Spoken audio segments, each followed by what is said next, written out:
Hello everyone, welcome to this video on full stack web development by Simplilearn. So in this video, we'll explore how to become a full stack web developer in 2024. So full stack development means you learn both front end, the part users see like layouts and design, and backend, the behind the scenes work like managing data and servers skills. So in this full course video, we'll cover essential topics like HTML, CSS, JavaScript and frameworks like Angular and React for frontend, as well as Node.js, SQL and MongoDB for backend development. By the end of this video, you'll be equipped to build complete web applications and kickstart your career as a full stack developer. Let's get started. Now, if you want to advance your career as a MERN stack developer with our full stack development course, master MongoDB, Express.js, React, and Node.js, along with Git, HTML, CSS, and JavaScript to build and deploy interactive applications. In collaboration with IBM, the 6-month online bootcamp offers hands-on learning through professional projects, advanced AI coding tools, and job assist services. Join us to gain expertise in full stack development and secure your future in tech. The course link is in the description box and pinned comments. Hey everyone, I'm sure you're all aware that every application that we use today has something called the front end, which is the user interface, and the back end, which is the software that accesses data for us, and finally we have the database to store the data.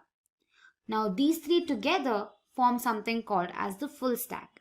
So hi guys, welcome to this video on what is full stack by Simplilearn. But before we begin, if you haven't subscribed to our channel already, make sure to hit the subscribe button and the bell icon to never miss an update. So here's what's in store for you. First, we'll have a look at what front-end development is. Then we'll see some of the front-end languages. Then we'll move on to some front-end libraries and frameworks. Then we'll see what back-end development is, understand some of the popularly used back-end languages and frameworks. And finally, we'll have a look at the database. So now what exactly is front end? Every time you open a website, it has several UI components. And once you click on a particular icon, say sign in this case, you get navigated to the sign in or the login page, right? So what happens is that all of these items facilitate navigation and utility. These are collectively called as the front end.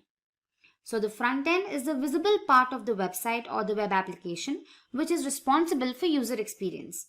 The user directly interacts with the front end portion of the website or the web application. So now let's have a look at some of the front end languages. So I'm sure you've heard of HTML, CSS and JavaScript. So these are collectively called the front end languages. When it comes to HTML, it defines the structure of websites and formats the web pages.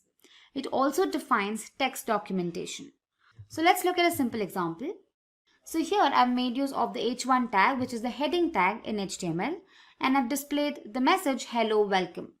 So correspondingly, my website displays the same message. So HTML is responsible or it defines what is being shown on the website. Next up is CSS.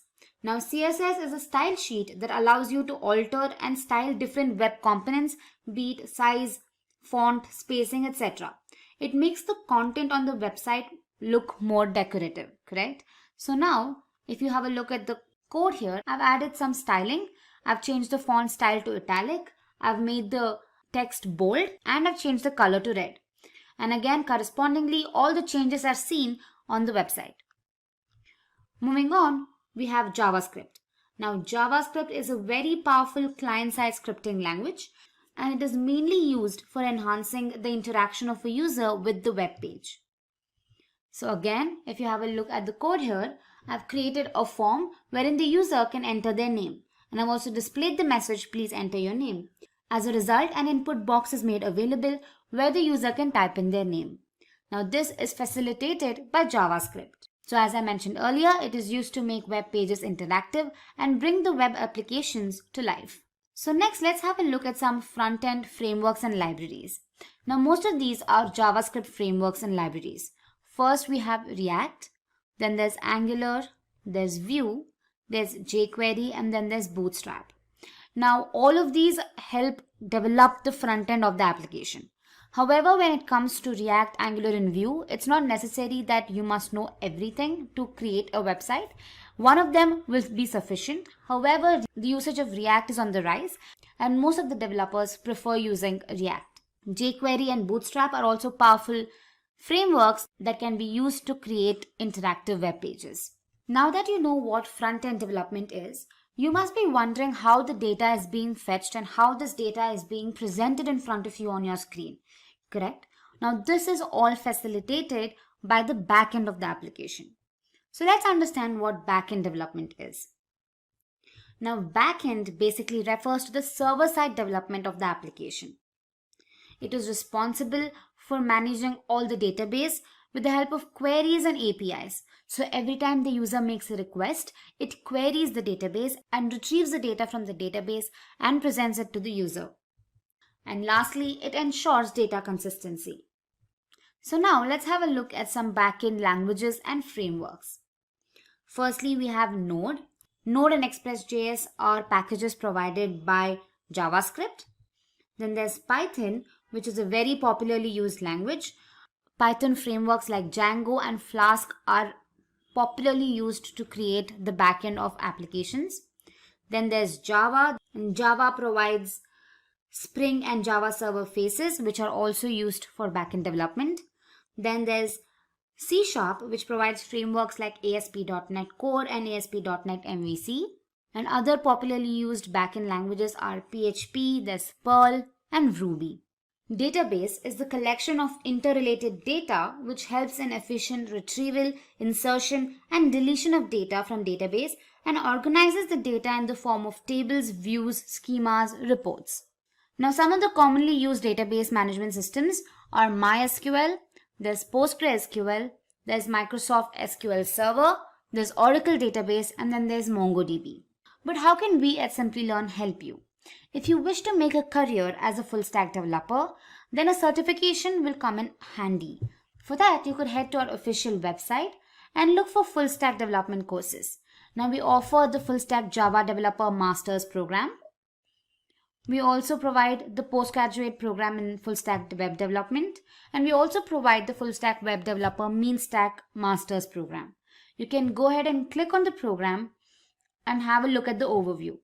If this suits your requirements, you can go ahead and purchase the course. If getting your learning started is half the battle, what if you could do that for free?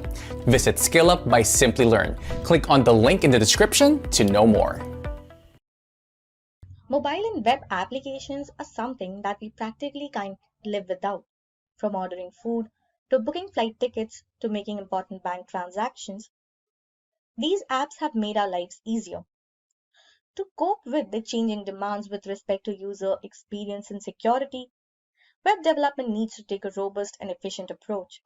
This video tells you what the future of web development will look like. So let's begin by understanding what web development is. A web development involves building and maintaining websites and other web applications. A web developer is expected to convert a web design into a website. They're responsible for how a website or web application looks and functions, from its user interface and page layout to backend systems for gathering data. So a lot goes into building a website. There are several tools, frameworks, and packages that help create web applications. HTML, CSS, JavaScript are the basic languages required to develop a website. JavaScript offers several frameworks and libraries like React, Angular, and Vue. JavaScript and its environment like Node.js and Express.js. Node is an open source cross-platform runtime environment that allows developers to create server-side tools and JavaScript applications. Knowledge of the basic command line like npm, Node Package Manager, is essential. But I'm sure you're aware of all this. So what's going to be new? Well, according to experts, there are 4 major future trends in web development. So let's start and decode them one by one. First up is TypeScript. TypeScript is a superset of JavaScript and is an object-oriented programming language. In simple terms, it is just JavaScript with other impressive additional features. TypeScript supports all JavaScript libraries and frameworks. With an increase in code complexity, JavaScript had to fulfill the requirements of OOP. Hence, that led to the introduction of TypeScript. TypeScript helps with quicker code development, thus improving performance. There are a few improvements with TypeScript that give it an upper hand over JavaScript. Only at the time of development does TypeScript bring out compilation issues. This reduces the chances of mistakes occurring at runtime. A property of TypeScript is that it is strongly typed or enables static typing. Static typing allows type correctness to be checked at compilation time. In JavaScript, this isn't possible. TypeScript is nothing but JavaScript and some additional features, i.e. ES6 features. Some of these features are interfaces, generics, namespaces, null checking, and access modifiers. TypeScript supports IntelliSense, which provides active hints as the code is added. So considering all these advantages, TypeScript is something that will be widely adopted by teams across the globe. Next up is WebAssembly. WebAssembly is a new way to run on the web. WebAssembly, or WASM, is the second universal programming language that all web browsers can understand and run. However, you're not going to be writing scripts in WebAssembly yourself. It's a low-level assembly language designed to be very close to compiled machine code and very close to native performance. What this means is that JavaScript is no longer the only language you can run on the web. Web browsers can run any language now, if that language has a WebAssembly compiler. Even traditional desktop languages like C++ and Rust can be compiled down to WASM with relative ease. WASM currently runs in 94% of users' browsers, with IE, UC Browser, and Opera Mini support being the main things holding it back, as per usual. However, it's backed by developers from Mozilla, Microsoft, Google, and Apple, and support in modern browsers is fast moving. Next up, we have package managers. A package manager or package management system is a collection of software tools that automates the process of installing, upgrading, configuring, and removing software packages for a computer's operating system in a consistent manner. It typically maintains a database of software dependencies and version information to prevent software mismatches and missing prerequisites. NPM is the package manager for the Node JavaScript platform. It puts modules in place so that Node can find them and manages dependency conflicts intelligently. It is extremely configurable to support a wide variety of use cases. Yarn is another package manager that replaces the existing workflow for the NPM client or other package managers while remaining compatible with the NPM registry. It has the same feature set as exciting workflows while operating faster, more securely, and more reliably. Lastly, we have JavaScript dialects. Compiler to JavaScript, there are many JavaScript dialects like CoffeeScript, Dart, Babel, TypeScript, and Svelte that offers better features than JavaScript and ultimately compile to JavaScript. It is likely that these languages will be the future. There are several other predictions like better appreciation for web standard, less client work, and more focus on personal projects, and the need to know more languages. Regardless, the future of web development looks more promising than ever. If you wish to make a career as a web developer, start now. Today we will be discussing the roadmap to become full stack professional or developer. So let's understand this with the help of an example. Imagine having the ability to build an entire web application from the user-friendly interface that people interact with to the powerful server-side logic that processes and stores their data. For instance, think about creating a popular app like Instagram. As a full stack developer, you would design the front end, including the layout, images, and interactive elements, while also developing the back end that manages user accounts, stores photos, and handles data securely. Full stack development is all about versatility and mastering a range of skills across both the front end and the back end. This comprehensive knowledge allows you to ensure that every part of your application works seamlessly together, providing a smooth and engaging user experience. It's a journey of continuous learning and practice, but the reward is a highly sought after skill set that opens up numerous opportunities in the tech industry. So let's get started with introduction to full stack development. So guys, full stack development involves working on both the front end and the back end web applications. As a full stack developer, you will handle everything from user interfaces to server management, making you a versatile asset in the tech industry. And if we talk about front end development, so it focuses on the part of the application that users interact with directly. This includes the layout, design, and interactive elements of a website or app. You will use languages like HTML, CSS, and JavaScript to create a seamless and engaging user experience. On the other hand, back-end development deals with the server side of the application, and this includes managing databases, server logic, and application architecture. And you will work with server-side languages such as Node.js, Python, or Ruby, and handle data storage with databases like MySQL or MongoDB. And as a full-stack developer, you combine both these skill sets, allowing you to build complete applications from start to finish.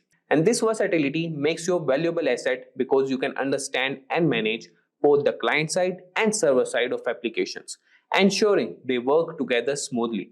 Now we'll start with the roadmap, and the first thing to learn to become a full stack developer is learn the basics of web development.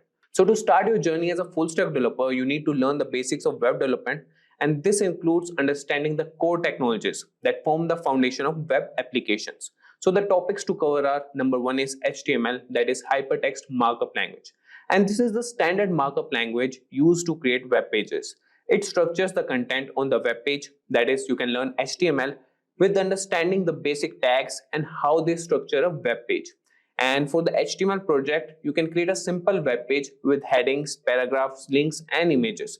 Now moving to the next technology, that is CSS, that is cascading style sheets. So this language is used to describe the presentation of a document written in HTML. It controls the layout, colors, fonts, and overall style of the web page.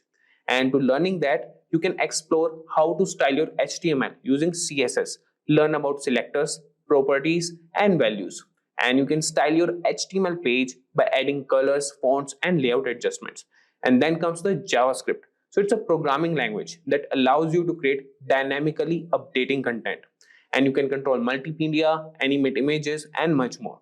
And you can understand the basics of JavaScript such as variables, functions, loops, and events.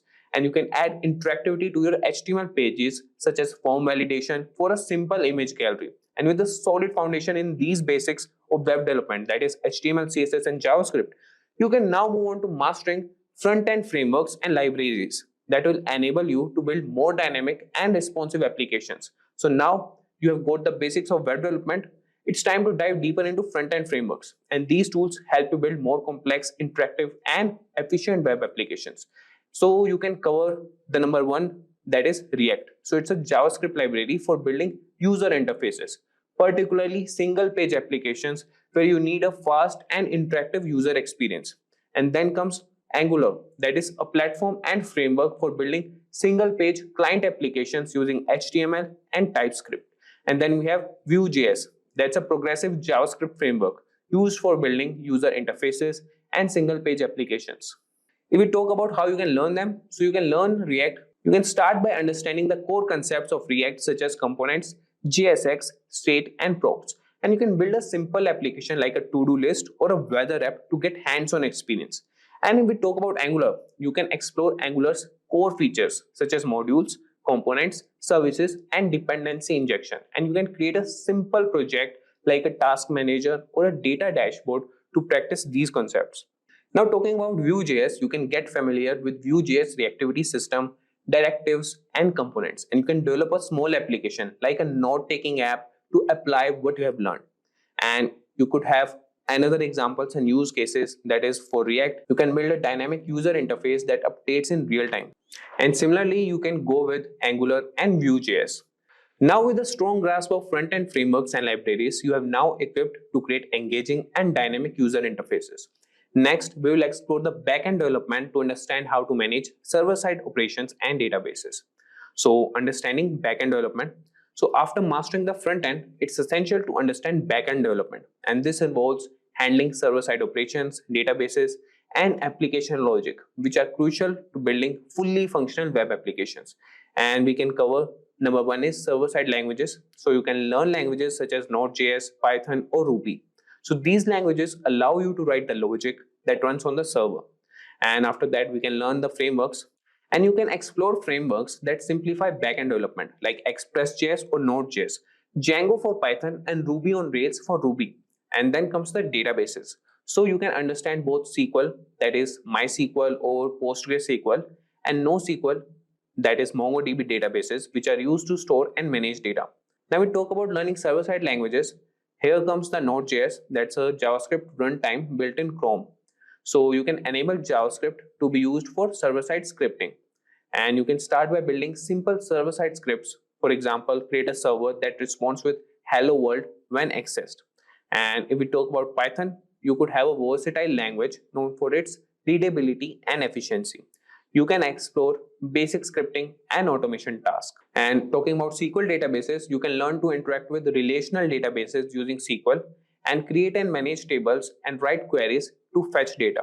So with a solid understanding of backend development, you are now equipped to handle server-side logic, manage databases, and build complete web applications. Next, we will look into the how to manage databases more efficiently and integrate them with your applications. So now we will learn database management. So to become a proficient full stack developer, understanding database management is essential, and databases are critical for storing and retrieving the data that your application uses. You can start with SQL databases like MySQL and PostgreSQL, which use structured query language to manage data in a structured format like table, rows, and columns, and learn how to create and manage databases and write queries to insert, update, delete, and retrieve data. Designing relational databases for various applications is crucial for managing structured data efficiently. For instance, you can design a database for an online bookstore with tables for books, authors, and orders. This will help you understand how to structure data and perform operations like joins and aggregations to retrieve complex data sets. Now coming to NoSQL databases. So on the other hand, we can explore NoSQL databases like MongoDB, which store data in a flexible JSON-like format, making them suitable for unstructured data. You can gain skills in creating and managing collections and documents and perform CRUD operations to handle data efficiently. For example, building a database for a blogging platform where each blog post is a document in a collection will give you hands-on experience in managing unstructured data. This is particularly useful for applications requiring flexible schemas and high scalability. And you can integrate databases with applications. That is a third option. So integrating databases with your application is also crucial. You can learn how to connect your backend server to the database using ORM, that is Object Relational Mapping tools like SQLize for Node.js, SQL Alchemy for Python, or Active Record for Ruby on Rails. So these tools help simplify database interactions and allow you to work with database records as if they were objects in your programming language. For example, creating a RESTful API that interacts with your database to manage your user data for a web application will give you practical experience in building full-fledged applications that can handle dynamic content and user interactions. Now that you have a good understanding of database management system with learning all three formats, that is SQL, NoSQL, and integrating database with applications, the next step is to get comfortable with version control, which is essential for managing and tracking changes in your code.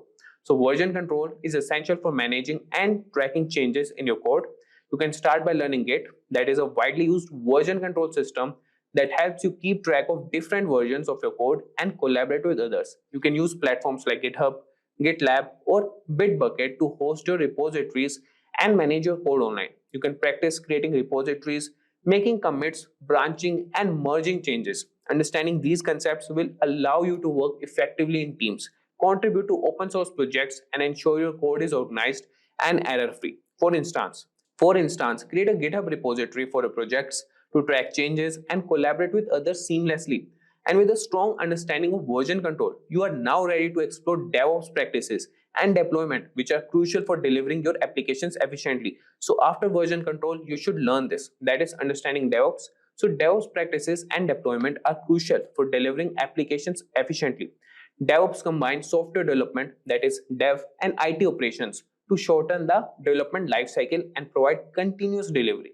You can learn about continuous integration and continuous deployment, CI/CD pipelines, which automate testing and deployment processes. You can familiarize yourself with cloud platforms like AWS, Azure, and Google Cloud, which offer services to host and manage your applications.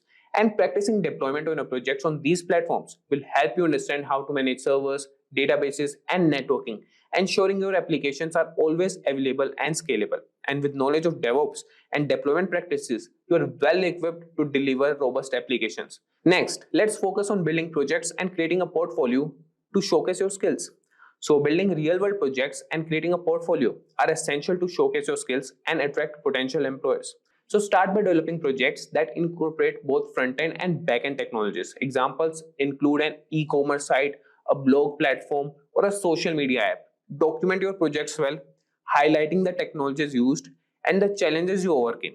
Create a personal portfolio project or website to display your projects, share your resume, and provide a way for others to contact you. This portfolio will serve you as a testament to your capabilities and make you stand out in job applications. Now that you have a solid portfolio, you are ready to start applying for jobs and advancing your career as a full stack developer. So keep learning and building to stay ahead in the dynamic field. And now coming to last point, that is stay updated and keep learning. So the tech industry is constantly evolving. So it's crucial to stay updated with the latest trends, tools, and best practices.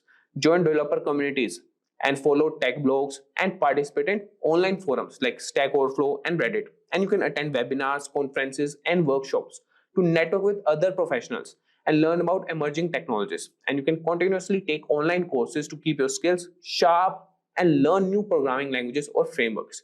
So, by staying updated and continuously learning, you ensure that your skills remain relevant and you can adapt to the ever changing landscape of full stack development. So, with that, guys, we have come to the end of this session. You can utilize free resources like YouTube tutorials, community forums, and documentation to guide your learning. And you can also join courses, as I mentioned in the starting, that you can have a Stack development certification. By 2025, if you are not using AI to code, you might be falling behind. That might sound extreme, but the truth is AI is changing how we develop software at lightning speed. Whether you are a beginner or an experienced programmer, AI tools are opening up new opportunities you might not have thought possible. In this video, I will show you the top AI coding tools that will make you feel like you have got a full team of developers at your disposal. No matter if you're working on web apps, mobile projects, or data science, AI coding assistant can seriously boost your productivity. Before we get into the list, let me quickly explain what AI coding tools actually are. These tools use advanced machine learning to enhance your coding experience. They can suggest smart code completion, generate full code snippets, and handle repetitive tasks for you. Think of them as a helpful assistant, always there to make coding faster and easier. So now let's check out the best AI coding tools used in 2025. So welcome to the demo part of best AI coding tools for 2025. So in this, I will show you top 5 coding AI tools, right? First, we will start with ChatGPT.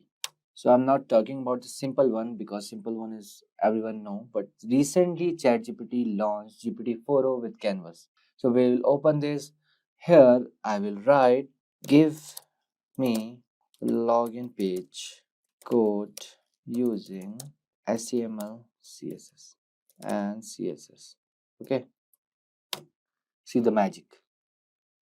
See, like this. So right now it's in beta version. Okay. So I guess those who have paid version, so they can, use this.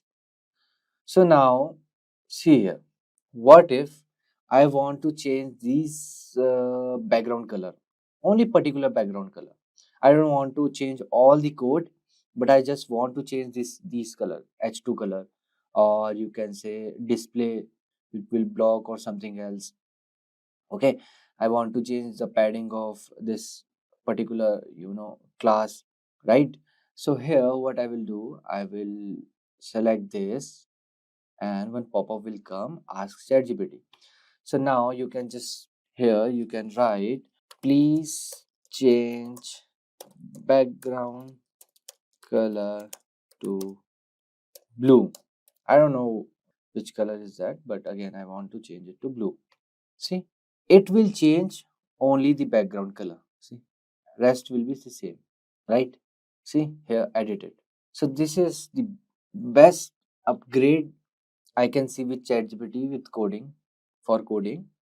Okay, so let's see one more. Okay, so here what I will do, let's change the padding. Okay, here I will write increase,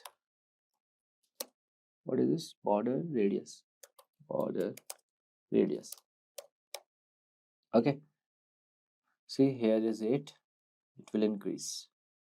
See, it did 16, and the rest all is same. So this is one tool. Okay, ChatGPT 4o with Canvas. The second is Gemini. Okay, I'm not going to use Gemini into Gemini prompt, but I will open one thing, Google Colab. Okay, so here is Google Colab, and I will open new notebook. So here you will get Gemini inbuilt. Here you can see Gemini inbuilt.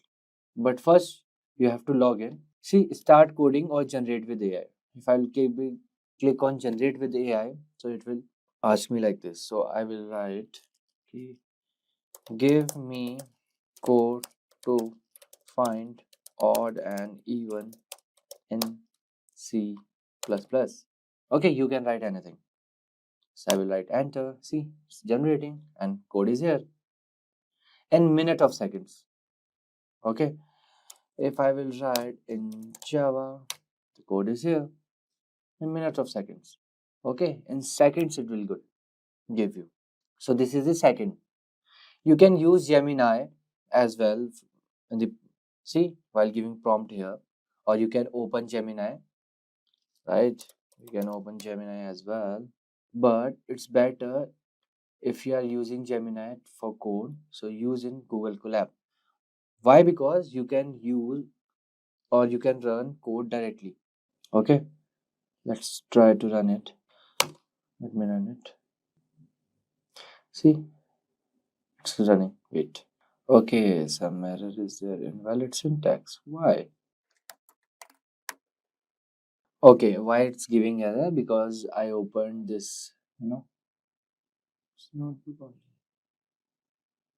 Okay, this is the Python notebook, right? That's why it's giving error. Okay, let me run this in Python. Oh my god. See, it's running nicely in Python because it's Python notebook. Okay, so these are the odd numbers and these are the even numbers, and numbers are already given here, right? So this is the second one, and the third one is Claude. Okay, I have to log in it first. So here, so in Claude as well, we have many models. You can say Claude 3.5 Sonnet and Haiku is there, and some more things are there. Okay, and here I will write, okay, please give me code to make snake game in Python. Okay, so see, now it's generating. So some tools are to generate code from the scratch, and some tools are the suggestions tools. Okay, we will see the next one, the suggestion tool, what I am talking about. Okay, so here all the details for this particular code, and yeah, so third model is Claude. So this is how you can use Claude. So there are many models of Claude, like I told you already, 3.5 Sonnet is there, Haiku is there, and there is one more. Okay, where I can't see. Okay, but again, it's it's paid thing. Okay, and the next is Codium. Okay, so I will show you Codium. This is the Codium, right?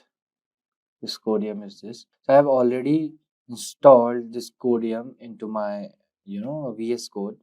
Okay, see, Codium generate control plus I. See, this is the command. Just write. This is again Python one. Okay, give me code to find the prime numbers in Python. Okay, just submit and the code will be here. See, okay, code will be here. Or if you write here, find the prime numbers. See, it will give you suggestion. Okay, if I will write define prime and then see again suggestion. If I will write this again suggestion, then yeah, code is complete. Okay, so it will give you suggestions as well. Okay, this is a Codium. So just like Codium, so this is our fourth tool, Codium, and just like Codium, there is one amazing tool which is called AWS Q Developer, Amazon Q Developer. This is the amazing tool. Okay, so recently they jumped into this thing, AI thing, AI coding, and you can install it to Visual Code directly as well. Okay, you can go here and from where the extensions are there, you can write Amazon Q here. Okay, this thing you can install. Okay, it's like this Codium only. Let me show you some videos. Where are the videos? Okay, so how Codium works. Okay, not here. I will show you in this. See, this is how Codium works. Again, same thing. See, if you write this, again the suggestions will come. Okay, lambda function to publish user, like Codium. Okay, so the fifth one is our Amazon Q.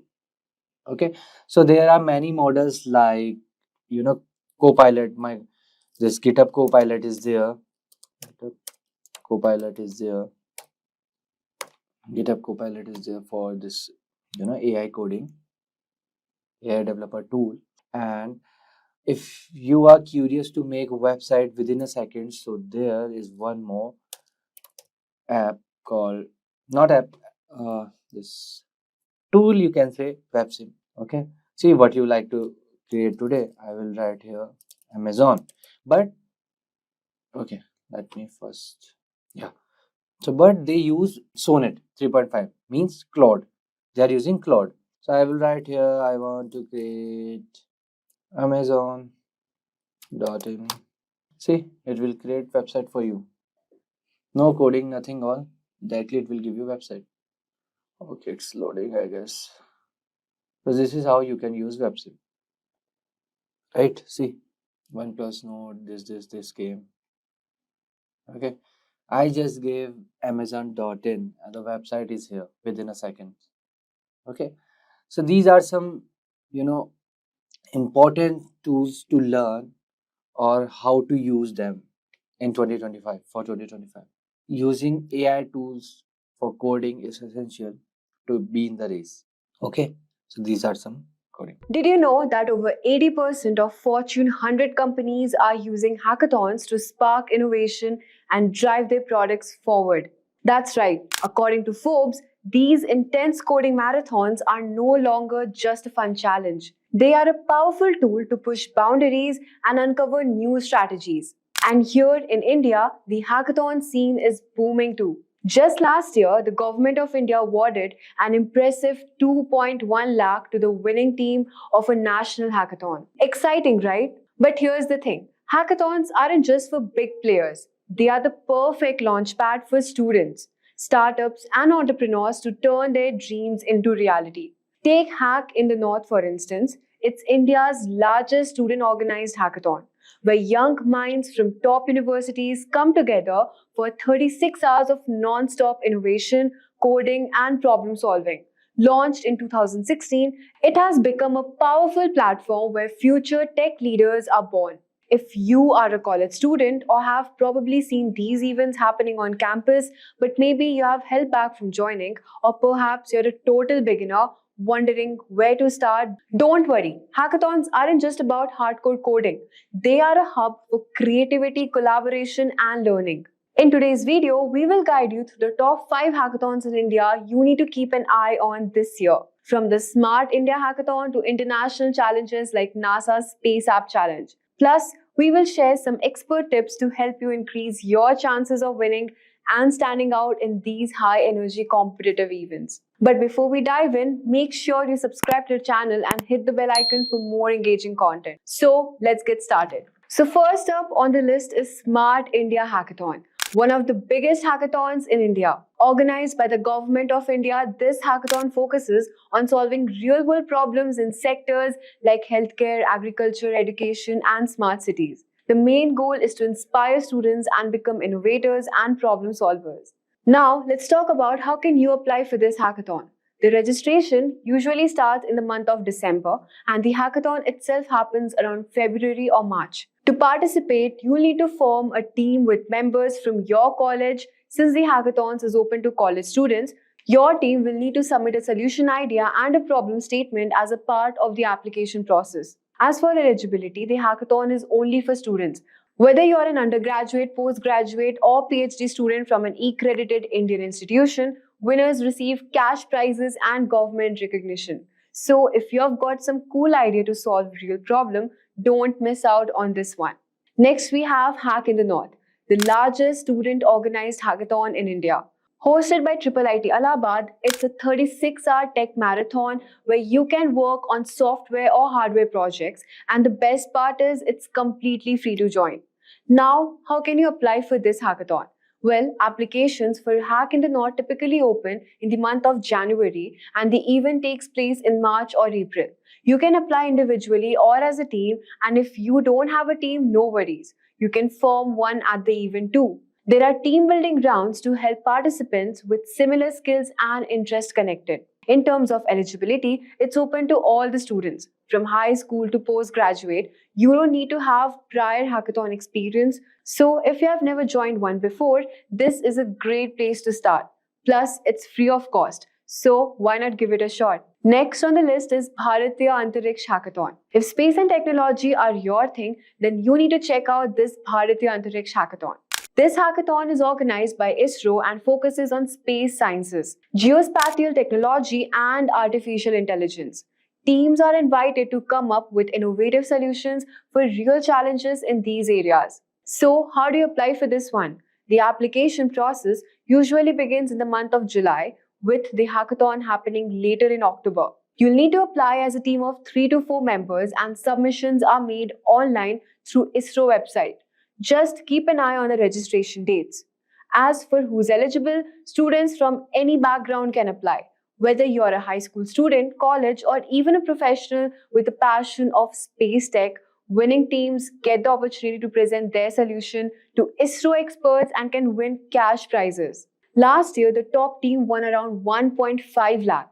This is an amazing opportunity. If you're interested in space technology, do give it a shot. Now, let's talk about NASA International Space App Challenge, a global hackathon where participants from all over the world work on real-world problems using NASA's open data. The focus this year is on climate change, and teams will develop tech solutions to help reduce its impact. So how can you apply for this one? Well, the applications usually open in the month of July or August, and the event takes place in October. You can apply as a team of 2 to 6 members directly on NASA's Space Apps website. If you can't attend in person, you can even participate virtually. So you can join from anywhere. As for eligibility, the hackathon is open to everyone. Students, professionals, beginners, anyone. You don't need to be a coding expert to join. Winners receive cool tech gadgets, software licenses, and mentorships from NASA's expert. Plus, who wouldn't want the chance to say they worked on a NASA project? Next on the list is Hack MIT. Lastly, we have Hack MIT, one of the largest and most prestigious hackathon in the world. Held at MIT's campus in the US, this hackathon is open to students globally. Teams work on projects related to a wide range of topics, from sustainability to healthcare and interactive media. Let's talk about how to apply. Applications for Hack MIT open in August and the event happens in the month of September. You can apply as a team of up to 4 members directly on their website. And even though it's hosted at MIT, students from all over the world are welcome to apply. As for eligibility, only undergraduate students can participate. So if you're currently in college, you are good to go. Hack MIT also offers more than just coding. There are workshops, mentorship sessions, and fun activities throughout the event. It's a great way to connect with bright minds globally and create something amazing. Let's talk about how to boost your chances of winning. First, pick a problem that stands out. Judges love projects that solve real-world issues with creative solutions. Make sure your idea has a clear impact. Next, focus on creating a functional prototype. It doesn't need to be perfect, but having something that works will impress the judges. Time flies during hackathons, so prioritize the core features of your project and finally present your project well. Explain how you came up with this idea, what problem it solves, and why it matters. Judges are looking for long-term potential, so show them how your project can be applied beyond the hackathon. Hackathons are not just about winning, they are chances to learn, meet new people, and have fun while building something amazing. Whether you're a beginner or a pro, these top hackathons in India offer a great opportunity to dive into the world of tech and innovation. So here are the topics that we're going to be discussing. So first we'll see what full stack development is, who is a full stack developer, then we'll move on to the responsibilities, and then we'll dive into the detailed roadmap. And then I'll also let you know about the salaries of full stack developers. And finally, how you can get certifications. Alright, now, what exactly is full stack development? Now consider a web application. Let's say Instagram. So every time you refresh the page, new images are loaded. So this is what the user experiences, right? New images are loaded onto his feed. But what exactly happens behind the scenes is that the backend fetches new images from the Instagram servers, and these images are then loaded onto your Instagram feed, right? The app is so easy to use and leaves the users extremely satisfied. In case of any application, there's always the front end, the back end, and the database. So the process of building all of these aspects for an application is called full stack development. So I hope you understood what exactly full stack development is.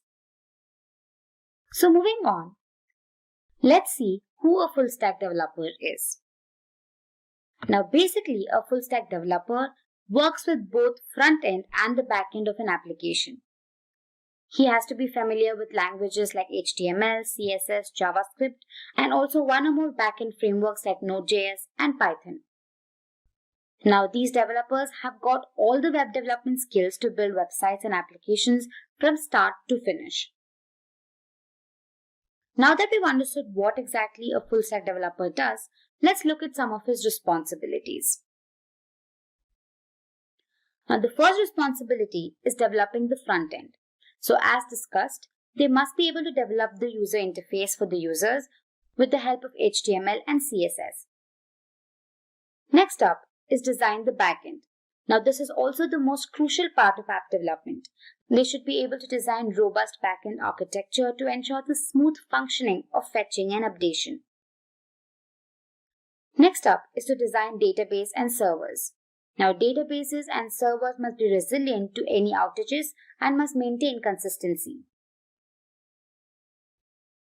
Next up is cross-platform compatibility.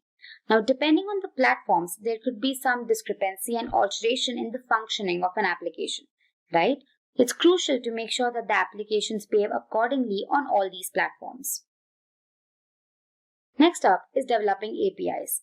Depending on the planned architecture, the developer must be able to develop APIs. The application must also be responsive and interactive and keep the user completely engaged. And lastly, it should meet all the technical and consumer requirements. So these were the few responsibilities of a full stack developer. Moving on, let me explain to you a simple roadmap of how to go about to become a full stack developer. So this roadmap basically shows you the prerequisites and skills one should have to become a successful full stack developer. Alright, so let's go ahead and begin with tools and software. Now the first and the most rudimentary requirement is a text editor. Now the most widely used editor is VS Code.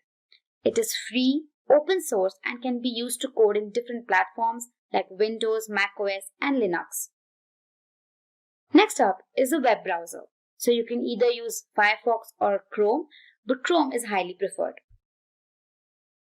Now also you could need a few editor extensions and VS Code has a few of them. Some of them could be Live SAS Compiler and Live Server. Moving on, you need to have a good hold on HTML and CSS. So HTML is a markup language that is used to define the content that appear on your web page, right? The developer can incorporate images, text and videos depending on the requirements. And moving on to CSS, it is basically a style sheet which is used to decorate your entire application. It is used to define the appearance of the content, say in terms of shape, color, size, spacing, etc.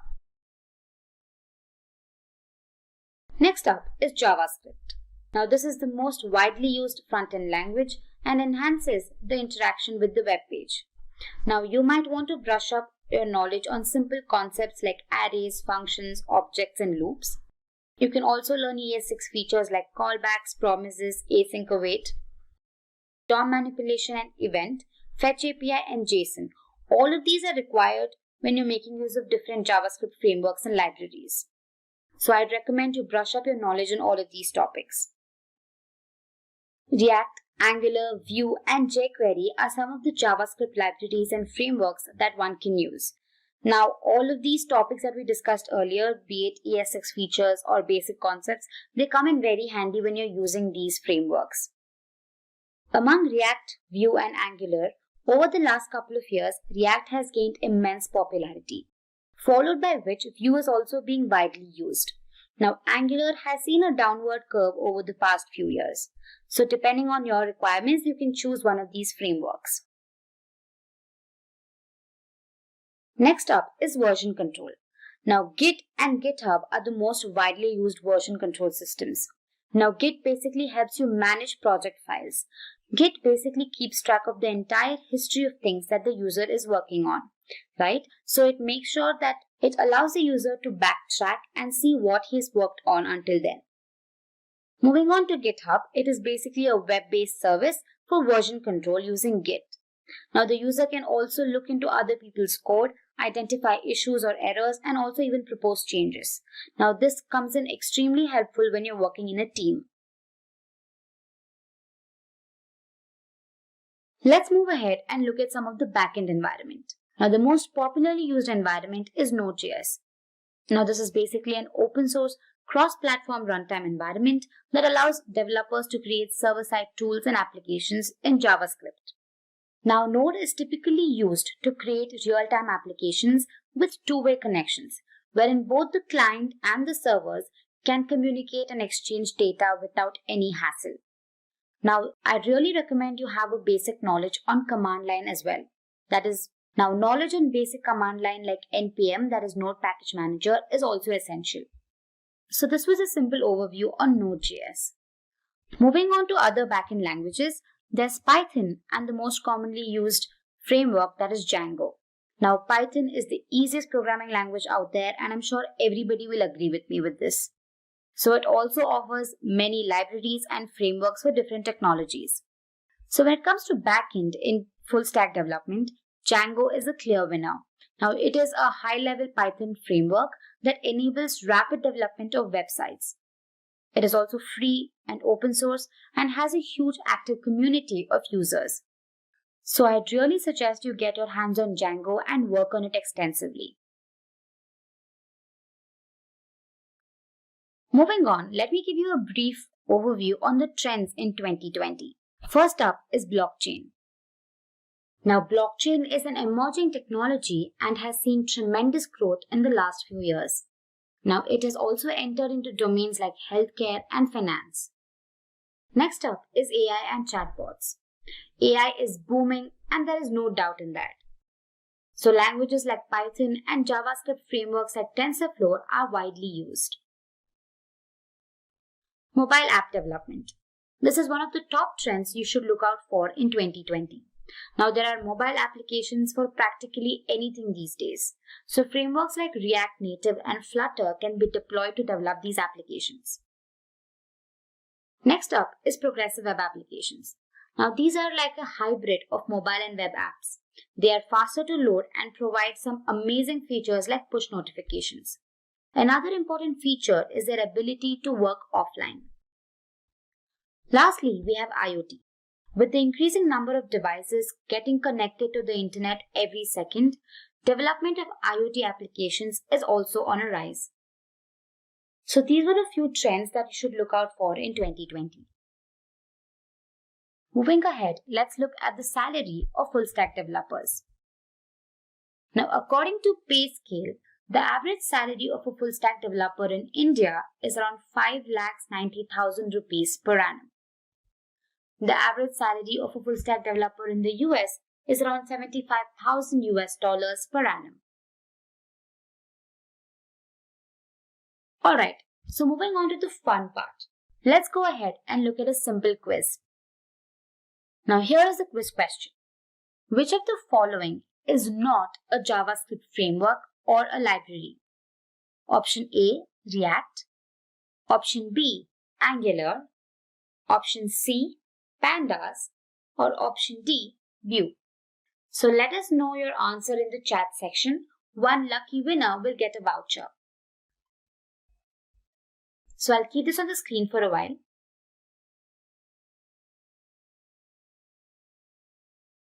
Mind you, which of the following is not a JavaScript framework or a library?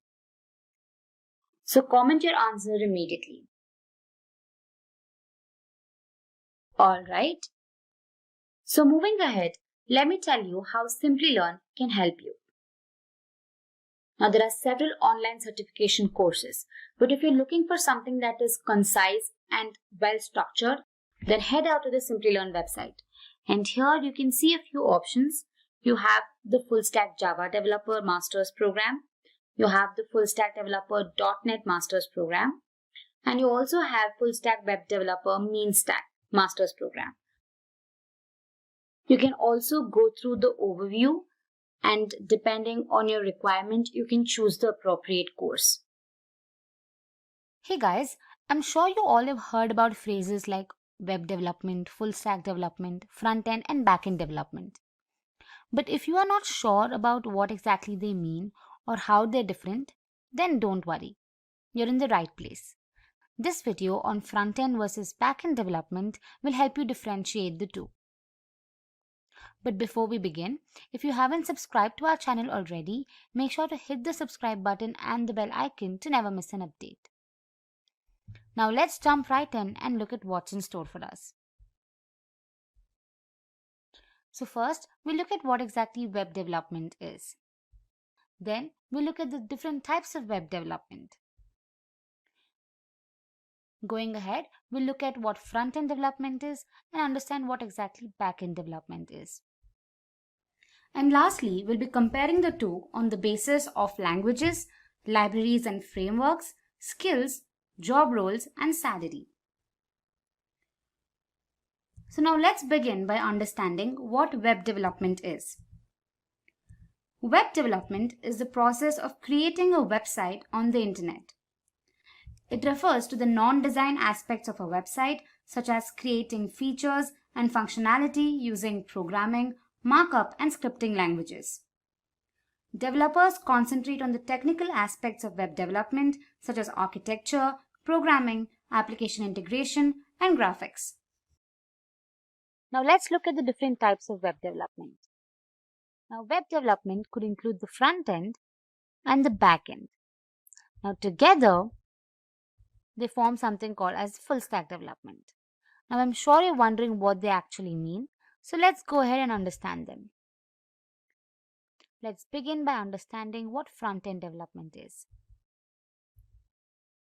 Now, front-end development is the part of the website that codes and creates front-end elements of a website, which are features that are directly viewable and accessible by the client.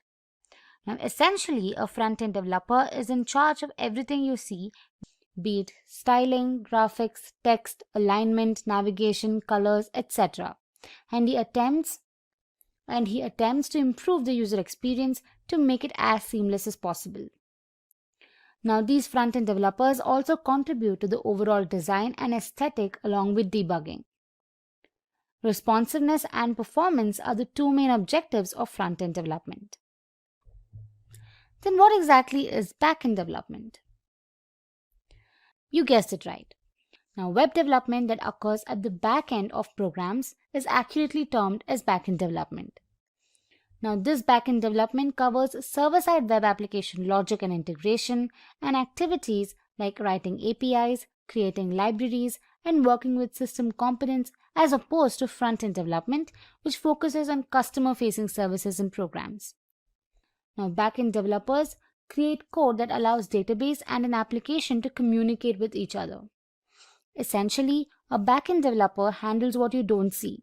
They are in charge of the back end of the website, which includes servers, databases, and applications. So now that you have a brief understanding of what front-end development is and back-end development is, let's go ahead and compare the two. So we'll be comparing the two based on 5 different features. That is languages, libraries and frameworks, skills, job roles, and salaries. Now let's begin with languages. Now, front-end development typically includes coding using languages like HTML, CSS, and JavaScript. Now, as you all know, HTML is a markup language that is a standardized system for tagging text files to achieve font, color, graphics, and hyperlinks. Now, CSS is used to format the layout of these web pages, and JavaScript is used to create interactive elements on the web page. When it comes to backend, the languages include Python, C#, Java, Perl, PHP, Ruby, and some JavaScript. Now, Java in particular was built from ground up to run on the server side, so Java is extremely useful. Python is also one of the most popularly used languages, and C# language is the preferred architecture for backend programming in Windows environments. Now, talking about libraries and frameworks, front-end libraries and frameworks include React.js, Angular, Vue, jQuery, and Bootstrap. While talking about backend frameworks, we have Express.js, Node, Spring, Django, Flask, JSF, ASP.NET, and .NET MVC. Now, front-end and back-end developers work very closely, so it's helpful to have a foundational understanding of front-end developer technologies like HTML and CSS as well. Moving on to skills. Now, front-end developers are in charge of bringing visual elements to a website as well as interactive elements such as navigation, buttons, and anything else that improves overall usability. HTML, JavaScript, and CSS are frequently used to ensure that a site's visual side operates well. So it's crucial to know these languages, and a good understanding of JavaScript frameworks and libraries is also essential. And other general skills include a good grasp of front-end programming languages, the ability to create a responsive design, the knowledge of testing and debugging, and an understanding of front-end development tools like automation, content management, version control systems. Talking about the skills required for back-end development. Now, back-end developers deal with back-end languages and frameworks like Java, Ruby on Rails, etc. Now, back-end developers deal with languages like Java, Ruby on Rails, etc. to make web pages and applications operate. Now, it's vital to know commonly used backend languages and frameworks like Django, Node.js, Express.js, and so on. Other important skills include database management, framework utilization, programming, knowledge of accessibility and security compliance, and understanding requirements and ensuring data consistency and integrity. Now, moving ahead, let's look at some of the job roles for front-end and back-end development. Talking about front-end, we have the front-end developer, the CSS or HTML developer, we have front-end web designer, we have front-end SEO expert, full-stack developer, and a UI developer. Talking about back-end, there's back-end developer, Java developer, full-stack developer, DevOps engineer, software engineer, and an iOS developer. And lastly, let's look at the salaries offered to these front-end and back-end developers. In India, the average salary of a front-end developer is around 6 lakh rupees per annum, while a back-end developer earns about 7 lakh rupees per annum. In the US, a front-end developer earns around 100,000 US dollars per annum, while a back-end developer earns about 121,000 US dollars per annum.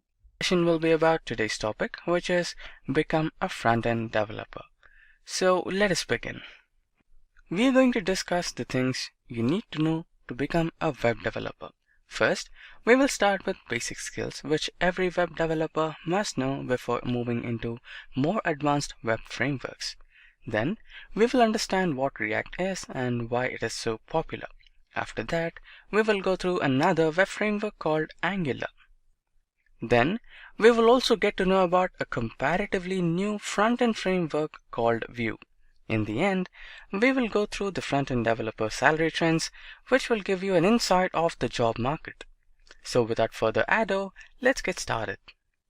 First, the basic skills. Let us understand what basic skills are required to become a web developer. There are a few recommendations in that you must learn for either path.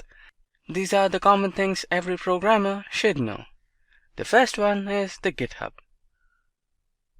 So Git is a free open source version control system that enables collaborations in a particular project.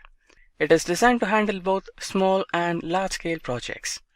Git is a tool used to save code and create different versions to better manage the feature updates in the product or an application. So followed by the GitHub, the next important thing we have is the data structures and algorithms. A data structure is the location used to store and organize data. An algorithm is a collection of steps to solve a particular problem. Learning data structures and algorithms allow us to write efficient and fast computer programs. So followed by data structures and algorithms, we have the text editor. Get familiar with the text editor of your choice. Visual Studio Code is the top choice for most of the web developers, and my personal choice too, because of the large support of languages and, of course, the speed.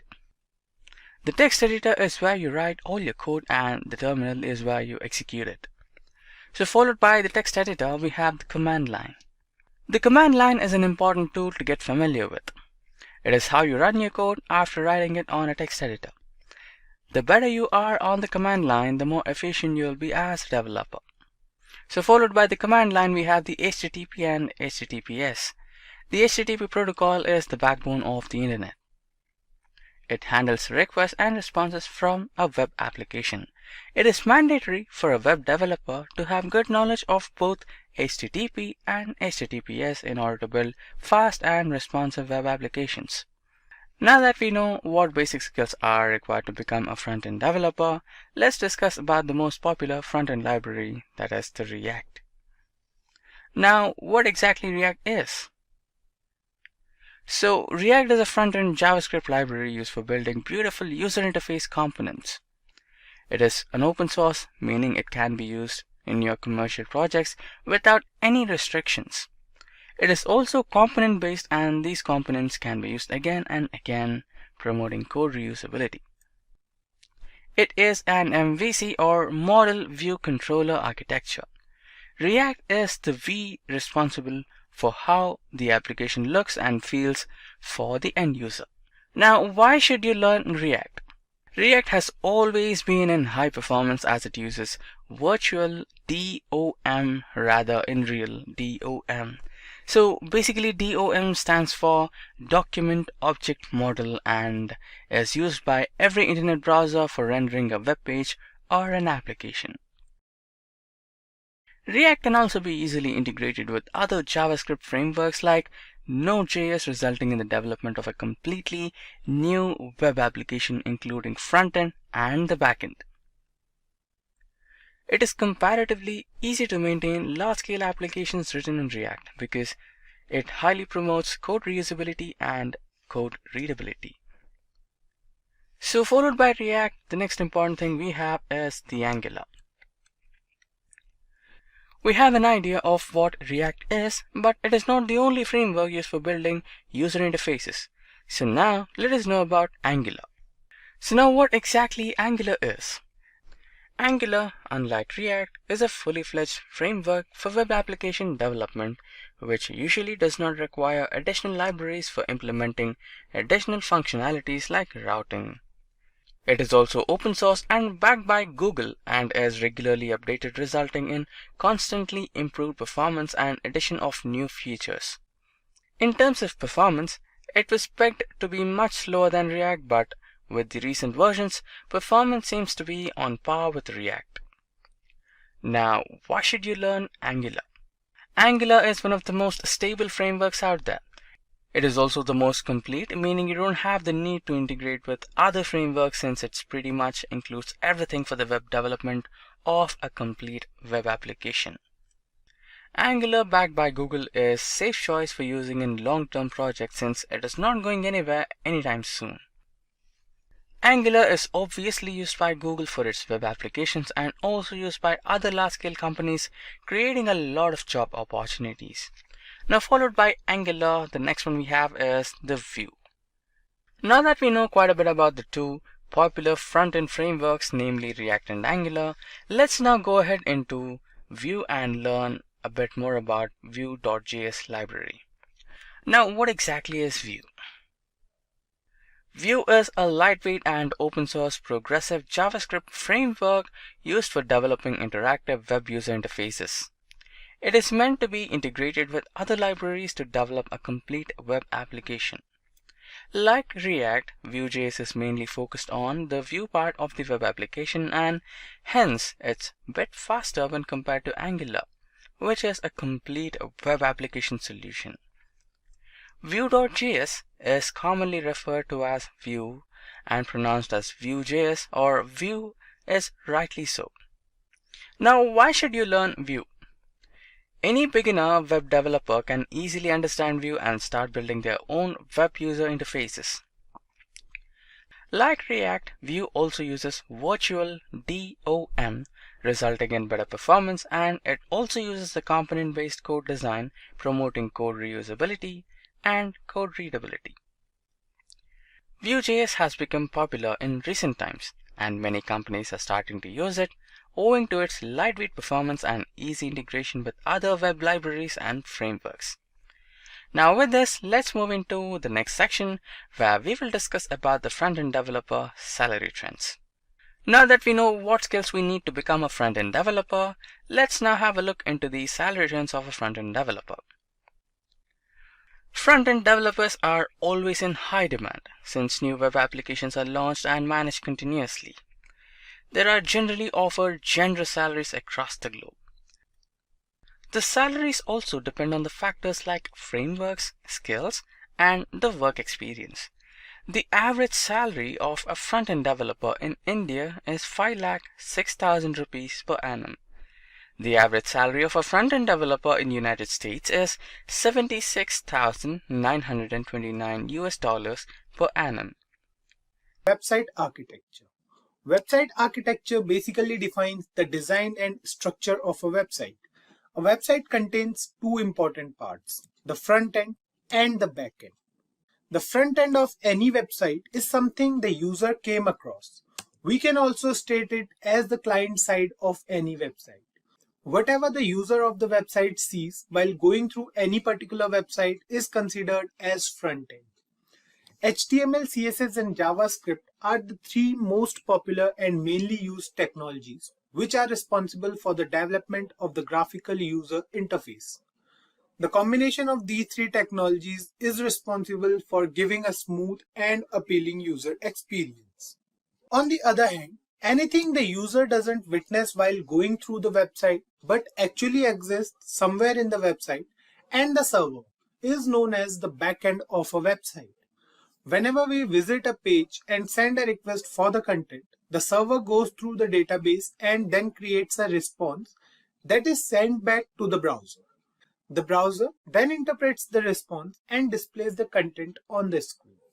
Several technologies are used for back-end development. Few of them are JavaScript frameworks like Node.js and Next.js, Python frameworks like Django, Ruby frameworks like Ruby on Rails, C++ frameworks like Apache, and many more other technologies. Let's move ahead and we'll now go through what HTML is. HTML stands for Hypertext Markup Language. Introduced in the year 1993 by Tim Berners-Lee, the same person who invented the World Wide Web in the year 1989. The first version of HTML was written in 1991 but released later in 1993 as HTML 1.0. HTML got many updates with time, and the current ongoing version of HTML is HTML 5.0. HTML is also known as the most basic building block of the web, which is used to create the structure of any website with the help of numerous predefined tags. It helps the browser to understand the structure and style of a document or file for viewing over the internet.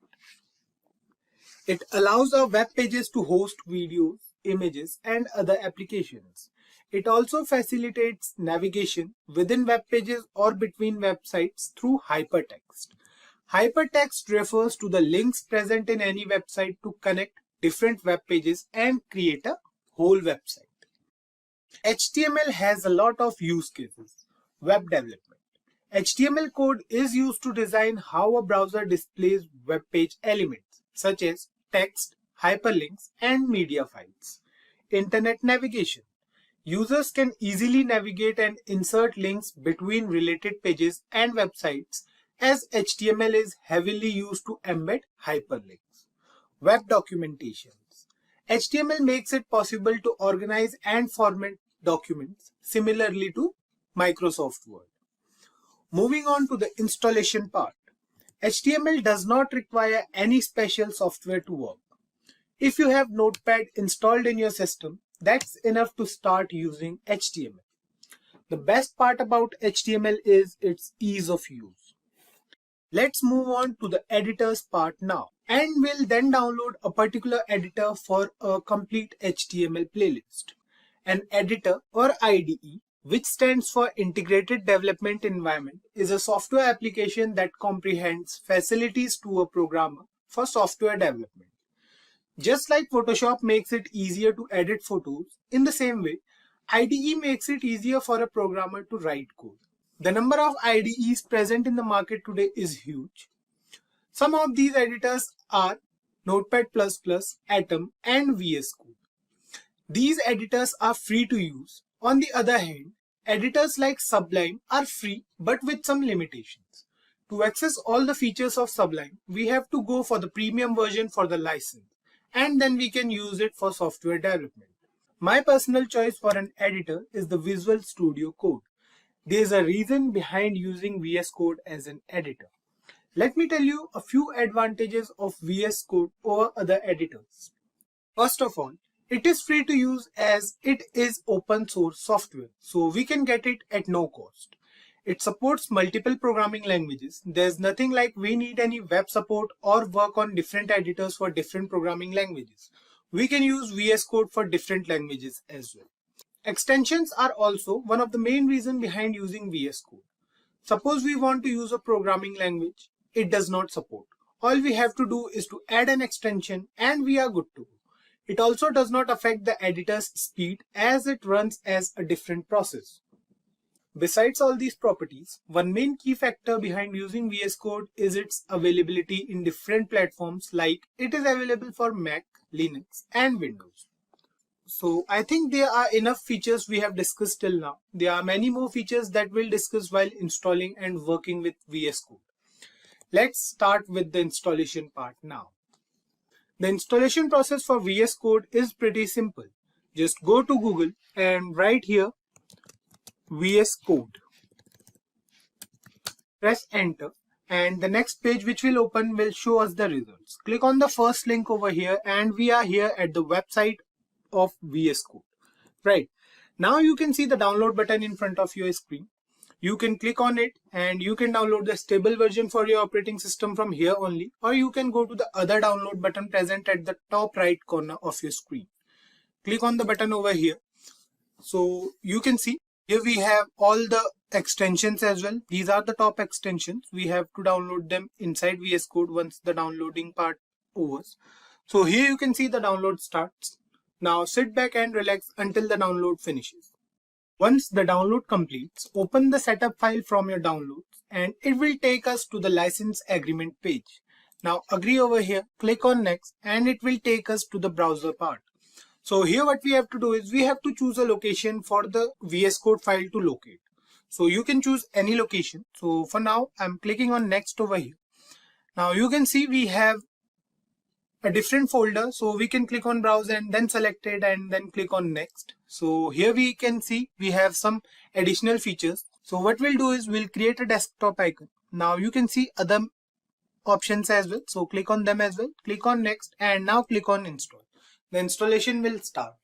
Once we are done with the installation part, click on finish and the VS Code will start automatically. Fine. So here you can see we have the welcome page over here. What we can do is we can open a folder from here. So if you have any folder, so what we can do is we can open it from here. Now what we'll do is we'll create a new file. So here you can see we are in a file. What we have to do is we have to save this file now. So click on file, click on save, and now we can save this file at any place or any location we can see. So what we are going to do is we are going to go on desktop. We are going to create a new folder over here.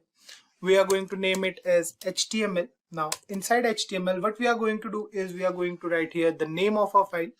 So we'll write here first, then we'll write here the extension. So what we have to do is we have to write here first.html, and here you can see we have an HTML file over here, right? So you can see we have 4 options over here. The first one is for opening a folder or any particular location. So click on open folder. Now what we are going to do is we are going to open HTML over here, and you can see we have the HTML folder open. Now we have the file over here as first.html, which we created recently. Then we have the search button over here to search anything or to replace anything. The next button we have over here is for the source control. Then after this we have the debug button as well, and then we have the extensions. So these are the features VS Code provides us, and below here we have the accounts option and the settings option. What we can do from here is we can change the font size and different settings, right? Now, the next button we are going to discuss is the extensions button. Here we can find many extensions given by the VS Code Studio community. They are free to use. So for now, we'll use these 2 or 3 extensions. So what we can do is we'll click on HTML CSS support.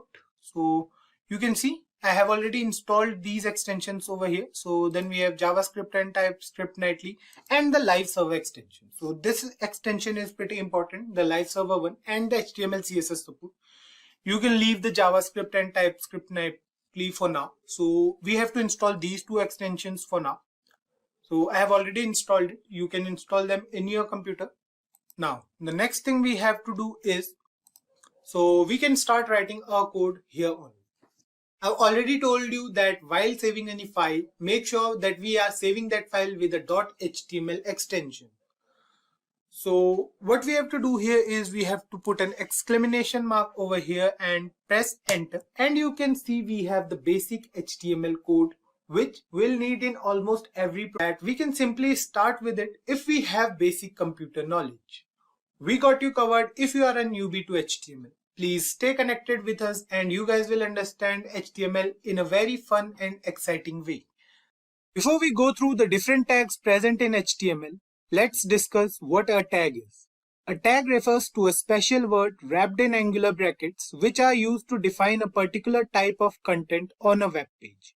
After using a tag in an HTML file, the browser decides how to render or display the content on the screen. The list of tags present in HTML is pretty huge. We'll go through some basic tags in today's video and we'll go through the remaining tags while working with them. So let's start with the most basic tag we have in HTML. You can see here we have a basic program written over here. All the tags mentioned over here are mandatory for all HTML programs. The first thing we have here is the doc type as HTML. You can see it over here. We have written doc type HTML. So this is not an HTML tag but an instruction for the system about the type of document. Basically, we are telling the system that this is going to be an HTML document so that all the browsers can know that this particular document is an HTML document and work accordingly. The next tag we have here is the HTML tag.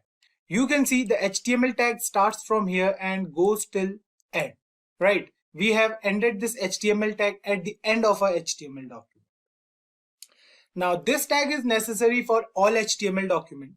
If we are working on an HTML document, then this tag is what we are going to need.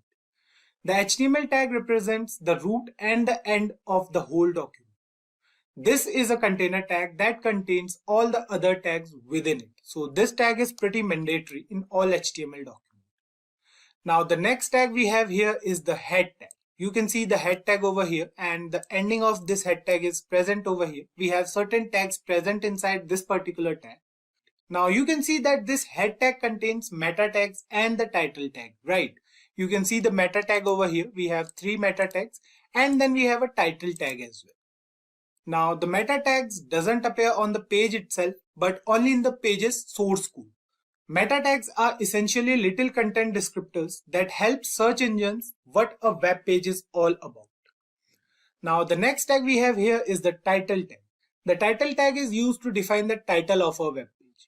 Basically, we write the name of our web page inside this tag. For example, if we see here, the title of our web page is document for now. If we change the title of this HTML document and write here something like first document. Fine. Now save the program, open it with live server. Now you can see it over here that the window name is changed to first document. There is no change in the web page itself. So what we are going to do is we are going to reduce the size of our VS Code and the browser. We are going to keep them side by side here, so that any changes we made in this HTML document are reflected in the web browser. Other tags we can use inside the head tag are the style tag, the script tag, and the link tag. Now the link tag is used to link any external CSS file to our HTML page. We have to provide the source of that file, and then any styling changes we make in that particular file will get reflected in the web page. For that, so let's create a CSS file first. What we are going to do is we are going to create another file over here. Let's name it as style.css. Now this particular file has .css as extension. This will tell the browser that this particular file is a CSS file, and we are going to use it for styling purposes. Fine. So we have this style.css over here. Now we are going to link this with our HTML document. For that, what we have to do is we have to write here link. So this is the tag. Now we have to write here rel, and we have to write here style sheet. Fine.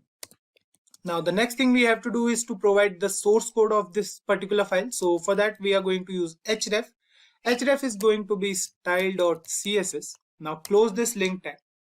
Now this rel tag over here specifies the relationship between the current document and the link document. Now you can see it over here. We have this rel as a style sheet. This means that this particular file is a style sheet, and we are going to use this for styling purposes. Another important tag we have inside the head section is the script tag.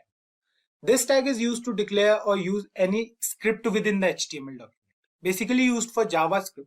So it's not necessary to use this tag within the head section only. We can use it anywhere, but for now we are going to use it inside the head tag. The syntax is also easy. We have to write it like script src. Now src is going to be the file name. So let's add another file over here. We'll write first.js. So this will tell the browser that this particular file is a JavaScript file. So we are going to write here inside this. Now we are going to write first.js. Now we have to define the type as well. So type is going to be text, and the file is a JavaScript file. So we'll write here JavaScript. Fine. Now close this tag, and the script tag will closes automatically. You can see it over here. Fine. The script tag is closed. Keep one thing in mind, that we have to close the script tag every time, but the link tag is not necessary to close. The next tag we are going to discuss is the body tag. The body tag defines the document's body. Now you can see it over here. If we go back to HTML page, you can see the body tag over here. Now the body element contains all the content of an HTML document, such as headings, paragraphs, images, hyperlinks, tables, lists, etc. There can only be one body element in an HTML document. Any tag we are going to use within the body tag is going to define the structure of a web page.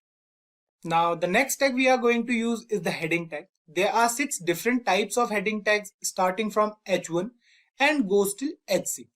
H1 refers to the most important heading and H6 refers to the least important. The font size of H1 is the largest and the font size of H6 is the smallest among all. So let's use them all here. What we'll do is we'll write here H1. Now inside this H1 we'll write this is heading 1. Save the program and you can see it over here. We have a heading in our web page which says this is heading 1. Similarly, we have the H2 tag as well. So if we write here H2 and inside this if we write this is heading 2. Save the program. You can see the change in the font size. You can see the difference over here. The font for H1 is greater and the font for H2 is a bit smaller than H1. Similarly, we have H3 and for H3 we are going to write here this is heading 3. Fine. Then we have H4 as well. So we are going to write here H4 and inside this we are going to write this is heading 4. Fine. Similarly, we have H5 and H6 as well. So we are going to mention them first here. So we'll write here this is heading 5 and finally we have H6 which is used for heading 6. So we are going to write here this is heading 6. Fine. Save the program and you can see the difference in all the headings over here. The size for H1 is the largest and the size for heading 6 is the smallest. We can use any of these headings according to our needs.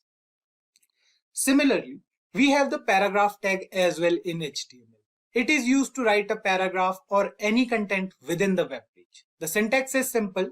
We have to use the P tag for that. So if we write here P and now inside this paragraph tag, whatever thing we'll write. So let's say we are writing here, this is a first HTML document. Fine. Now save this program and you can see it over here. We have some text present in the web browser, right? So these are the most basic HTML tags we discussed in today's video. As we said, the list of tags is large and we'll discuss them while working with them. So please go through these tags on your own and let us know if you face any issues. We have already discussed about tags in the last video. We came across several important tags in the previous video like the HTML, head and the body tags. A simple definition of tags states that a tag refers to a special word wrapped in angular brackets, which are used to define a particular type of content on a web page.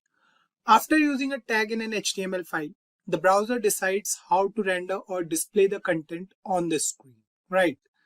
Now, keeping this definition in mind, the definition of an element in HTML states that an HTML element is the collection of a start tag, its attributes, an end tag, and everything in between the tags, right? So an HTML element is basically a collection. Let's understand this with the help of an example. What we'll do is we'll write over here inside the body of this HTML document, we'll write P. Fine. Now this paragraph tag over here is an example of a tag. It has opening tag and a closing tag. So this whole thing is a tag. This paragraph is a tag over here. Now if we add an attribute to this tag like an ID or a class, so what we'll do for that, we'll write here, let's say ID is equals to para1. Fine. This tag now has an attribute within it. ID makes this whole tag unique. We can access the content of this tag with the help of ID attribute. We'll discuss attributes in detail in the upcoming video. For now, let's add some content inside this tag. So what we'll do is we'll write inside this tag. We'll write over here, let's say this is a paragraph. Fine. So we'll write here paragraph. So this is the content of a paragraph tag. Now we have 4 different parts present over here. We have the starting tag over here. So this is the starting tag. This whole thing over here is the starting tag. Then we have attribute. So ID here is the attribute. Then we have content of this tag. So this is the content present inside whole tag. And then we have the end part of a paragraph tag. So this represents the end part, right? So the combination of these four things is known as the HTML element. Now let's talk about the case sensitivity of HTML tags. So HTML tags are not case sensitive. So you can see we have paragraph tag over here with small p present inside angular brackets.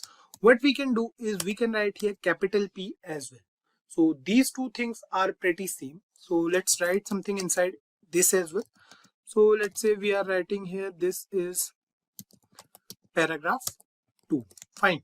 So this is the content present inside this paragraph tag with capital P inside angular brackets. Now save the program. And you can see we have two paragraphs over here. The first one says this is a paragraph and the second one says this is a paragraph 2. So what we have to do is we have to remove A from here. Save it now, and now it says this is paragraph 2. Fine. So I hope you guys got that HTML tags are not case sensitive. Fine. Now let's move ahead and we'll now discuss empty elements in HTML. Most HTML elements have a start tag and an end tag that indicate where the element begins and where it ends. For example, we have this paragraph tag over here. This is the start of this paragraph tag and this is the end part, right? So this indicates that this paragraph tag ends over here. Now there is a group of elements that are exceptions to this rule. So these elements are called empty or void and only have a start tag since they have no content present inside the tag. So they must not have an end tag in HTML. Example of empty elements are like the break tag we have image, link and many more such tags. The list is quite long. So what we'll do is we'll add an image using the image tag. So image tag is basically an empty element. So we'll use that particular element and you guys will understand what empty elements are. So as mentioned earlier that empty elements do not require any closing tag. So what we'll do is we'll write here inside angular brackets, img is the tag name. Then we'll write here src. So src over here is attribute. We'll discuss attributes in upcoming videos. So inside this we'll provide the path of our image. So let's say we have this image present inside images folder, which is a folder present in a system, so where we are saving all our HTML programs. So the next thing we'll write here is alt stand for alternate. So if the image is not shown over the browser, then the alternate text will be shown. So let's say we are writing here image 1. Now we'll close this image tag. So that's all. We don't have to close this particular image tag. We don't have to write here like this. So you can see we don't have to write here like this anything. So if we not write it over here, that's fine because image element is an empty element. So let's save the program and you can see we have an image over here in the browser. So the image size is quite large. What we'll do is we'll reduce the size. So we'll write here this for now. We'll discuss all these things in the upcoming videos, so don't worry about it. For now you can see that we have an image over here. So this is our image. This particular image is what we have added using the image tag. So this is done. Now the last thing we'll discuss in this video is the nesting of elements. Nesting means we can use a tag or element within another element. For example, you can see we have a paragraph over here. So this is a paragraph which says this is paragraph 2. Let's add some more things over here. So let's say we are writing over here HTML stands for hypertext markup language. Fine. And save the program. So this is the paragraph over here. You can see. Let me increase the size of our browser a bit. So now I think you guys can see it much better. Now what we'll do is we'll use a particular element or tag within this paragraph tag. So let's say we want this HTML to be cursive and bold in nature. So what we'll do over here is we'll use the B tag over here. So B stands for bold. So what we'll do next is we'll cut HTML from here and we'll paste it inside this B tag. Now save the program and you can see HTML is bold in nature now. Right. Similarly, what we can do is we can nest one more tag inside this bold text. So what we can do is we'll write here I.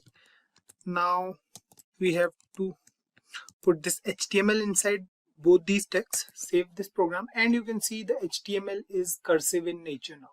So you can see we have 3 different tags, or we can say we have 2 different tags inside a particular tag. This is known as nesting of elements. So we can do it with HTML as well.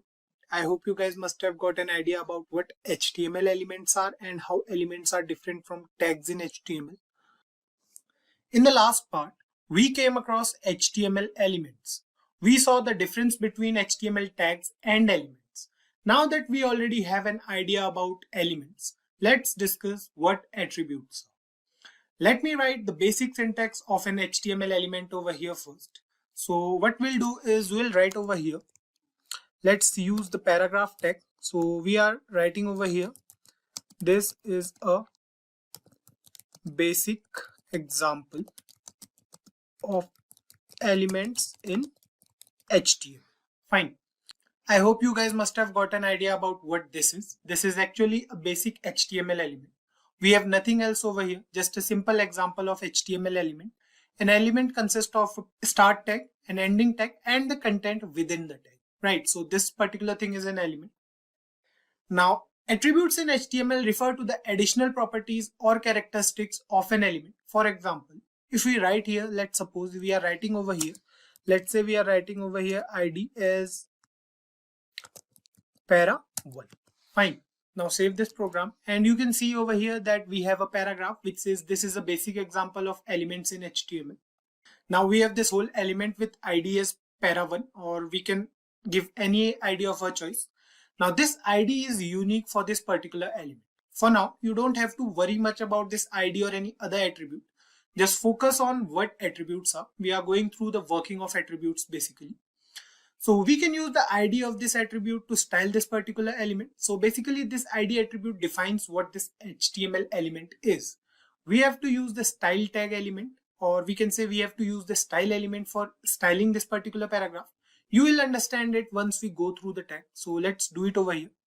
What we'll do is we'll use the style tag over here. So we'll write here style. You can see this is a style element basically. It has start tag, it has ending tag. Now we'll write some content inside this particular tag. So let's say we are writing over here hash para1. Now inside this, what we'll do is we'll define some styling properties. So let's say we are writing over here background color as red, and we'll write here color. So this color here refers to the font color basically. So we'll write here blue. Now save this program, and you can see the paragraph in our browser is changed. So what we did here is inside this style element, we access this particular ID. So ID is unique for each element. We'll discuss it later on. So basically this particular paragraph tag has an ID named para1. So we are using that particular ID. Then we have some CSS properties. So these properties are used to style a particular element. So we have used it over here. You can see it over here. If I zoom out a bit in the browser, you can see the background color of this whole paragraph is red and the font color is blue. Fine. What we want to say here is this ID over here is basically an attribute. It is used to identify or change a particular element. We have many attributes present in HTML. So we'll go through some of them. Let's say we are adding an image over here. So let's add an image, and you guys will understand about HTML attributes here as well. So we'll write here img. So this is basically an empty element. We have discussed it in the previous part wherein we went through HTML elements. Now what we'll do is we'll write here src. Now src is also an attribute. This attribute is used to provide the system with the source of a image. So if we go back to this particular HTML folder, so here we have a HTML folder. You can see we have a folder here named as images, and we have an image present inside this particular folder, right? So what we have to do is we have to provide this path inside a HTML file.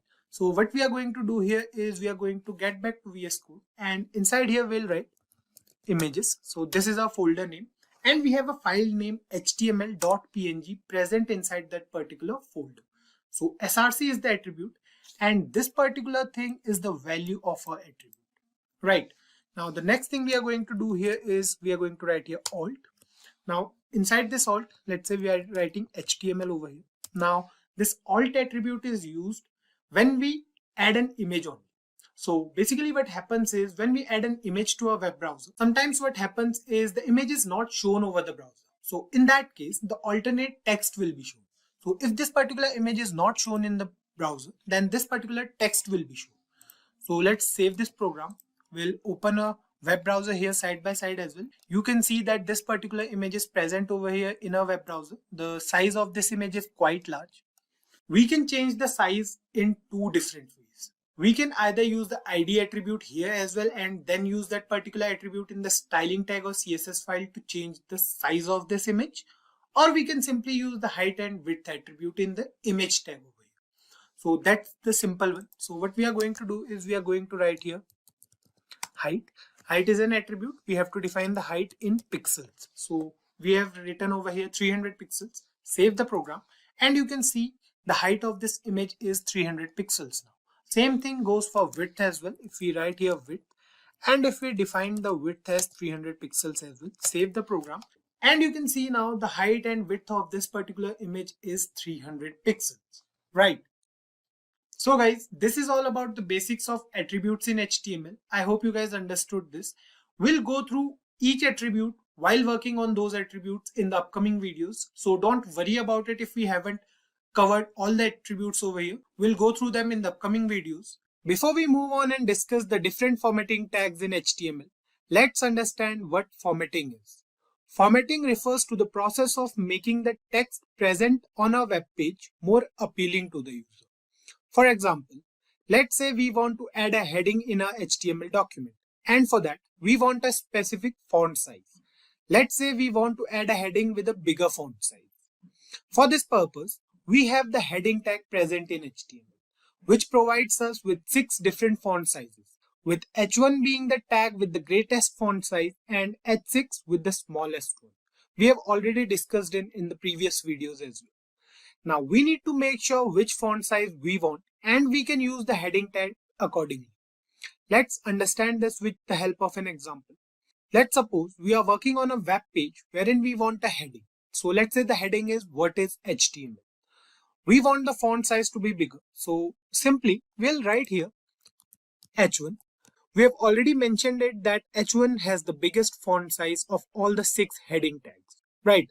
So inside this we'll write what is HTML. So let's suppose this is the heading. Now on saving the program, you can see here on the browser that we have a heading with larger font size. So what we can do for now is we'll remove this heading from here. Now save it and you can see we have only one heading as of now. We have the heading as what is HTML. We can also write a paragraph after this heading tag that will explain what HTML is using the paragraph. So let's do it over here as well and you guys will understand it much better. So here we are going to use the break element. So this is basically an empty element used in HTML for line breaks. So what we are going to do is we are going to put it over here. So this is the tag, BR tag or break tag we can say. Now what we are going to do is we are going to write here inside the paragraph tag, HTML stands for, let's write it in capitals. We'll write here hypertext markup language. Fine. So here we have a paragraph that says HTML stands for hypertext markup language. Now what we want to do is we want to add another heading to this web page, which will define the uses of HTML. So basically what we are doing is we are going through the sizes of heading tags. So we want another heading, let's say over here. Now the main heading of our web page was what is HTML and we want it to stand out among all the headings present in our web page. That's why we use the H1 tag for that heading. Now for the next heading or for the new heading, we'll have a little bit smaller size than the main heading. So what we are going to do is we are going to use the H2 tag or the H3 tag for that. So let's use the H3 tag for now. We'll write over here H3. So basically we are going to write it after a BR tag. So we are going to use the BR tag over here or the break tag we can say. Now we are going to write here uses of HTML. Fine. Now save the program and you guys can clearly see the difference in font size of both the headings. Let me zoom in a bit here in the browser. So now you guys can see it much better. there's a difference in the size of heading 1 and heading 3, right? So this difference is what we are talking about till now. There are 6 different sizes for a heading tag in HTML. We can use any of these heading tags according to our need. Figure out which one of these 6 tags is best suitable for your web page and use them. Simple and easy. Let's move ahead and we'll now discuss some more formatting tags present in HTML. Let's move ahead and we'll now discuss some more formatting tags present in HTML. The next tag we are going to discuss is the bold tag. This tag is used to make the text bold or strong. So there are 2 different tags for the same task. For making the text bold, we can either use the bold tag or simple B tag we can say. The other tag we can use is the strong tag. The functionality of both tags is similar. So we'll use them side by side so that you guys can see the difference, or they are basically same. So what we are going to do is we are going to write here after this BR tag, we are going to write here B. So B stand for bold tag. Now we are going to write something in here. So let's say we are writing over here HTML. Now again after BR tag we are going to use the strong tag. Fine. We'll write same thing here. The content will remain the same. So we are going to write HTML over here. Now here we used both tags with similar content present inside them. Save the program and you can see we have 2 similar outputs here on our web page. The outputs are exactly similar. The working of both the tags is the same, right? Now let's recall the nesting of elements in HTML from the previous video. We have said earlier that we can use an element within another element in HTML. We are going to nest this bold tag inside our first paragraph tag. It means that we are going to nest this bold tag over here. So what we are going to do is we are going to use bold tag inside the full form, or we are going to put the full form of HTML inside the bold tag. Fine. So save it. And you can see we have hypertext markup language written over here in the browser in bold, right? It looks better than the previous one. Just like the bold tag, we have 2 more tags present in HTML to make the text on screen look more appealing to the user. The italic tag and the underline tag. Now you guys must be thinking that these 3 formatting techniques are also present in Microsoft Word. You are right. These 3 tags are present in both MS Word and HTML.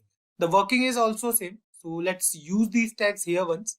What we are going to do is we are going to use these tags over here only. So we are going to put this hypertext markup language inside 3 different tags. So we are going to put them inside italic, we are going to put them inside bold, and we are going to put them inside underline as well. So we are going to do this over here. Now you can see the nesting of elements over here. If I zoom in a bit on Visual Studio Code, you can see we have a paragraph tag, then we have 3 tags present inside it. So we have bold tag, we have italic and underline. So this is called nesting of elements. Now save this program and you can see the text over here. We have hypertext markup language in italics, it is underlined and it is bold in nature, right? The next tag we are going to use is the delete tag. We have 2 different tags present for this task as well. Let's say we want to put a line through the center of any text, crossing it out basically. Let's say that this text is not relevant. Fine. So let's go through an example first. What we are going to do is we are going to use the break tag over here, and now after this break tag, we are going to use a paragraph tag. We are going to write a paragraph. So let's say we'll write here, I would like to have a cup of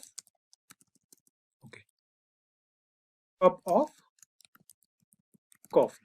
Fine, save it, and you can see we have this paragraph or sentence over here on the browser. Now what we want is we want to delete this particular word, or we can say we want to put a line through it. Fine. So what we are going to do is we are going to write here strike. Fine. We are going to put coffee inside this strike tag because we want this particular word to cut, and then let's say we are writing over here tea. Fine. So save it now and you can see it over here. It says I would like to have a cup of coffee, has a line over it, and then we have written tea. So you guys can understand the meaning of this sentence by yourself, I guess. We can use this tag anywhere according to our needs. We can achieve this same thing with the help of the delete tag as well. What we have to do is we have to write here in place of strike. What we are going to do is we are going to copy this piece of code from here. We are going to paste it here. Now instead of strike, we are going to write here delete. So del, this is the tag, and we are going to close this tag as well. Now we are going to write coffee inside it and save the program, and you can see we have the exact same output with this tag as well. Fine. Another tag we have in HTML for formatting is the mark tag. Now the mark tag in HTML is used to mark any particular text. The text will be highlighted with yellow color. For example, let's say we are writing something over here, or we can just paste this again, and we are going to remove this part. Now we want to mark the word coffee, let's say. So what we are going to do is we are going to write here mark. This is the tag, and inside this tag we are going to write coffee, let's say. Fine. Save the program, and you can see it over here. We have this sentence which says I would like to have a cup of coffee, and coffee is highlighted over here, right? So this is the mark tag, and we can use this tag for formatting. Now the last tag we are going to discuss in today's video is the font tag. The font is an inline element used to change font sizes, font colors, and font styles of the text in a web page. This element has its own attributes. So the three attributes we can use are size, color, and face. Fine. Size is used to change the font size of the text. We can write values between 1 and 7, with 1 being the smallest and 7 being the largest font. Exactly opposite to the heading tag. So you can learn it that way. Color refers to the font color. We can simply write the name of the color, or we can use the hexadecimal values for colors. The hexadecimal numbers are specified according to the RGB value for each color. The last thing we have is face. Face refers to the font style. The default HTML font is Times New Roman. We can use any font style of our choice using this attribute. So let's use this tag over here, and you guys will understand it much better, I guess. So what we'll do is we'll write here. Let's say we are using a paragraph tag. So we'll write something over here. Let's say I prefer. Now we are going to use the font tag over here. So this is a tag. You can see it in red color. Now we have three different attributes, right? So the first attribute we have is size. So we'll write here inside size, let's say the size of this font is 4. Then we have color. So color defines the font color. So let's say the font color we want is red. And then we have the face. So let's say we want the font style to be Verdana, and we'll write something over here. Let's say we are writing this over red. Fine. Now save the program, and you can see it over here. It says I prefer red. Fine. So let's complete this sentence. What we are going to do is we are going to write something after this font tag as well. So let's say we are writing over here red over blue. Save the program, and you can see it over here that we have this particular sentence which says I prefer red over blue. So let me increase the size of VS Code so that you guys can see it clearly. So here you can see we have this paragraph tag. Then we have written inside it I prefer, and we have kept this red word inside a particular element, font element basically. This font element has three different attributes: size, color, and face. Now let's change the size of this to 6 for now, and we'll check the output, save the program, and you can see red over here is quite large in size, right? It looks different. So I hope you guys got this. Formatting an HTML document is mostly done using CSS, but now HTML also allows us to format our documents using different tags. Basic formatting, we can say. So formatting is making the web page more appealing using these particular tags. So the list of formatting tags present in HTML is quite long. We can't discuss all of them here, but if we use any of those tags in the upcoming videos, then surely we'll discuss them over there on. Now the task for you guys is to use these formatting tags and let us know if you find any difficulty in using them. In HTML, a phrase tag is used to give structural meaning to a block of text. What does that mean? Let's try to understand this with the help of an example. We'll first take a paragraph for this example, a small one maybe. So let's do it here.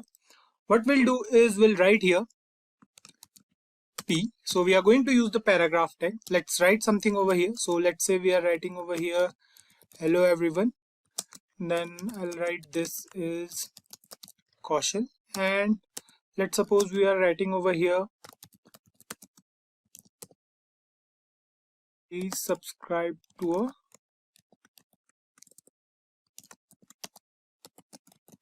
YouTube channel. Fine. Save this and you can see here that we have the same paragraph here on the browser. Now what we said earlier about the phrase tags is they are used to give structural meaning to a block of text, right? So here we have a paragraph and we want to provide meaning to a block of text. Let's say we want to put some emphasis on the word YouTube over here. Fine. We want this word to stand out differently from the rest of the paragraph. For this task, we have the emphasize tag in HTML. The syntax for this tag goes like this. So what we'll do is we'll cut this sentence into two different parts so that it will be easy for you guys to understand. Now, we have the emphasize tag in HTML. The syntax is pretty simple. What we have to do is we'll write over here. So we are going to make changes inside this particular paragraph tag only. So we are going to use the emphasis tag over here. So what we have to do is we have to cut the word YouTube from here and we have to paste it here. Now the syntax is so simple. We have a two-word tag. So it says EM. It stands for emphasis. Now save the program. And you can see here in the browser, you can see the difference basically. The word YouTube stands out from the rest of the words present in the paragraph. To lay some more emphasis on the word YouTube, we can use the title attribute. Now title attribute will be used inside the emphasis tag. So let's do it here once. So what we are going to do is we are going to use the title attribute over here. So let's say the title says check a YouTube channel. Fine. So let's break it a little more. So here you can see we have these three lines. So inside this paragraph tag, what we are doing is we are using the emphasis tag, and inside that emphasis tag, we are using the title attribute. Fine. On saving the program, you can see nothing changes over here on the browser. To witness the change here, we have to take our mouse cursor over YouTube, and you can see we have a small pop-up here that contains the value of a title attribute. Let me zoom in a bit here. So here you can see on taking the mouse cursor, we have this small pop-up with the value of a title attribute, right? Another thing we can do for this task is we can add a link over here on the word YouTube. We'll discuss it in the upcoming videos when we'll go through text links in HTML. So you guys will understand it much better then. Now, you guys may have a question in your mind that we can do this exact same thing with formatting tags as well, right? Yes, of course we can do that, but formatting refers to the process of molding the text for a better look and feel of the text, while phrase tags are used to provide meaning to a block of text. It's not necessary that if a tag falls under the category of formatting tags, then it can't be a phrase tag. The difference lies in the purpose of using that particular tag. I hope you guys are getting it. The next tag we are going to discuss is the mark tag. We have already discussed this tag in the formatting tags as well. So let's discuss it one more time. The mark tag in HTML is used to mark any particular text. The text will be highlighted with yellow color. So we have discussed it previously. Now what we are going to do is we are going to copy this piece of code. So we are going to copy the whole paragraph from here and then we'll paste it here. Now instead of using the emphasis tag, we are going to use the mark tag over here. Fine. So we are going to change the tag name from emphasis to mark for the opening and closing tag. Save it now. And you can see we have another paragraph over here which is almost the same, or which is exactly the same. It says, hello everyone, this is Kaushal. Please subscribe to our YouTube channel. Now the thing to notice here is the word YouTube. It is highlighted in yellow color, right? So the title attribute will work same over here as well. If we put our mouse cursor over the word YouTube, you can see we have this pop-up with the same title value, right?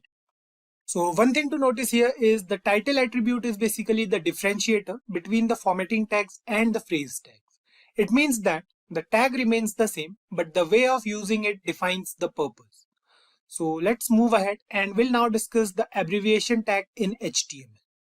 The word abbreviation in general terms refers to the short form of a word. That's it. We have the answer here. If we are using any abbreviation for any word, we want the user to know that this particular word has a special meaning. Then we can use the abbreviation tag. So the syntax goes like this. What we'll do is we'll again use this same paragraph and we'll paste it over here again. So what we are going to do is we are going to remove this empty space from here so that you guys will be able to see the whole code or as much code as possible. So what we are going to do now is we are going to use the abbreviation tag. Fine. So we'll remove this piece of code from here. We have to put this over the word YouTube. So what we are going to do is we are going to write here abbreviation, and inside there we are going to write YT. So this is the short form of YouTube basically. Now save the program and you can see that we have another paragraph, but there's no difference over here as of now. The word is simple. It's not standing out basically, right? So this is because while using the abbreviation tag, we must necessarily use the title attribute along with this tag. So let's do it here. We have to write here title and we have to write here YouTube because YT stands for YouTube. So we are going to write here YouTube. Now save the program and you can see here that the abbreviation YT is now underlined with a dotted line. Fine. This indicates that the word YT is used as an abbreviation here and the user will know that something is different over here. On taking the mouse cursor over it, you can see we have the value of our title attribute. You can see it says YouTube. So this is basically the short form of YouTube, YT over here. Now the next tag we are going to discuss is the address tag. This tag is used to display the address in the web browser. The content is written within the opening and closing address tag is considered as an address in HTML. So this is the address we generally use. Fine, not an IP address or nothing else. The general address we use for our location or for our address. So let's use this tag over here. We'll write here address and this is the tag. Now inside this tag we are going to write YouTube office, let's say. Then we have 123 street. So this is going to be the street name for our address. Then we have, let's say, sector. So let's say the sector is 456. And then we have the place name as Noida and the country name as India. Fine.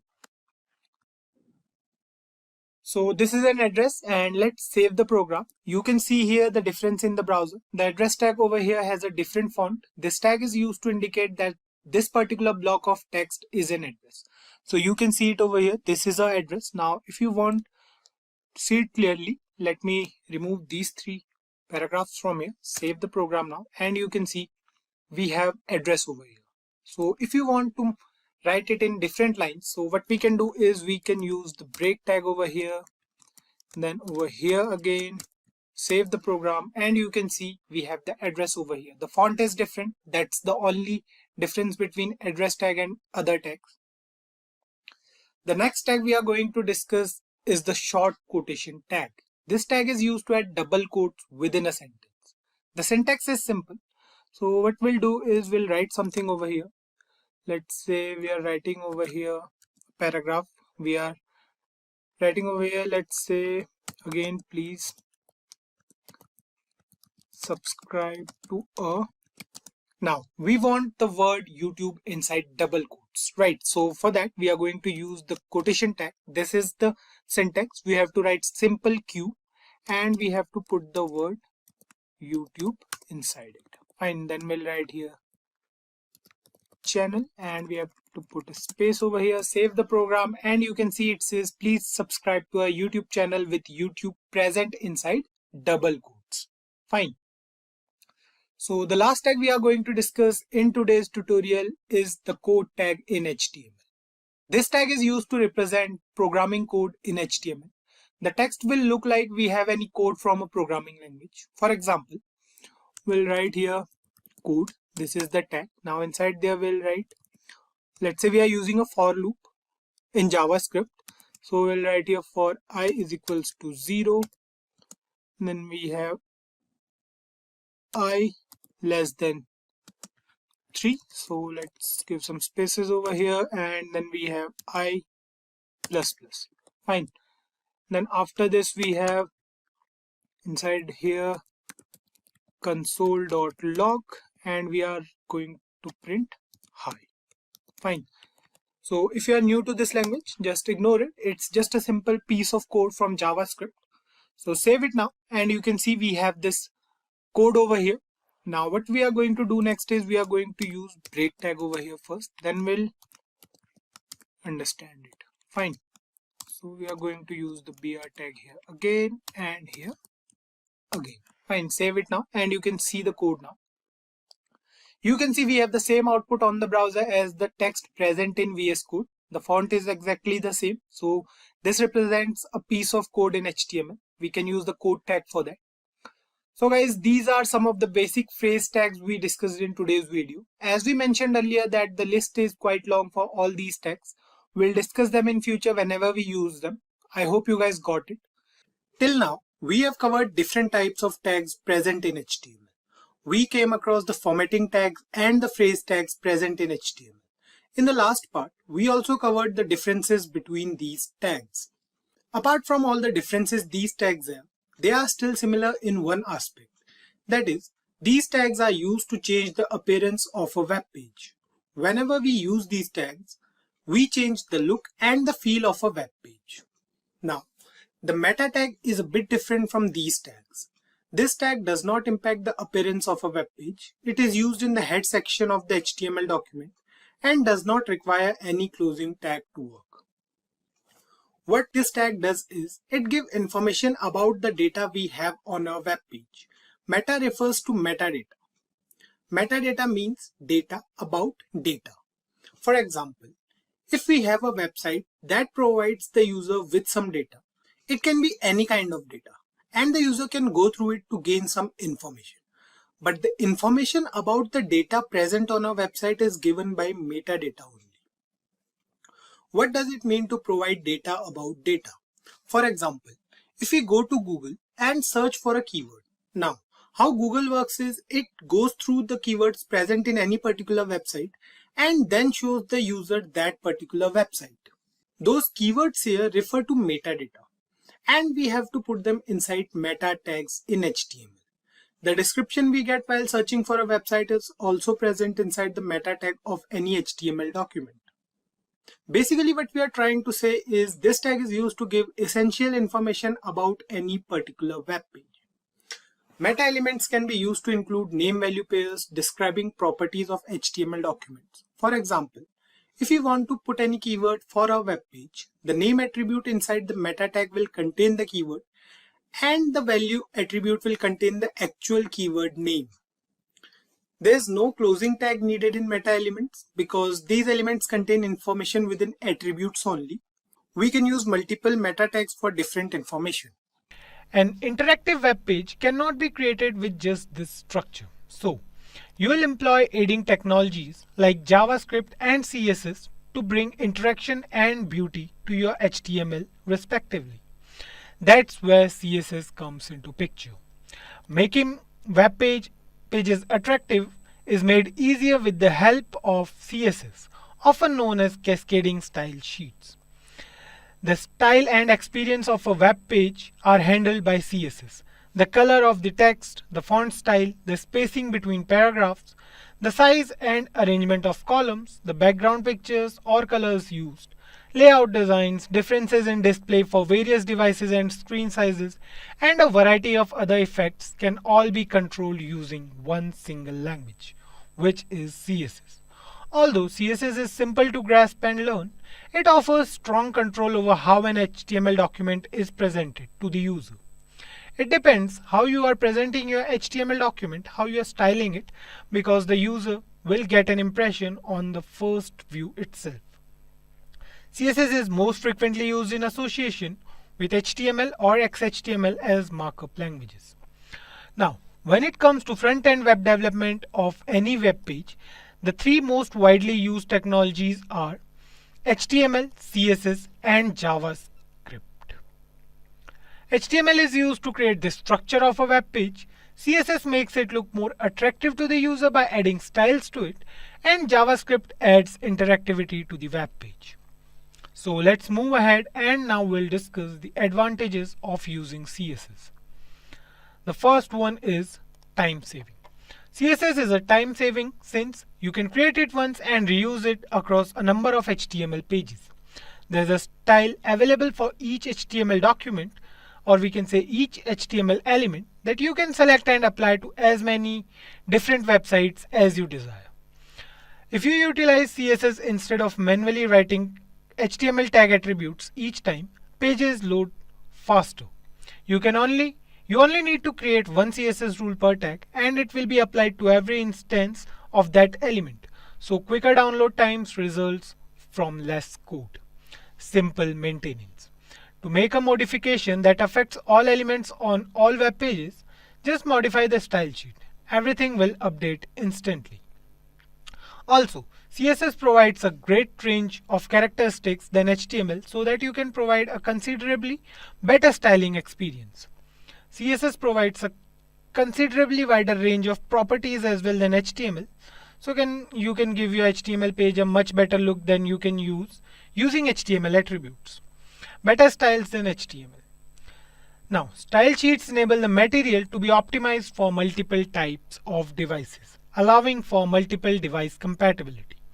Different versions of a website can be displayed for printing or for handheld devices like PDAs and cell phones by using the same HTML document.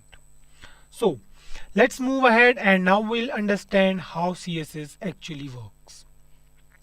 A browser must merge the content of a document with its style information before displaying it. It goes through several steps to process the document, which we have outlined here. Remember that this is a greatly simplified explanation because different browsers will perform the procedure differently when a browser loads a web page. But this is what usually takes place in a browser. The browser starts loading HTML. Example, it receives it from the network. It transforms the HTML into a document object model. In the computer's memory, the document is represented by the document object model. In the same time, it also loads CSS as well. Most of the resources that the HTML document links to, including embedded images, videos, and even connected CSS, are subsequently fetched by the browser because it is handled a little later in the process. We are not discussing JavaScript here to make things easier for you guys. The browser parses the CSS that was fetched and groups the various rules according to the type of selectors they use, such as element, class, ID, and so on. It determines which rules should be applied to which document object model nodes. Based on the selectors, it discovers and applies the appropriate styles to each node as needed. This immediate step is called render tree. So this is the creation of DOM tree. After the rules have been applied to it, the render tree is organized in the manner in which it should look. The screen displays the page's visual representation. This stage is called painting. So guys, this is how CSS actually works on a web page. I hope you guys must have got an idea about what CSS is and why one should use CSS on a web page. We'll dive deeper into all CSS concepts in the upcoming videos, so we'll go through all the CSS aspects one by one. CSS uses the color values to specify the colors on a page. They can be specified using predefined color names, hex or RGB format. There are nearly 140 standard color names. Hexadecimal is a 6-digit representation of a color. The first 2 digits represents the red value, the next 2 are green value, and the last is the blue value. All the other colors can be created using the combination of these 3 colors. There are several websites available where you can know the hex value of the different shades of color. As you can see, the black color is signified by hashtag and the 6 zeros. The red is hashtag FF and the 4 zeros followed by it. The RGB color value is specified using the RGB property. This property takes 3 values, one for red, green and blue. The value can be the integer between 0 to 225 or a percentage. As you can see, the black color is signified by 000, the red by 25500, the blue by 00255 and the green by 02550. Now let's move to an example to understand how we can add the colors to our page. In this example, we will see how we can add colors in different ways to our HTML. So we are on the Sublime Text Editor. As you can see, we have the standard boilerplate ready with an H2 and a paragraph on our page. Open the style tag and make the font size of the paragraph to 25 pixels so it is clearly visible.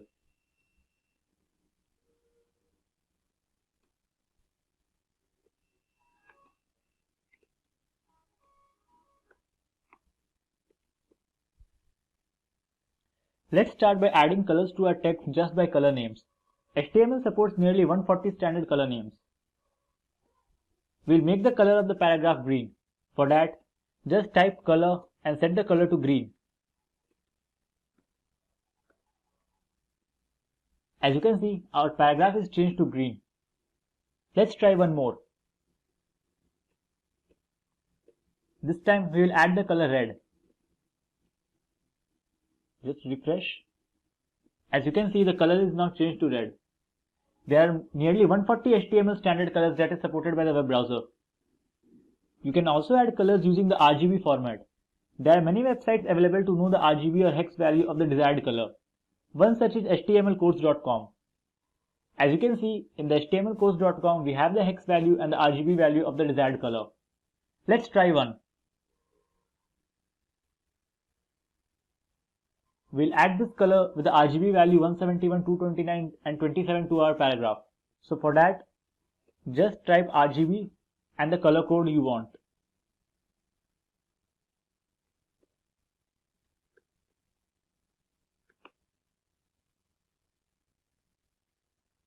As you can see, the color is now changed to our RGB value.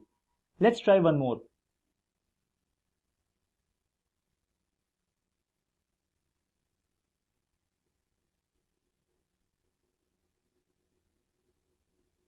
This time we'll use this RGB value to our text.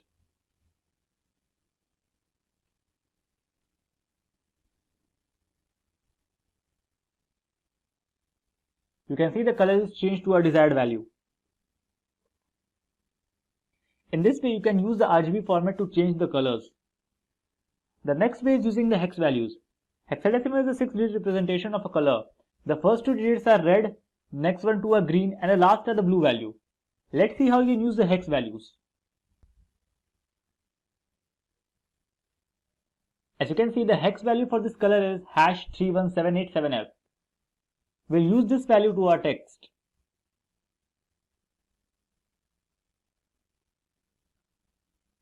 To add the hex value, you have to use the hashtag followed by the color code.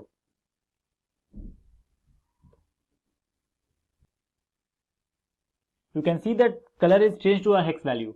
Let's try one more.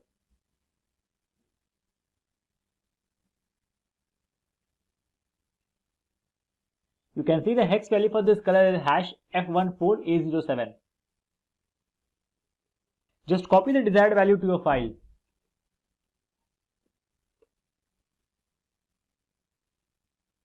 You can see the color changes. You can also add color borders to our heading. Do that, just mention the border style along with the color code.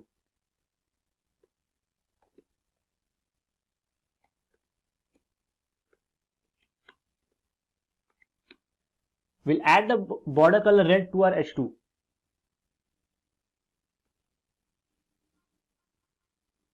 Now you can see we have the border around our H2.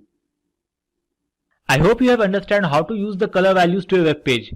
There are mainly 3 ways by which you can add the colors to a web page. They are hex, RGB values and the color names. In the last 2 sessions, we have discussed what is CSS and the CSS color property. In this session, we'll discuss how you can set the background image on your web page. We'll see the several properties related to background image and how you can use them to customize the image around the web page. So without further delay, let's get going. So let's begin by discussing about the background property of the CSS.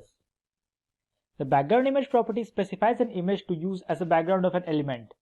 The background is defined in the body element of the HTML code.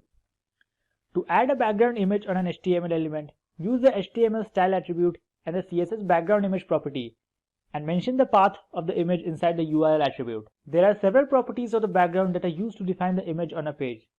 Some of the common ones are background image, background repeat, and background position.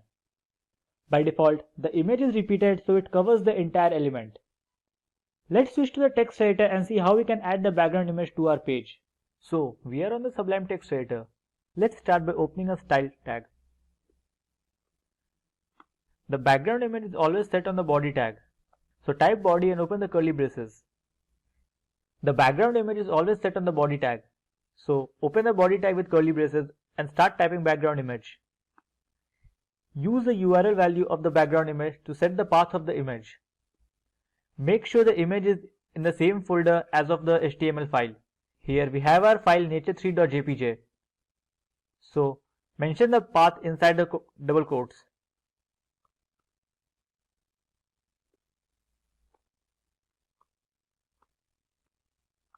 Save the file and let's see how it looks on a web page. As you can see, we have the image on the web page. Let's format this image a little bit. We'll start by setting the background size. So type background size, and there are three values to the background size. First one is auto. It will set the image as it is. Save the file and let's see how it looks on a page. As you can see, the size of the image is as same of the original size. The color value will set the image size that will be fit to the web page. As you can see, the image is set to the whole web page. We can also set the image size to manual. Let's say we want the image size of width 500 pixels. So now as you can see, the width of the image is 500 pixels. Next, we will set the background repeat property. There are three values to background repeat. First is no repeat. With the no repeat value, the images will not be repeated on a page. Now as you can see, the images are not repeated. Second is repeat X. It will set the images to be repeated on the X axis.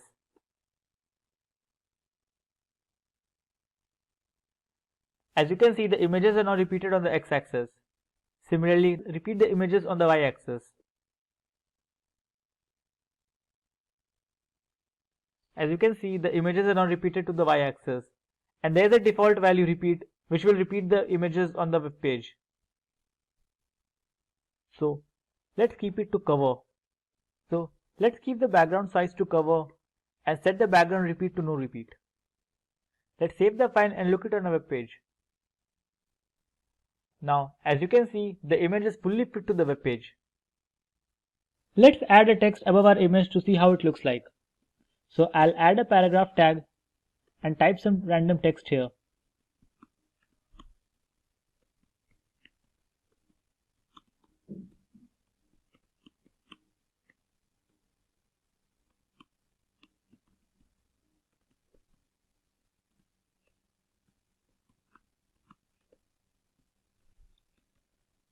Let's set the text color to red and align it to center.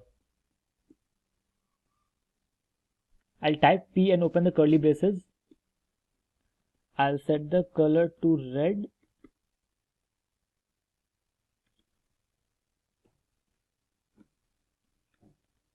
And I'll set the text aligned to center. Let's save the file and see how it looks on a page. As you can see, we have a text above our image which is centrally aligned and the text color is red. In this video, you will learn what are CSS selectors and what are their different types. So let's start by discussing the agenda for this tutorial. So in this tutorial, we will learn what are CSS selectors and what are their different types. We will also look at an examples to how to work with CSS selectors. So, what are CSS selectors? CSS selectors allow you to select and style HTML elements. Selectors are used to find elements based on their ID, classes, types, attributes, value of attributes, and much more. Let's discuss the most common selectors. There are several different types of CSS selectors. The most common of them are CSS element selectors, CSS ID selector, CSS class selector, CSS universal selector, and CSS group selectors. So, what is a CSS element selector? The element selector selects element based on the element name. This is a CSS selector. It means it will select all the P elements on the page. It will style all the P elements to the central aligned having blue color. This is a CSS selector. It is set to P. This means it will select all the P elements on the page. It will style all the P elements to be center aligned having blue color. Let's look at what it looks on a page. So as you can see, all the elements are centrally aligned with a text color blue. CSS ID selector. The ID selector uses the ID attribute of an HTML element to find a specific element. An ID should be unique within the page, so you should use the ID selector to find a single unique element. To find an element within a specific ID, use a hash character followed by the ID of the element. So here we have used the hash para1. So all the rules will be applied to the HTML element with ID equal to para1. So this is an ID selector. It will be applied to all the HTML element with ID is equal to para1. As you can see, it is applied to the element having the ID para1 and all the other elements are defaultly styled. CSS class selector. The class selector finds the element with a specific class set by the HTML class attribute. To select an HTML with a specific class, use the period character followed by the name of the class. So this style will be applied to all the elements having the class name class1. This is a class selector. It is denoted by a period symbol. All the elements having a class name class1 will be styled with centrally aligned and color blue. As you can see, the element having the class name class1 is styled and all the other elements are set to default. CSS universal selector. The universal selector selects all the elements on a page. The universal selector is assigned by a star character. The universal selector selects all the elements on a style sheet. As you can see, it is denoted by a star mark. All the elements inside our web page will be centrally aligned and the color will be set to blue. As you can see, all the elements are centrally aligned and the colors are set to blue. CSS group selector. In style sheets, there are often elements using the same style. To minimize the code, you can group selectors. To group the selectors, separate each selectors with a comma. Here, we have group selectors for H1, H2 and P. So style is applied to H1, H2 and P elements only. It is better to group the selectors to minimize the code. Here we have group selectors P, H2 and H3. So style will be applied to only elements having P, H2 and H3. As you can see, so all the elements of P, H2 and H3 are centrally aligned and colored to red. Every element that can be displayed on a web page is comprised of one or more rectangular boxes. CSS box model typically describes how these rectangular boxes are laid out on a web page. These boxes can have different properties and can interact with each other in different ways. But every box has a content area and options surrounding padding, border and margin areas. The following diagram demonstrates how the content, padding, border and margin CSS properties determine how much space an element can take on a web page. The content area consists of content like text, images or other media. It is bounded by the content edge and its dimensions are given by the content box width and height. The border area is the area between the box padding and margin. Its dimensions are given by the width and height of the border. The margin area consists of spaces between the border and the margin. The dimensions of the margin area are the margin box width and margin box height. It is useful to separate the element from its neighbors. The padding area is the area that includes the element's padding. This area is actually the space around the content area and within the border box. Its dimensions are given by the width of the padding box and the height of the padding box. Now let's jump to an example to understand the box model better. So we are on the Sublime Text Editor. To get started, I have created a box named Simplilearn with background color pink. The font size is 30 pixels and we have set the border to 0 solid green. Let's see how it looks on our page. So as you can see, we have a box named Simplilearn with background going all the way to the end. I have also removed all the padding and margin from the page so that the boxes are pushed just at the corner of the page. As you can see. Let's start by adding a padding of 20 pixels to the box.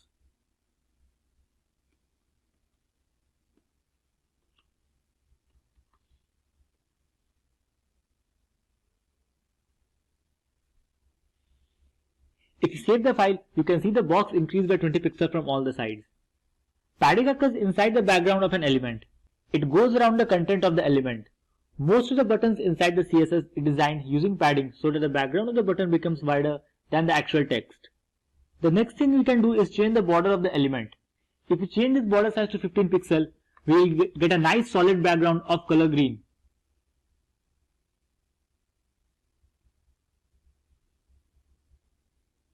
The border goes around the padding of our element. So we have the 20 pixel of padding around our content and 15 pixel of border around the padding which is around the content. Now we'll see the working of the margin. If we add 30 pixel of margin to our element, you can see the spacing on the outside of our border. So let's add the 30 pixel margin and refresh. You can see the spacing on outside of the border. Margin is used to space two elements apart from each other. Now let's change these values to see the difference. Let's make the margin 40 pixels. We'll make the padding 30 pixels. And let's keep the border 20 pixels. And make it color red. This is 40 pixels. Let's observe the changes. So as you can see, our border now has a red background. The padding is 30 pixel, the margin is 40 pixels. Let's inspect the elements to understand it better.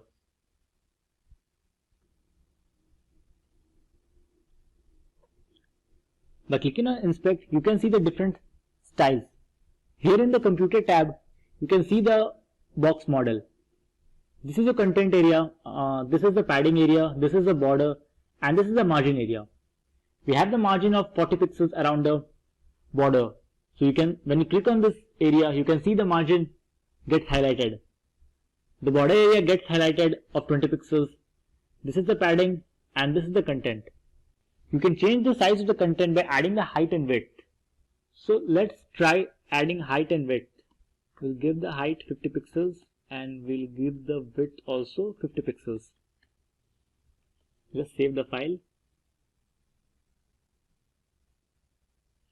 Now when you refresh, you can see the content area 15 to 50. What is a flexbox? Flexbox, also called flexible box model, is basically a layout mode or model that provides an easy and clean way to arrange the items within a container. If you are using a CSS for a while, you must have used the old block model where you assign width in terms of percentage or fixed width and then use the float to arrange the items on the page. Suppose for example, you want to arrange 3 boxes in a row. Then you have to enter everything manually from width, height and to padding. Flexbox can do all these things with ease. Some of the concepts of flexible box model is the ability to alter the item width and height to best fit in the containers available in the free space. Flex model is direction agnostic, which is different from the box model, which is vertically biased, and the inline, which is horizontally biased. Flexbox works for both. Flexbox is more effective in a small scale layouts. So here are the main properties of the flex. Okay, so let's jump to some code and learn how these flex properties work. Okay, so we are on the Sublime text editor. To get started, let's add a div inside a body here and we'll give a class of flexbox container, since this will be the container where all our flexbox item will reside.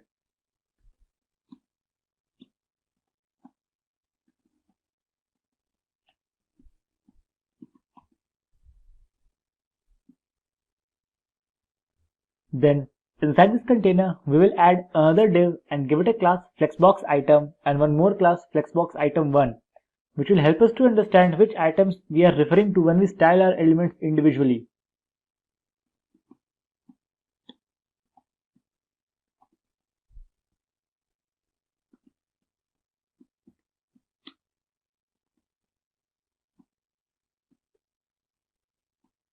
Let's just save the file and see how it looks on a page. Now if you save the file, you can see we have the box because I have already applied some of the styles to these flexbox items. Let's just see the styling. So you can see we have the items styled, just a basic styling, so that we get the box on the web page. Now let's just copy these and add 2 more flexbox items, and you will see we have 2 more boxes on our page. Just copy and paste them below. give them the class name flexbox item 2 and flexbox item 3. Just save the file.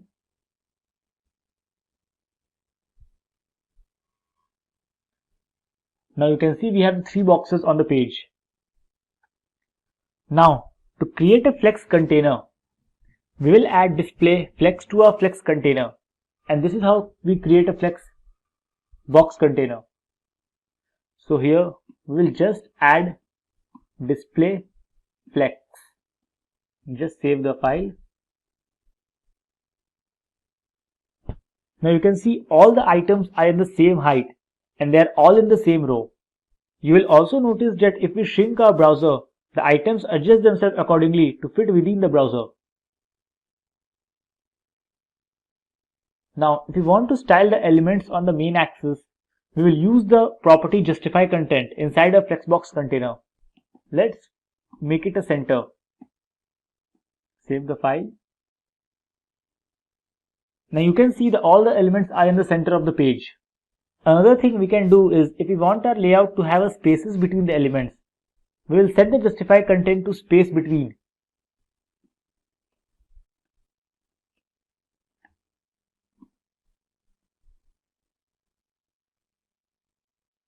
You can see all the items are now evenly spaced. If you want to lay out your items on the cross axis, we will use the align items property. The default value for this is stretch. If we want to keep the size of our items, we will use the center, and then all our items will be center vertically. Before Flexbox, aligning the items vertically inside the container was nearly impossible. With Flexbox, you can do it easily. Now you can see the items are aligned vertically inside the container. Now let's just delete everything and we'll just keep the display flex. Now if we want to have a column layout instead, we will use the flex direction and change it to column. Flex direction, column. Now if you refresh the page, you will see all the items are shown up in a column. Now we can start talking about the different properties that can be applied to our different Flexbox items as opposed to the Flexbox container items. The Flexbox container is only for laying out and spacing between your items as well as the positioning of your item inside the container.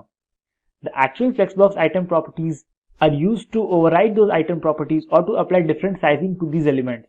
Now if we want our first item that it does not shrink when we shrink our browser, we'll set the flex shrink to 0 to our first item. So we'll set the flex shrink to 0. Now if you go back to the page and try to shrink this, you'll see the first item remains the same. It does not shrink. Now, in the same way, you can set the items to grow in proportion with the web browser. Suppose we want our Flexbox item to grow with as the page grow and cover all the empty spaces. So we'll set this flex grow to 1. Now you will see all the empty spaces are taken by the second item. Let's say we want our second box to be the center of the container instead of stretching to full height. We can use the align self property and set it to center.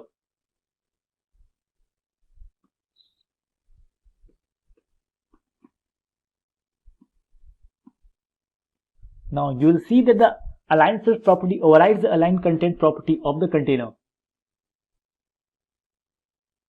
You can see it is centrally aligned. So this is all you need to understand and get started to work with the Flexboxes. I hope you guys enjoyed this video and learned something new about the Flexbox and how you can use the Flexbox to create the dynamic layout for your site. What is a grid? A grid is a set of intersecting horizontal and vertical lines defining the rows and columns. And what is a grid layout? So, CSS grid layout is the most powerful layout system available in CSS. It is a two-dimensional system, meaning it can handle both columns and rows, unlike Flexbox, which is largely a one-dimensional system. You work with grid layout by applying the CSS rules to both the parent element, which became the grid container, and the element's children, which became the grid items. The CSS grid layout excels at dividing a page into major regions or defining the relationship in terms of size, position, and layer between parts of a control-built HTML primitives. You can see this is the basic layout of a grid system. Like tables, Grid layout enables an author to align elements into columns and rows. However, many more regular layouts are either possible or easier with CSS grid than they were with tables. For example, a grid container's child element could position themselves so they actually overlap and layer, similar to the CSS positioned elements. So here are the features of the CSS grid layout. They are fixed and have flexible track sizes. You can create a grid with fixed track sizes using pixels. For example, this sets the grid to the specified pixel which fits to the layout you desire. You can also create a grid using flexible sizes with percentages or with the new FR unit designed for this purpose. You can place the items into a precise location using the grid line numbers, names, or by targeting an area of the grid. The grid also contains an algorithm to control the placement of items not given an explicit position on the grid. You can define an explicit grid with a grid layout. The grid layout specification is flexible enough to add additional rows and columns when needed. Features such as adding as many columns that will fit into a container are included. It also gives you control of overlapping content. More than one item can be placed into a grid cell or area and they can partially overlap each other. This layering may then be controlled with the z-index property. So, here are the basic terminologies you should know to work with the grid system better. The grid line is the dividing line that make up the structure of the grid. They can either be vertical or horizontal and resides on either side of rows and columns. A grid column is a space between two adjacent vertical grid lines. The size of a grid column is determined by the grid template columns property. On the other hand, a grid row is a space between two adjacent horizontal grid lines. Its size is determined by the grid template rows property. The grid cell is the single unit of a CSS grid. And in grid design, a gutter is basically the width of the space between columns. A gutter margin is the white space formed by the adjoining inside margins of two facing pages in a book, or a space between columns on a page. So, with this, let's now move on to the hands-on demo and see how the grid system works in actual world. If getting your learning started is half the battle, what if you could do that for free? Visit SkillUp by Simplilearn. Click on the link in the description to know more. So we are on the Sublime Text Editor open with a project with some basic background styles and nothing inside the body. You can see this is the basic background style we have pre-applied just to have a good look of the box model. We'll start by creating a container and wrapping our grid items in it. So let's create a grid and give it a class named grid container.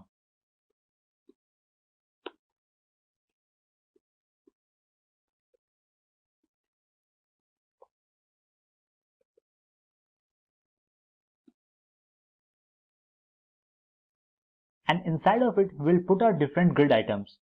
So we'll just create different grid items and give them a class grid item followed by a class number they belong to, so that we can easily distinguish between them.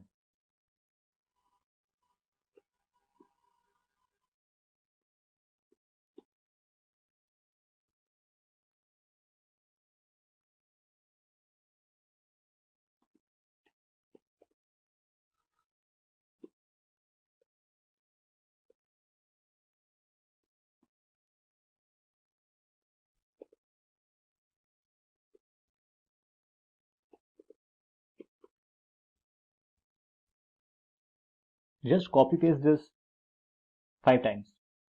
So we'll have the 5 elements on our page.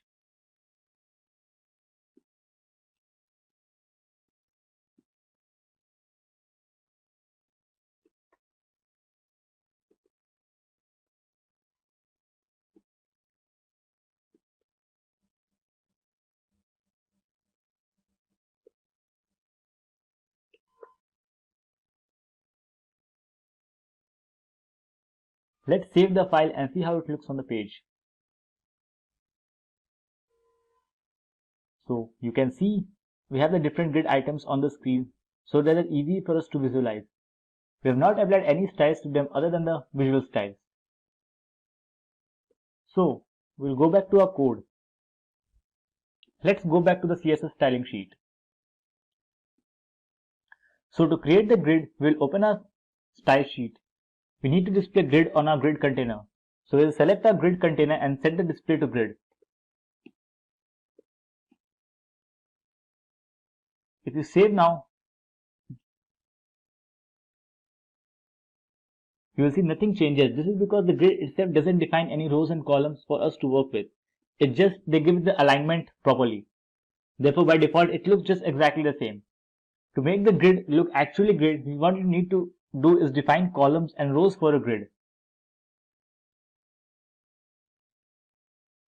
So to do this, you will use a set grid template and set the column if you want to set the size of the column.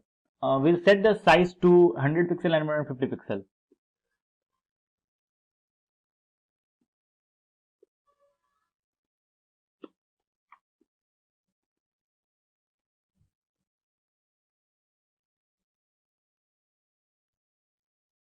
Now, if you refresh, you have the 100 pixel column on the left and a 150 pixel column on the right. And then the grid captures our next row. But what if we want our box to flexible size themselves according to the items inside of them?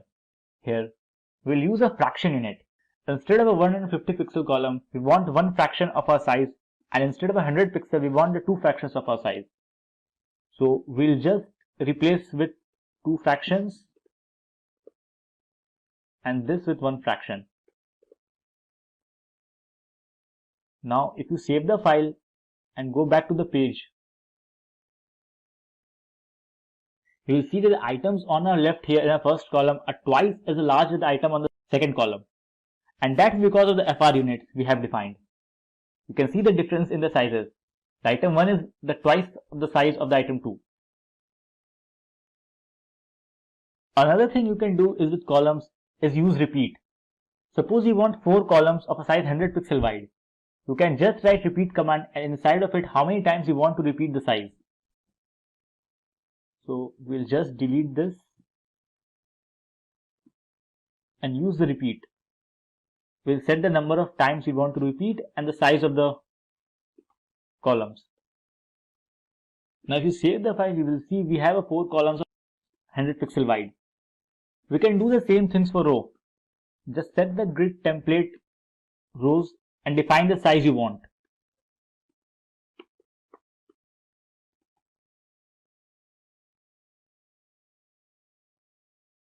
Now you can see we have the symmetric size all around our container.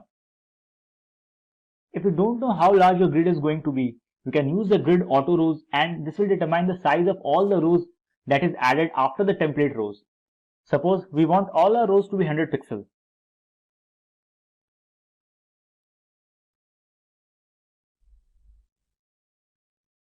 So we'll just delete the grid template rows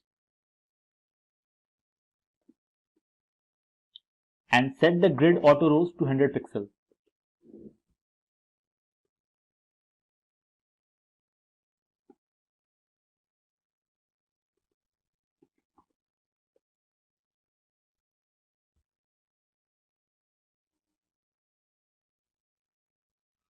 Now you can see all the rows are now 100 pixel tall. Let's change our column back to 100 pixel and 150 pixels so that it will be easier for us further.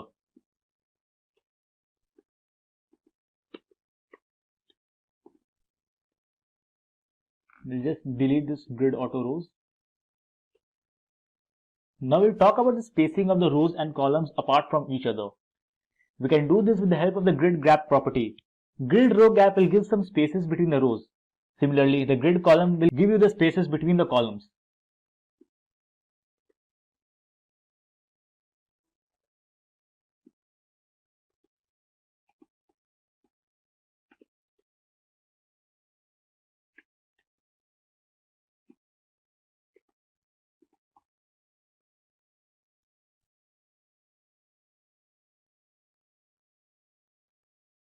Now you can see the gaps between the rows and columns.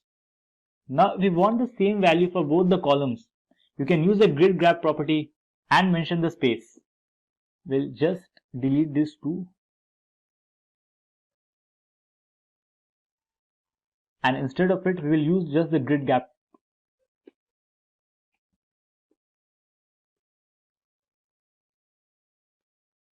and set the size to 20 pixels.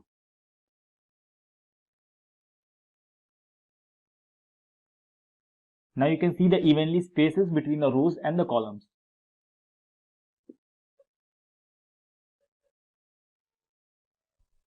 This is all you need to know about the sizing of the different columns and rows. Now let's talk about the positioning items within its grid cells. So for horizontal positioning, we could use the justify items and we can set that to center.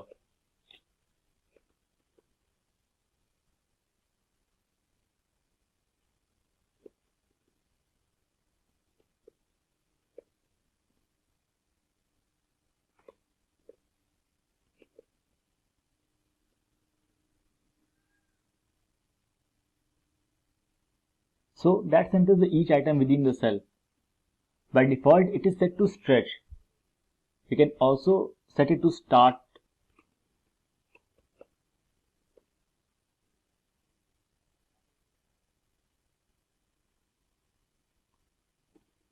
or end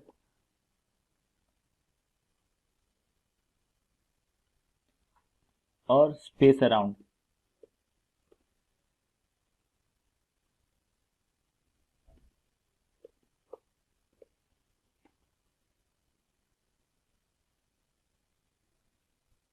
We will leave this to center.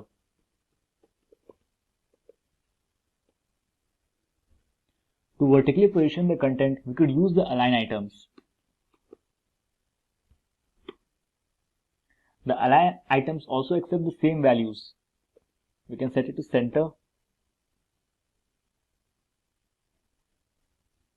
We can also set this one to start or end.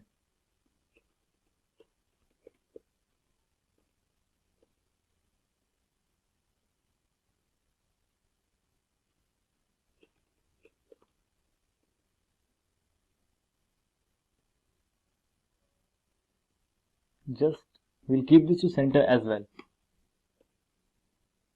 You can also align the entire grid within the container. So let's get rid of these to just demonstrate them in a proper manner. We can use the justify content and that will align the content horizontally within the container.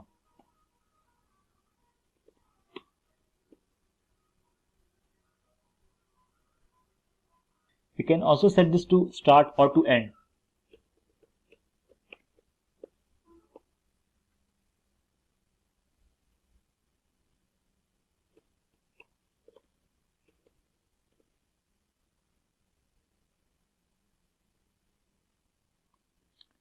Just set this back to center. To align the content vertically, we could use the align content and the align content also accepts the same value. We can set it to center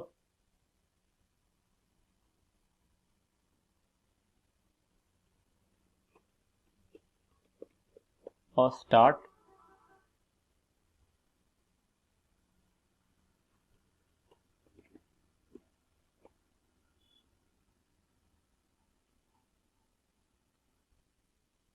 if you inspect the elements,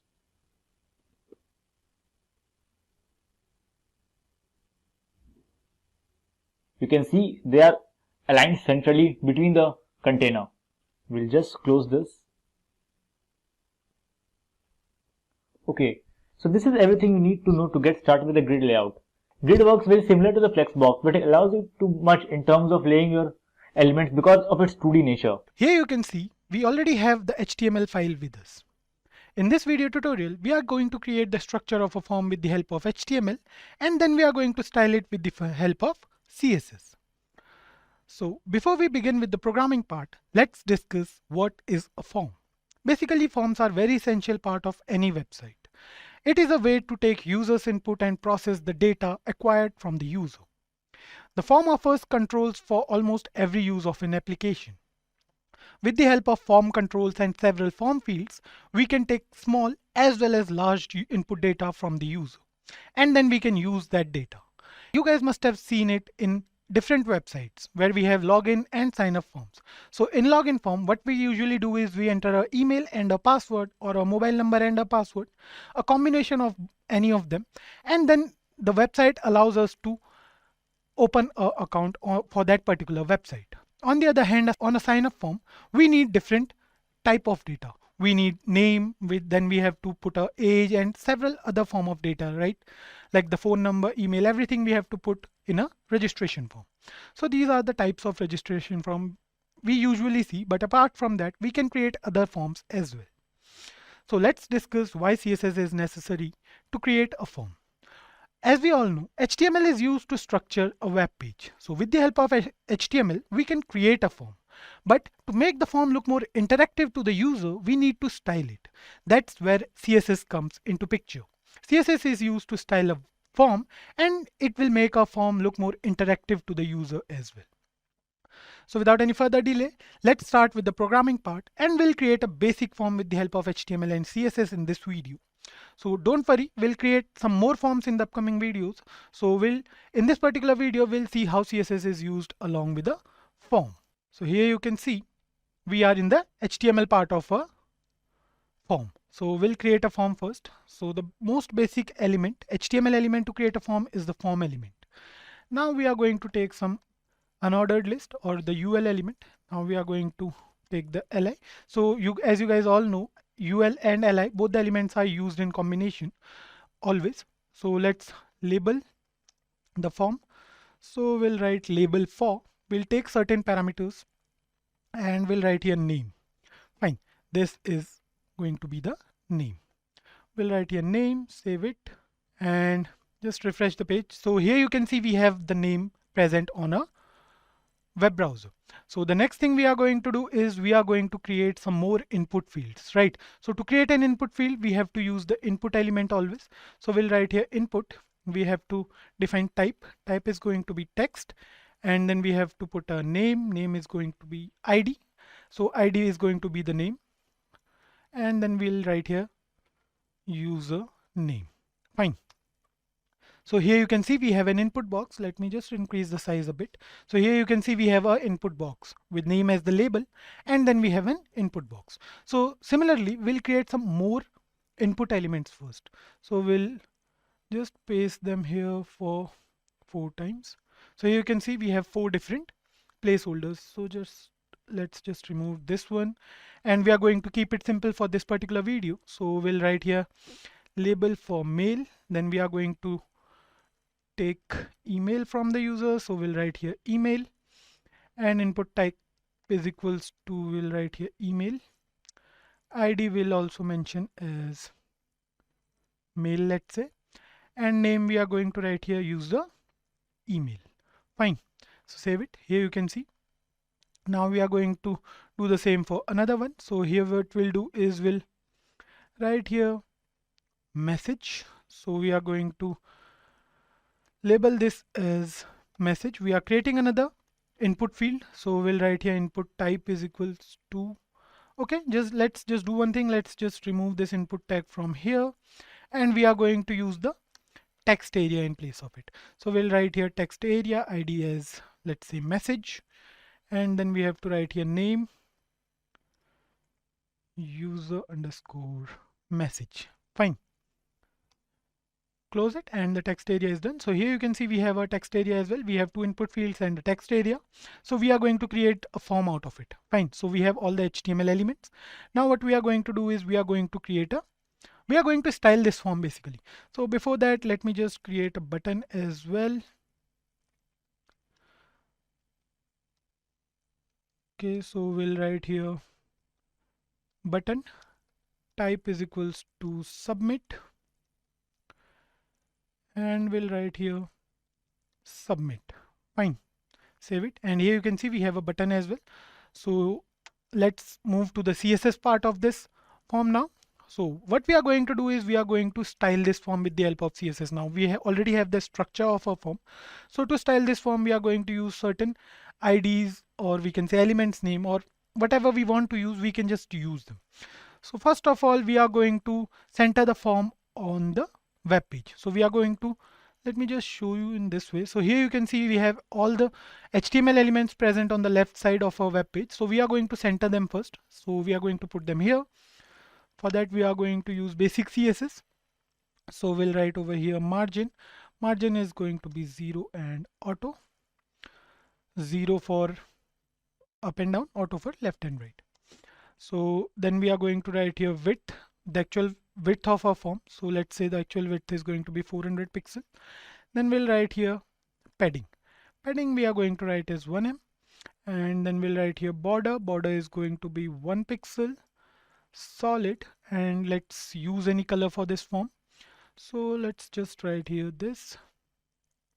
Save it. So here you can see we have a border, the border of our form. So here you can see our form is present at the center of our web page. It looks different from what we had in our HTML part, right? So we have a border, all the elements are present at the center. Let's style it more. Then we are going to define the border radius. Border radius is going to be, let's say, 1 em. Save it. And here you can see the curved border, and we'll write here background color. Background color, give any. Let's use beige. So here you can see this background looks nice for this form. So we are actually done with the outer styling of our form. We have a form here. Now what we are going to do is we are going to style these elements as well. So we'll write over here UL and list style type. So we are going to remove these bullet points from here. So we'll write over here none for the first. And here you can see all the bullet points are gone. Then we are going to write here padding is 0 and margin is 0. Fine, save it. So here you can see we are done with the unordered list. Now we are going to write here form li, and we are going to do it for every list element. So we'll write it here like this. We are going to give margin top to every list element. So we are going to give margin top to every element. So let's say the margin top is going to be 1 em. So here you can see it's equal for each element. So the top margin is also 1 em. Then we have a difference of 1 em between each input field, right? So that's how it works. Now we are going to style the label. So we are using a HTML element name, right? So here you can see now what we are going to do is we are going to align all the labels. Fine. So we'll write here display as inline block, save it. And here you can see, then we'll write here width as 90 pixels, save it. So here you can see the width, it started taking the form of a form, the shape of a form basically. Then we'll write here text align to the right. Okay, here you can see. Now what we are going to do is we are going to take a input element and text area together. So we'll write here text area as well. So we need to make sure that all the text field have the same font settings by default. So what we'll do is we'll write here font 1 em, and we are going to use sans serif here. Fine. Let's just write something over here and now save the program. And here you can see, so the font size is changed. And the next thing we are going to do is we are going to give uniform text field size as well. So we are going to write here width as 300 pixels, and then we have box sizing property. Box sizing we are going to write here border box. So here you can see all the boxes are of same width. So here you can see the form looks nice now. And the next thing we are going to do is we are going to write here border as 1 pixel, solid, and let's use this color, save it. And here you can see the border changed. Now what we can do is we can also use the focus property of CSS to focus on every input box, but we are not going to do it right now. So the next thing we are going to do is we are going to write some code for the text area, and we are going to align it vertically. So we are going to write here vertical align as top, and here you can see the message is now present at the top. It looks nice. And we are going to give height as well to the text area as 5 em. And here you can see the text area is a little bigger in size when compared to name and email. Now what we are going to do is we are going to write here dot button, we are going to align the button within the text field. So we'll write over here padding left. Basically we are going to declare it as 90 pixels, and here you can see it looks nice. And let's just use 95 pixels here. Maybe we can use 93. Yeah, it looks aligned, right? So the button is done, and we are going to just use the button element here, margin left 0.5 m, save it, and yeah, the form is, we are done with the form. So this is the basic CSS form. So we used HTML to create the structure, and then we use CSS to make it look a bit more interactive than it was with the help of CSS. So don't worry guys, we can do a lot of things with CSS. We can make a we can say form look more interactive, way more interactive than we can even think. CSS is actually interesting. We can do a lot of things with this form as well, but this time what we are doing is we are going to see how CSS is basically applied to a form to make it look more attractive to the user. So the background color and all plays a vital role in making a form look attractive to the user. So talking about how actually a form works. So here you can see we have 3 different input fields. We have name, email, and message. Just write name over here. Okay, and just let's write here Kaushal and a message, submit it, and here you can see it says please include an @ in the email address, because here in HTML we have used the type as email for this input box. So how actually a form works: we create the structure of a form with the help of HTML, then we use CSS to style and make it look more attractive to the user, and then at the end JavaScript is used to validate that particular form. But now HTML also provides some sort of validation to any form with the help of type and some other attributes. So here we haven't used JavaScript till now. So what will happen if we are going to create a full-fledged form with backend and front end both? We'll take input from the user, we'll submit it, and the data will be sent to the server, and then we can retrieve any data from the server, or we can submit the user data to the server as well. So HTML, CSS and JavaScript comes together to actually create a form. This time we are done with the HTML and CSS part. We have created a form and we have styled it with the help of CSS. JavaScript was developed in the year 1995 by a person named Brendan Eich. Brendan was working for Netscape Communications while he developed JavaScript in 10 days. There were a few changes in the name of JavaScript. Initially it was Mocha, which was later changed to LiveScript, and then it finally became JavaScript.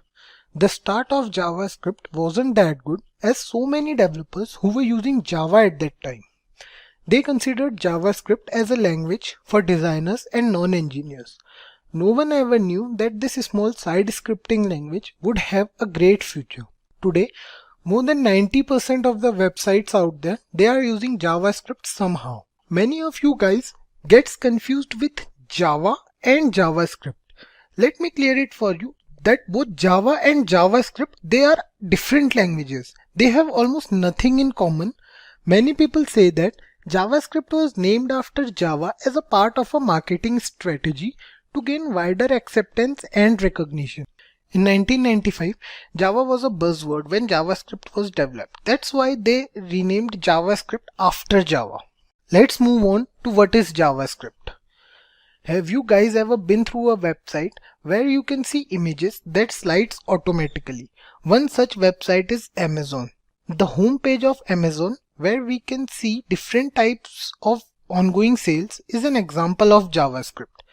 In layman language, JavaScript is a lightweight scripting language used to make web pages more interactive and more lively.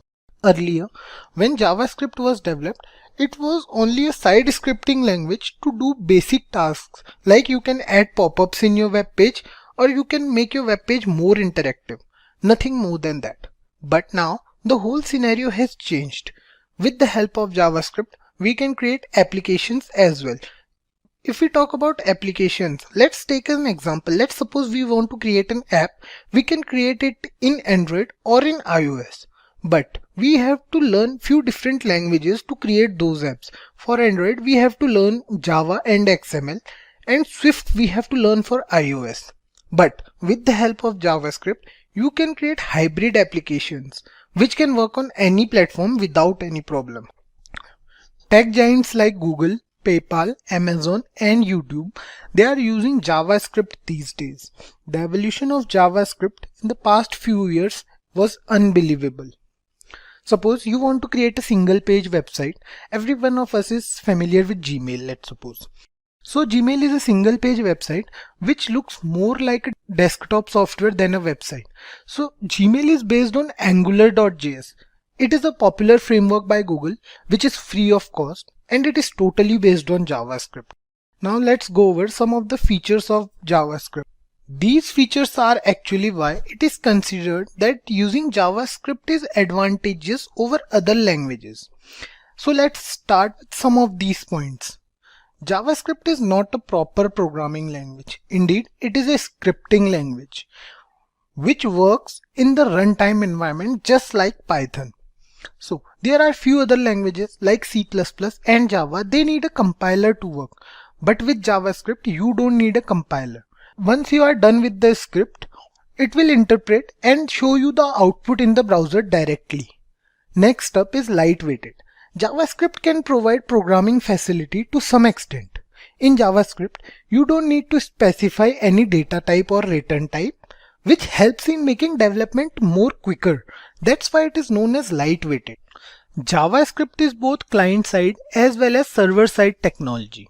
Client-side technology runs on the user's computer, whereas the server-side technology runs on the web browser. Initially, when JavaScript was introduced, it was introduced as a client-side technology. But with the introduction of Node.js in 2009, one can now work in the backend as well. There is a way to validate the user's data before sending it to the web server, and we can do that with the help of JavaScript. The data will be checked for correct form and value. All we have to do is start a loop, give it the condition to check the data. JavaScript is also platform independent. Although originally designed to work on browsers only, but now it is a platform independent language, which means once you are done with the script, you can use it on any browser or platform without any problem. JavaScript is an object-based scripting language, although many programmers do not consider JavaScript as a true object-oriented programming language due to its lack of class concept. It does support other features of object-oriented programming, like it supports encapsulation, it supports polymorphism, and also it supports prototypal inheritance. The last but not the least feature of JavaScript is case sensitive. So when it comes to keywords, identifiers, names and functions, JavaScript differentiates between capital and lowercase letters. We have to keep this in mind while programming. Now, I will quickly go over some of the JavaScript applications where JavaScript is currently being implemented. First one that comes to every person's mind is web development. It was also the main motive behind developing JavaScript. We have technologies like Angular, we have Node.js, we can create beautiful web pages. Also, JavaScript can be used along with HTML and CSS to make those static looking web pages more engaging. If we talk about other applications of JavaScript, we can use it in app development, either mobile app or web app. Like we took the example before that how hybrid apps made with the help of JavaScript can take over traditional Android and iOS app. One of the most important and unique application of JavaScript is in smartwatches. The Bangle.js is an open sourced smartwatch powered by JavaScript. Gordon Williams, the man who is currently working on this project, it is said that this new open sourced stack built around JavaScript will replace the onboard firmware soon. The next application of JavaScript is client-side validation. As we discussed earlier, JavaScript is used to validate the user data, whether the user's input is correct or not by cross-checking it with the given condition. Like the user wants to enter in your website and you want it to be a user with @gmail.com in his email ID. So you will give that condition to JavaScript and it will cross-check it with the user's information. Like when the user will try to enter in your website, it will check that if @gmail.com is there or not in the user's email ID. So it can validate the user also. Apart from that, one more application of JavaScript is game development. JavaScript can be used to make fully fledged 2D or 3D games using different libraries. Although most JavaScript game development focuses on creating games used in browsers only. Let's start this video with the introduction to DOM. DOM stands for Document Object Model. It is an API for HTML and XML documents, which helps JavaScript to understand what is there written inside the HTML document. API stands for Application Programming Interface. To understand API better, let's take an example of a restaurant. Imagine yourself in the restaurant. You are sitting at the table with the menu. The chef in the kitchen is also part of the system. The waiter here works as a messenger between you and the chef. That's what API does. It works as a moderator between JavaScript and the HTML document. DOM defines the whole HTML document in a hierarchical form to make it understandable for JavaScript so that other JavaScript functions can work over it. It represents the entire document in the form of object and nodes. Whether it be elements or text or anything stored in the document, the entire page content can be accessed or manipulated by JavaScript. DOM is not used with JavaScript only. Other languages like Python also uses DOM. DOM was designed to be used independently. To begin with DOM, there is nothing special you have to do. Different browsers have different implementation of the document object model. Every browser uses DOM to make the web page of the document accessible by JavaScript. Let's move on and see what is document object model with the help of an example. I believe you guys have the basic knowledge of HTML and CSS, a prerequisite for this course. Let's start things off with a basic HTML example. Here we have a code that consists tags like HTML, head, body, heading tag, etc. We have the HTML tag here, the opening HTML tag and the closing HTML tag. Inside the HTML tag, we have the head tag, which contains the document's header part. Inside the head tag, there is a title tag that contains the title of the web page. Then comes the body tag, which contains a heading tag and two div tags with IDs as div1 and div2. A div tag defines a particular section in the HTML document. The ID used within the div tag, it is an attribute basically that has to be unique within the document to make the element unique from other elements. Next up, we have a paragraph tag with a class attribute within it. CSS and JavaScript uses classes to select and access specific elements. Don't worry guys if you have no idea about it. Let us first see the output of this code before going to the document object model of this whole document. So guys, this is the output of the previous code we just came through. Here we can see the title of the web page as well as heading after it. There were two different div tags used in the code. Here is the output of both the div tags. The question here is, where are those ID and class attributes seen in the output? The answer to this question is there's nothing on this web page that can show both of them. We can use them in our CSS file or through JavaScript to specify the containers in which they are used. So we have concluded how a normal document works and how the browser interprets the HTML code.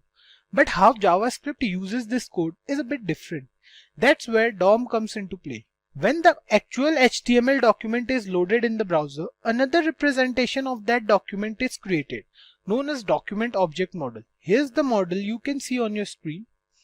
Each of the tags used in HTML document is correspondingly represented as objects in the DOM, like starting from the HTML tag and covering all the other tags like head, title, body, and few more. The same hierarchy as there was in the HTML document goes with the document object model also. Document object model is simply the same HTML document with different representation. The reason behind this different representation is that it's easy for JavaScript to interpret this format. JavaScript can't understand tags, but it can understand these objects. JavaScript can easily manipulate these objects using different functions, which we will see in future while working on these functions. For example, if you want to access the text present inside the heading tag, you can do it by accessing the heading tag with JavaScript. You can also work on the style of this text with the help of JavaScript as well. JavaScript uses the concept of nodes. It can access nodes of the document object model. There are many types of nodes present in the DOM. The basic three types are element node, attribute node, and text node. The element node consists of all the tags used in HTML document, like the head tag and the body tag. The attribute node contains the attributes used in HTML document. By now, I hope you have understood the concept of attributes. So JavaScript can access these attributes as well, and the user can work upon them as per requirements. The text here in the HTML document, that is simply. It can also be accessed with the help of JavaScript.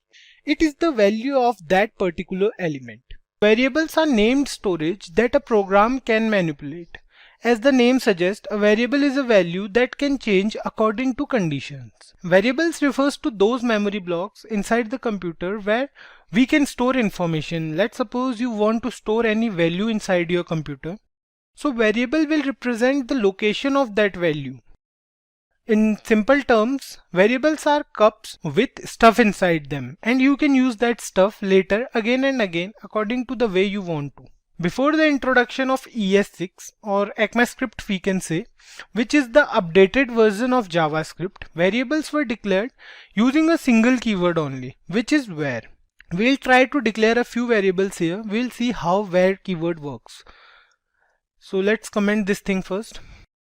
So let's declare a few variables. Let's suppose where a equals to 15. We will declare where b and the value of b will be 6. We will declare where c and the value of c would be a plus b. So here we have defined three variables a, b and c.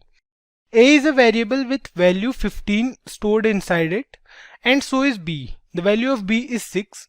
But c is a variable that will contain the value of a plus b. Let's try to print this on browser. Document.write, and we will print the value of c.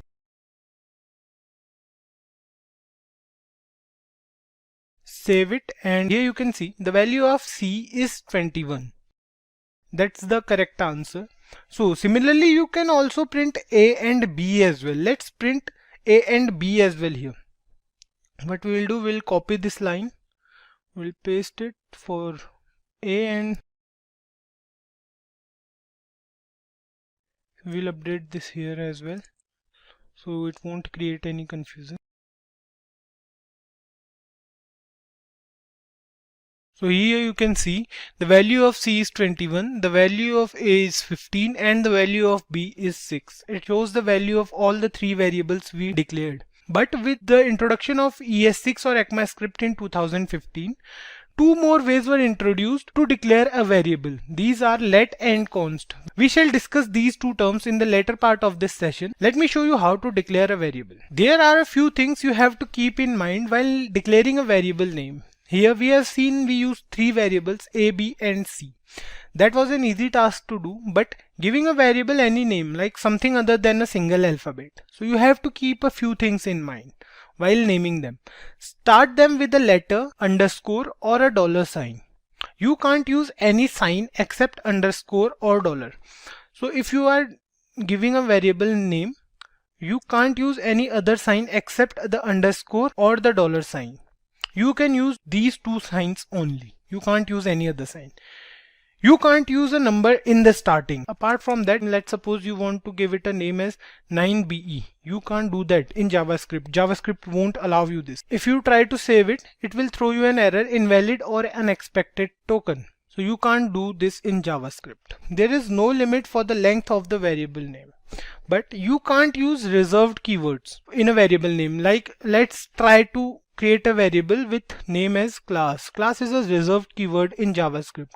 We will save it and see here it throws an error, unexpected token class. But you can use a class with capital C. Let's save it, and here it will work fine. Why it works? Because JavaScript variables are case sensitive. If we try to create a variable with same name, let's see, we try to create a variable with where girl, and the another variable will be where girl with capital G this time. JavaScript will treat these two variables differently. These two are different variables for JavaScript, as JavaScript is case sensitive when it comes to variables. Let's declare a few more variables. Let's remove it. We'll declare a few more variables. Let's comment this part as well. We'll declare a few more variables. Suppose we declare a variable with keyword where, and we'll name this variable as bike name. Where bike name, and press enter. If we leave this variable without assigning it any value, the by default value will be undefined. Let's try to print the value of this variable. Right, we will try to print the value of bike name. Save it. Here you can see the value it shows is undefined.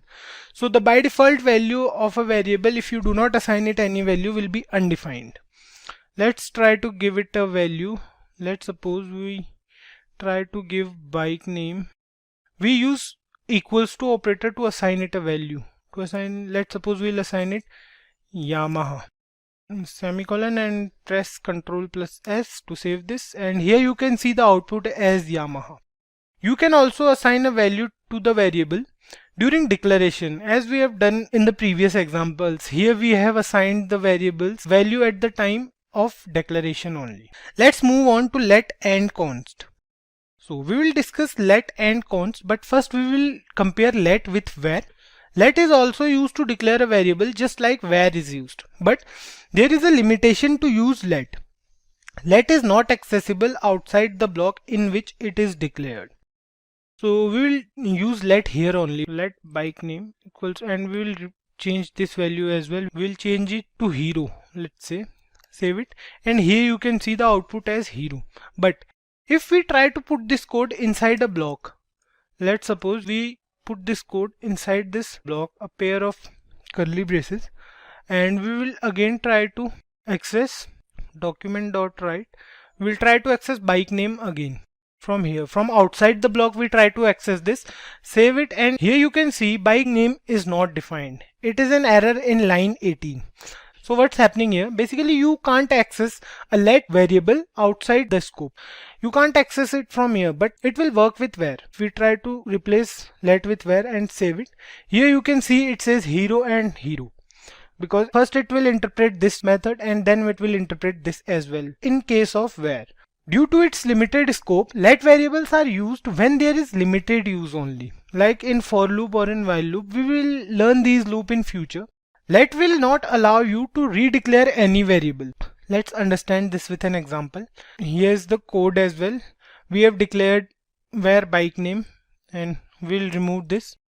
And first we'll try to do this with where.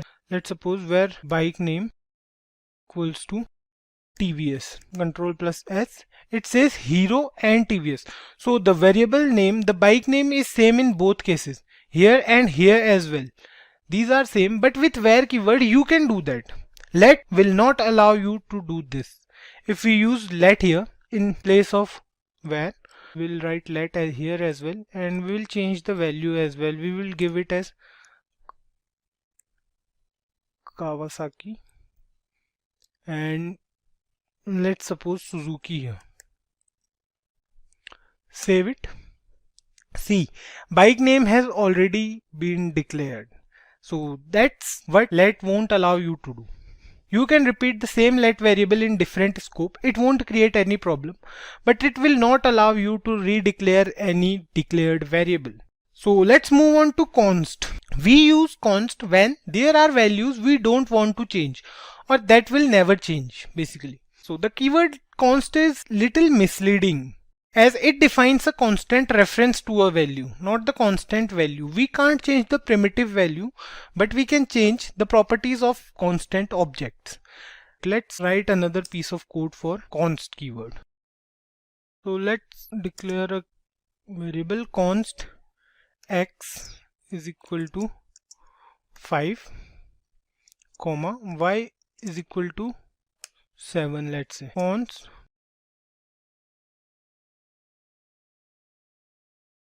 So here what we have done, we declared a variable x and a variable y with value as 5 and 7. We declared this time with const keyword, and a variable z which is x plus y. We printed z on the browser and it shows the value as 12, which is x plus y. 7 plus 5 is equal to 12. Now what we will do, const will let you do this, but if you try to update the value of x, let's suppose we try to update the value of x as x equals to x plus 10. We'll print x this time. document.write x. Let's save this. It will throw an error, assignment to a constant variable in line 24. So here you want to update the value of x. You can't do this with const keyword. You can do this with let and where as well, but you can't do this with const. Also, const won't allow you to redeclare any variable, just like let. So if you try to use const x again is equal to 10, save it. So here it says identifier x has already been declared. This thing you can do with const. The scope of const is the same as let. It can be used within the block where it is declared. Data types is an essential concept in every programming language. To work on any variable, you should know its type. It refers to the kind of data which is being stored inside a variable. The type of variable is holding basically. Every programming language has its own set of data types, which is unique in its own way. We discussed earlier that JavaScript is a lightweight scripting language because we don't need to specify any data type in JavaScript. After all the variables in JavaScript are loosely packed, or we can say JavaScript is a dynamically typed scripting language. We shall discuss these properties later in this video. For now, let me tell you about different data types present in JavaScript. So JavaScript data types are divided into two categories: primitive data types and non-primitive data types. Primitive data types are stored in stack, whereas non-primitive data types, they are stored in heap. I don't want you to go deep in these two terms as if you are new to programming, so we'll leave it. Just keep one thing in mind, that primitive data types are base data types, whereas non-primitive data types are objects, or we can say they are derived. Primitive data types, they are further divided into 5 categories. They are divided as numbers, strings, boolean, undefined and null. Non-primitive data types or complex data types, we can say, on the other hand, they are divided into 2 parts: arrays and objects. We'll have separate videos on these topics. For now, let's discuss primitive data types. To understand primitive data types much better, let's declare a few variables here. Let's say we declare var x and give it the value as 16. We'll declare var y and we'll give it value hello world. We'll declare one more. Let's say var flag and the value will be true. Here we can talk about those properties of JavaScript which I mentioned earlier. JavaScript variables are loosely packed and JavaScript is a dynamically typed scripting language. These 2 points refer to the same thing. Here you can see we have defined 3 variables: x, we have defined variable x, we have defined variable y, and flag as well. The values for all 3 variables is different from one another. See, variable x is holding a value that is 16, variable y is holding a value hello world, which is a string. So 16 is a number, hello world is a string, and variable flag is holding a value that refers to a boolean value. In place of true, we can also write false here. So what's happening here? Here you can see there is no data type. If you are coming from a C++ background or a Java background, this will be a little bit weird for you guys, because in C++ and Java, we used to do it like we'll define an integer. Let me show you. So how we will define an integer in C++ or Java? What we'll say, we'll use int x equals to 5 or something like that. We already had a data type. For string as well, we have char in C++, but here in JavaScript, we have no data type. We are only using the var keyword. That's what we call as loosely typed. This line means that you don't have to define the data type of the variable. What happens in JavaScript is whatever the type of value you will pass to the variable, the data type will change accordingly. So you don't need to worry about if you are passing a number or if you are passing a string. Just relax. Just when you pass the value to the variable, it will be determined automatically. So these are the 3 basic primitive data types present in JavaScript, which are number, boolean value, and string. So let's move on to the next one, which is undefined. We'll define a variable p and we'll leave it as it is. So this variable p has an undefined data type. It means that any variable which is already declared but has no value inside it, it has an undefined data type. I'll tell you a basic operator, the type of operator. We'll go through the operators in later videos, but just try to understand the basic need and use it with me. For now, this operator will help you know the type of value a variable is holding. See, let's use it here. We have declared a variable p. We'll check the type of p. So to use this operator, you have to use it with document.write now. So we'll do document.write and we'll use two brackets, and inside it we'll write type of, and whatever, like we want to know the type of variable x, let's suppose we'll write here x, semicolon, save it, and you can see here it says number. This means that this variable has a value which is a number. Similarly, we will check for all the variables present here. We'll check for every variable. We'll check for y, we'll check for flag, and we'll check for p as well.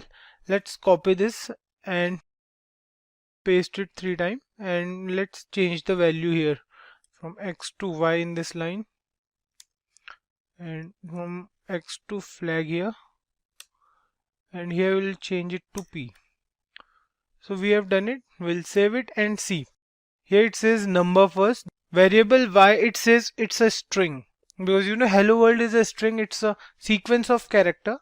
For variable flag, it says boolean, so it's defined as true or false.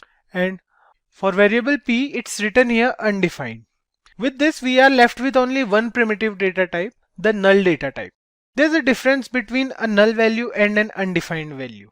Undefined means lack of value, whereas null means the absence of any value. Suppose you are using null as the value for any variable.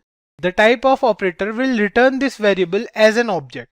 But if you are not giving any value to this variable, you are leaving it after declaration, the type of operator will return undefined. Here's an example for this. See, we'll declare one more variable here. We'll declare var num. Let's name this variable num, and we will give it the value as null. We'll use document.write type of, and we will check with the help of type of operator that what type of value the variable num is holding. So let's give here num. We are good to go. Press Ctrl plus S and see. Here it says it's an object. So a null value will always be shown as an object. We'll talk about the complex types or composite types in further videos. We'll have separate videos for each of these types. Don't worry about it. The term control statement is pretty self-explanatory and straightforward, right? We came across JavaScript statements in previous videos. JavaScript statements are the instructions that tells the browser to perform specific actions. Control statements are also instructions, and they govern the flow of control in a program. So let's take a look at control statements with the help of an example. Let's suppose we have a piece of code that has n number of statements. Here, let's say we have this code, and so the conventional workflow will be, it will first execute the first statement, then second, then third, and so on till statement n, right? So this is the basic flow, right? From statement 1 till statement n, and it will execute each statement in between. However, in real world, the scenario is different. Like, we don't write the code in same manner every time. For example, let's suppose you are in line 5 and you want to print this line 10 times. So what should you do? You can write this line 10 times, or you can copy paste it, right? Okay, let's forget about 10 times. Let's suppose you have to use this code, or we can say, let's suppose you have to print this statement 100 times. Doing this, like copy pasting it for 100 times or writing this statement for 100 times, that's useless and unnecessary, right? So that's where control statements comes into picture. We'll discuss them in a while. Let's assume another situation. This time you want to make a choice based on certain conditions. You can use conditional operators, but then it has limitations, right? To tackle this problem, we have control statements in JavaScript. So these are the very basic reasons why we need control statements for performing a certain activity. Like if we want to perform a certain activity n number of times, or if you want to make a certain decision making kind of scenarios in your program, that's where we need control statements in JavaScript. In JavaScript, we have two different types of control statements depending upon what action we are performing. So we have the conditional control statements and we have the iterative, or we can say looping control statements. Talking about conditional statements, as the name suggests, we use conditional statements when we have to make decisions based on conditions. When we have two choices, or when we can say when we have two different conditions and we want to make choices accordingly, so that's where we use conditional statements. We have two different types of conditional statements, the if-else statements and the switch case. Talking about the iterative statements, as the name suggests, if you want to perform any action more than once, or maybe n number of times, instead of writing them again and again, we use loops. So loops are basically statements. We use loops to perform any activity n number of times with specific conditions. So in JavaScript, we have four different type of loops. We have for loop, while loop, do while loop, and foreign loop. So the for loop, while loop, and do while loop, you might have heard about them earlier because they are also present in other programming languages. But this foreign loop, this is a new type of loop present in JavaScript. We use foreign loop with objects. We'll go through objects in upcoming videos, and of course we'll be looking at each of these control statements in detail. We'll have a particular video for each of these topics. Now let me introduce to you the break and the continue statement. They are not the types of control statements, but they do assist in other control statements. The break is used to exit a switch statement or loop. Like when used in a loop, it breaks the loop and continues executing the code after it. And on the other hand, the continue statement breaks a single iteration.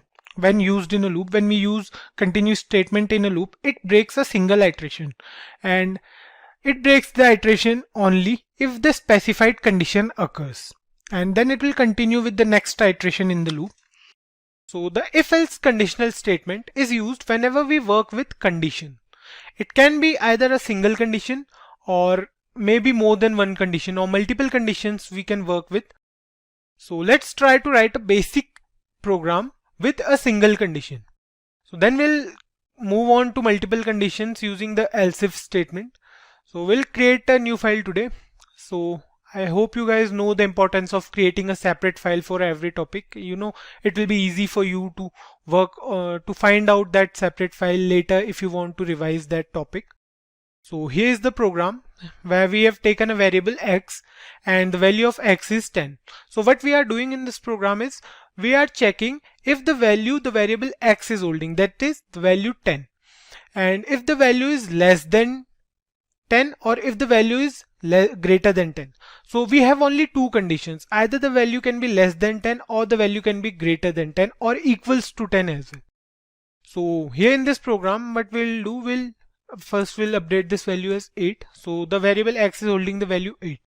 So to check the output, let's save it, and here you can see it says the value of x is less than 10. Of course the value 8 is always less than 10, right? So for 8, that's fine, it will say the value is less than 10. And similarly, if we do the same for, let's say 11, save it now and see, it says the value of x is greater than 10.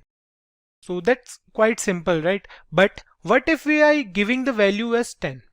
We know 10 is equals to 10. So save it now and see, here you can see it says the value of x is greater than 10. This is happening because what we did, as we told the interpreter to check the value if the value of x is less than 10. We didn't mention that what to do if the value is equals to 10. So it will check for only x is less than 10, not for equals to 10 or greater than 10. So here what it is doing, it is checking if the value is less than 10. So that it says okay, let's print this statement if the value is less than 10, or if the value is not less than 10, or if the value is equals to or greater than 10, it will print the value of x is greater than 10. to avoid this type of misunderstanding, we use an else if statement. So the concept of else if statement is the same as if statement. What we are doing, we are using multiple conditions, right? We are giving it more than one condition. So how to use else if? It's quite easy, and the syntax is also similar to the if statement. The only difference is that it contains an else before if. So it's an else if. So what we are doing is we are giving it a condition that else if x equals to 10. So now what it will do, it will check for two conditions, that if the value x is holding is less than 10 or equals to 10. And what we'll do, we'll update it as. So let's check the output now. Save and see. Here it says the value of x is equals to 10, right? So I hope you guys are getting this. The execution flow for this program will be like, it will check for the first condition if x is less than 10. If yes, it will print the value of x is less than 10. If no, it will move on to the following condition. Like under the else if statement, it finds a condition that if x is equals to 10, it will check for it. If yes, if x is equals to 10, then it will print the value of x is equals to 10.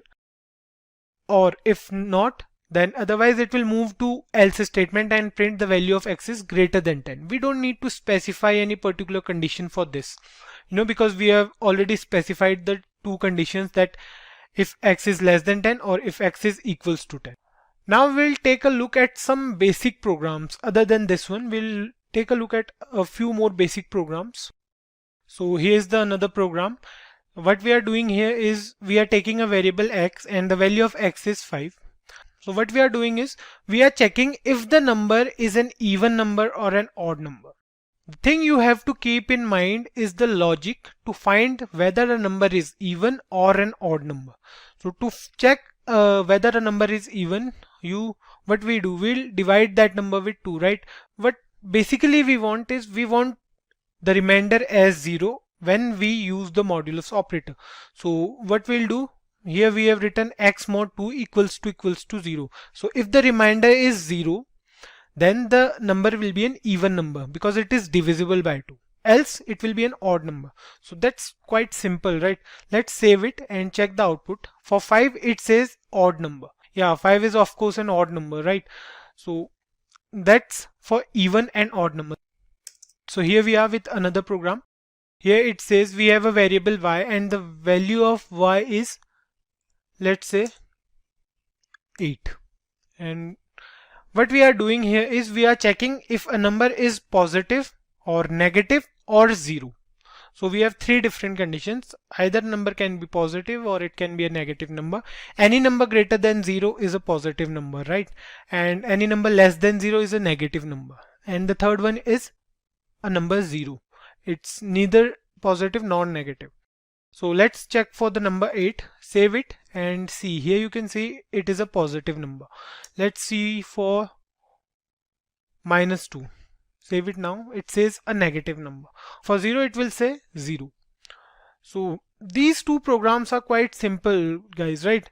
The conditions are pretty simple. We use modulus operator, we used greater than or less than sign, and that's quite easy to use, right? So let's move on to the next program, which is a bit tricky than these two. So what we'll do in our next program is we'll check if a number is positive or negative, and at the same time we'll check for even and odd also. If we are giving any number as input, like let's suppose we are using 5, we'll check if the number is positive or negative and odd or even. So we'll do this simultaneously. Let's move on to this program. So there are two ways to check whether a number is positive or negative and odd or even. So the two methods, we'll discuss them one by one. The first one here is to use nested if, and the another one is when we use logical operators along with the if else if statement. So this one here you can see right in front of your screen is the nested if method. So here you can see we have used the if statement. We have given one more condition inside another if statement. So first it will check whether a number is positive or not. For x greater than 0, it will check if the number x is greater than 0. Then if yes, if it will find it that yes, this number is greater than 0, then it will move on to the nested if, and it will check for odd or even. For odd number and even number, it will check. If it finds that the number is even, it will print that the number is positive and even. If the number is not even, it will print the number is positive and odd. So here you can see the difference. What the interpreter is doing is, it will check for the number as positive, and if the number is positive, then it will move on to the nested if and check for the even or odd. So if it finds that the number is even, it will print positive and even, otherwise it will print positive and odd. Then it will move on to the next condition, which is for negative number. If x is less than 0, then it will again move to the nested if and it will check for even and odd. So if it finds that the number is even, it will print negative and even, otherwise it will print negative and odd. And the last condition is for the number 0. Let's try to find out the output of this, and what we'll do, we'll update the value of x as 8. So save it now. Here it says the positive and even. So 8 is a positive number and even as well. Let's update the value of x as -5. Save it now. It says negative and odd number. -5 is a negative odd number, right? So that's how it will check for positive or negative and odd or even. So we are doing both the things simultaneously in a program. We have an alternate method as well. Here you can see on your screen, we have written a program, and here we have taken a variable x. The functioning of both the programs is same. Both of these programs will check for positive or negative and odd or even. So here you can see I have taken a variable x. Let's say the value of x is 7. It will check for x greater than 0 and x mod 2 is equals to 0. So we have 4 different conditions, right? A number is greater than 0, that means a number is positive and even. A number is positive and odd. A number is negative and even. A number is negative and odd. And the final one is a number is 0. Okay, we have 5 conditions and we have to specify these 4 conditions here. So here you can see we are using the logical AND operator. This means it will print this statement. Let's suppose for this statement, it will print this only if both the conditions are true, right? If the value x is holding is both greater than 0 and an even number. So if you try to find out the output now, save it and see, here it says number is positive and odd. So the number 7 is greater than 0, but the number 7 is not an even number. That's why this line is not there on the browser. It will print this line because the number is positive and odd, right? The switch case is another conditional control statement, and just like the if-else control statement. There's a difference between the usage of if-else and switch case statement. Now both if-else and switch case works with conditions, and we have to choose when to use switch case over if-else. Switch case is generally preferred over the if-else when there is n number of test cases present, or we can say when we are working with a lot of conditions. Let's say we are working on a program and you ask the user for an input between 50 and 100, a numeric input basically.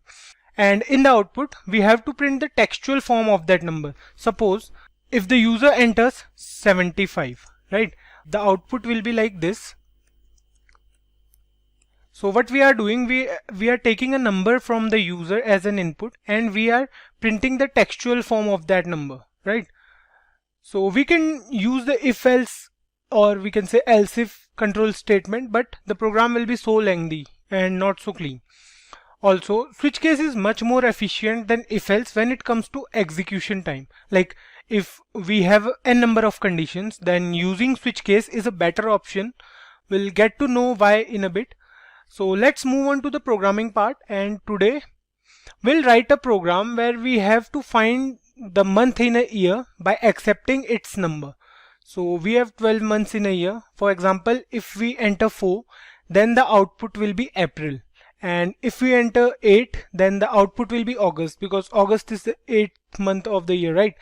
So I hope you guys are clear with the question.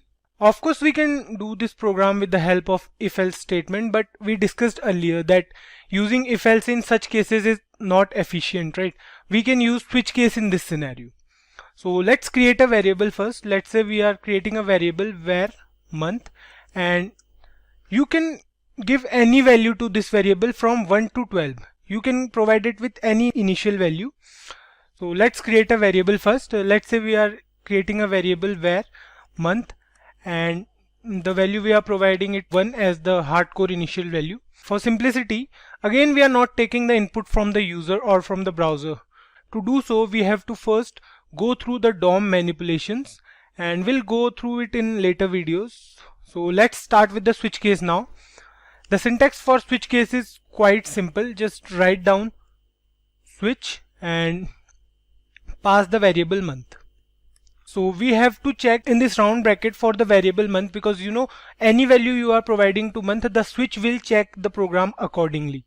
So for now we have taken the value as 1 for month. We can take any value, like we can take 3, we can take 11, 12 or any value other than 1 to 12 as well. So whatever value you are providing to the variable, you can provide the variable to the switch statement, right? So next up we have an open and a curly braces. For the body of the switch case, we have to test for 12 different conditions inside this, starting from 1 to 12, right? So the syntax goes like this. You have to write case and then the value month variable might hold, like 1, 2, 3 and so on, followed by a colon, right? So we have to write the value 1 and a colon, not a semicolon but a colon. Keep this thing in mind, guys. And below that we are going to write what we want when the value is 1, like what the output we want when the value is 1.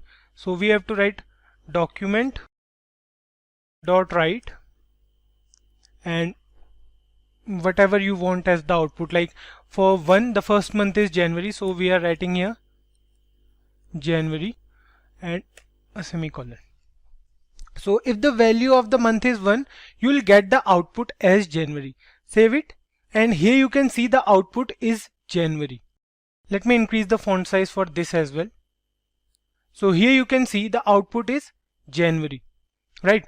Next, we'll use a break statement. If you guys remember, we discussed the break statement in the control statements video, right? The break statement is not actually a type of control statement, but it assists other control statements, or we can say it helps us manage the control statements, right? What this statement does is, once we are done with our output, we get our output, right? Once we are done with case 1, we get our output as January. This break statement helps us to come out of the switch case. So to understand this much better, let's write here one more case. So let's say we are writing here one more case as case 2, and the output will be document dot write. The second month is February, right? And February here we can write. So we'll include one break here, like we'll come in the first case and include a break statement. So here's how you can write a break statement, how you can include a break statement in your code. So let's check the output now. So for now it says January. So if we don't include this break statement here, when the interpreter will execute this code and it will see that the case is 1, right? So it will print January, but it will print other statements as well. So for example, if we remove this break statement and save it now, see, you can see here the output as January and February. January and February both are getting printed on the output. So we need a break statement to break it here. See, the value is 1, and if we include break statement here, the moment the interpreter finds the answer, the correct answer as January, it will come out of the switch case. So I hope you guys are getting this. Similarly, we'll write all the cases for all the months. Let me show you all the cases. So here you can see on your screen that we have 12 different cases from 1 to 12, one for each month, depending on the value the variable month is holding, right? The output will be June if the value is 6, and if we say 10, the output will be October, and so on and so forth. Now, the question here is, what if we try to write a random value for the variable month? By random value, we mean that if we try to write any value other than these 12 values from 1 to 12, if we leave these values, then if we try to write another value, like if we write here 13, so what will be the output now? Let's save it and see. There's no output and there might be no error for this as well. So if you try to check for an error, go to inspect and check out. See, there's no error, right? So in that case, we have one more case, like we have default case. So let me show you how to include default in your program. What you have to do is write here default with a colon and write document dot write, and let's suppose we are writing here wrong input. What is happening is, let's try to run this program first.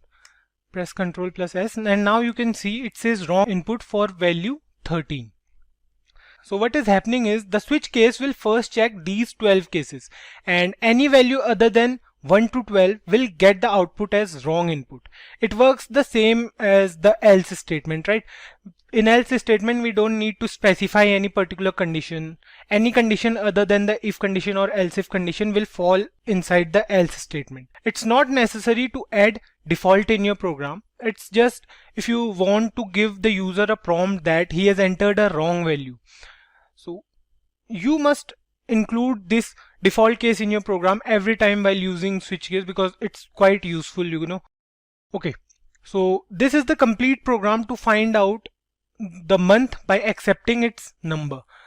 If you try 6 and save it now, it will say June. If we try 10, save it, it will say October. If we try 12, save it, it will say December. So I hope this is clear to you guys. Next up, let's discuss about switch case in detail, because the switch case in JavaScript works differently from other languages. Like switch case is also present in C++ and Java, but in JavaScript it is a bit different. So in JavaScript, switch case can accept numbers, it can accept strings and boolean values as well. Now let's have a look at how the switch case works with string values.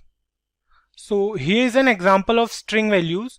You can see the value variable month is holding is June, right? And you can use this string in case as well. So here you have to give the case as a string value, right? Because we are using switch case statement with strings.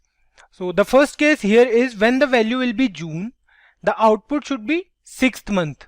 And when the value is July, the output will be 7th month. So let's check it out if this is working or not. Let's save this program and see. For June, it says 6th month.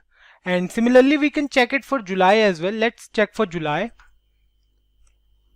Save it and see, it says 7th month.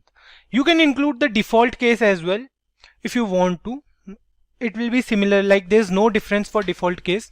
Let me show you how. We'll write here wrong input.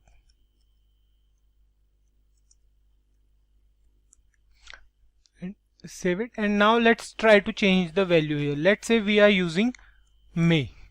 Save it and see, it says wrong input. What if we use a numerical value here? Let's try to use 2.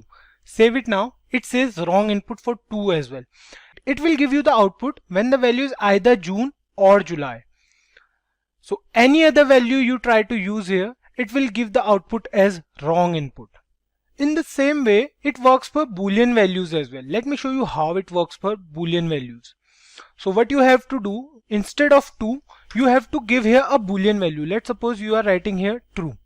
And for true, you have to change the case as well. For true, you have to change the output as, let's say for true, the output will be 1. Okay, and similarly for false, the output should be 0. And the output should be wrong input for any other case, right? So save it now and see. Here for true, it says 1. The output you can see here is 1. And if you try to do the same for false, like let's write here false, and now try to check the output. See, here it says 0. you can see the output is correct, right? We will discuss our first iterative control statement, that is the for loop in JavaScript. So iterative statements or looping statements, we can say, are used when we want to perform an activity multiple times or n number of times. So we don't have to copy paste that code every time, but we can use iterative statements. Using iterative statements will make our code clean and definitely more efficient. So we have 4 different types of iterative control statements, right? We discussed it in the previous video. Let's move on to for loop, which is our first iterative control statement, and we'll move on to the programming part directly. So before we start, one thing to keep in mind, guys, is that we use for loop when we are clear with the number of iterations in advance. So let's start with our first program. In this program, we will print the multiplication table of 10 from 10 into 1 to 10 into 10. Let's start with coding. First we write the for keyword, and then we have 3 different parts. We have the initialization, which is separated by a semicolon. Next up we have the condition, and finally we have the increment or decrement. So this is the syntax for loop. Next up we have the open and the closed curly braces for the body of for loop. We'll change these 3 values, as these are not the actual values, right? Our parameters for these 3 different parts of the loop are going to be different. So let me comment this one. So what we'll do, we'll leave it here only. We'll change it from here. So in the initialization part, what we are going to do is we'll create a variable. Let's say we are creating a variable where a and the initial value of a will be 1. This initialization happens only one time, when the for loop begins. We have to be careful about the condition we are going to use, because sometimes what happens is the loop runs forever because of a wrong condition, which will ultimately crash our program. So in the condition, what we have to do is we have to give a value as in for how long our for loop should execute. Here in this case, we want to print the table of 10, right? We want to have 10 iterations. So what it will do, it will start from a equals to 1 and it will go till this final condition. So let's suppose we are writing here a less than equals to 10. It will start from a equals to 1 and it will go till a less than or equals to 10. And next up we'll use the increment operator. We want to increment the value of a by 1 every time, right?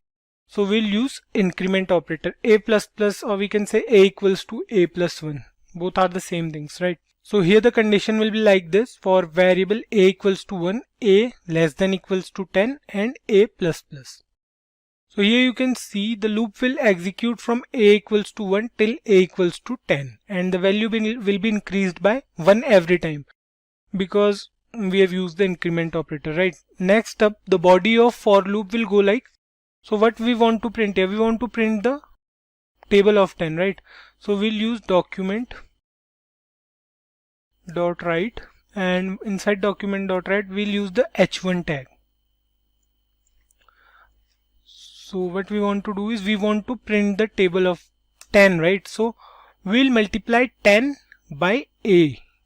For every iteration the value of a will be multiplied by 10 and then it will be printed on the browser. So we'll close the h1 tag here in the semicolon. So here you can see we have printed 10 into a.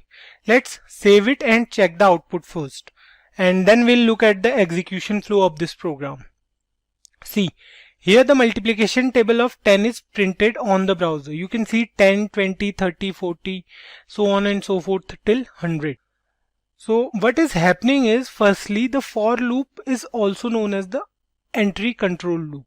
It means that the condition is checked initially. The first time the for loop runs, we perform initialization only once. So here the value stored at variable a is 1. Initially the value is 1. Next up it will check for a less than equals to 10. Is a, which is 1, is 1 less than equals to 10? Then true. The control will be shifted to document.write and it will print 10 into the value of a is 1, right? So it will print 10 here. Next thing, it will go for the increment, and the value of a will be changed to 2 from 1. 1 plus 1, or we can say 1 equals to 1 plus 1, right? So it will be 2.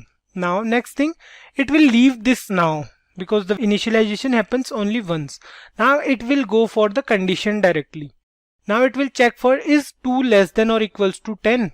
If yes, then again the control will be shifted here and it will print 10 into 2 because the value of a is 2 now. And after that it will print 20 here, and after that the value of a will be increased to 3 because we have used a++. Then it will check for 3 is 3 less than 10, and same thing will happen, it will print 30, and so on and so forth till the value of a is 10. Now if the value of a is 10, it will print 100, right? And when the value is incremented, it will become 11. So what will happen? Now it will check for 11 less than equals to 10. No, we know that 11 is not less than equal to 10, right? Then it comes out of the loop and it will print nothing after that. So this is the basic working of the for loop. We'll go through one more program wherein we'll print the odd numbers between 1 and 10. So what are odd numbers? Odd numbers are those numbers which are not divisible by 2, right? So we have the odd numbers as 1, 3, 5, 7, 9, and we want to print them. So the difference between each number is of 2. The 1 plus 2 plus 2 plus 2 till 9, right? So what we have to do is we have to write here a plus equals to 2. We have to increase the value of a by 2.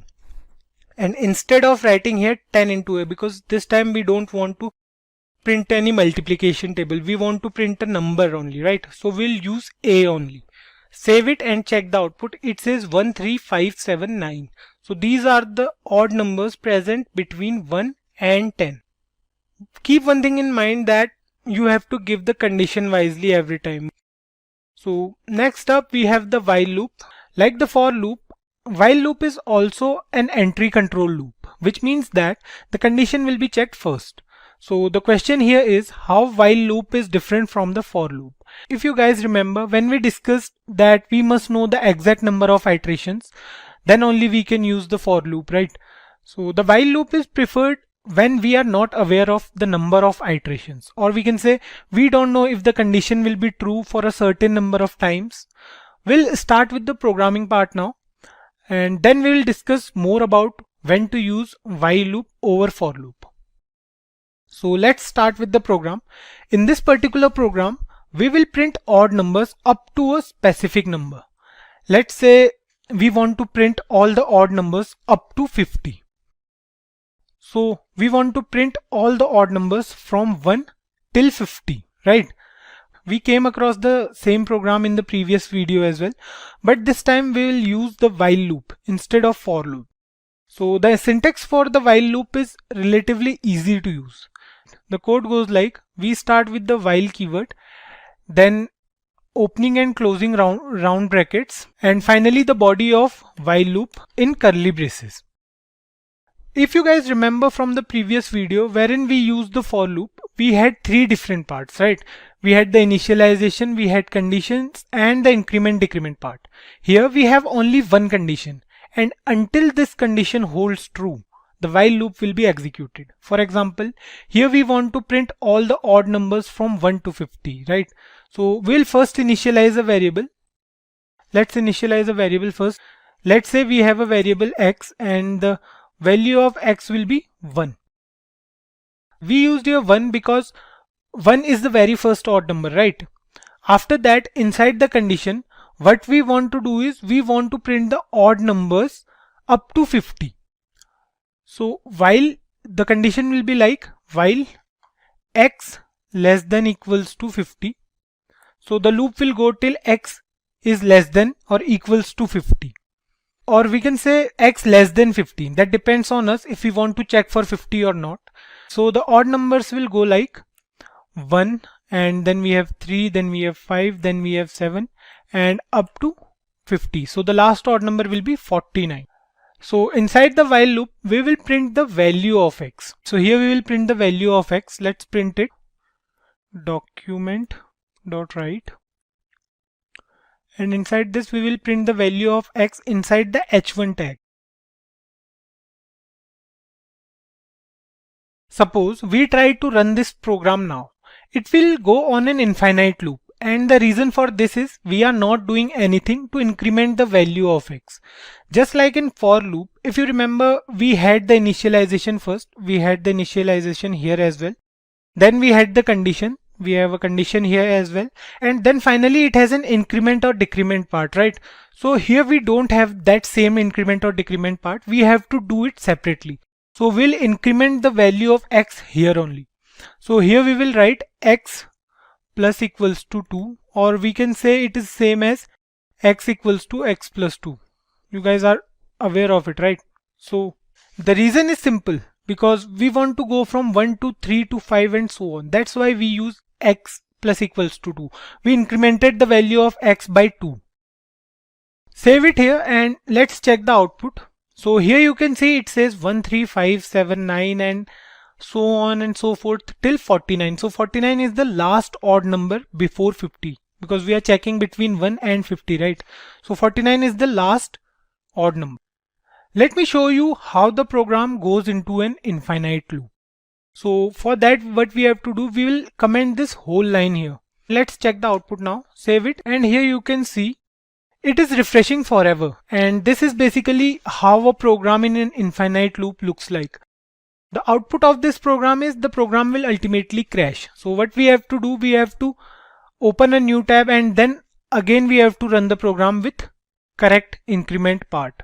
So here you can see, you can wait for it to become responsive or exit the page. So here you can see we have all the odd numbers from 1 up to 50 and the last one is 49. Coming back to the difference between the while loop and the for loop. We did the same program previously, right? Using the for loop. So where to use while loop over for loop?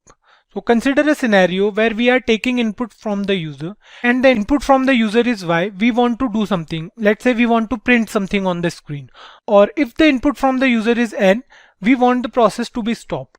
We can give the condition in the while loop, which will go like when the character y becomes n, the process will be stopped. We'll go through one such program once we are done with the DOM manipulation part, wherein we take the input from the user.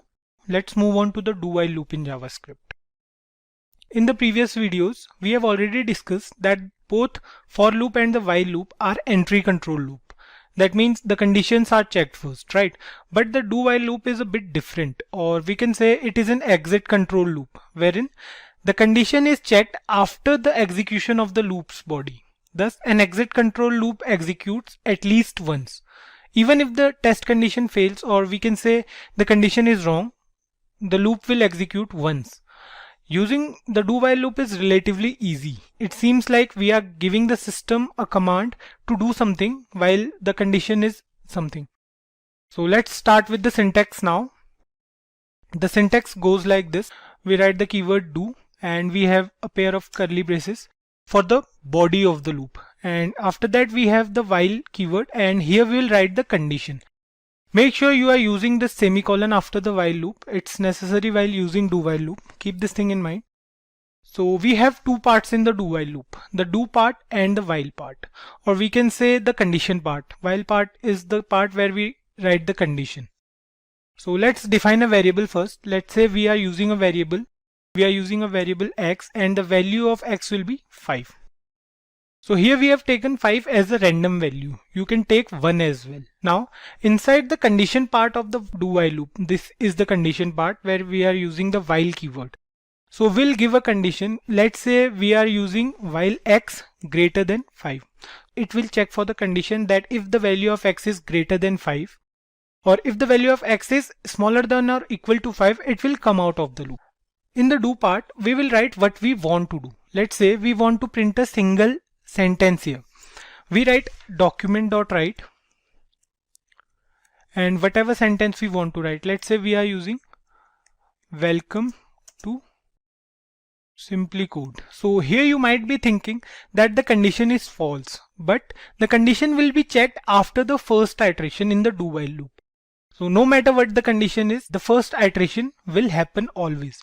So if we try to save this program and let's try to run this, here you can see the output is welcome to Simplicode. A single line is printed. What is happening here is, although the condition we used was wrong, but the condition will be checked only after the first iteration, when the do while loop will perform this particular statement, when the document.write will be performed. After that, it will check for the condition if x is greater than 5 or not. If we use here 6 instead of 5, let's try to write here 6 instead of 5, and if we run this program now, it will go into an infinite loop because we are not performing the increment decrement operator here, right? As we have discussed in the previous videos, the importance of increment decrement part. So we need to do it here after the document.write part. So what we'll do here, we'll write x minus minus. Today we are using x minus minus, and for the other two loops we use the plus increment operator, right? So the x minus minus is the same as x equals to x minus 1. Let's check the output now. Save it. Here you can see the output is still welcome to Simplicode. The execution flow of this program will be like, it will first perform the iteration before checking the condition, and it will print here welcome to Simplicode for the first time. When the loop will start executing, it will first perform this statement and it will write here welcome to Simplicode. So then it will perform x minus minus, means the value of x is now 5 because we are decrementing the value by 1. So when the value of x is 5, then it will check for the condition if x is greater than 5 or not. So here we can see clearly x is not greater than 5 because x equals to 5 and it is equals to 5, right? So it will come out of the loop. Let's make few changes in the code here. Suppose we use here 10 instead of 6 now. And let's print the value of x as well. It will be easy for you to understand. So we'll print here x and we'll use a space so that it will be clear for you. We'll use here the br tag, and now let's try to run this program. Here you can see the output goes from 10 to 6 and it prints welcome to Simplicode every time, right?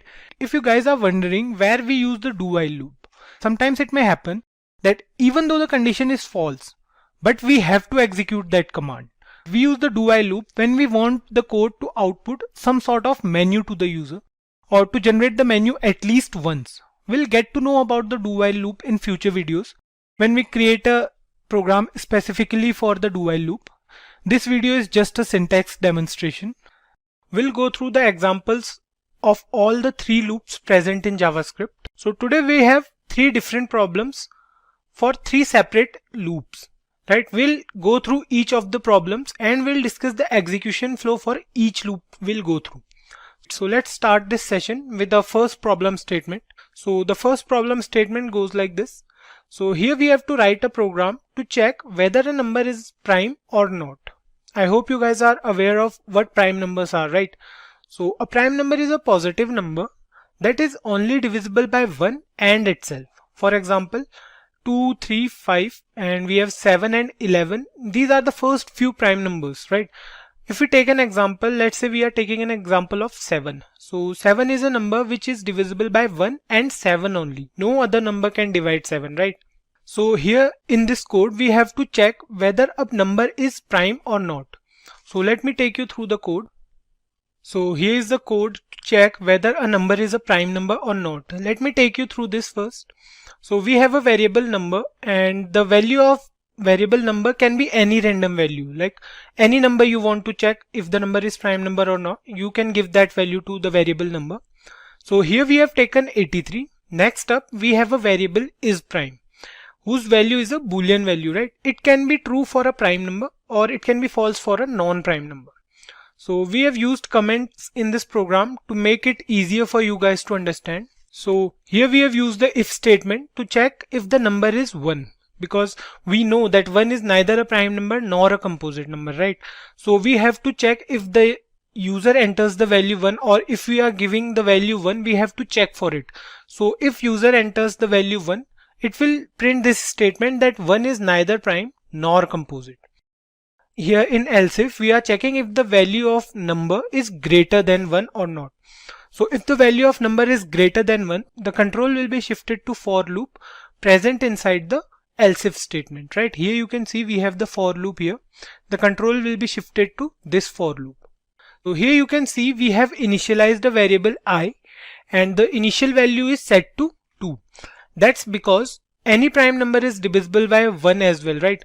So it won't make any sense to include 1 here. we'll start from 2 and we'll check until the value of I becomes half of the value of number. So if we take an example of 10, we'll check until 5, because any number greater than 5 won't divide 10, right? It's practically not possible. So we'll check for number by 2, or we can say we'll check till 5 only, and the value will be increased by 1 every time. Till now I hope you guys are aware of how to use for loop and why we are using for loop here. We can do the same program using while loop as well, but to make it more clear how to use for loop, we are doing this program with the help of for loop. So then we have the I++, or we can say we have increased the value of I by 1 after every iteration until the value of I becomes half of the number. So the condition number % I equals to 0. So here is the main condition to check if the number is divisible by I or not. So the execution will be like, if we are taking here a number 10, it will start from 2 and it will check if the remainder is 0 or not. So if the remainder is 0, then the value of is prime will be changed to false and it will come out of the loop. Next, it will check for the value of is prime if the value of is prime is true or not. Here you can see if the value of is prime is true, then it will print n, or we can say then it will print that the number is a prime number, else it will print that the number is not a prime number if the value of is prime is false. For example, when we took the example of number as 10, so the value of is prime will be changed to false, because 10 divides by 2 is equals to 0, or we can say the remainder will be 0. So the value of is prime will be changed to false, and for false it will print number is not a prime number. So at last we will check if the number is less than 1. If the number entered by the user or any other number we have taken, like if we take here -5, so it will print the number is not a prime number, because by the usual definition of prime numbers, any negative number cannot be a prime number. That's a usual definition, right? So we have to keep this thing in mind, and here in this else loop we'll print that if any negative number is entered, we'll make sure that the program gives the output that the number is not a prime number. So let's try to run this program and check the output. Let's save this program, and the output says 83 is a prime number, as 83 is not divisible by any number except 1 and 83. For example, if we take here any number which is divisible by, so let's say we are taking 75. Save it now and see, it says 75 is not a prime number. Okay, here's a spelling mistake. It says 75 is a not prime number. So here we'll correct this.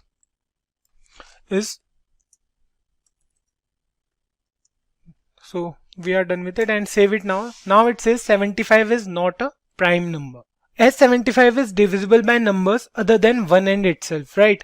It is divisible by 3, it is divisible by 5, 15 and 25 as well. All these numbers divide 75 basically.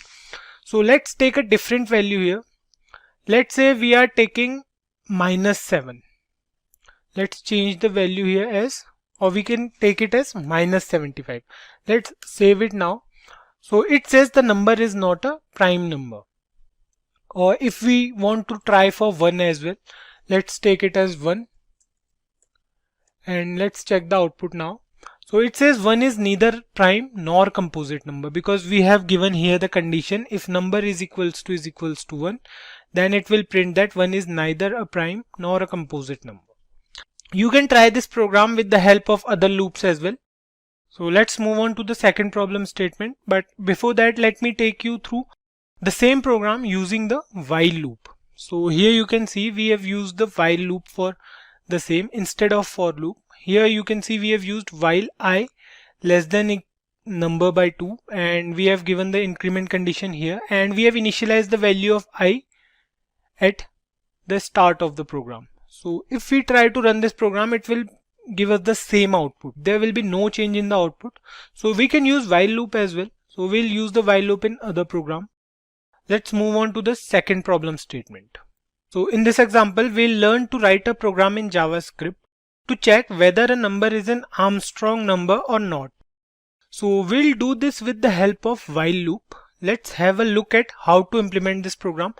Before proceeding to the coding part, let's have a look at what is an Armstrong number. So an Armstrong number of 3 digits is an integer such that the sum of the cubes of its digits is equal to the number itself. So for example, 153 is an Armstrong number since 1 into 1 into 1, it means the cube of the digit 1 plus the cube of 5, that is 5 into 5 into 5, which is equal to 125, and the cube of 3, which is 3 3s are 9 and 9 3s are 27. So it will go like 125 plus 27 plus 1. So which is equal to 153. So an Armstrong number of 3 digits is an integer such that the sum of the cubes of its digits is equal to the number itself. So here we have the code for the same. This is the code to check whether the number is an Armstrong number or not. So here we have taken a variable and the value is 153. The value of the variable number is 153, right? Because we already know that 153 is an Armstrong number. There are few more numbers like 371 is also an Armstrong number.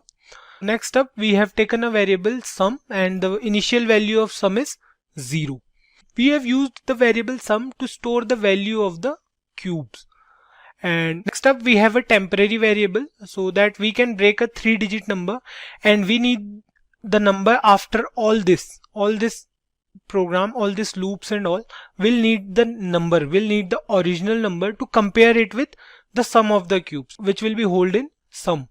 So, but we need to break the number as well, right? So we need a temporary variable to break it. Here we use the while loop, and the loop will run until the value of variable temp is greater than 0. So the initial value of temp will be 153 here. In this particular case, the initial value will be 153, and the loop will run until the value of 153 is greater than 0. Next up, we have a variable remainder that stores the last digit's value as we are dividing 153 by 10. So the remainder here will be 3. So the value saved at variable remainder will be 3 for the first time. Then what will happen will we are updating the value of sum, and the new value of sum will be 0 plus 3 into 3 into 3. So 3 3s are 9 and 9 3s are 27. So the updated value of sum will be 27. Next up, we are removing the last digit from the number. So for example, we have here 153, and if we divide 153 by 10, the answer will be 15.3. That's why we are using here %, because what % will do, it will convert the float value into an integer. So if we try to perform a simple divide in JavaScript, like if we try to divide 153 by 10, it will give us 15.3. It will give us a float value, but we want an integer value, right? So % will change this value to the nearest integer. So 15.3, the nearest integer will be 15. So the new value of temp will be 15. Then again this loop will be executed, and for this time the variable remainder will hold the value of 15 modulus 10, and the remainder will be 5, right? So the new value of remainder is 5, and the value of sum is 27 plus 5 into 5 into 5, which is 27 plus 125, right? So the new value of sum will be 152. And then again it will go to the temp and it will divide 15 by 10, and it will change the value to an integer. So 1.5 will be changed to 1. And next up, the final value of temp is 1, which is greater than 0, right? So it will divide 10 by 1 and the remainder will be 1. So next up, it will add 152 plus 1 into 1 into 1, that is 153, right? And then it will divide 1 by 10 using the %, but this time the value will be 0 because there's no remainder, right? Next up, we'll compare the value of the sum and the number variable. So the sum variable here, it is holding the value as 153. We break this number into 3 different parts. Then we took the cube of these 3 numbers and added them. So the final value of the variable sum is 153, and the initial value of number, or we can say the value we gave to the variable number, is 153. So right, it will print here that 153 is an Armstrong number. Or if we use any other number instead of 153, let's suppose we are using 121. So it will print 121 is not an Armstrong number. Let's check out the output once. Let's save it and see the output here is 153 is an Armstrong number. So if we change the value of 153 to 121. So let's check the output now. It says 121 is not an Armstrong number. Why?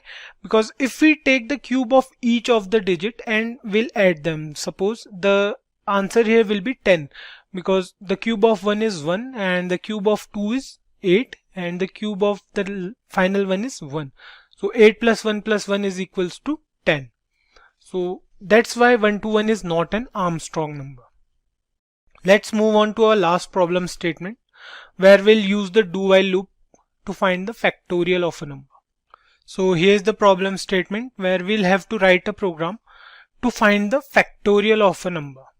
So factorial of an integer is the product of an integer and all the integers below it, or we can say before it till 1. So if we take an example of 5, so the factorial of 5 will be, it will multiply each number before it. If we take 5, the factorial will be 5 into 4 into 3 into 2 into 1. Or if we don't include 1, that's totally fine. So this program is pretty simple as compared to the previous two we did.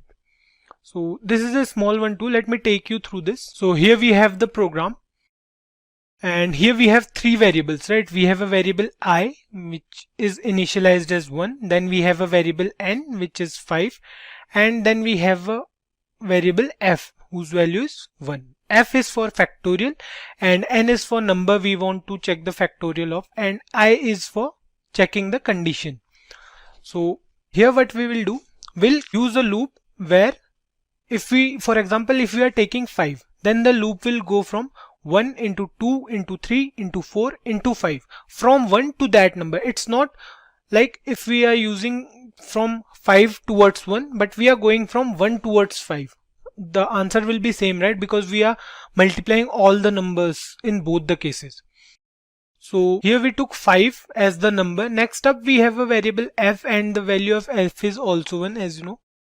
So here we are using the do while loop. For the first iteration it will perform this. So the value of f for the first iteration will be f equals to f into I, which means f equals to 1 into 1, which is 1. So the value of I will be increased and it will become 2. And now it will check for while 2 is less than equals to n.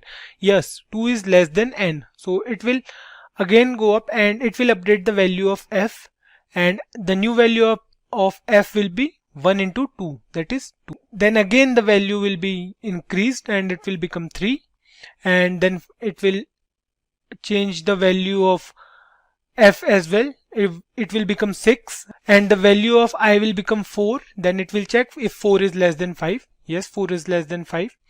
And then it will multiply 4 with 6 because the value of f was 6, right? So 4 into 6, it will become 24. And then finally the value of I will be 5. And it will check if the value of I is less than or equals to 5, right? While I is less than equals to 5. Yes, that's true, because now 5 is equals to 5. And it will again execute the loop, and the value of f will be 24 into 5, which is 120. And then again the value of I will be increased. Now it will become 6, which is greater than 5. So it will come out of the loop and it will print the factorial of a number.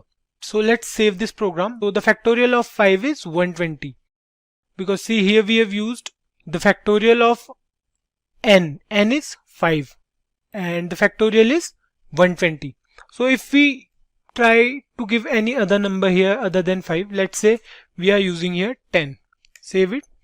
It says the factorial is 3628800, or it's 36,28,800. So if you try to multiply 10 into 9 into 8 into 7 so on till 2, or we can say 1, the answer will be this. You can check it, you can Google it, or you can go through it in your calculator. For today's session, the topic of discussion is how to become a backend developer. So if you're wondering how to become a backend developer, what skills are required and what the responsibilities are, then you're in the right place. But let's wait for a while for more people to tune in.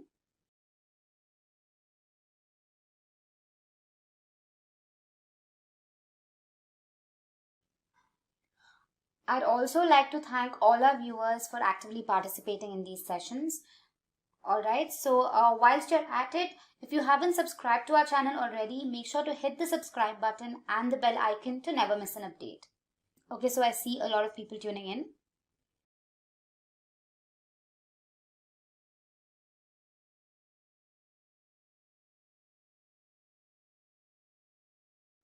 Alright, so I think we're good to begin. Now, I'm sure all of you use social media applications. Now, every time you click on a video, scroll through a feed, perhaps search for something, the corresponding information is displayed on your screen. Now, these applications provide an excellent user experience. But how is this achieved? You must know that every application comprises of two parts. There's the front end and then there's the back end. The front end is what the user deals with and the back end is what makes this happen. In other words, the back end includes an application, a server and a database. The back end application fetches the data from the database and processes all client requests. The result of this is made visible to the user. So now the question arises, who is a back-end developer? A back-end developer's role is to focus on details like building an effective website architecture, scripting and writing code that serves as a means of communication between the website's database and the browser, and lastly, to ensure data integrity and consistency. So now, let's look at the skills required to become a back-end developer. It is vital for you to have good understanding of programming concepts like data structures and algorithms. This includes stacks, queues, linked lists, trees and graphs, sorting algorithms, and search algorithms. Next up is programming languages and frameworks. One of the most critical skills of a back-end developer is a depth of knowledge in back-end programming languages. This includes proficiency in JavaScript and its environments like Node.js and Express.js. Next, there's Java. This language was particularly built from the ground up to be run on server side. Popular frameworks include Spring and Java Server Faces. Next up is Python, which is the most popularly used language today. It is flexible and easy to use. Python frameworks like Django and Flask are used for backend development. And lastly, there's C# and its frameworks like ASP.NET Core and ASP.NET MVC. Other languages include Perl, PHP, and Ruby. Now, because backend and frontend developers work so closely together, it is also helpful to have a foundational understanding of front-end web languages like HTML and CSS. Now, proficiency is essential not only for performing daily tasks, but also for working alongside front-end developers for developing solutions. Next, we have database management systems. A backend developer writes code that is used to perform relational mapping to fetch data from the database. Some popularly used DBMS are MySQL, SQL Server, and PostgreSQL. Next up is version control. Again, popular ones are Git and Subversion. They help manage the project files and keep track of the entire history of things that the developer is working on. And lastly, there's cloud hosting platforms. These platforms allow you to deploy your product on the cloud service provider so that it can be accessed from the World Wide Web. Most popular ones are Amazon Web Services, Google Cloud Platform, Heroku, and Microsoft Azure. Of course, there are non-technical skills that are required of backend developers.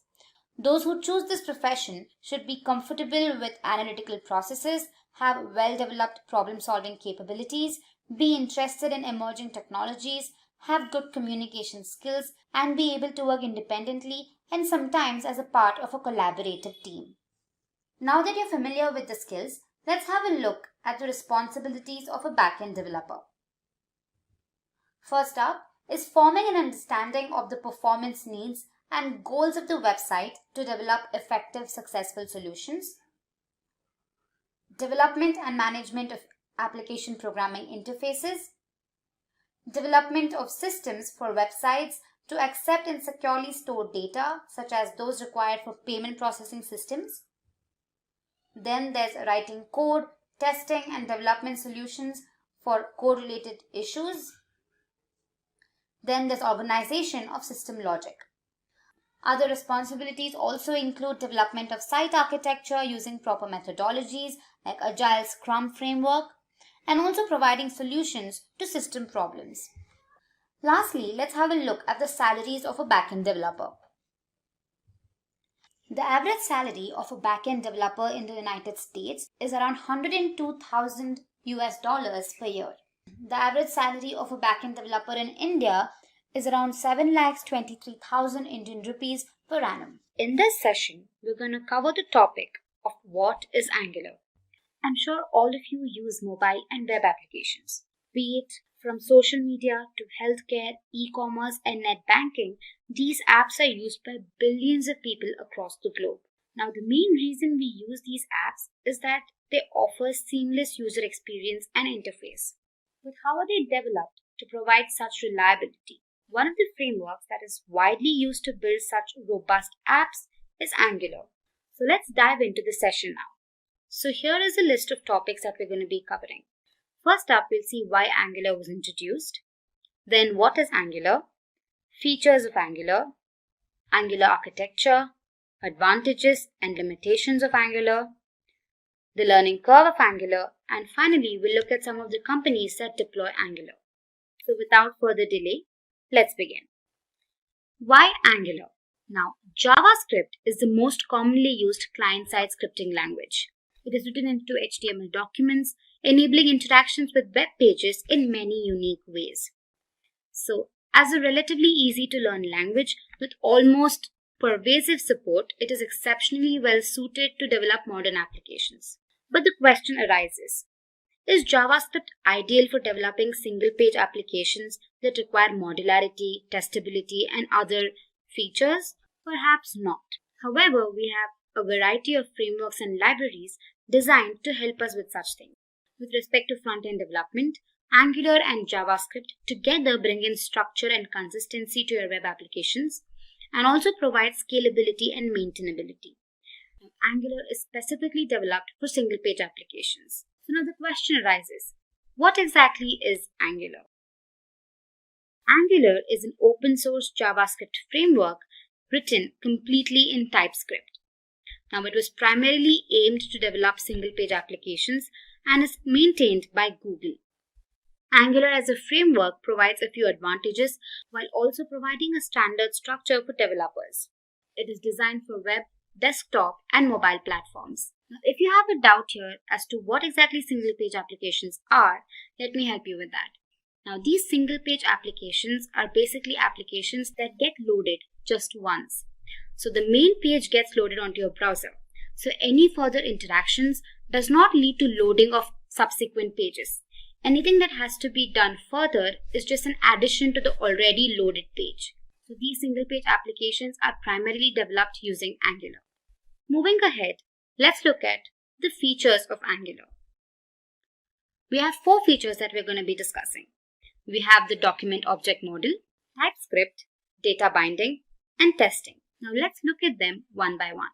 Now the document object model treats an XML or an HTML document as a tree structure.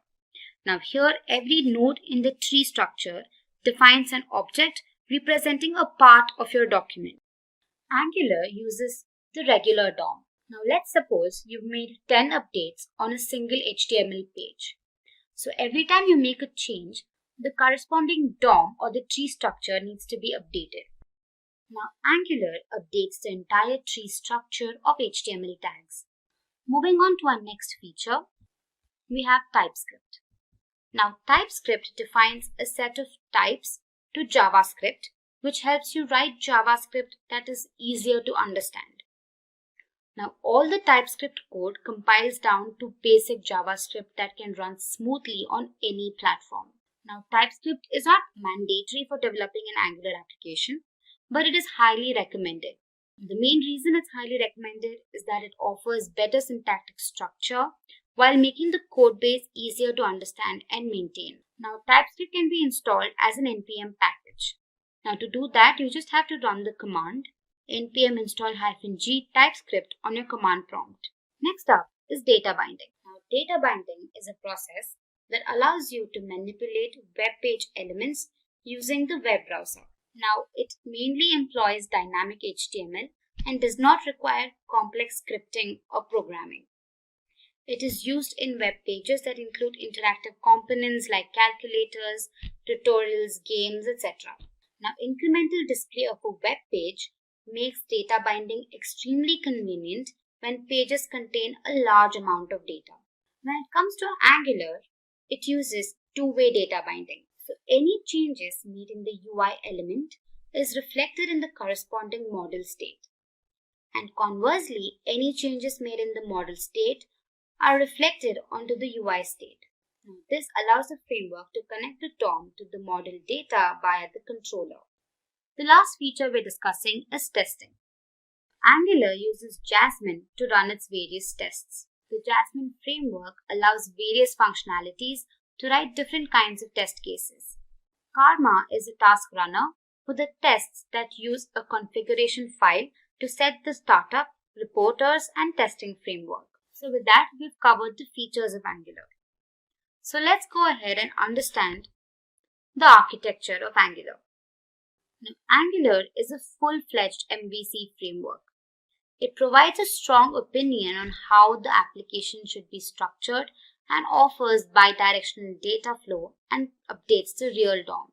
MVC, short for Model View Controller, is an architectural pattern that separates the application layer into model, view, and controller. Now, model here relates to all the data-related logic. View, on the other hand, is used for UI logic of the application. And controller is the brain of the setup. Now, it is an interface between the model and view. Moving on, let's look at the advantages of Angular. First up, we have custom components. Angular allows you to build your own components that can pack functionality along with rendering logic into reusable pieces. Data binding. As discussed, Angular allows you to effortlessly move your data from your JavaScript code to the view and react to user events without having to write any code yourself. Dependency injection. Angular allows you to write modular services and have them injected wherever they are needed.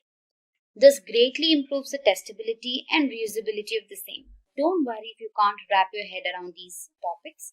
We're going to discuss them further in the coming videos. Next advantage is testing. Angular has been built from the ground up with testability in mind. You can literally test every part of your application. Comprehensive. Angular is a full-fledged framework and provides out-of-the-box solutions for server communication, routing, and more. Lastly, we have excellent browser compatibility. Angular is cross-platform and browser compatible. An Angular application can typically run on all browsers, be it Chrome, Firefox, Safari, and platforms like Windows, macOS, and Linux. Now, many versions of Angular have been released ever since its inception. All of these versions have added to the efficient working of the framework. Now, here are the different versions released. First up was Angular 1. It was built on JavaScript and completely based on controllers. Next release was Angular 2. Now, this incorporated the component-based approach, wherein the entire UI was divided into several components and lastly integrated to give the final logic. Next was Angular 4. It included router updation. Angular CLI or Command Line Interface 1.0 was introduced, however not deployed. In this release, the Angular CLI was optimized and commands like ng-update and ng-add were added. In the Angular 7 release, prompts were introduced which provided tips in CLI about the functions being used. In Angular 8, IV Renderer and Bazel were introduced. And finally, the most recent release was Angular 9. Now this came with the better framework and Angular material. Now this completely switched to the IB renderer as a default compiler. Now that we've learned about the pros of using Angular, let's look at some of the limitations of Angular. First up is a steep learning curve. Now since Angular is a complete full-fledged framework, it becomes difficult for learners to begin with. You need to be acquainted with simple topics and then move on to more advanced topics to become proficient in this language. Next up is limited SEO options. Now, Angular offers limited SEO options and poor accessibility to search engine crawlers. It's verbose and complex. Now, a common issue faced by the Angular community is the verbosity of the framework. It also poses to be complex compared to other front-end tools. And lastly, migration. Now, one of the drawbacks of Angular is poor migration. Now, it becomes difficult to port legacy code to Angular-style architecture. Also, with each new release, it is painful to upgrade and a lot of them are not backward compatible. Next up, let's look at the Angular learning curve. Now, if you wish to learn Angular, you need to be acquainted with basic topics in Angular.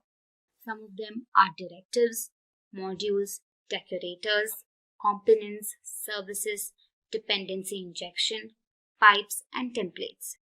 Now, once you've mastered your basics, you will want to go and understand more advanced topics such as change detection, zones, AOT compilation, and RX.js.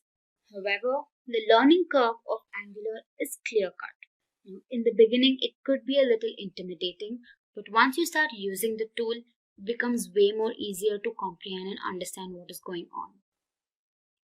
And lastly, let's look at some of the companies that use Angular today.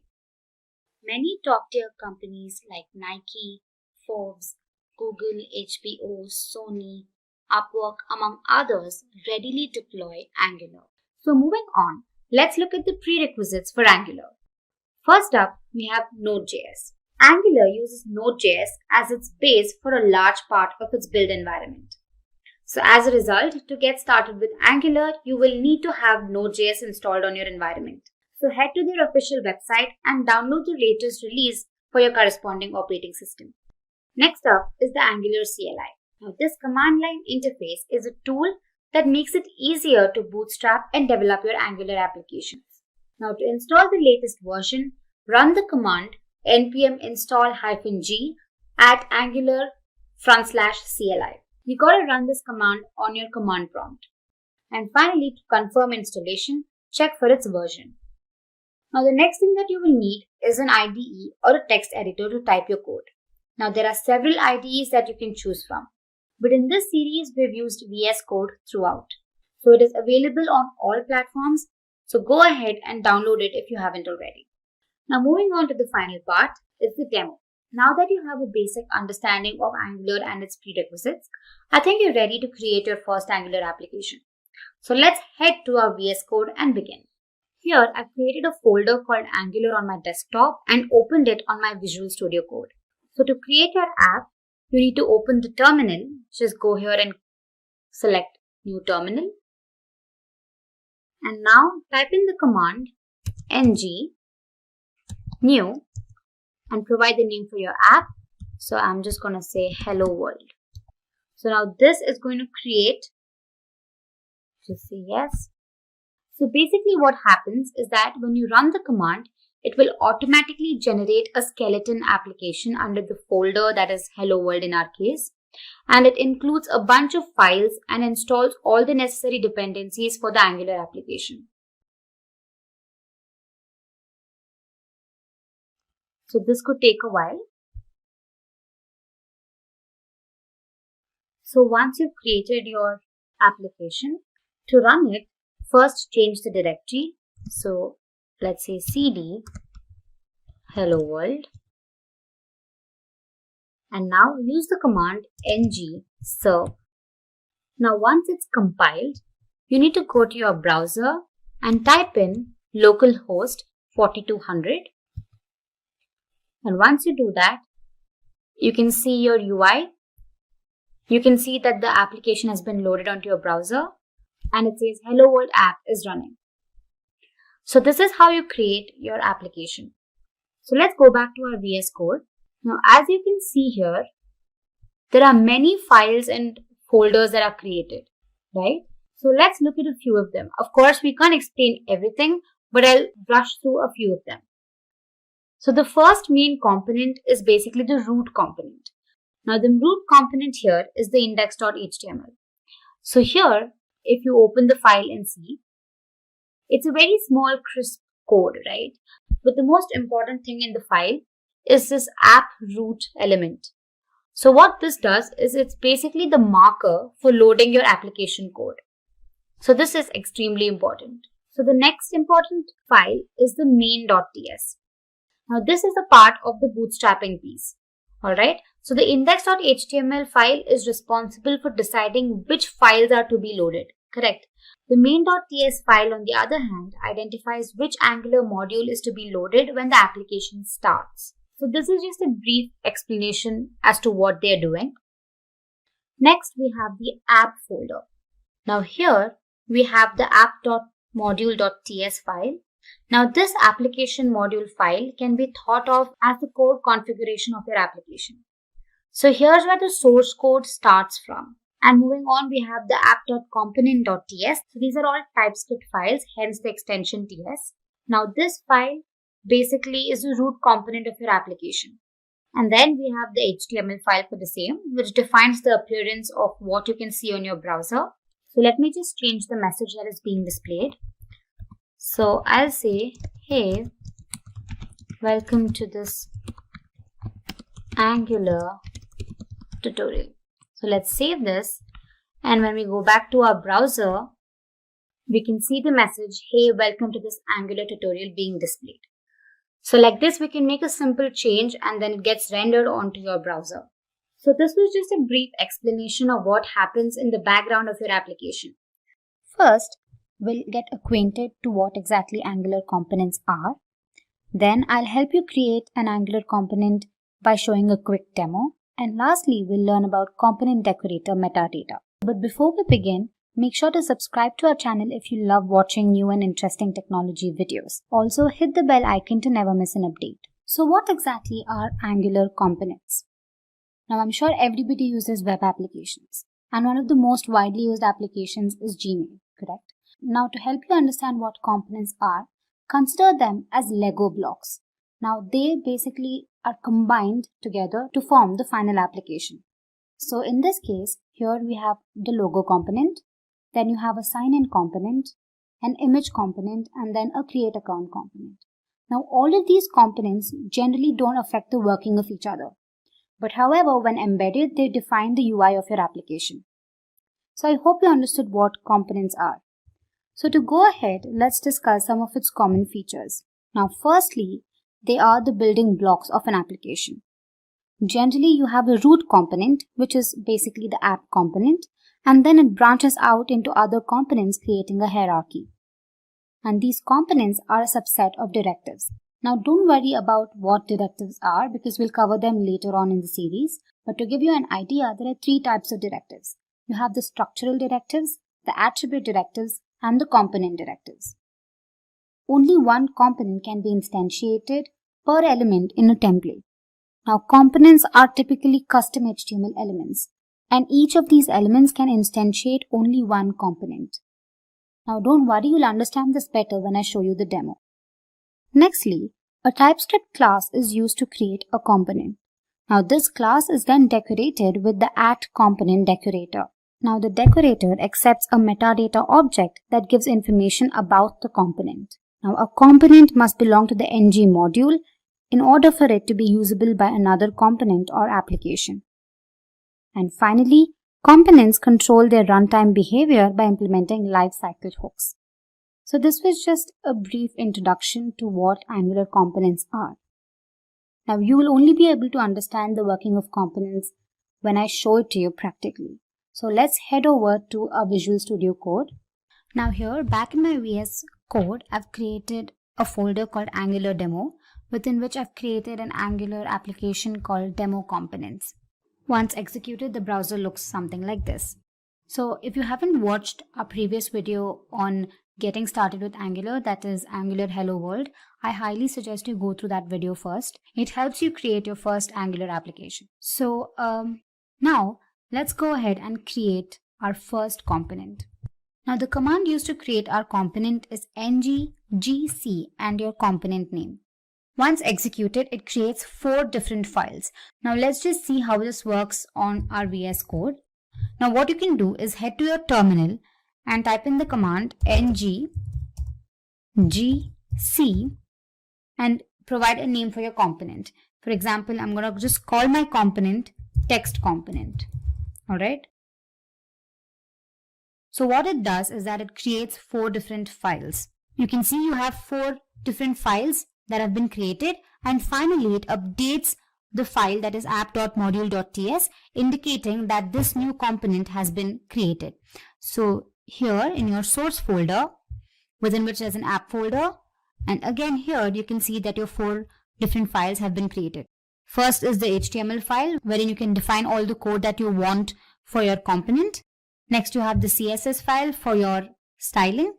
Then you have the .ts file, which includes the component decorator. And finally you have spec.ts, which is basically a unit test file.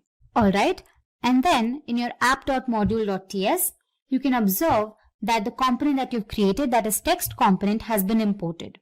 That is what the message conveys here. Alright, now let's go back to our app.component.html. Now this basically has all the code for your application, so let me just get rid of it.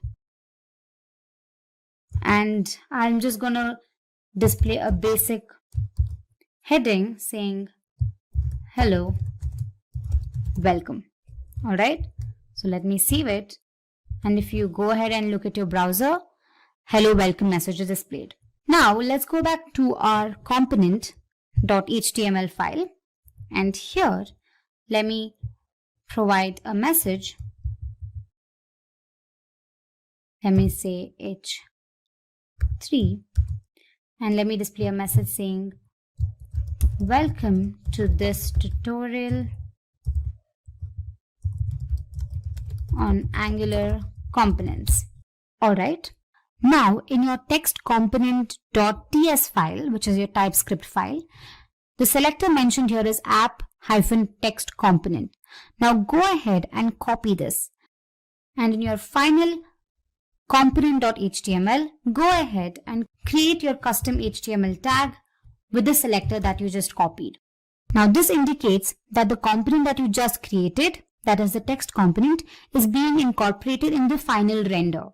So what happens is that whatever is defined in the component.html file is also being rendered in your final output. So when I save this, let's go ahead and check our browser. You can see that the message welcome to this tutorial on Angular components is displayed. So this was a simple creation of a component. Now for this, let's give it some styling. So here, go to your .css file and provide some styling. Say for example here, I just say text align. And let me say center. And also in my app.component.cs, I'm going to give the same thing. I'll say h1 text align is center. Alright, so let me save this, and there we go. Now we can also create multiple components and define the tags in the app component. Now the components are executed sequentially.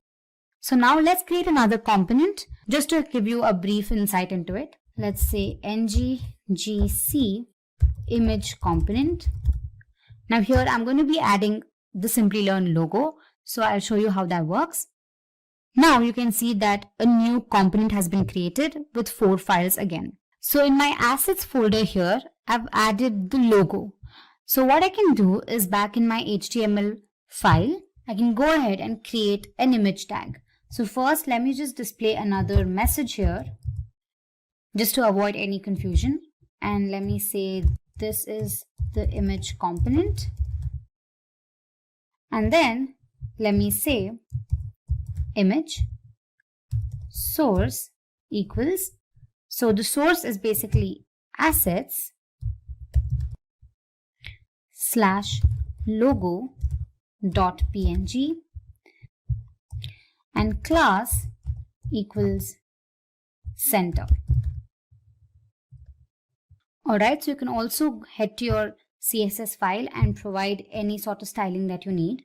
So let me just say text align to be center, and then let's create a styling for the image, and here I mentioned the code for the image. So let's save this, and from the .cs file let's copy the selector and create a custom HTML tag in our final component.html file. So there we go. Let's save this and check the output, and there we go. First, the hello welcome message is displayed. Next, you have the message displayed from the first component, and then you have the second component. So this is how you can create your own components, and don't forget to incorporate these selectors into your final HTML file. So moving on to our next topic, component decorator metadata. Now, as mentioned earlier, the @component decorator accepts a metadata object that provides information about the component. Correct? Here is a list of properties of the metadata object. First up is the selector. Now, basically, the selector is a CSS selector that identifies this particular component in a template. Now, this corresponds to the HTML tag that is included in the parent component. You can create your own HTML tag. However, the same has to be included in the parent component. So to help you understand that better, let's head back to our VS Code and say, for example, in our text component here, the selector says text component, correct? For the time being, let's change it to say n component. Alright. Now when you save it and look at the browser, the message is not displayed. So what we can do is you can copy this selector and then include this here. And now you can see that the same component has been rendered onto your output. Alright, so the selector plays a crucial role in that. Next up, we have the template. Now, a template is an inline defined template for the view. Now, the template can be used to provide some particular markup. The markup could typically include some headings or paragraphs that are displayed on the UI. Next up, we have template URL. Now, it is the URL for the external file containing the template for the view.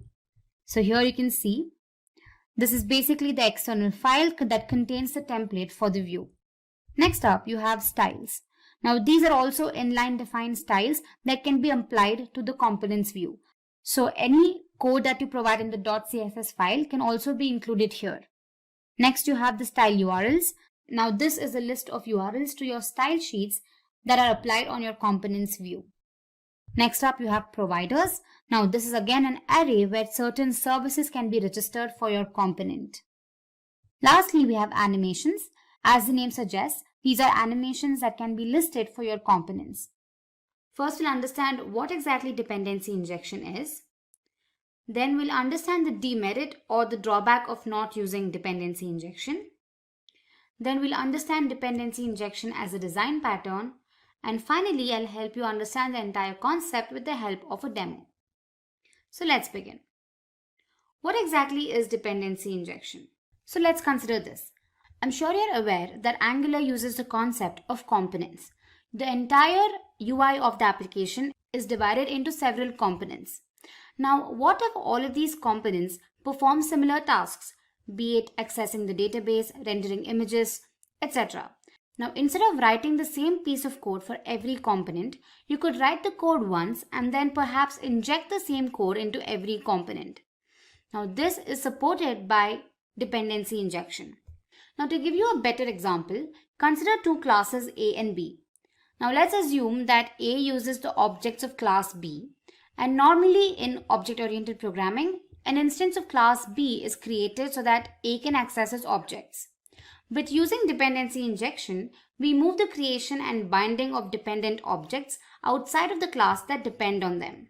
So dependency injection or DI keeps the code more flexible, testable and mutable. Also, classes can inherit external logic without having to create on its own. And lastly, DI benefits directives, pipes and components. Next up, let's have a look at the drawback of not using dependency injection. Now let's consider class postal details that is dependent on the number and the address class. In the postal details class, the constructor creates copies of the number and address. So when you instantiate a new postal details class, the constructor instantiates a unique number and address. Now, although this looks simple, there's a problem with this code. Let's assume that the number and address class constructors now accept parameters. When we change the numbers class, the postal details class gets broken. Now to overcome this, what we need to do is we need to pass parameter to the number constructor. So this applies to address as well. The first drawback of using this traditional method is that the code is not very flexible. Anytime the dependencies change, the postal details class needs to be changed as well. And the second drawback is that the code is not suitable for testing. Once you instantiate the new postal details class, you get the same number and address. Even if you change the number and address classes every time, what if these classes are in turn dependent on other classes? Then it's going to be a chain reaction. So to overcome this, we make use of dependency injection. Now let's look at DI as a pattern. Dependency injection, as you all know, is a coding pattern where a class receives its dependencies from an external source rather than creating them on its own. So here in the above example, we have moved the definition of dependencies from inside the constructor to the constructor's parameters. So the postal details class doesn't create the dependencies anymore. It just consumes them. So the postal dependencies class doesn't create the dependencies anymore. So with that, we overcome the drawbacks of not using DI. So now that you know what exactly dependency injection is and how vital it is, let's look at a simple demonstration to understand the concept better. Now, services, classes, modules, components, all of these are benefactors of dependency injection. So in the demo, I'm going to be showing how dependency injection can be used with the help of services and injecting these services into classes. So the main thought behind this is normally components are used to ensure just a good user experience.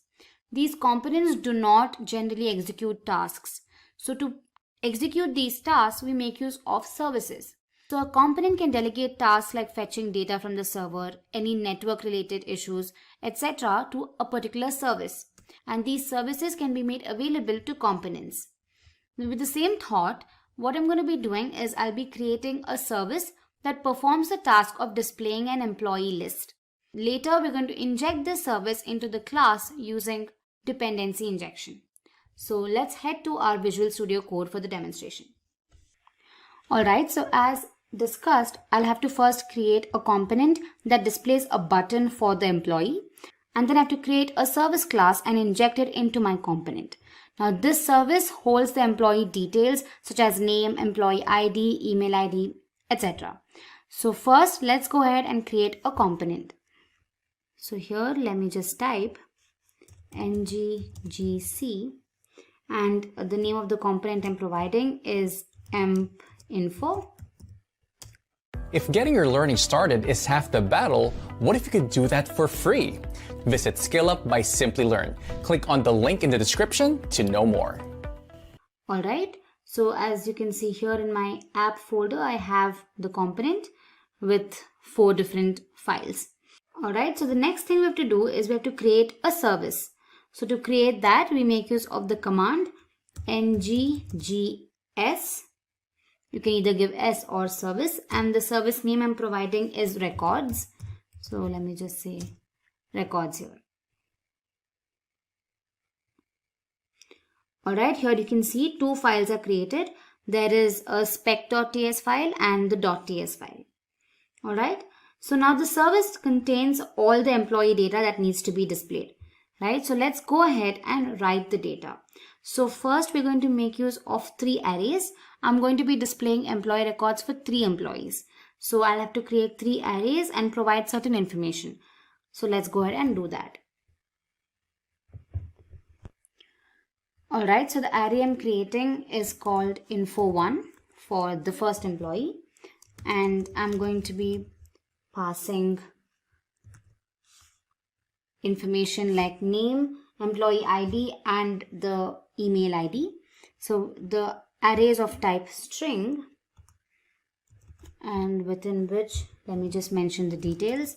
I'm giving random information. I'm just saying Adam Taylor and some random employee ID, and let's say at@abc.net. Alright, so I'm going to be creating 3 records, so I'll just copy the same thing and paste for the rest too.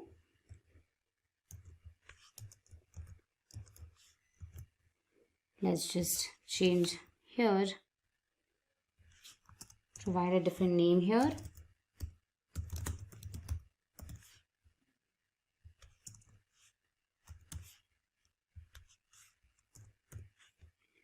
And same for the last one.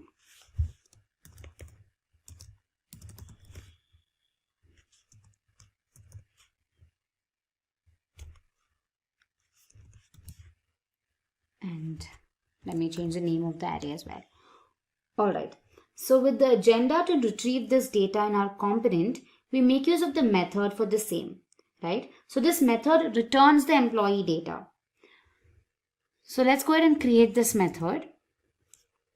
I'm going to call it Get Info,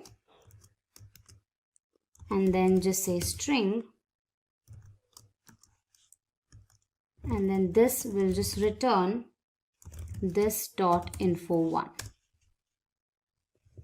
Alright, I'm going to be calling it Get Info1 for better understanding. Same for the rest too as well.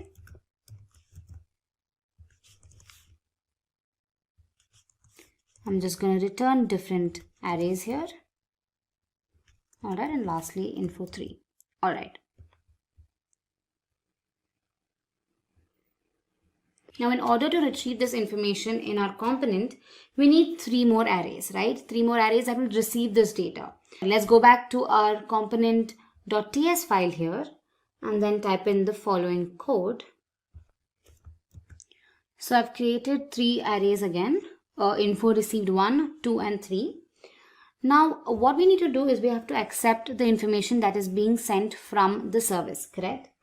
Now as I mentioned, services are implemented with the help of dependency injection.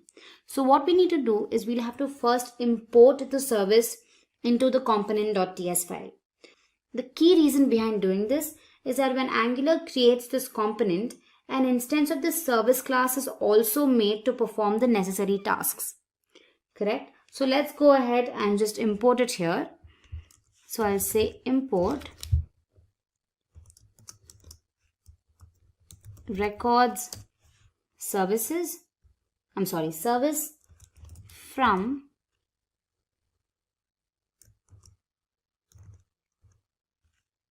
and let's say records.service.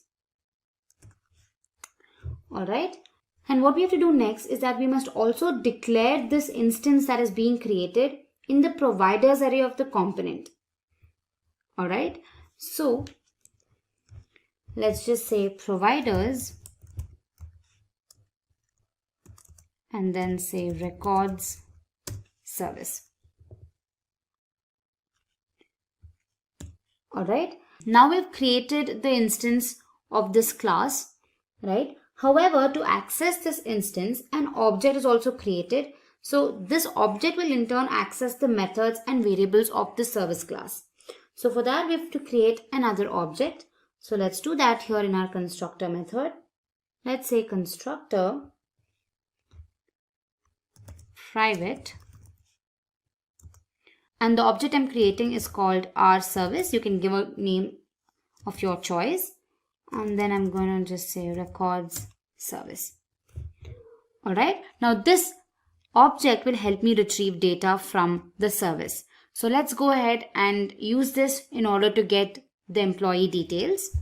Alright, so I've created 3 different methods here: get info from service class 2, 1 and 3.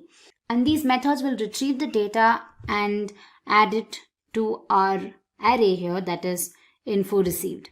Alright. And lastly, we'll have to create an unordered list in our HTML file here. We haven't added anything, so let me get rid of this. So now I have to create 3 different buttons for 3 different employees, and when the user clicks on the button, the data is retrieved from the service and then displayed on the UI, right? So as you can see, I've created buttons for 3 different employees, and then I've made use of a bootstrap class called list group info, and then I've interpolated info which displays the contents of the info variable. Alright, now in order to call the methods in the .ts file, we have to bind them with the button. So since it is bound with the click event, every time you click on the button, the information is displayed. So now the last thing we have to do is we'll have to create a custom HTML tag for the component and then add it to the main component. So let's just do that. Let me copy this here. And then in my app component.html, let me get rid of this. And then let me just create this. I've just created the custom HTML tag for my component. And now just to beautify the code, I'll write a heading. And let's say employee details. And then I'll also add the Simplilearn logo, say image source.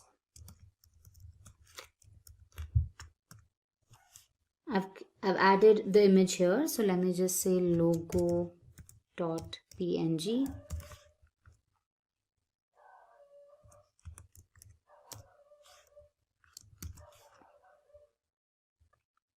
I've also added some styling to it.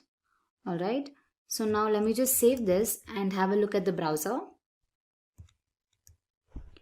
So here we go. We have the logo here and then employee details heading. And then we have 3 different buttons created, that is employee 1, 2 and 3.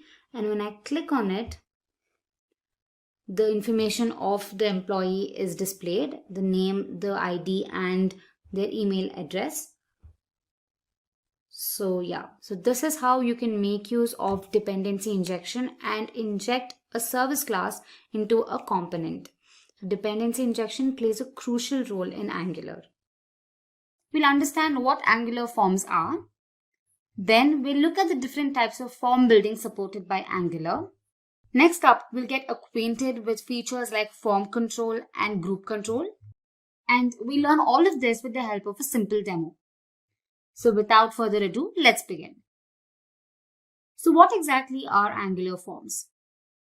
Now I'm sure every application that you use comes with certain amount of form filling, correct? Be it your login credentials or your sign up forms or any sort of registration forms, etc. So forms are an integral part of a web application.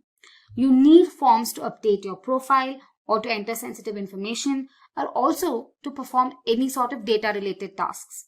So now let's look at the different types of form building supported by Angular. First up, Angular supports 2 types of form building. First, you have the template driven approach, and second, you have the reactive approach. Now let's look at them one by one. So talking about template driven approach, in this method, the conventional form tag is used to create forms. So Angular automatically interprets and creates a form object with the help of the directives. Now controls can be added to the form using the ng model tag. Now multiple controls can be grouped using the ng control group module. So it basically uses several module classes to provide controls. Now if you don't get this, don't worry, you'll understand better when I'm showing you the demo. Next up is JSON values. So form value can be generated using the form.value object. Form data is exported as JSON values when the submit method is called. Lastly, basic HTML validations can be used to validate the form fields. In the case of custom validations, directives can be used. So arguably, this method is the simplest way to create an Angular form. So moving on to reactive approach. Now this approach is the programming paradigm revolving around data flows and propagation of change. Now with reactive forms, the component directly manages the data flows between the form controls and the data models. Now reactive forms are code-driven unlike template-driven approach. Reactive forms eliminate the anti-pattern of updating the data model via two-way data binding. So it does not use two-way data binding. And typically a reactive form control creation is synchronous and can be unit tested with synchronous programming techniques. So now let's go ahead and look at form control and form group. So consider a typical form consisting of fields like name, age, and location. Now a form control is basically a class that enables validation of these fields. For each input field, an instance of this class is created. Now these instances help check the values of the field and see if they're either touched, untouched, dirty, pristine, valid, invalid, and so on. So this allows you to check every field for the value. It makes it easier to understand which field's value is invalid or which field has not been entered, etc. Now moving on to form group. So a form group class represents a group of controls. A form can have multiple group controls. The form group returns true if all the controls are valid and provides validation errors if there are any. So I hope this was clear. So moving ahead, let's look at the demo to explain all of these features. I'm sure it will become extremely clear once you look at the demo. So for that, let's head to our VS Code. So back in my VS Code, I've created a component called form component, and I've also included the Simplilearn logo just to beautify the appearance. So once you execute the code, this is what you're going to see on your browser. So you just have the logo at the moment. The first thing we need to do is we'll have to import the forms module. Alright. So, but before we begin, let me tell you what the use case is. So we're going to be creating a user registration form, which is going to include 4 fields. That is the first name, last name, email ID, and a password. Alright. So now let me show you how to import the forms module. So in your main app.module.ts file, you'll have to import forms module from Angular Forms. Alright. And then in your imports, you'll have to just call it here. Alright, so this is just a simple step. And now once you're done with that, let's go ahead and start our form creation. So here in my component.html, let's enclose the entire form within a div tag. So here, let me say div class is a container within which let me just have one heading which says user registration. Alright, and now let's go ahead and create our form. So first let me just say form. Now I'm going to create a div class for every field. So say div class equals form group. I'll explain it to you a little later. Now first let's create a label. So label tag for, basically it's the first name. So let me just say first name. And the tag will basically have first name again.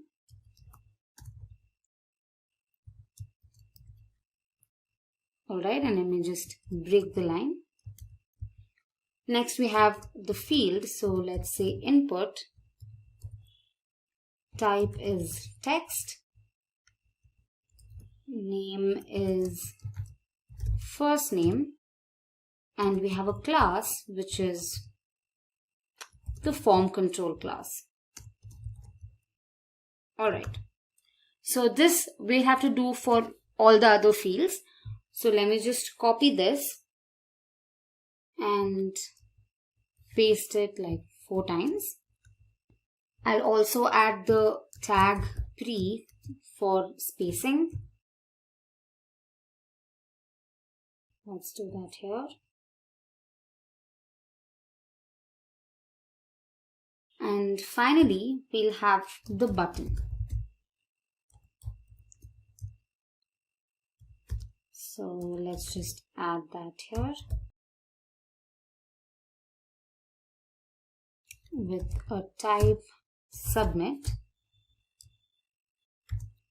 And let's just say submit on the button. So now let's go ahead and change these values here.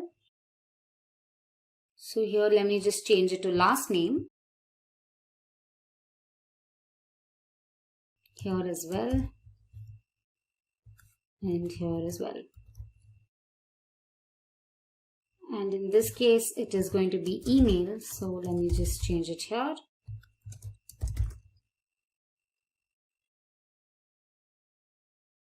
And finally we have passwords, so let's add that here.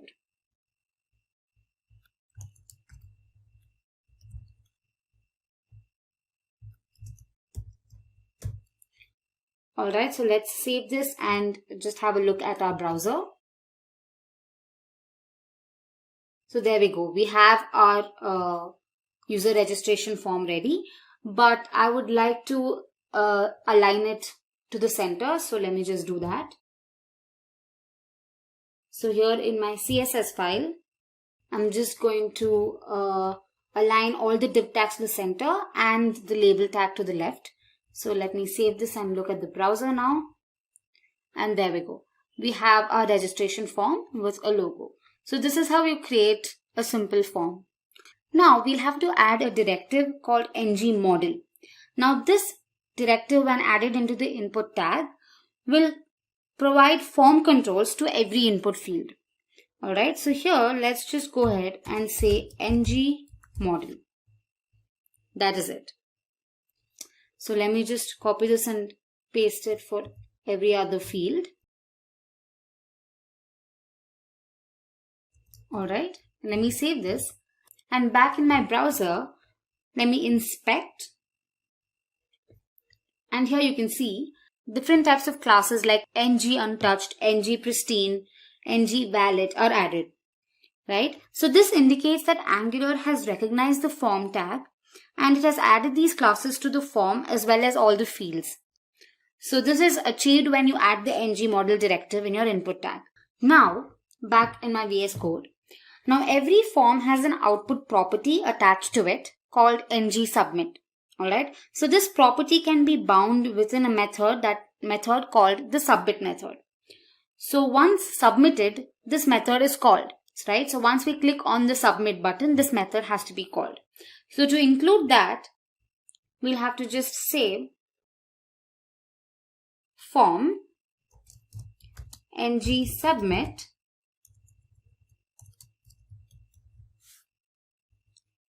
equals submit. Alright, so now we'll have to define the submit method in our component.ts file.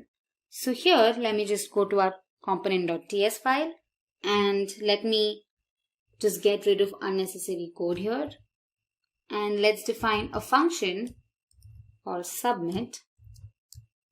And then here, let me just console log form submitted. Alright, so let me just get rid of this as well. It's unnecessary here. Let's save this. So what it means is that every time you click on the submit button, this method is called. Alright, so let's just have a look at the browser. So first let's go to our console. And when I click on submit, it says form submitted. Alright.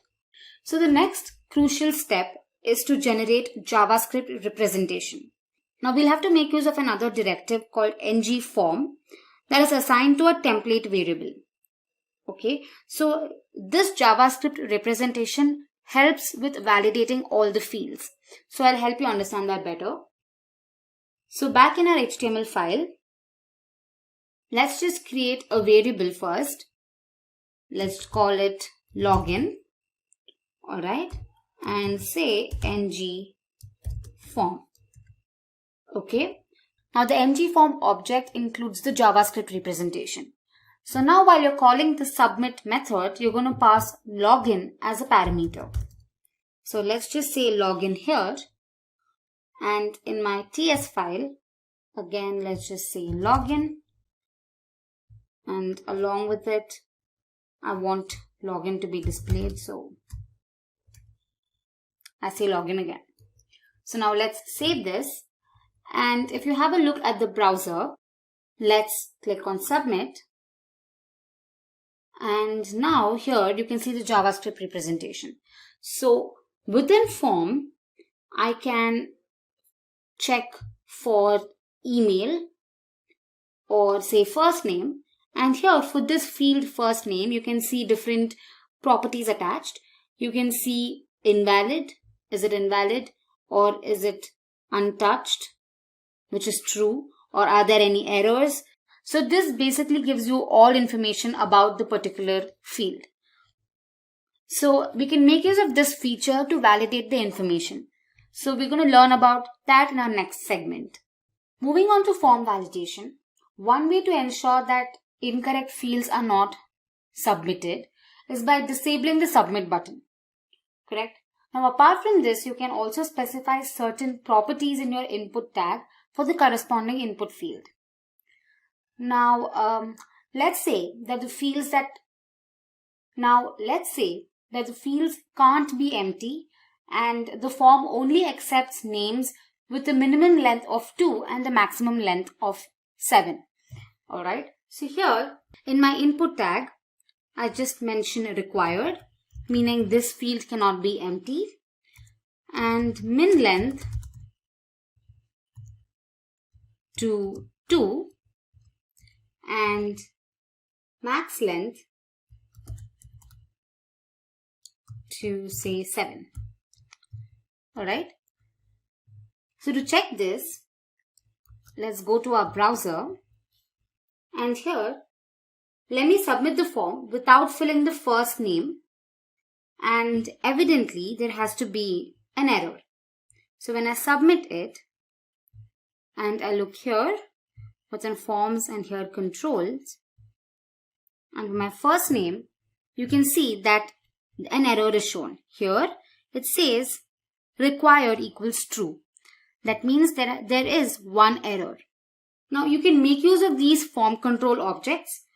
You can leverage form control objects to ensure field validation and display a message whenever an error occurs. Right? So to do that, you need to access these objects like errors or invalid or touched. All of these properties or objects need to be accessed. For that, we'll have to create a template variable. And then this variable is assigned to this object. So back in our VS Code, let's create a variable. Let me call it name. And let's say ng model. Alright. Here the variable name receives the control object.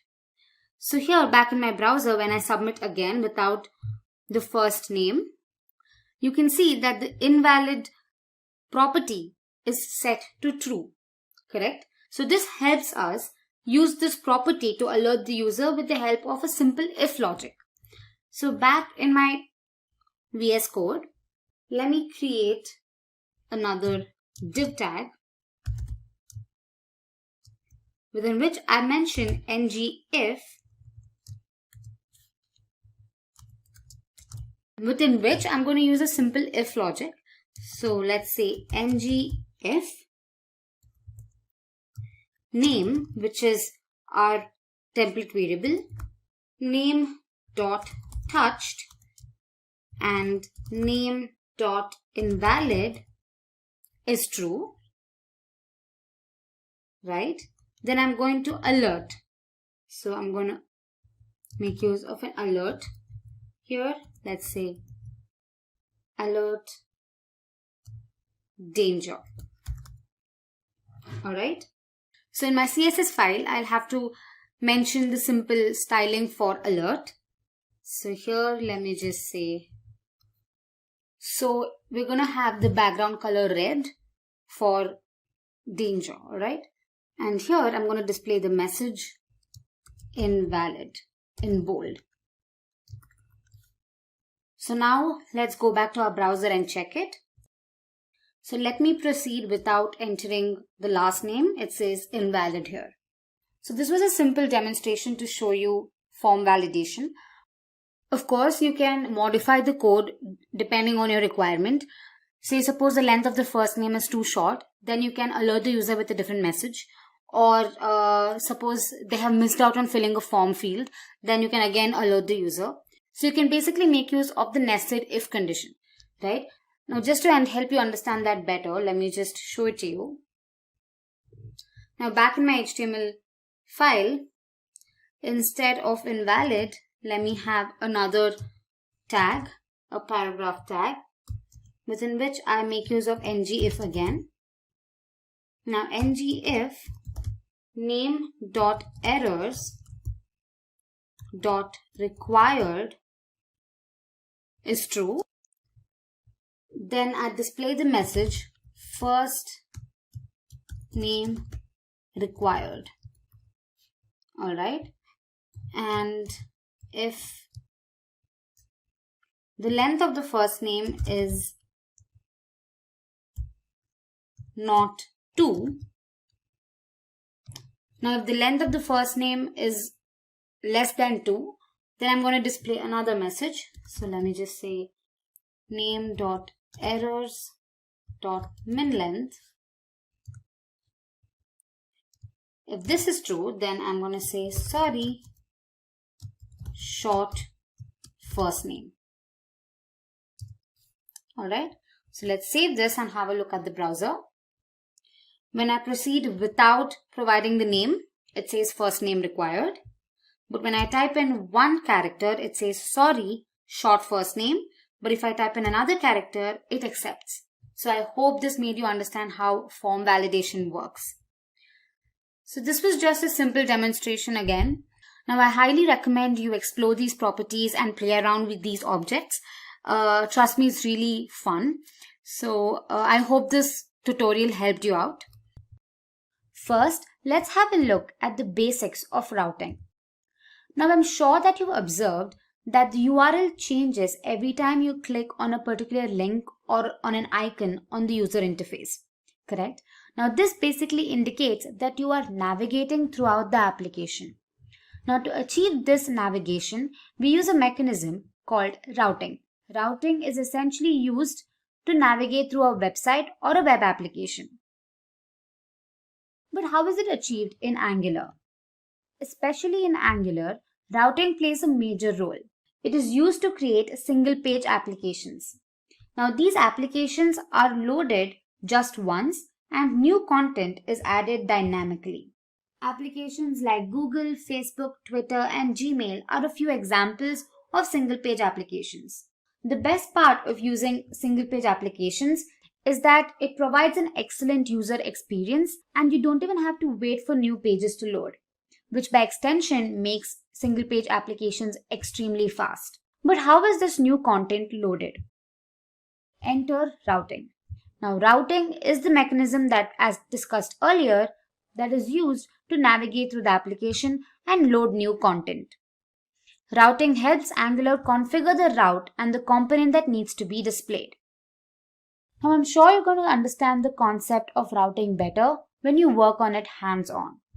So in the demo, we're going to be navigating to the login and the home pages of a web application with the help of routing. So let's head to our Visual Studio Code. So basically, the objective of our application is to navigate to home and the login pages. So when I click on the login icon here, it loads the login page.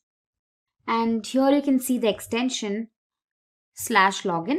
And similarly with home, once you click on it, some new information gets added and the URL changes with a /home appended.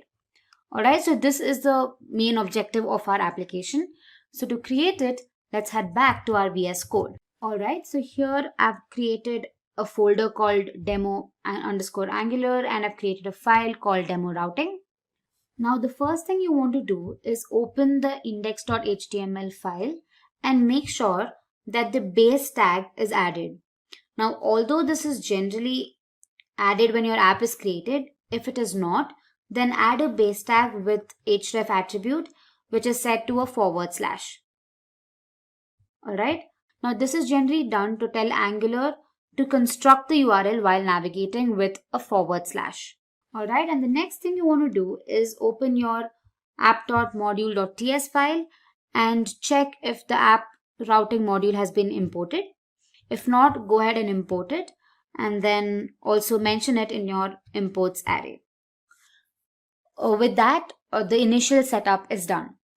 Now to create the nav bar, the code that I'm going to be using is already explained in the previous video, that is Angular Bootstrap. I highly suggest you go through that video before watching this. So the code is already available. I'm just going to create a component and write the code for it and paste the code in it. So let's do that. Let me say nggc navbar.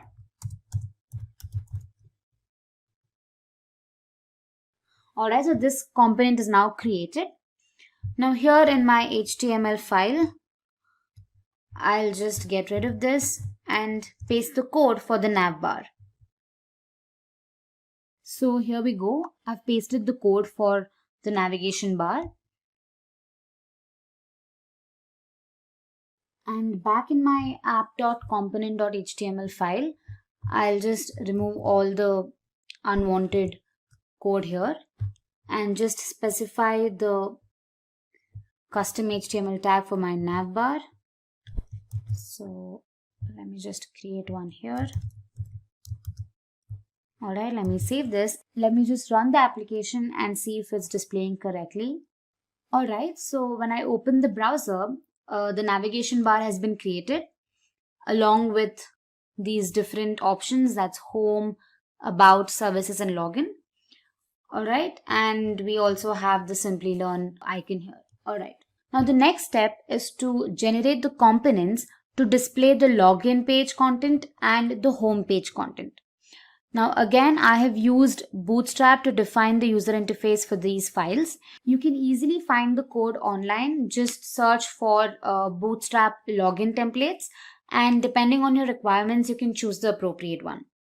So first, let's create the components for my two files, that is for the home component and the login component.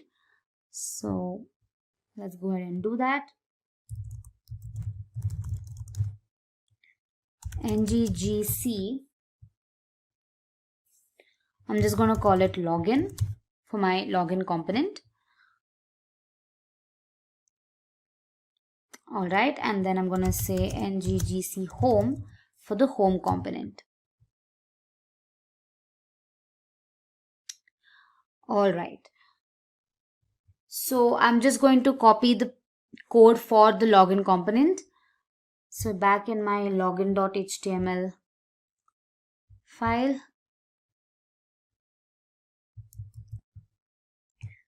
I'll just paste the code here.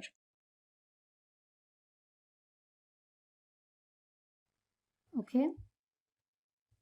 Also note that I've added the Simplilearn logo in my assets folder and then just provided the source for it here in my login component. Alright. So next up is the home component. And if you've seen the previous video, that is Angular Bootstrap, you might have seen that we created three different components, that is intro, courses and footer, which included the content for the intro message, for the courses and the footer message, correct? So here we're going to just paste the code for all of these three and then just display it when the home button is clicked. Alright, so what I'm going to do is I'll just paste it here. So this basically has all the content One thing I want to tell you is that in the previous video, we made sure that the code was written in 3 different components. However, for this, I've just added all the code in the same component. Now, I agree that this is not the best practice. So if you want, you can go ahead and create 3 different components and separate the code into these 3 components and just add the custom HTML tags in your home component. I'm just hoping you're following me right now.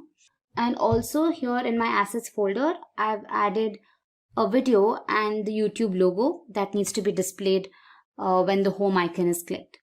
Alright, so now that we've created the home and the login components, the next step is to configure the routes for the application. Right? So here you can see that we have a file called app-routing-module.ts file. So here we have the routes and the router module that is imported. And we also have a constant called routes, which is strongly typed to routes from the router package. Alright. Now this array is used to define all the possible routes in the application. Now each route is basically an object with a path.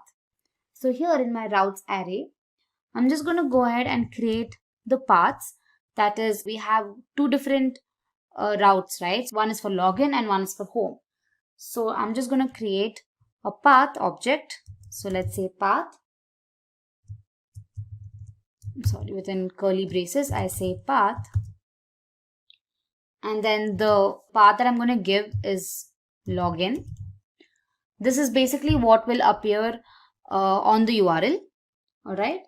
And the component that needs to be navigated to is nothing but the login component. So let me just say login component. As you can see, the login component has been automatically imported. Now same with the home path. So let me just say path home, and the component that needs to be rendered is the home component.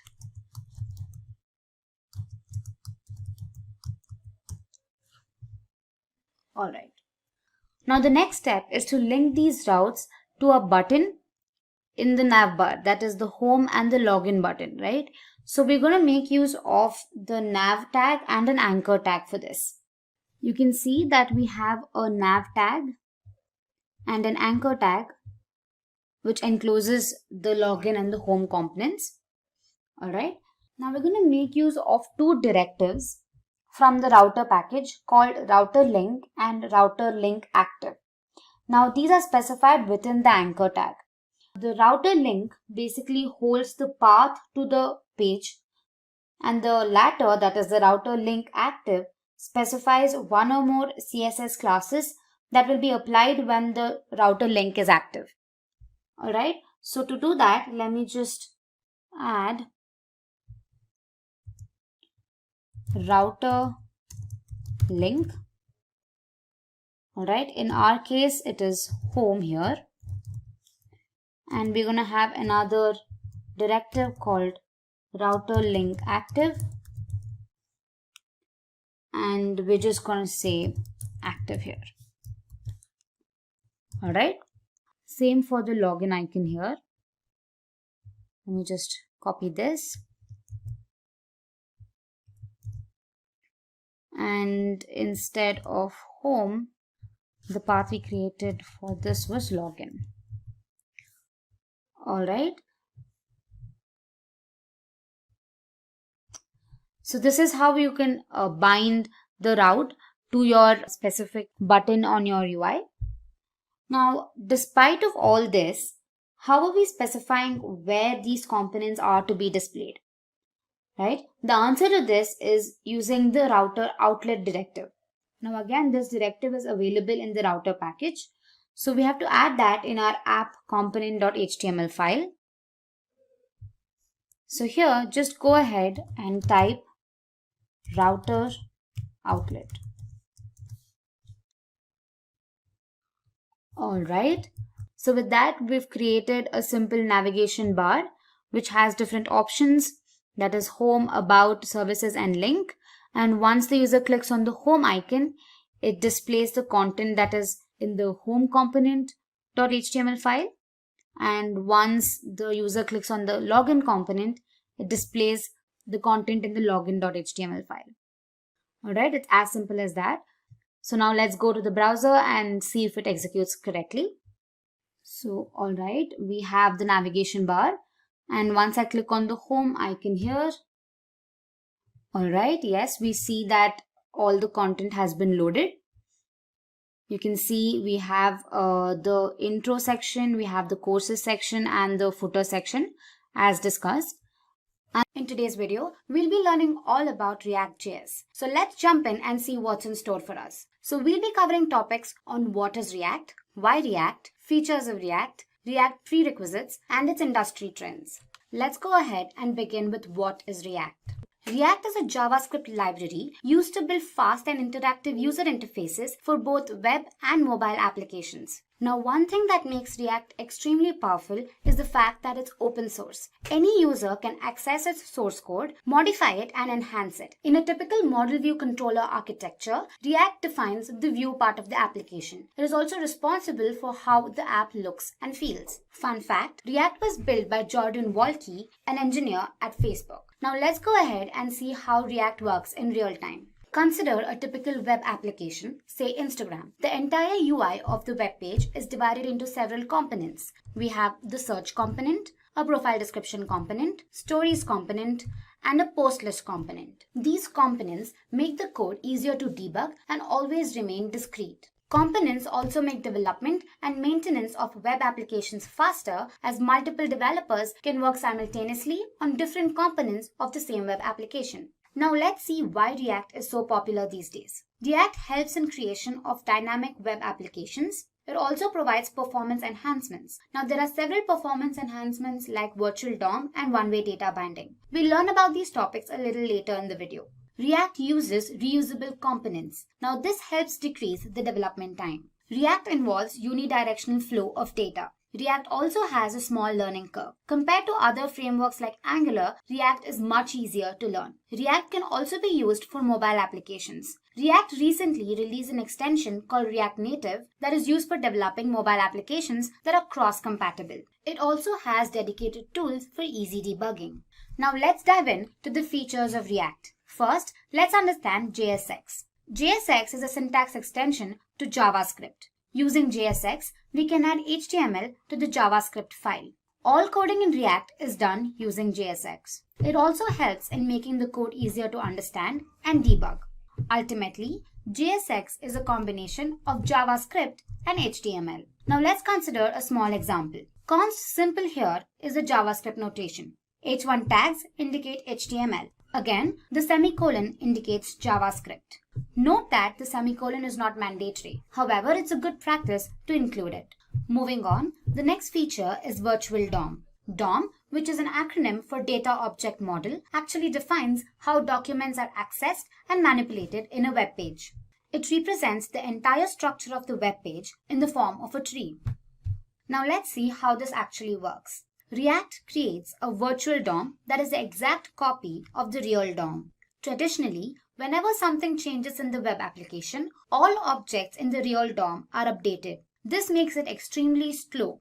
Let's see how React counters this. Now consider two objects whose states have been changed. React now compares the virtual DOM with the virtual DOM snapshot that was taken right before the update. By comparing the new virtual DOM with the pre-update version, React figures out exactly which virtual DOM objects have changed. Now React only updates those objects on the virtual DOM. This makes a big difference when it comes to speed.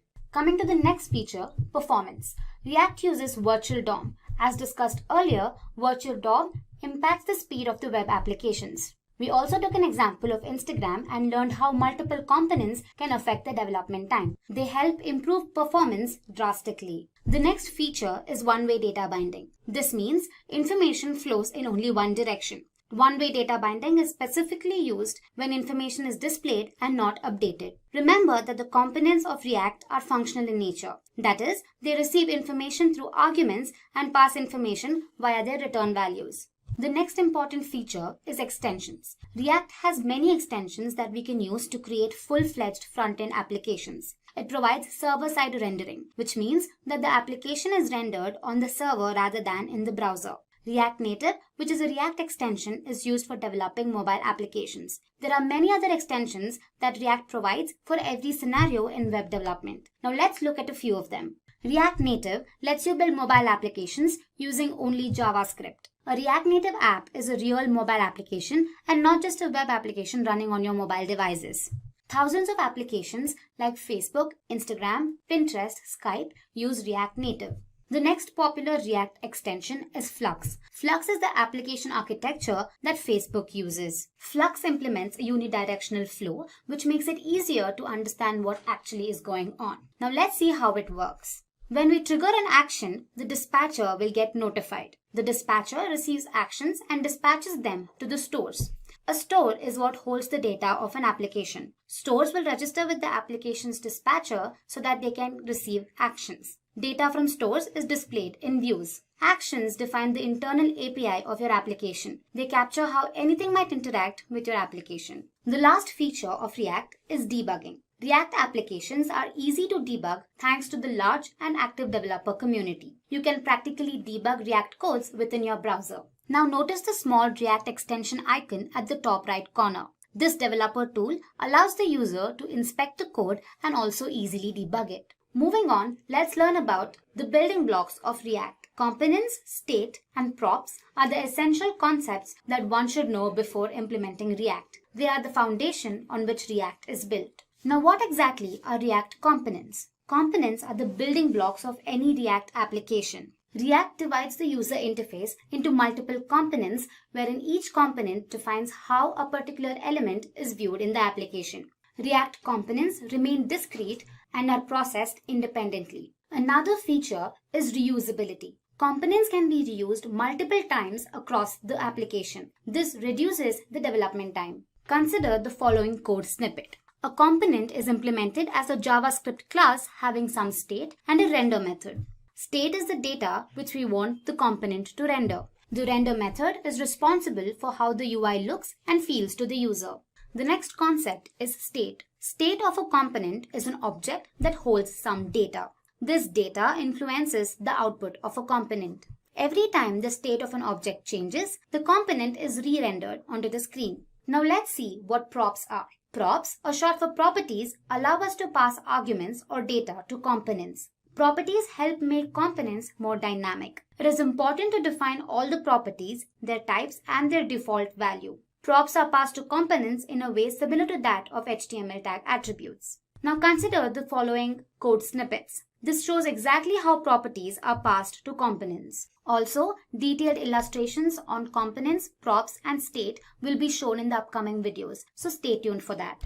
Moving on, let's go through some of the things that you should know before you can actually start working on React. You should be familiar with programming concepts like functions, objects, arrays, and classes. One should also have a basic knowledge of JavaScript and a familiarity with HTML.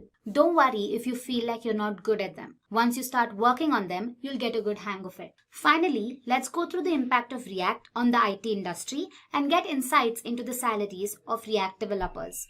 Statistics show that React developers earn way more than other web developers. According to PayScale, the average salary for a React developer in the United States is a whopping $91,000. The average salary for a React developer in India is 7.25 lakhs per annum. Over the recent years, React has gained immense popularity and is being adopted by many companies. According to the data by Google Trends, React has had a better growth scale compared to other frameworks like Angular and Vue. Statistics show that front-end developers have wholeheartedly adopted this lightweight framework, foregoing other available options. If you are skilled and have a knack for front-end development, React can help you gain fantastic career opportunities. Lastly, talking about a few companies that use React devotionally, we have Facebook, Instagram, Netflix, Dropbox, WhatsApp, among others.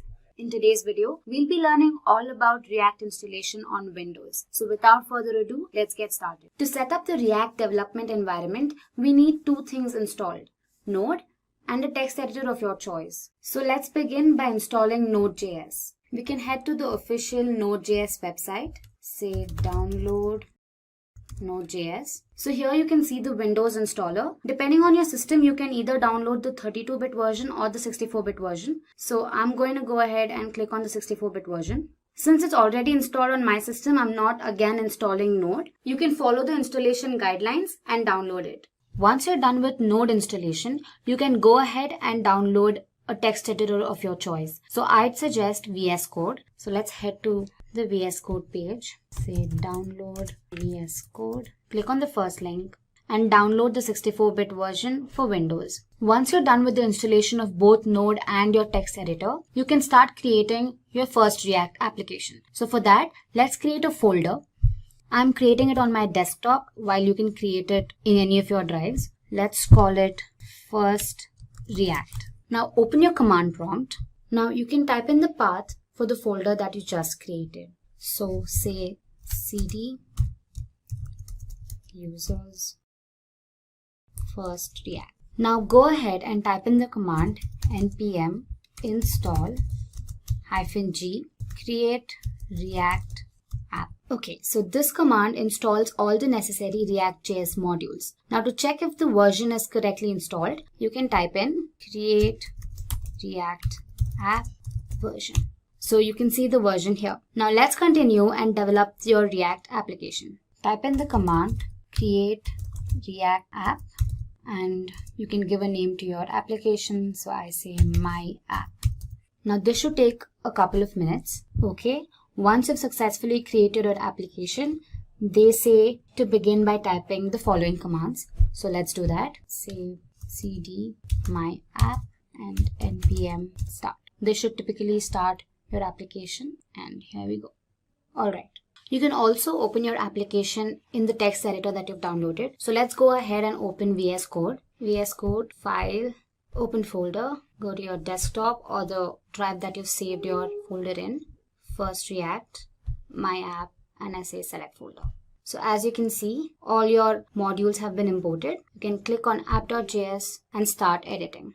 In today's video, we'll be learning all about the most basic infrastructure of React.js called components. Without delay, let's begin and look at what's in store for us. So we'll be touching on topics like what are components, types of components, nesting components, higher order and pure components, and a brief description about component lifecycle. Alright, to begin with, what exactly are components? Components are the building blocks of a React application wherein each component represents a part of the user interface. Now to make it more understandable, consider the Facebook homepage. The entire UI can be broken down into several elements. Say we have the credentials component, the sign up component, the image component, and the logo component. Notice that each component adds something to how the homepage looks.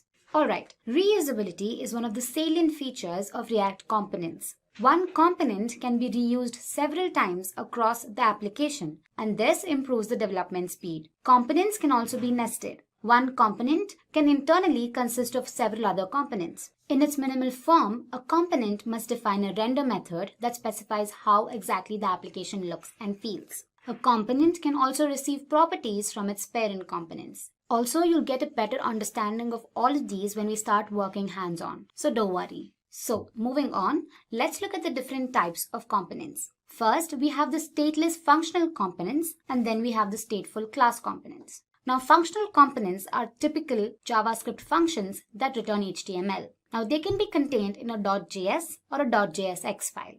Coming to class components, these are regular ESX classes. However, it's mandatory that they contain a render method that in turn returns HTML. They can also be contained in .js or a .jsx file.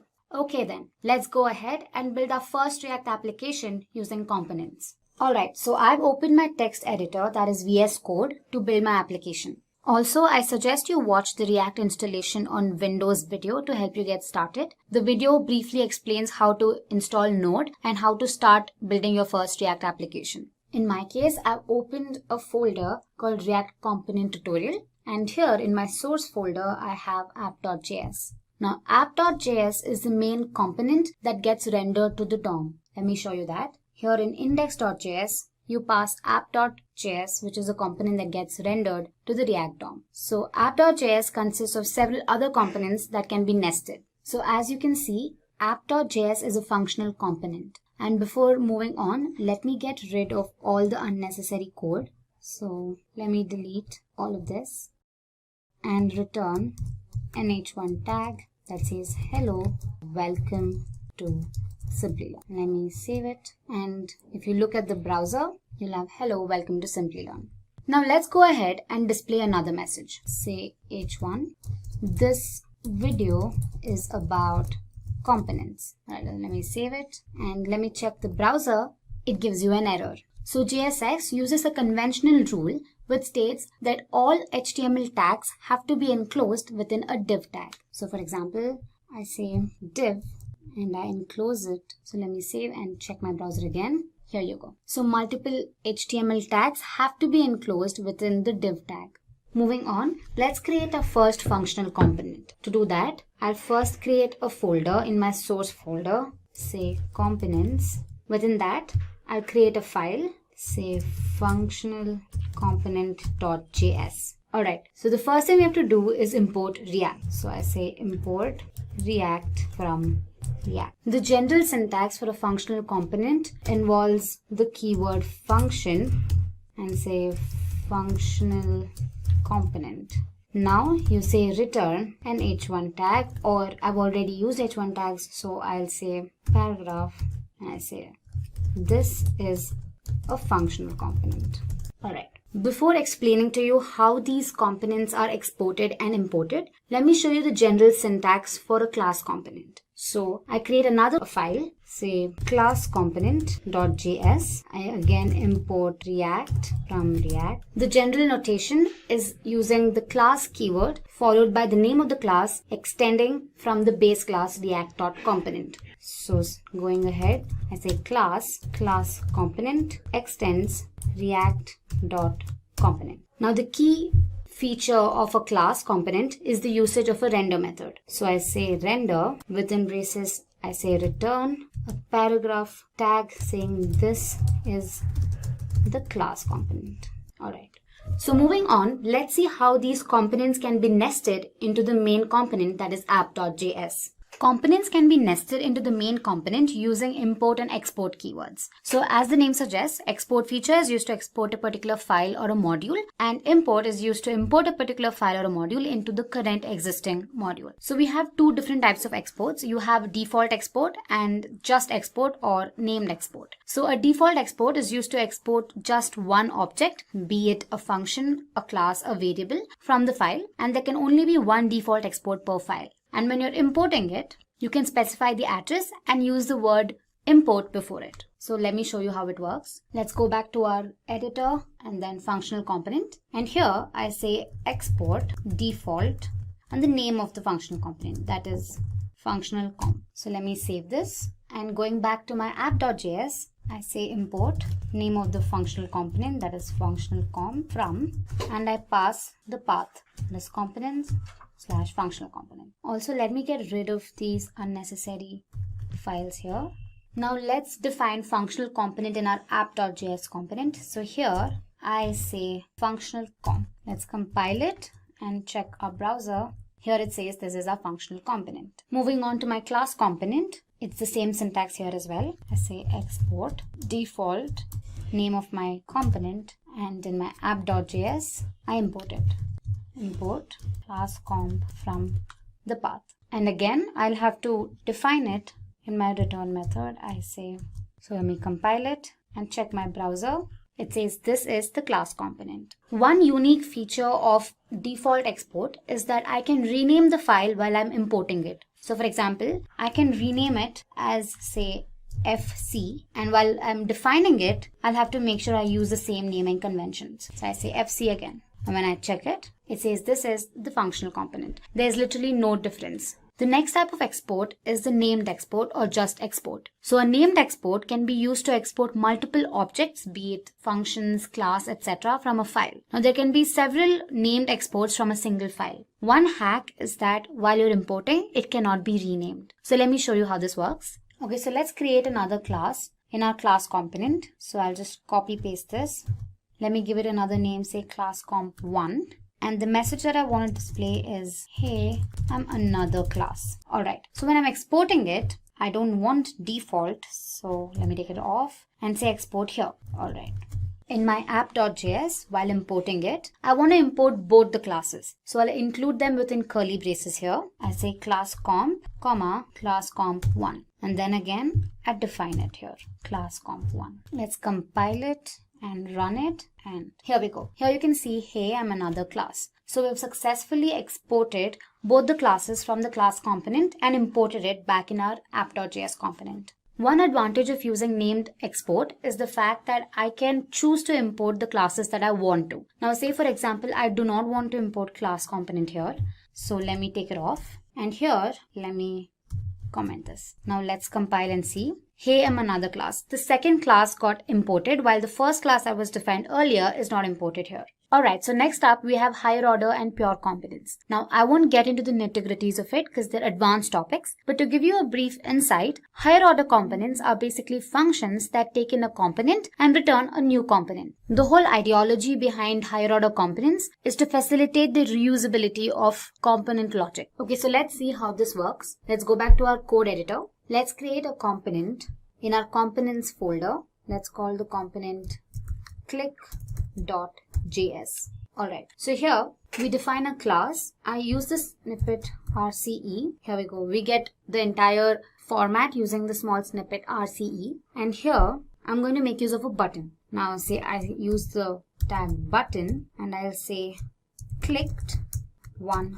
time. Every time the user clicks on the button, the value gets incremented. So for this, I'm going to use a variable say count, and I'm going to use the concept of states. So let's go ahead and define our variable count and initialize it to 0. So for that, I'm going to use another snippet called rconst. And here, this dot state equals my variable count, initializing it to 0. So let's define the count variable in our render method. So I say const count equals this dot state. So every time we click on the button, the count value has to get incremented, right? So we make use of an event called onClick equals this dot update click. Now update click is going to be another method that we have to define now. So every time the button gets clicked, this method is called. So let's go ahead and define the function. So it is update click equals, it's going to be an arrow function, and I say this dot set state is nothing but count this dot state dot count plus 1. Okay, and here we say count times. Alright, so once this is done, let's import our component in app.js. So here again, I say import click from components click. And let's define it here. So let's check our browser. Every time we click on the button, the value gets incremented. Alright, so let's go ahead and create another component, say counter.js, wherein every time the user hovers the mouse on the button, the count value increases. So let's go ahead and do that. I say counter.js. I'm again going to use the snippet RCE to create a class component. And here in my div tag, I define a button and say incremented to, for now I say X. So now let's go ahead and add the event. Say button on mouse enter. I'm going to call the method this dot increment count. Okay, so once you're done with that, let's go ahead and define the increment count method. I'm going to copy the same code that I've mentioned in my click.js. So I say copy this. Alright, so one change is that I'll change the name of the method and call it increment count. Again, let's define the count in our render method. So I say const count equals this dot state. And here I change X to count. Now let's go ahead and import it in our app.js. So I say import counter from components and counter. And let's define it here. Alright, let's save it and let's run the code. Okay, so as you can see, you see another button here incremented to 0, and every time I move my cursor on the button, it increments. Mind you, I'm not clicking, I'm just hovering my mouse. Okay, to learn how higher order components work, we'll have to pass counter.js and click.js as parameters to give birth to an entire new component. So for that, let's go ahead and create another component for our HOC. Let's call it higher order.js. Okay, so I say import React from React. After that, I say const updated component equals original component. That's going to be an arrow function again. And within curly braces, I define my class.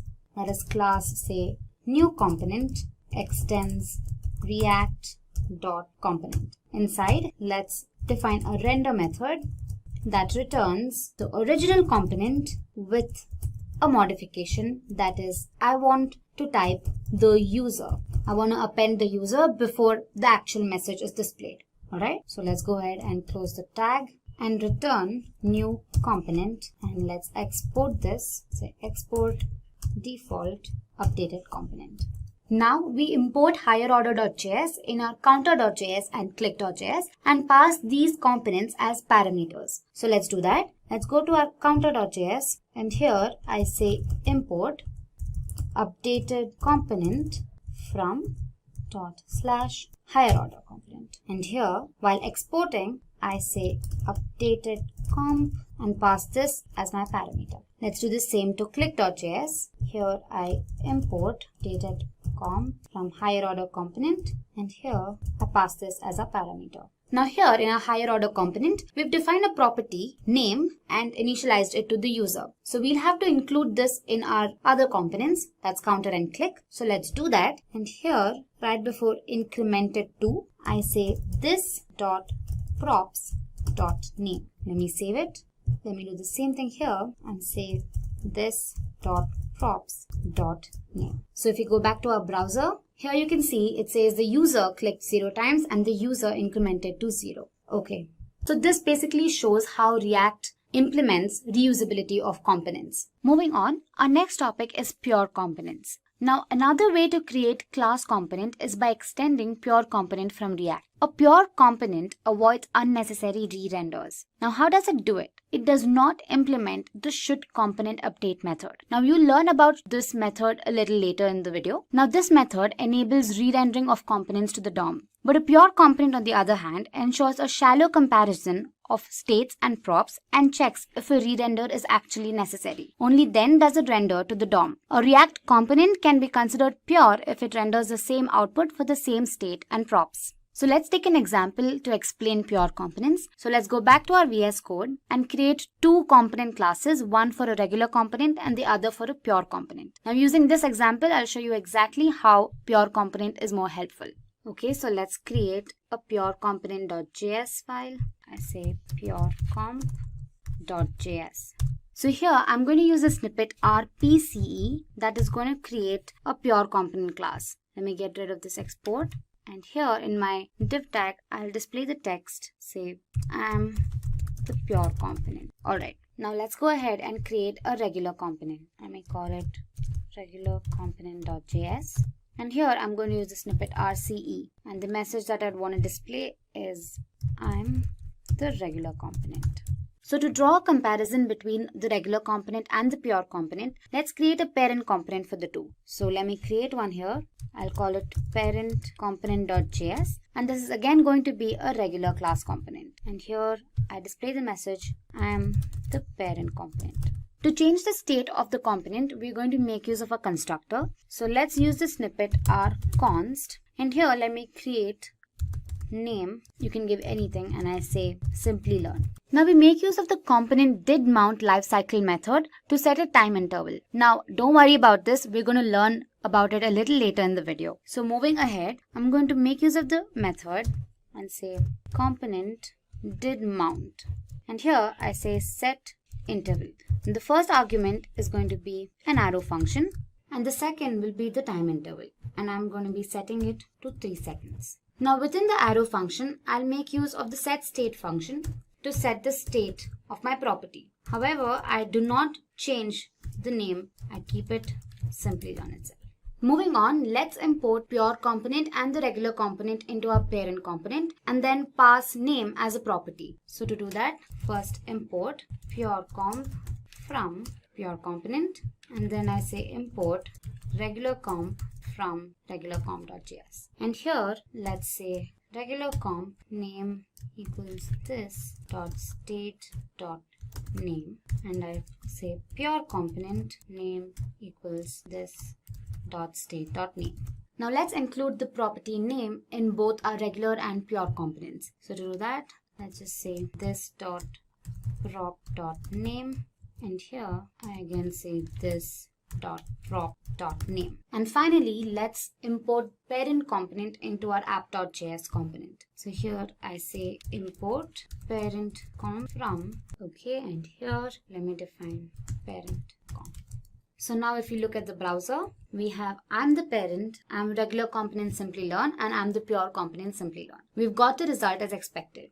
Now to check if the pure component is actually re-rendering or not, let's include simple console.log statements. So here I say CLG snippet, and here I say pure component render.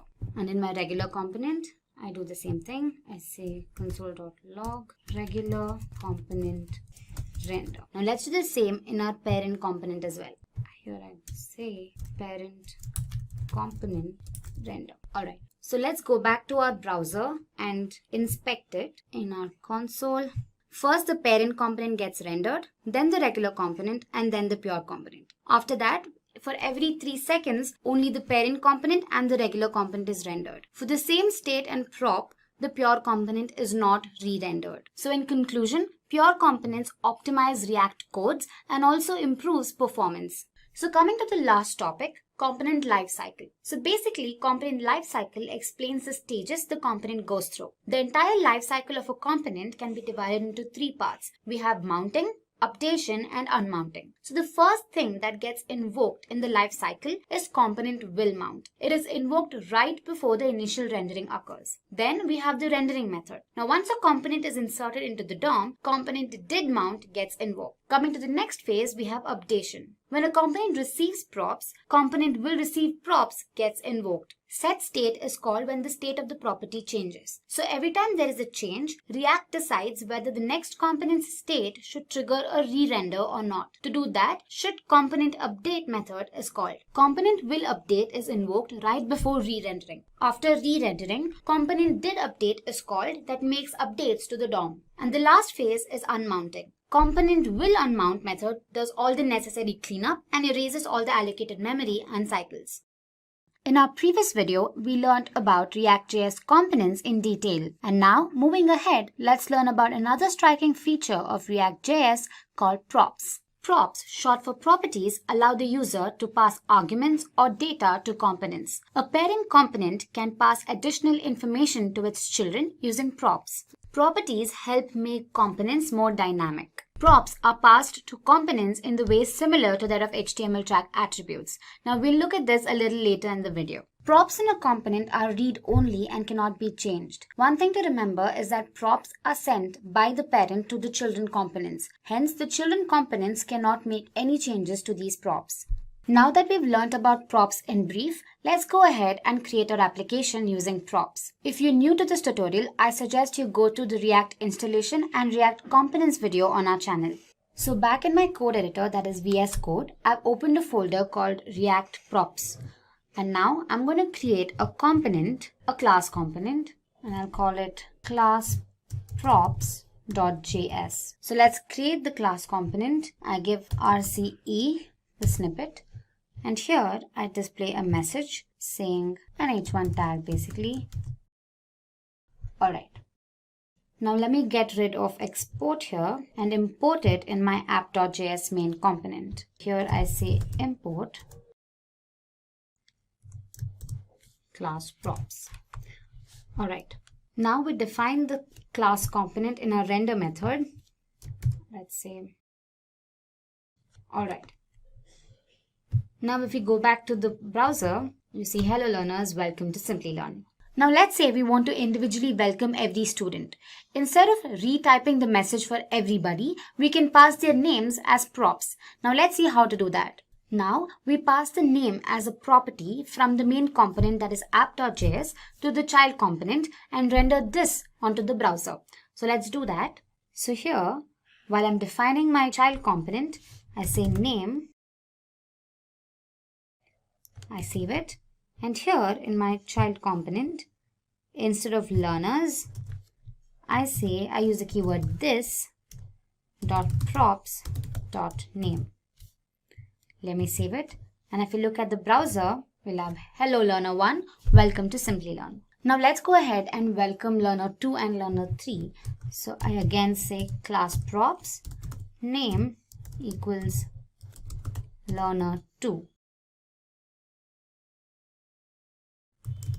Alright, so if we save and look at the browser, we'll have all the 3 learners displayed on the browser. We can also pass multiple props to the child component. Now say for example, we want to welcome the student from a particular place. So we say welcome learner 1 from place X. So I can here define another property, say place, and say place. Similarly, I can do it for the rest too. Say place Y. Now let's go back to our class props.js component and here say hello learner 1 from this dot props dot place. Let me save it. And if you look at the browser now, we have hello learner 1 from place X, place Y and place Z. We can also display whatever we want between the opening and closing tags when invoking a component. Now this is facilitated using props.children reserved keyword. Now let me explain to you how it's done with an example. Here, let's split the self and closing tag into an opening and a closing tag. And in between them, let me display a message within the paragraph tag. Let me say, and in my child component, after my h1 tag, let me use a paragraph tag, and here let's use the reserved keyword this dot props dot children. So let's save it. And now if you look at the browser, you can here see the message displayed child component. So props.children can be used when components do not know about their children ahead of time. This is commonly seen in components like sidebar and dialog that represent generic boxes. So let's go ahead and create a button tag and check again. So here I'll split it and add a button tag and say click.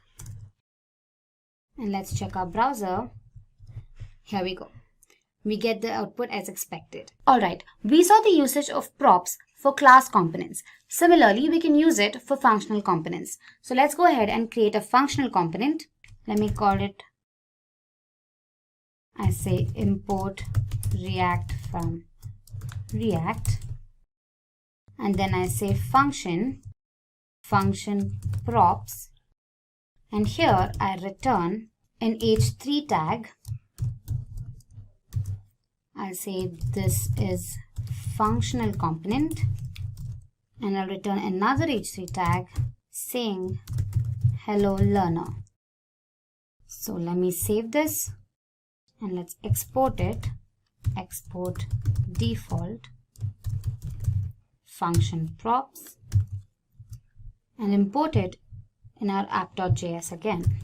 Import function prop from function prop. And here in our render method, let's define it. Let me call function prop name. Let me give learner 4 and place say A. Let me close it. And back in our functional component, instead of learner, I say props.name. Let me save it. Now, if you look at our browser, it gives us an error. It says props is not defined. So let's go back to our code editor and pass props here to our functional component. Also, let me define hello props.name from props.place. Let me enclose it within the div tag here. Let me save it. And now if you look at our browser, here we go. We get the output as expected. So let's begin and learn what exactly is a state in React. Typically, a state is an object that stores the values of properties belonging to a component. Now, these values can change over a period of time either via user interactions or network changes, and the state helps facilitate this functionality. Every time the state changes, React re-renders the component to the browser. The state is initialized in the constructor. A state can also store multiple properties. A method called setState is used to update the value of the state object. Now this function performs a shallow merge on the new and the previous state. Conventionally, a shallow merge ensures that the previous state values are overwritten by the new state values. Moving on, in our previous video we learnt about props, and although props and state dictate and control the behavior of a component, they have significant differences. So let's go ahead and draw a comparison between the two. Firstly, props in a component are used to pass data and event handlers to its children, while state on the other hand is used to store the data that has to be rendered on the web page. Props are immutable. Once set by the parent, they cannot be changed. State holds volatile data and can be changed over time. Props can be used in functional and class components, while state is restricted to class components. Props are set by the parent component, while a state is generally updated by event handlers. Now that we've learned all about state, let's go ahead and build an application to see the working of state. Alright, so in my code editor, that is VS Code, I've created my application, say state, and here in my source folder, I have my app.js file. Now here, I'm going to get rid of all the unnecessary code that I'm not going to be using. Also, I suggest you go through the React installation on Windows video to help you get started with creating your first application. So let's create our class component, say class app extends react.component. Inside, I have a render method that returns an HTML tag. Let's display a message, welcome. Let's follow the JSX conventions and enclose all the HTML tags within the div tag. So I say div class name equals app. We also have to import the app.css file, import app.css. And so we save it, and if you look at the browser, we have welcome. Now let's beautify our code. To do that, let's add some styling. So here in my app.js class component, I say styles equals, and I say font style, and I set it to say bold, and I say color, say teal. And here in my h1 tag, I say style equals this dot styles. So let me save it. And if we look at the browser now, we have welcome in teal and it's bold. Now let's go ahead and create a class component to understand state. So first I create a folder and I call it components. And inside this folder, I create a class component and I call it new comp.js. And I use the snippet RCE to create the class component. To give you an insight into what we're doing today, we'll display a message asking the user to subscribe to Simplilearn. Once the user clicks on the subscribe button, we instruct them to click on the bell icon. And finally, we display a thank you message. Now to do all of this, we're going to make use of state. And as mentioned earlier, we initialize the state object in a constructor. So let's use the snippet rconst to create our constructor.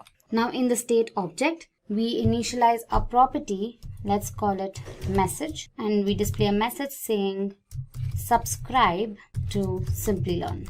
Let's save it. And here in our render method, let's say class name equals app, and let's create an h3 tag, and within the tag, I display the message. So I say this dot state dot message. Let's save it, and now let's import it in our app.js component. So I get rid of export here, and here I say import new comp from components and new comp, and let's define it here and say new. So we save it and look at the browser, it says subscribe to Simplilearn. Alright. Again, to make our code look more presentable, let's add in styles.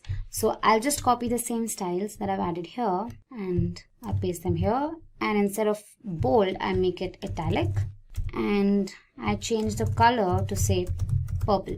And again in my h3 tag, I define style and initialize it to this dot styles. So let me save it. And now if you look at the browser, it's in italic and it's in purple. Okay.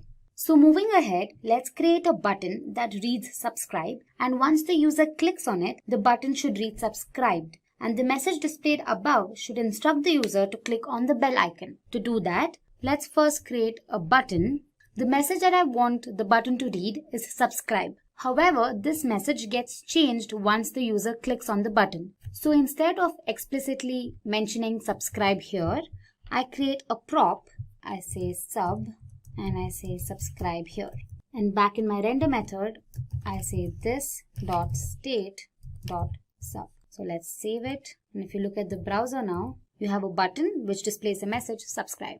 Now once the user clicks on the button, the message displayed should change to click on the bell icon to never miss an update. So let's create an event handler for that. So here, button on click, I call another method, and let's call the method button change. Okay, so this method should update the state and change the message and sub values. To do that, we make use of a set state method. Now a state can be updated in response to event handlers, server responses, or prop changes. Now all the updation can be done using the set state method. Now this is the general syntax used by the method. We'll however look at this further in the demo.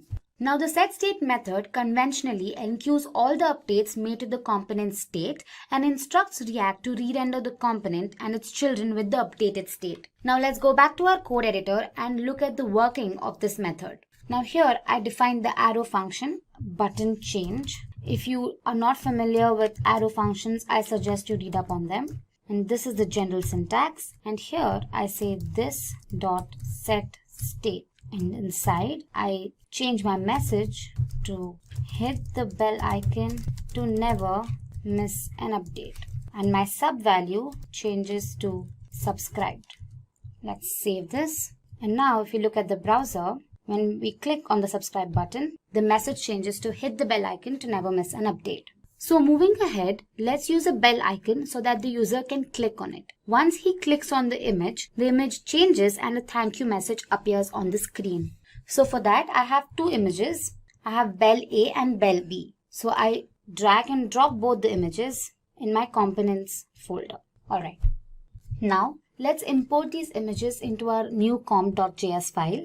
Here I say import bell A from bella.png, and again I say import bell B from bellb.png.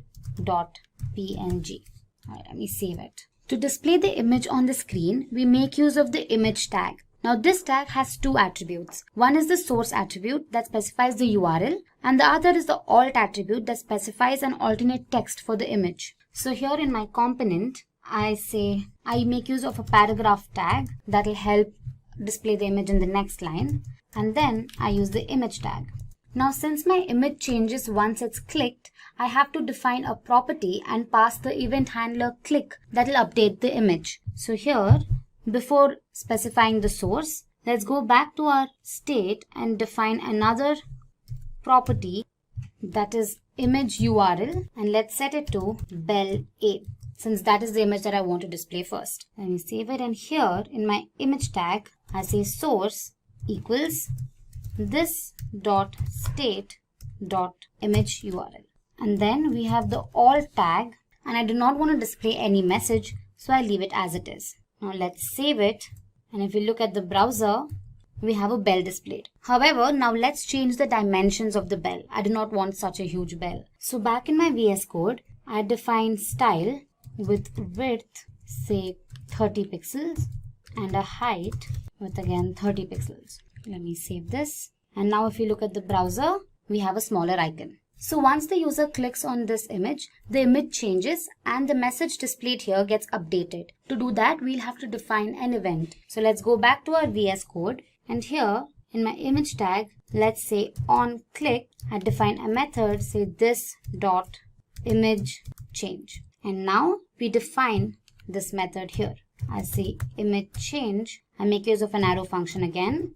And again, I use the setState method. I update the image. So I say image URL is now set to bell B. And the message is updated to thank you, happy learning. So let's save this now. And if we look at the browser, We see the image, and once clicked on it, the image gets updated and the message changes. So finally, let me refresh the browser once and show the full execution. Let me refresh. Following the instructions, let's click on the subscribe button. And now it says hit the bell icon, and once I do that, the image updates and the message changes. So what exactly is Node.js? Now consider a scenario where a user interacts with a web application. The user only interacts with the front end of the application. But there's a lot of work that goes behind the scenes. Now in a web application, there's a front end, a server, and a database. The front end is developed using JavaScript and frameworks like Angular and React, while the server is built on Java, PHP, or Node.js, and the backend database that stores the data usually consists of MySQL or MongoDB. So Node.js is an open source, cross-platform JavaScript runtime environment for running server-side applications. It is used to develop I/O-intensive web applications like video streaming sites, single-page applications, online chatting applications, and other web applications. It is used by large, established companies and newly minted startups. Node.js was developed by Ryan Dahl in 2009, and at the same time of this session, its latest version is v13.3.0. Now that we know what Node.js is, let's go ahead and look at why it was so prevalent in the field of web development. Here are a few points. First up, Node.js is extremely fast. Being built on Google Chrome's V8 JavaScript engine, its library is extremely fast in code execution. Node Package Manager has around 50,000 bundles for developers, so whatever functionality is required for an application can be easily imported from NPM. All APIs of Node.js library are asynchronous, that is non-blocking. It means a Node.js-based server never waits for an API to return data. Node.js dramatically reduces the processing time while uploading video and audio files. It is also an open source platform and is easy for beginners for web development. The above reasons more than justify the popularity of Node.js platform and why it is being adopted by a large number of organizations and businesses today. So now moving on, let's familiarize ourselves with the parts of Node.js. Node.js consists of several components. Now let's look at them one by one. First up, we have modules. Now modules are like JavaScript libraries which are used in a Node.js application to include a set of functions. Now we can use required function with a parenthesis to include a module in a Node.js application. Node.js application has many modules to provide basic functionality needed for a web application. Some of them could be HTTP, util, fs, URL, query string, stream, and zlib. Next up, we have console. The console module provides a simple debugging console that is similar to the JavaScript console mechanism provided by web browsers. Now the console can print messages to stdout that print standard output messages and stderr to print the error messages. The next component is cluster. Now Node.js is built upon the concept of single threading programming. A single instance of Node.js runs in a single thread. To take advantage of multi-core systems, the user will sometimes want to launch a cluster of Node.js processes to handle the load. A cluster can be added to an application in this way. Here's a small code for you. The next component is global. Now global objects in Node.js are available in all modules. Now these objects are functions, modules, strings, etc. Some Node.js global objects are mentioned in the table. You have dir name, that is the directory name, file name, exports, module, and require. The next component is error handling. Now Node.js applications experience 4 types of errors. We have the standard JavaScript errors, system errors, user-specific errors, and assertion errors. Now errors in Node.js are handled through exceptions. Now for example, let's handle an error that would occur when we divide a number by 0. Now this error would crash the Node.js application, and so we should handle this error. Here's a small code for you. Next up, we have streaming. A stream is an abstract interface for working with streaming data in Node.js. Streams are objects that let you read data or write data continuously. There are 4 types of streams. First one is the readable. These are the types of streams from which data can be read. Writable, these are the types of streams to which data can be written. Duplex, these are both readable and writable streams. Lastly, we have transform. These streams can manipulate the data while it is being read or written. Moving on to the next component, buffer. The JavaScript language has no mechanism for reading or manipulating streams of binary data. Buffer is a module that allows handling streams that contain only binary data. An empty buffer of length 10 can be created by this method. Next up, we have domain. Domains provide a way to handle different I/O operations as a single group. Domain module intercepts errors that remain unhandled. There are two types of methods that are used for intercepting these errors. Firstly, we have internal binding. In this case, the error emitter executes its code inside the error method. Next up is the external binding. Now here, the error emitter is explicitly added to a domain via its add method.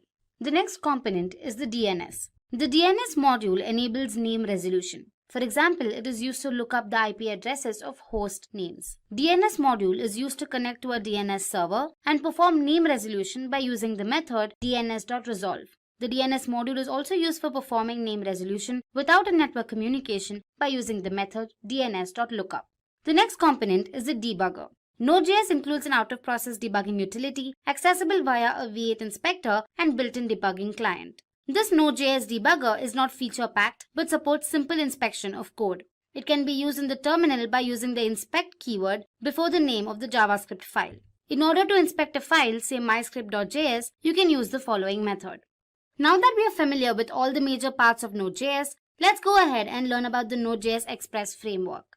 Express is a flexible Node.js web application framework that provides a wide set of features to develop both web and mobile applications. You can assume Express as a layer built on top of the Node.js that helps manage the server and the routes. Now let's have a quick look at some of the core features of Express framework. It is used to design single-page, multi-page, and hybrid web applications. It allows the setting up of middleware to respond to HTTP requests. It defines a routing table that is used to perform different actions based on the HTTP method and URL. It also allows dynamic rendering of HTML pages based on passing arguments to templates. Now moving on, let's take a quick example of a simple Hello World program. Now this is developed using Express framework to gain a better understanding. Alright, first up we have the where express. Now this is used to import Express framework into our Node.js application. Now the app.get method is a callback function with parameters request and response. The request object represents the HTTP request and has properties for the request query string, parameters, body, HTTP headers, etc. The response object represents the HTTP response that an Express app sends when it gets an HTTP request. Now the application will listen to the defined port, which in this case is 8081, and variables host and port will contain the address and the port respectively. Lastly, we have the console.log, which is used to show the address and port in the command prompt. So this is what the command prompt would look like. And finally, the output is displayed on the web browser. Having learned about the Express framework, now let's move on and look at the Node.js use cases. Now it is no doubt that Node stands out for its speed and intensive data exchange. So top industry leaders like NASA, PayPal, Netflix among others incorporate Node.js. First up, we have Netflix. The world's leading internet television network with over 117 million users is one of the top companies that trusted their services to Node.js. The reasons why the company chose to use Node.js were application scalability and data-intensive application. Now you must be wondering what application scalability is. It is basically the potential of an application to grow in time, being able to efficiently handle more and more requests per minute. And data-intensive application allows millions of people to stream Netflix simultaneously.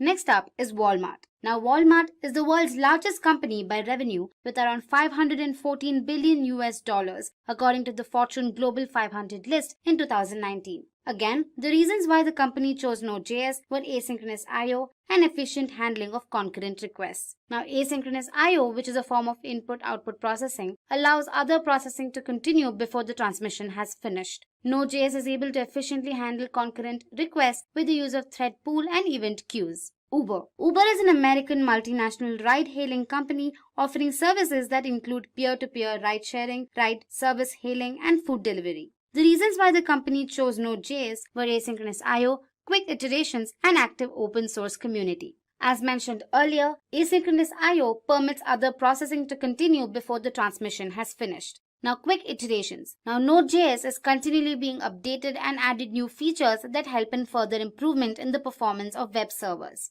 And finally, active open source community resolves many problems that an organization may face in a particular scenario. Next up, we have NASA. Now NASA is an independent agency of the United States federal government responsible for the civilian space program as well as aeronautics and aerospace research. The reasons why the company chose Node.js were reduced access times, handling of data-intensive tasks, and the fact that the servers are active 24/7. Now NASA has lots and lots of data, and using Node.js has really helped them in reducing the access times. It is also continuously handling and working with large streams of data. Node.js is highly stable, which helps in keeping the server active 24/7. Next up, we have PayPal. Now, PayPal is an American company operating a worldwide online payment system that supports online money transfers as opposed to traditional methods like checks and money orders. The reasons why the company chose to use Node.js were the fact that Node.js has extremely fast build times. It allows tasks to be carried out with fewer lines of code when compared to other server technologies like Java and PHP. And Node.js, being data intensive, efficiently handles a large amount of data. Next up is Medium. Medium is a popular online publishing platform developed by Evan Williams and launched in August 2012. The main reasons why the company chose to use Node.js were A. Data-driven applications. Now these applications are ideal for being interfaced with Node.js servers. B. To run A/B tests. Now A/B testing is essentially an experiment where two or more variants of a page are shown to users at random, and statistical analysis is used to determine which variation performs better. Lastly, Node.js server maintenance is simpler than its counterparts. Moving on to the last topic of this session, industry trends. Now, Node.js developers are in demand across the globe since many companies are adopting JavaScript libraries. According to Forbes, it is one of the top 10 most in-demand jobs. According to NodeSource, the total number of Node.js downloads increased by 40% in the last 1 year. The use of Node.js in production has increased dramatically since its release in 2010. With early adopters such as LinkedIn, PayPal, and Netflix, among others, Node.js has seen an exponential increase in its use in web development.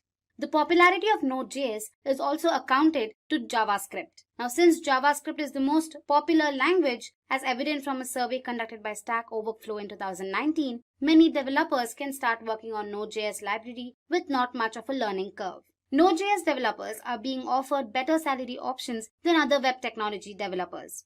According to PayScale, the average salary of a Node.js developer in India is around 6,13,000 rupees per year. The average salary of a Node.js developer across the United States is around $105,000 per year. In this video, we'll help you install Node.js on your Windows system. So without further ado, let's begin. The first thing you need to do is download Node.js from their official website.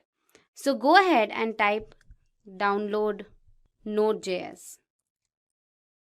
Navigate to their official website, and here you can see the 64-bit version. So go ahead and download that.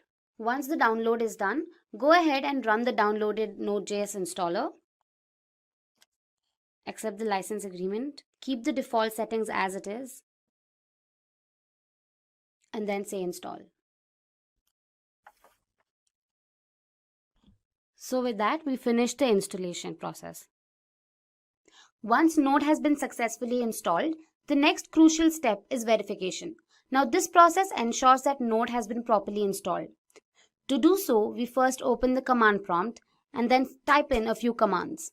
To verify the successful installation, we type in this command, node-v. Now this command returns the version, and if it returns the version, it means it has been successfully installed. So here we go, it returns the latest version. Now the final step is to update the Node package manager. Now this npm is bundled with Node.js, which consists of all the repositories and packages required for development purposes. So to do that, type in the command npm install npm -- global.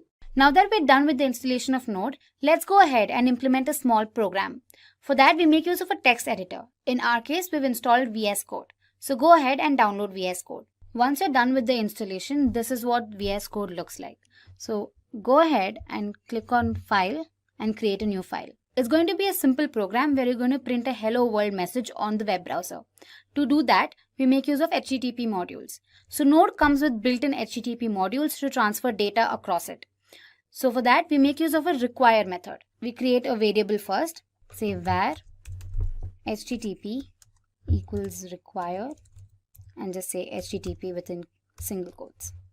Now the HTTP module can create an HTTP server that listens to the server ports and gives a response back to the client. To do that, we make use of the create server method. So let's go ahead and type the code. Say HTTP dot create server, and internally it consists of a function. Now the parameters to this function are request and response. Now the response is basically used to write to the client. So we say response.write, and here we type in the message. We say hello world, welcome to this tutorial.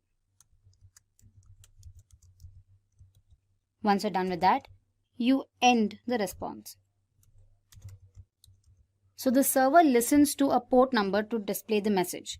By default, it listens to the port number 8080. So we keep that as it is and we end it. Save your file, say demo.js, maybe demo1.js, and say save. Now to run the program, you have to open the command prompt. So open your command prompt and mention the path to your file.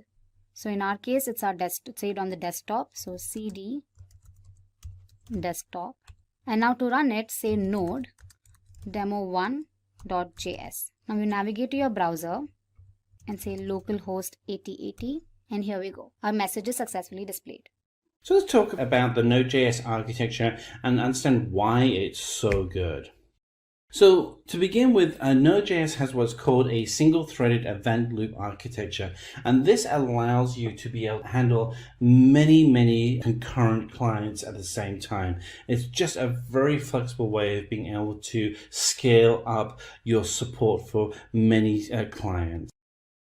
And then in addition to that, we have the JavaScript event-based model along with the JavaScript callback mechanism that allows you to have this standard approach to being able to connect with and talk and discuss interactions between the client and the server.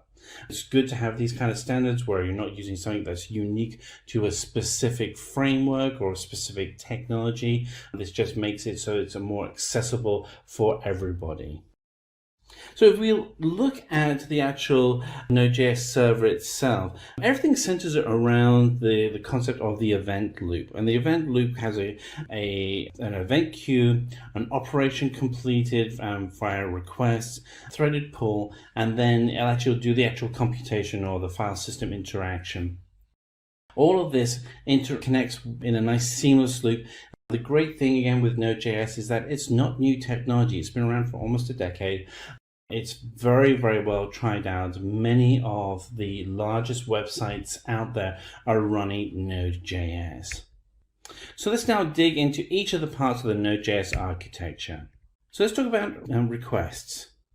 So the way that the request works is that you have your framework such as Angular on the client, and that will then send a request to the web server. And there's many ways that those requests can happen through web workers, through forms, and through other interactions. But at some point, a request is sent to the server. And so these requests can be for data, they can be for deleting data, they can be for updating data, they can be for interacting with services as mentioned before, but the goal is to have some kind of request. Now, once that request actually hits the server, and then we start actually getting into the queuing and threading process that centers around the event loop. And this is where Node.js really excels because it's able to use that single-threaded model to be able to manage from just even a few requests to tens of millions of requests. So it receives the actual request and starts the event queue. And this is where that single threading process starts, is by queuing everything up appropriately. And then it then maintains the threads within a pool. So you have the queuing process as one action, and then you have a threaded pool which manages those threads as well. And then we have an event loop, which goes through and actually receives and processes those requests. And then finally, what we're doing is we're actually then going to be interacting with a system, and that could be a database, it could be a cloud system, it could be an API, file system, but we're interacting with something that's outside of the Node.js server. So the Node.js server itself is doing some actions on the server, but then it's also interacting with things outside of its own server environment. And so let's talk a little bit about that workflow. So requests come in, they go into the event queue, and they get spiraled through the event loop. And then we have non-blocking operators, which are going to be doing the input-output polling, such as KQ, ePoll, and other services. And from there, we're also going to be then interacting with the threaded pool, and we're using the blocking operations to manage that threaded pool. And that threaded pool is going to now then go outside of the server and interact with something beyond the server. So whether that is a database or file system or API or microservice, these are the things that can be interacted with. So let's go through what NPM is. So NPM itself stands for the Node Package Manager. No great shakes there. As the name says, it's responsible for all the packages and modules that are bundled within Node.js. So the Node Package Manager itself really has two key functionalities. The first is that it is a central repository for all packages and modules, which you can then search through online. You can go to search.nodejs.org and you can find all of the packages and modules that are out there. The second is that it's also a command line or terminal line utility that allows you to install those packages, so you can actually go through and you can see the version management and dependencies within those packages, and you can actually control the packages themselves. So why would you use NPM? So NPM is really useful for being able to extend the project you're working on. So when you're building out a project, one of the concepts I like to use is the concept of Lego bricks. Big fan of Lego. And what's great about Lego bricks is that they're all individually by themselves, very small, very specific functionality. But if you actually get a whole collection of Lego bricks together, you can build like crazy cool things. So think of when you're working with the Node Package Manager itself, is that each of those individual pieces that you're working with, each of those individual packages are their own Lego bricks, and by themselves you can then edit and update and maintain that piece separately from the whole environment. As long as your inputs and outputs, really the piece where you snap the Lego in or when you connect the Lego to something else, are interacted and open and well documented, then you can actually then use those modules effectively throughout your project. So you can actually then be able to do that. You can do version control on your codes and dependencies. You can do testing very easily. And then once you actually get to the point where you go, yes, I want to release a new module, you can do that effectively using NPM, and it will actually go through and do the actual deployment for you. So let's go through the NPM installation. So the actual package manager itself is included with the installation of Node.js. So if you've installed and you're running Node.js locally, then you've already installed the package manager. But you can also access it through command line or terminal window on your data server or in your server farm or via the cloud. If you haven't now downloaded Node.js, here's the website where you can go down to install it, and there's Windows and Mac versions of that code as well with the installers, which allow you to get up and going very quickly. You want to be able to run the installer and accept all the default settings. To begin with, you want to kind of have the standard setup so that you are most familiar with the normal settings before you start getting to the point where you're a master and you're tweaking things. There is a way that you can open up the command window or the terminal window. And once you've actually installed Node.js, to verify that it's actually installed, you can write the command node-version, and it'll actually then pull out the version of Node.js that you have installed, and then you'll be able to see that you've got it actually up and running. And then you can also do the same thing for NPM. You can do npm-version, and it actually will then show you which version of the Node Package Manager you have running, so you can actually take full advantage of that program and verify that it's actually up and running. Now, so we're actually going to go ahead and actually run a demo of using NPM. And to do that, I've got three windows in front of me right now. So I have this window here, which is my terminal window, where I'll be doing all of my instructions.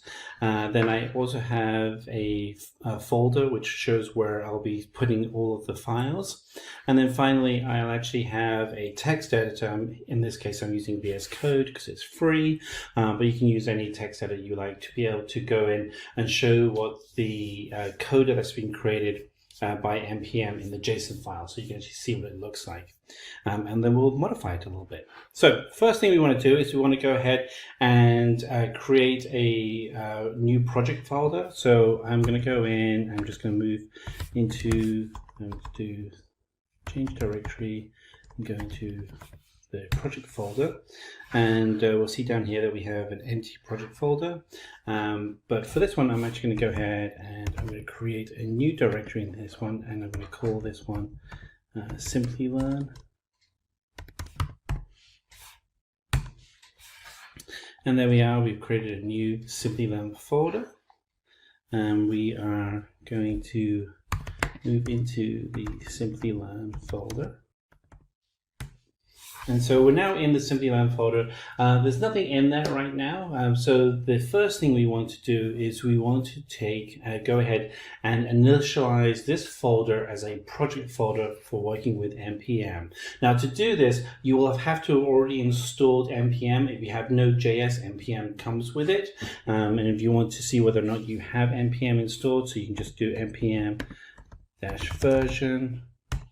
And that will actually tell you what the version of npm you have installed is, and it also verifies that npm is installed. So I've gone ahead and I've been able to validate that I have npm installed. So what I'm now going to go ahead and do is I'm going to initialize this folder. So to do that, just do npm init, and you'll see that the path is that we're already in the Simplilearn folder. And then when you do that, it's going to ask you some questions. So what is the package name? We're going to go with the defaults for right now, and then I can show you how we can edit those in a little bit. We're going to go with, just say yes to all of these just by hitting return. And you'll see here that we're going to create a new folder called a package.json folder. This is the instructions that we have in the folder. Do we want to go ahead and create this? We want to. And it's going to go ahead and do that. And we can see now in our folder here that we actually have package.json. So we go ahead and open this up with VS Code. Here we are. We can actually see what all of the information is. We can go ahead and we can actually go and update this metadata if we want to. I'm going to leave it as is for right now because I want to show you a couple of other things. So a lot of times when you're actually working with npm, and the reason why you're using npm is that you want to take advantage of packages that are freely available in the open source community that are supported by Node.js. And one of those is a package called Express. And Express is a lightweight framework for building out web applications, similar in concept to Angular or React.js. I like using it, and it's also a great way to be able to show how we can install this using npm. So to install this, you just start with the command npm and then you type install, and then we type the name of the package and we hit enter, and it goes ahead, and what you'll actually see is a couple of things. One is we have a dependency in our package path. We also have, so this is in our JSON package, that it's now a dependency that's written in there. We can also go in and under our node modules, we actually see that we have, we scroll down, we should see Express. There it is, Express. Now, if we decide that we don't want to use Express, we can actually just come in and we can write command npm uninstall. I can type Express. Oops, I did a typo there, so let's try that again. npm uninstall Express. And a couple of things can happen. One is in our JSON file, the dependency for the Express file has now been removed. And we can also see that under our node modules, there are no extensions there. So this is kind of cool. This allows us to be able to see that we can easily add and remove packages. So let's just go ahead and I'm going to install Express again. So install Express. Oops. npm install Express. All right, so it's gone ahead and it's installed Express. Now, one of the things that will often happen is that when you're working with a package, the actual JSON package, so you'll receive this file, and you want to be able to go ahead and install all the sub-modules that come with it. So you can go through and you can manually install them like this, or you can actually run an install command so you can actually install all of them at once. I can just show you what that looks like, because we're going to actually go ahead and simulate as if we're going to install Bootstrap, which is another popular framework. Bootstrap. And we're actually going to go with, and then we'll save that. And what we'll see is under the packages that Bootstrap isn't listed in there. We do have Express. There it is right there. So if we now come over to our new commands, we can actually write the command npm install. And now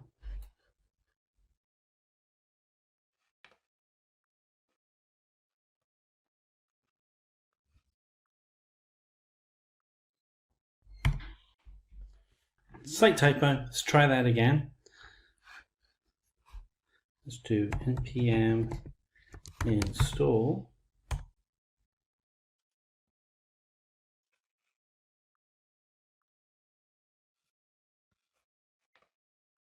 Okay, it does help to save your file. So let's go ahead and let's run npm install. And when you do that, what we'll now actually have is not just Express, but we'll also see that Bootstrap has also been added.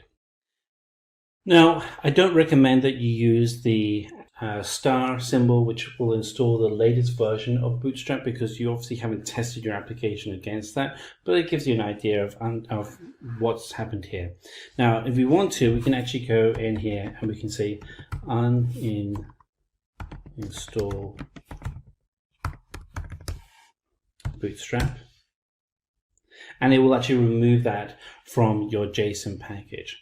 So there we are. That's how you work with using npm, from getting started with a setup for a base initialization of your package, going through to creating the first package, being able to set up and control the naming convention for each of the items within the metadata that provides the instruction for the package, how you can then put in dependencies such as Express and Bootstrap, how you can install them and remove them, and actually do all of this through command line. If you have any questions, please let us know. Hello everyone, welcome to this video tutorial on SQL Basics for Beginners by Simplilearn. In this session, we will learn about the database and the need for a database. Then we will transition to SQL and see some basic SQL queries. After knowing what a SQL query is, we will see the features and applications of SQL query. And then we will have a hand on some of the basic SQL queries. So hey everyone, I'm Abhisar Ahuja from Simplilearn and welcome to this video on SQL Basics for Beginners. But before we begin, if you love watching tech videos, subscribe to our channel and hit the bell icon to never miss an update. Let's start with database. A database is a vast collection of data that is stored and retrieved electronically from a system. In today's world, data has become the new oil, which has mandated companies and businesses to rely on an excellent database to store their vast amounts of data. Every millisecond, the tech giants are accumulating vast amounts of data that need to be stored. The database comes with features to update and effortlessly manipulate data, and not only that, these database provider companies ensure the data to be safe and secure. They also provide tools to extract useful information to help the companies make meaningful decisions. After knowing about the database, let's see how SQL communicates with the database to get desired results. SQL stands for Structured Query Language. The structured query language is the standard language used by database operators and developers to carry out different operations, from manipulating, updating, and retrieving data from relational databases. Now let us see how we write a basic query. There's a customer table with columns: customer ID, customer name, age, gender, date of purchase, address, item, and price. And we need to extract the customer ID and customer name from this table. So we will write a query, select customer ID, customer name from customers, semicolon. When we will execute the query in MySQL Workbench, we will get the desired result, that is the output table, with customer ID and customer name. This is how we write a query to extract the information from the database.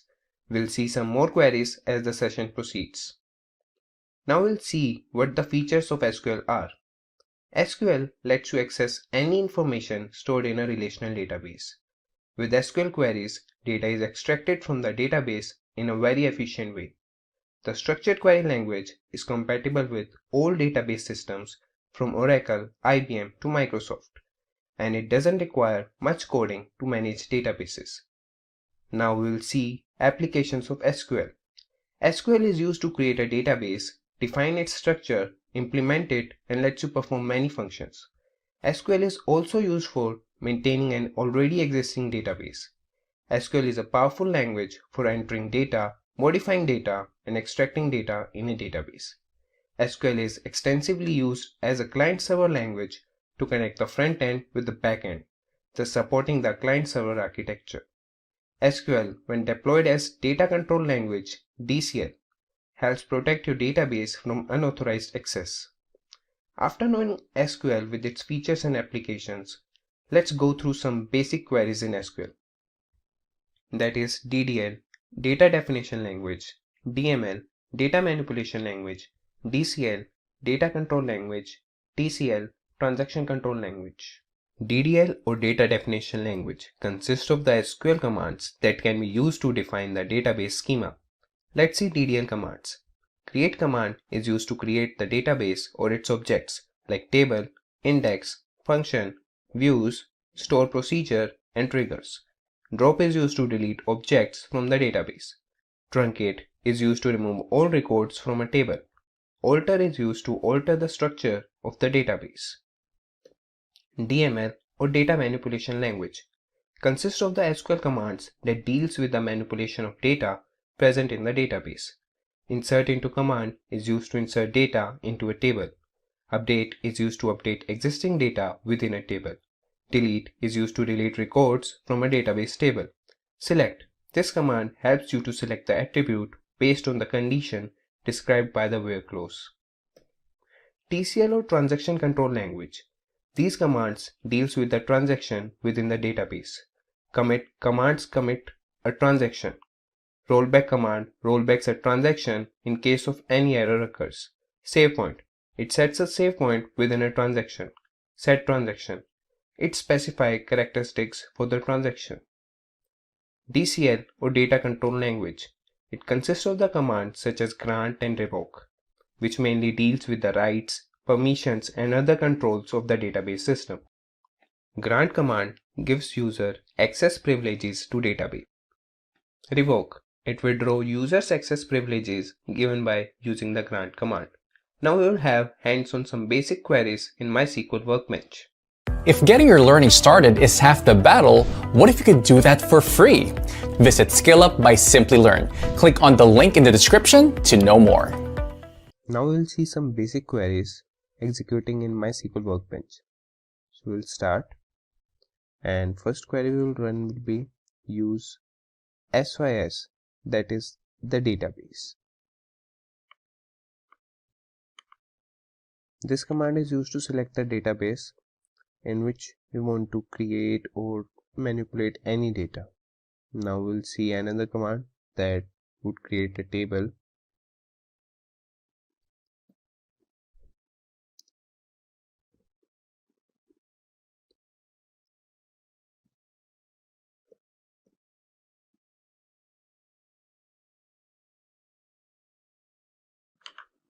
Now we will add attributes to the customer table.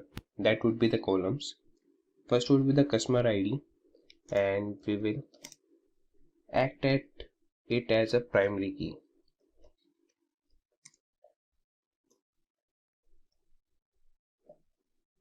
The next attribute we would add would be customer name, customer underscore name,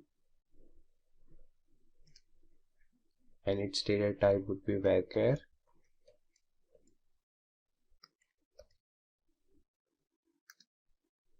Next attribute we would add would be age with int data type.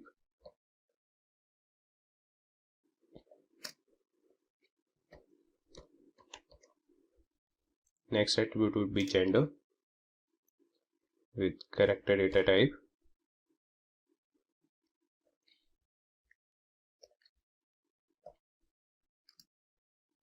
Next we will add as date of purchase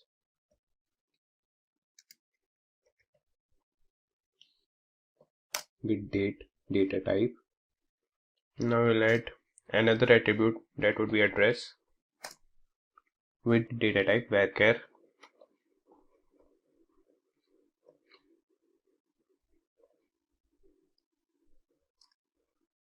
Next we would add the attribute item, that would be the item purchased with data type varchar.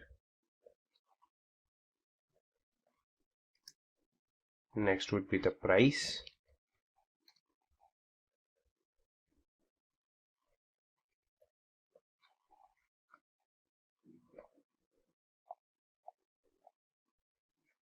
Okay, for price we will make it as float.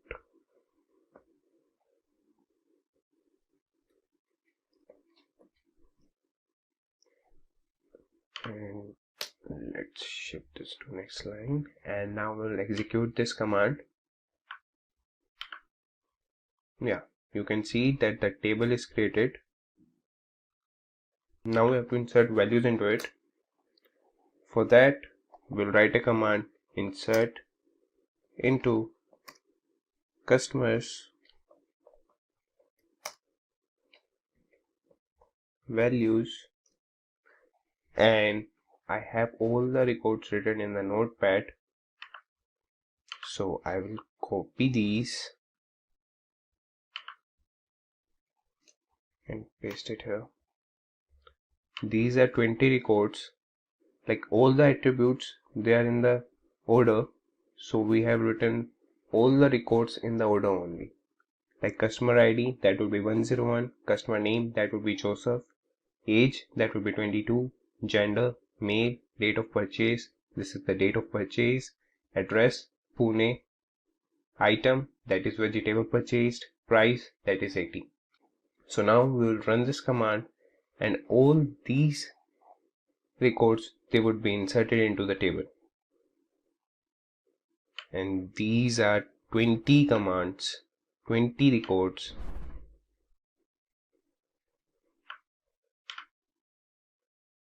You can see insert into customer values.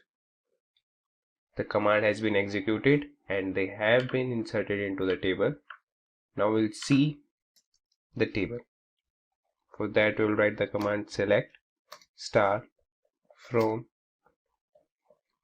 customers.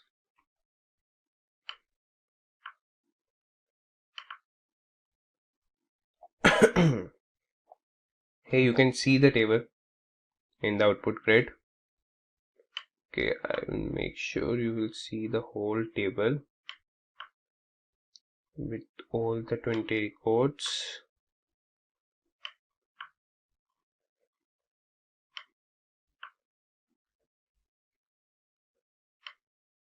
Yeah, you can see all the 20 records, they have been inserted.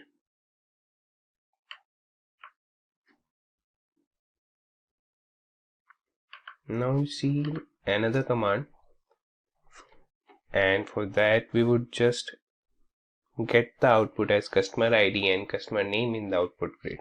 For that we'll write the command select customer ID, comma,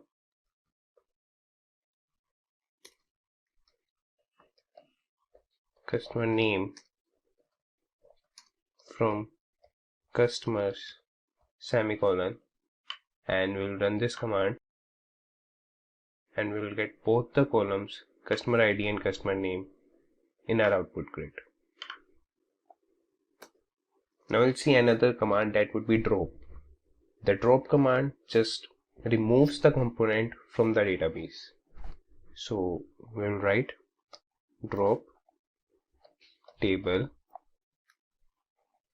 and table name, that would be customers, and semicolon, and we will execute this command. Now the table has been removed from the database. To verify whether the table has been removed from the database or not, we will run a command select star from customers semicolon and execute this command.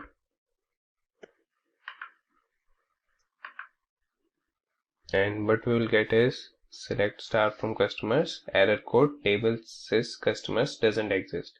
The table has been removed from the database, so the drop command worked here. Now we don't have any table, that is the customer table has been dropped from the database, so we have to create that table again. So we'll go at the top, okay, yeah, and we'll create the table again, and we'll insert all the records again into the table. Both the commands have run. Now we'll run this command to see whether the table has been created and the records have been inserted into the table or not. Both commands have worked. Now we'll see another command, that would be truncate. The truncate command just vanishes all the records from the table. Truncate table, table name, semicolon, and just run this command. The command has been executed. Now we'll see.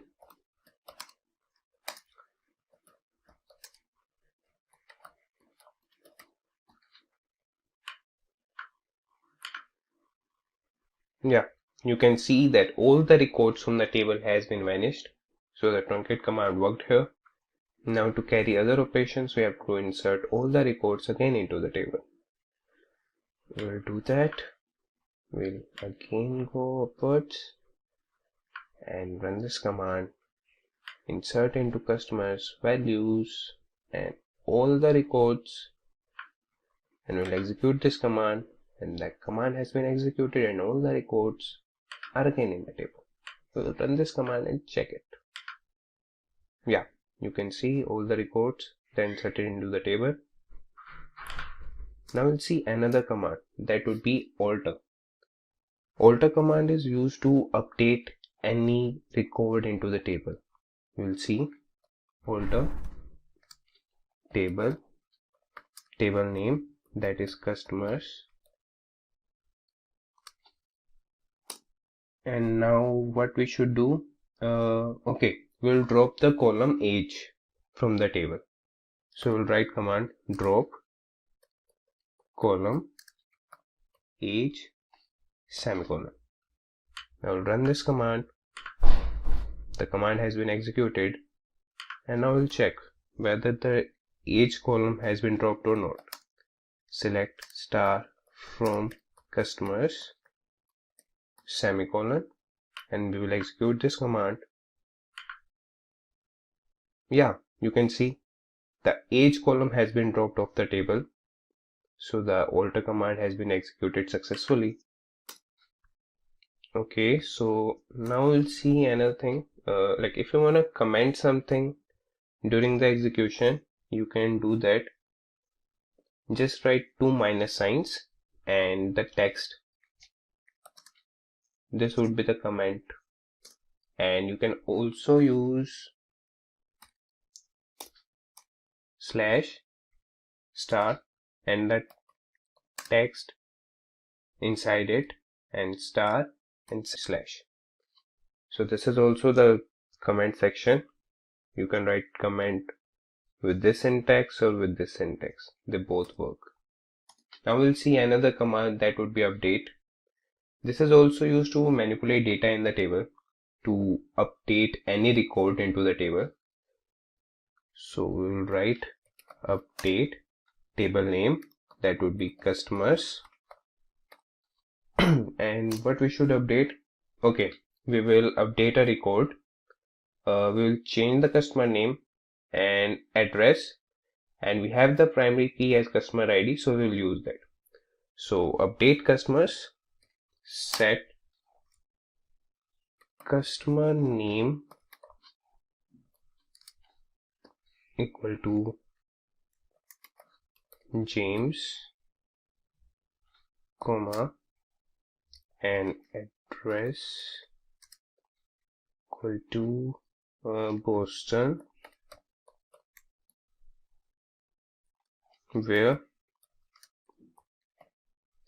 customer ID equal to 101. Okay, you can see here in the table 101 customer ID, the customer name is Joseph, and the address is Pune. We have updated command and we will execute it. Let's see, okay, we have an error here. Yeah, no, it's correct. We will execute this command. Yeah, the command has been executed successfully, and now we'll check the table with the command select star from customers, semicolon. You can see the row has been updated. The customer name is James here and the address is Boston. So the command has been executed successfully. Now we'll see another command that would be delete. So delete command is used to delete any particular record or any particular row. So we'll write the command delete from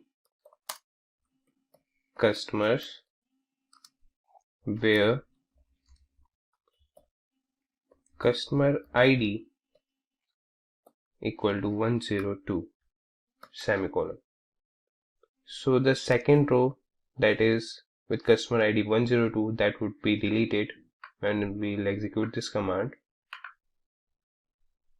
Now we'll check into the table.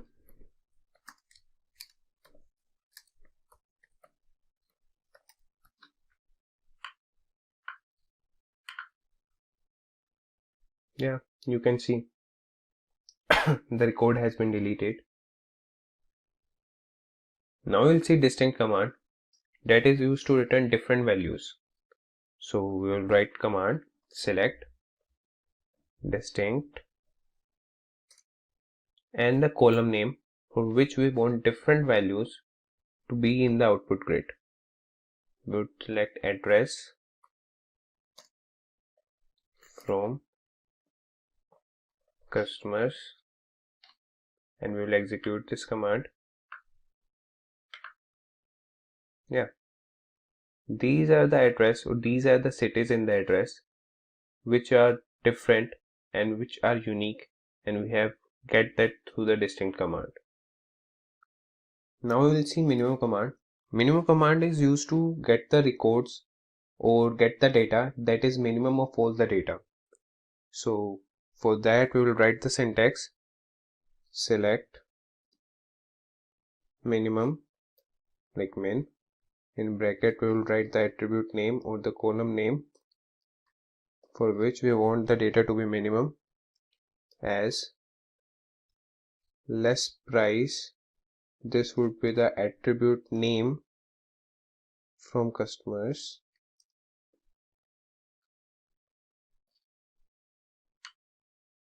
So we will execute this command, and what we would see is that 60 would be the less price.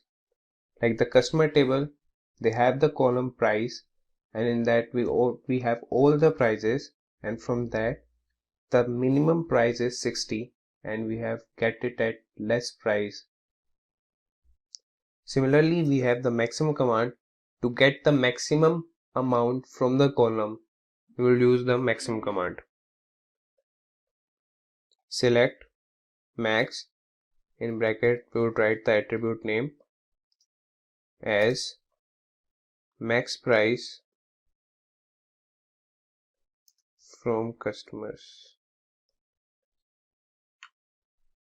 and we will execute this command, and what we get is 3400. It's the maximum price from the price column. Now we'll see another command, that would be count. Count command, it returns the number of rows according to the query. So we'll run the query and see like how it works. We'll write select count and the attribute name, that would be customer ID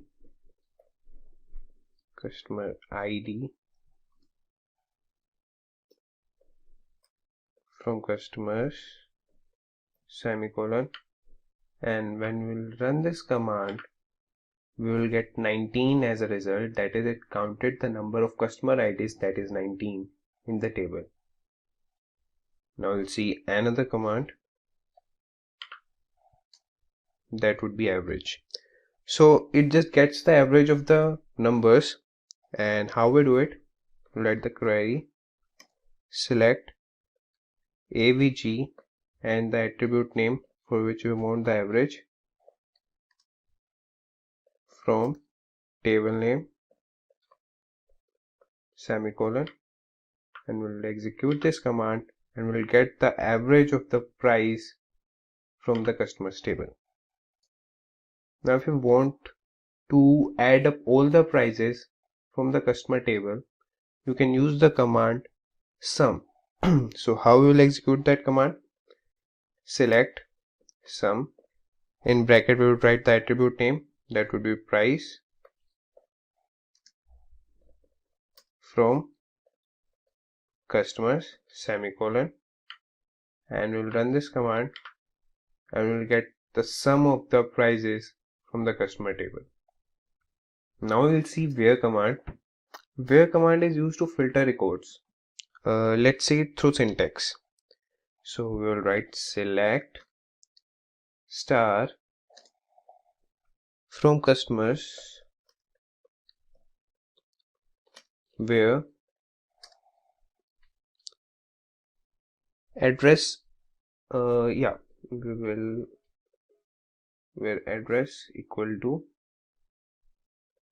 Pune, semicolon, and then we will run this command,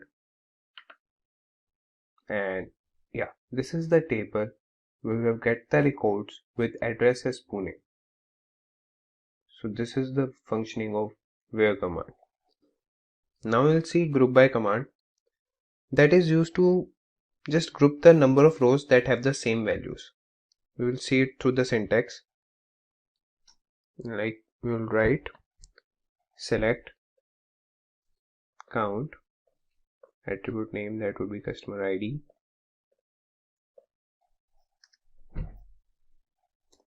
comma, address from table name, and group by accordingly with address. Here the comma will not come. This is the command. Select count customer ID, comma, address from customers, group by address. When we will execute this command, we will get this table. That would be, these are the different addresses and these are the number of times, number of persons who live in this address with the count with respect to customer IDs. Now we'll see having close with the help of an example only. Select count, attribute name, that will be customer ID, comma, address from table name, that will be customers, group by address, having count customer ID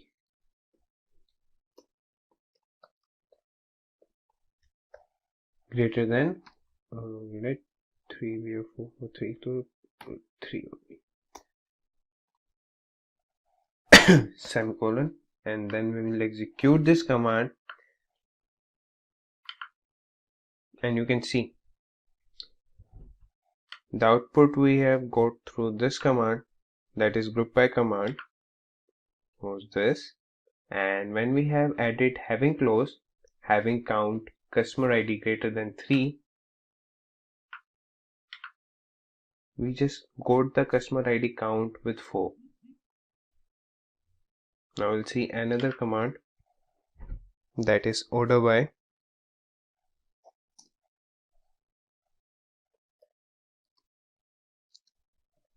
Select star from table name, that is customers, and we will order this output by address, semicolon.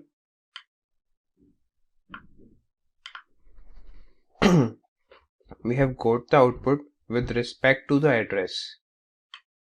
The address has been assigned alphabetically here. So what exactly is MongoDB? It is a document-oriented NoSQL database. It was initially released in August 27, 2009. MongoDB replaces the concept of rows of conventional relational data models with something called documents.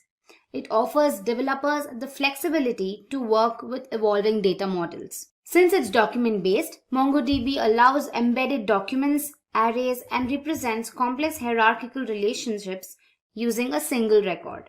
It is also schema-free, which means that the keys defined in the document are not fixed. As a result, massive data migrations can be ruled out. But you must be wondering, when there's something like SQL, why is NoSQL or MongoDB used? There are a few reasons why MongoDB is widely used. First up is flexibility. MongoDB's notion of documents that can contain sub-documents nested in complex hierarchies is really expressive and flexible. Flexible query model. A user can selectively index some part of a document or a query based on attribute values, regular expressions, or ranges. Next up is native aggregation. Native aggregation allows its users to extract and transform data from MongoDB and either load them in a new format or export it from MongoDB to other data sources. It makes it extremely compatible. Lastly, as mentioned earlier, the schema-free model. Now, applications get the power and responsibility to interpret different properties in different ways. Now that you know what MongoDB is and why exactly it's used, let's have a look at the characteristics of MongoDB. Firstly, it's a general purpose database. Now, MongoDB can serve heterogeneous loads and multiple purposes within an application. Again, it has a flexible schema design. Document-oriented approaches with non-defined attributes that can be modified on the fly is a key contrast between MongoDB and any other relational database. Next up is scalability and load balancing. It's built to scale both vertically but most importantly horizontally. Using sharding, an architect can share load between different instances and achieve both read and write scalability. When it comes to load balancing, this happens automatically and transparently to the user by the shard balancer. Again, we have aggregation framework. Now, MongoDB offers an extract, transform, and load framework that eliminates the need for complex data pipelines. Native replication. Now, data will get replicated across a replica set without complicated setup.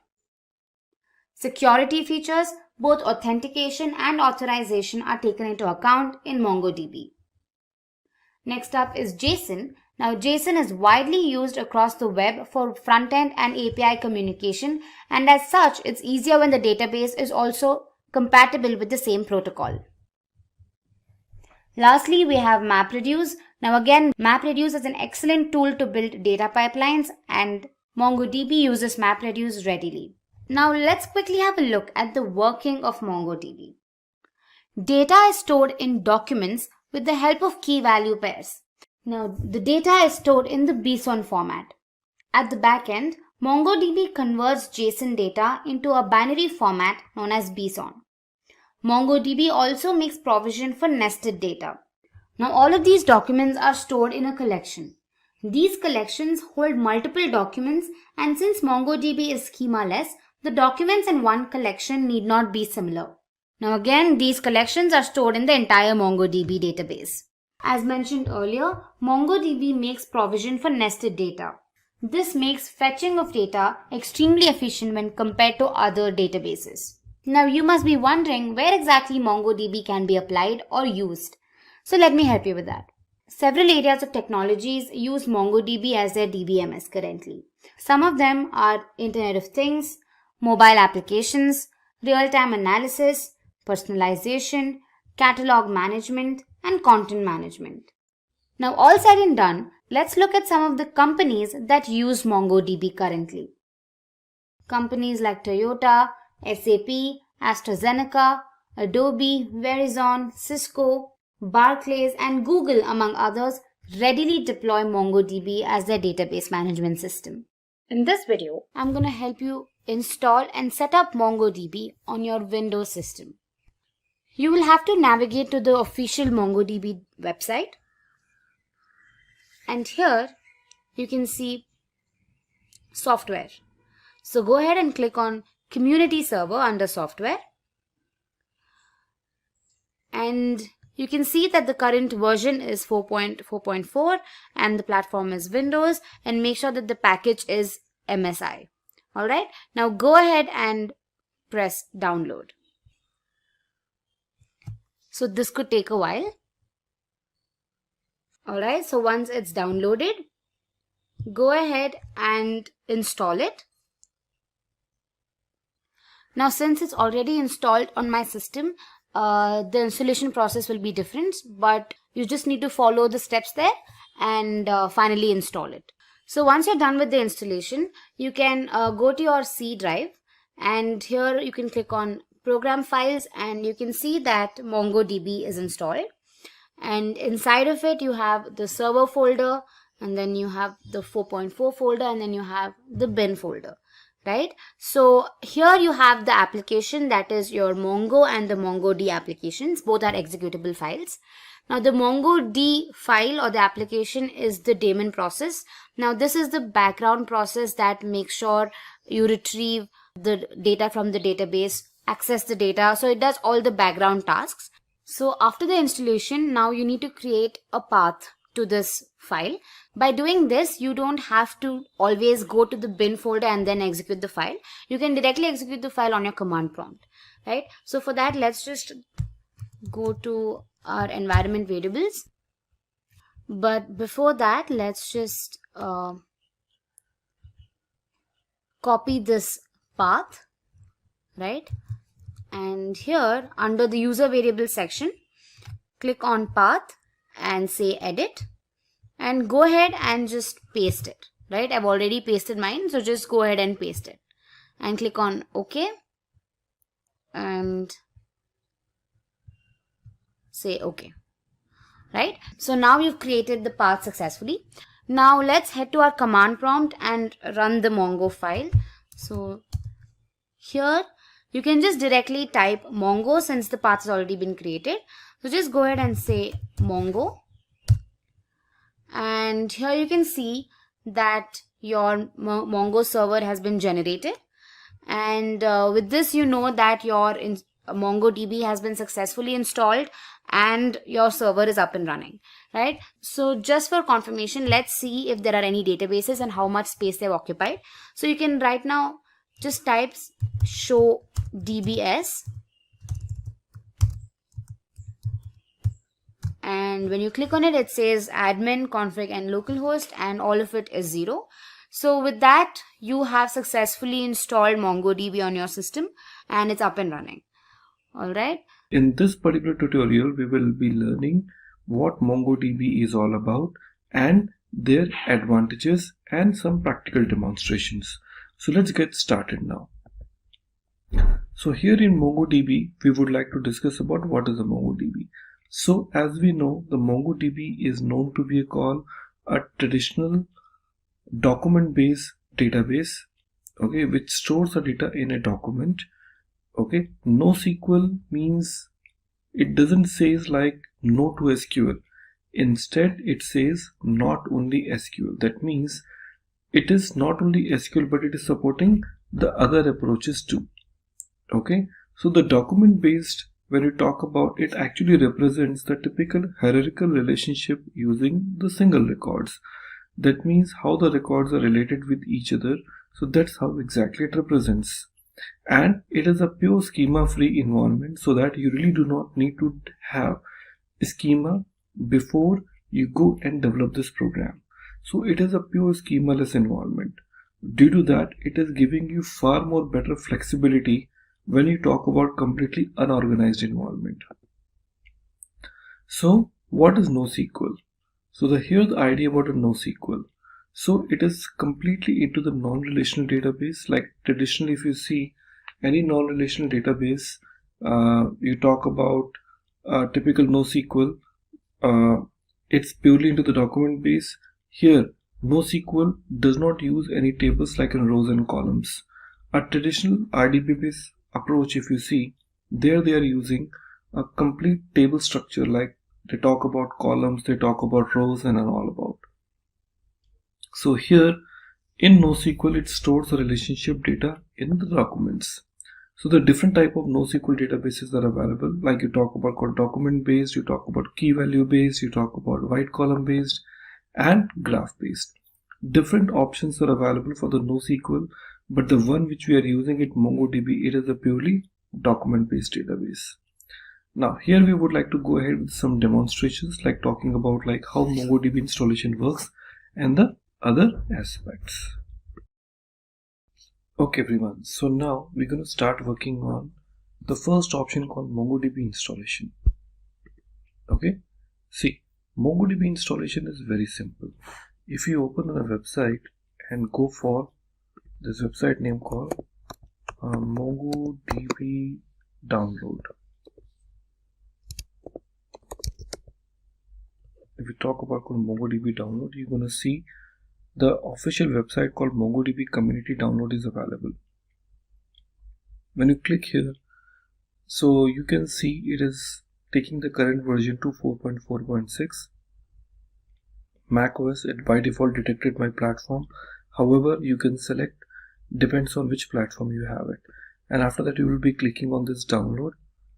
Okay, so it will get ready for. If you are from Windows, I would say in this Windows, you can select appropriate option. Like two options are available. You can talk about MSI or talk about zip. My recommendation is you can stick to the zip portion, because it won't start any MongoDB services behind the scene. That is really helpful, because you really do not want the MongoDB to be there running unnecessary, even if it is not required. My suggestion is to stick to the zip file. So here, once the MongoDB is there, so you will be seeing there are two files available inside the MongoDB folder inside the bin. So once you download the zip, you will find two different type of files are available. Let me mention those. So inside the bin folder, you will see two files. One is called MongoD. Okay, the other file which is available called Mongo. MongoD is to basically start the MongoD server, and the Mongo is actually the client which will connect with the MongoD. Clear? So if you are in Windows environment, so once you are inside this bin folder of your zip file, you will get the MongoD. So you have to double click on this. It will start a new command prompt. So you do not need to do anything further. Just minimize this command prompt and go inside the bin folder again and click on the another binary file called Mongo. So it will get start as a client. Okay, since I am using the MacBook, here the concept is little different about how MongoDB can be used. Okay, so this is just a basic way of how the Mongo is being used into your code. Okay everyone, so now as we are in the MacBook, so here to start MongoDB we have a very special way to start with. So here I'll start with my terminal, and here I would like to paste one very simple command to start my MongoDB database, that is called MongoD and after that you have to say -db path. It is the place where your database will be starting. And one more important thing I forgot to mention, like MongoDB would not start automatically inside your Windows machine unless inside your C drive you have to create a new folder name called data, and under this you have to create a new folder name called db, because automatically when the MongoDB starts, it looks inside the C drive data inside a db folder. There your all records will get stored. So do not forget, whenever you're trying to use the MongoDB, so you must have this particular folder structure in place in your local machine. Otherwise this is not gonna start. Every time you start your MongoDB without this location, it automatically terminates. So to avoid those, make sure that you have this DataDB folder ready with you. However, you can also change the location of this particular folder structure, for which we will discuss it little later on. But as of now, we can see I'm giving my location that is called -db path/datadb. I hit enter. You can see now my MongoDB is starting now, and since it's stuck, so I have to start the new terminal now. So here I open another tab and type Mongo, and the moment I type Mongo, now you can see it is now connected with my MongoDB, and now it is ready. That's the first thing you need to remember. Okay, now to check which other databases are available to you, so you can just type show DBS. So it will show you the number of databases which are already there inside your existing newly installed MongoDB. But you can go back and create new database too. Here you can see some databases are already present. However, you go back and create the new databases into your system. And to create this database, we have a very simple option available here, name called use SimpliDB. If I say use SimpliDB, it automatically creates this database and take you inside. Let's see. Now you can see you say use SimpliDB, it automatically creates, though it is not there, but automatically takes you in while creating those. Okay, so that means you are in current database name called SimpliDB. So if you're not sure which database you are in, so you can just type DBS or DB, and it will show you that your current database is SimpliDB. That's it. So your database is set, and we are all good to go ahead with our next level development. Hello everybody and welcome back. In a previous videos you have seen like how to create a database and how to identify whether my database is there or not. So if you remember, previously we have created our database using use keyword. So if I just see my databases which we have created last time, so how we can check this out? We can say show space DBS. Okay, so you can see we have got database list, but we do not have any database which we have created last time is registered here. That's quite surprising, because when we have created our database, it should be listed here, but it is not. Let's do one more time. I'm saying use SLDB, and I'm saying switch to SLDB. Now when I say once again show DBS, so I still don't see my database is listed here. There is a reason. The reason is, according to the MongoDB rule, unless we have minimum one record or collection stored inside my MongoDB, it really can't show in the list. Now I want to tell you about a few important things. Now here when we talk about called MongoDB, in this MongoDB compared to the relational database, here the table which is actually in RDBMS it is called, here it is called collection. Okay, DB is still called DB here. Okay, that means the database will be still called database, but row, what you use this word in a traditional RDBMS, here it is known as called document. If you remember, I told you like it is a document based database. So here every single record what you try to insert, it is not called a typical row, it is instead called a document. So every table is called collection and every single row it is called document. That's what exactly the difference is. Okay, now here once it is ready, we will go ahead and talk about our next feature now.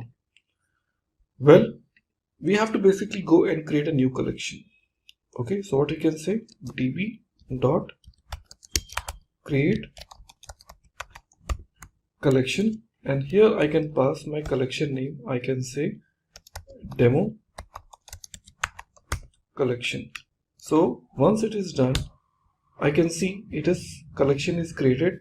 In typical language, I can say the table is created, and now when I try to see same show dbs, I can see my database is now listed.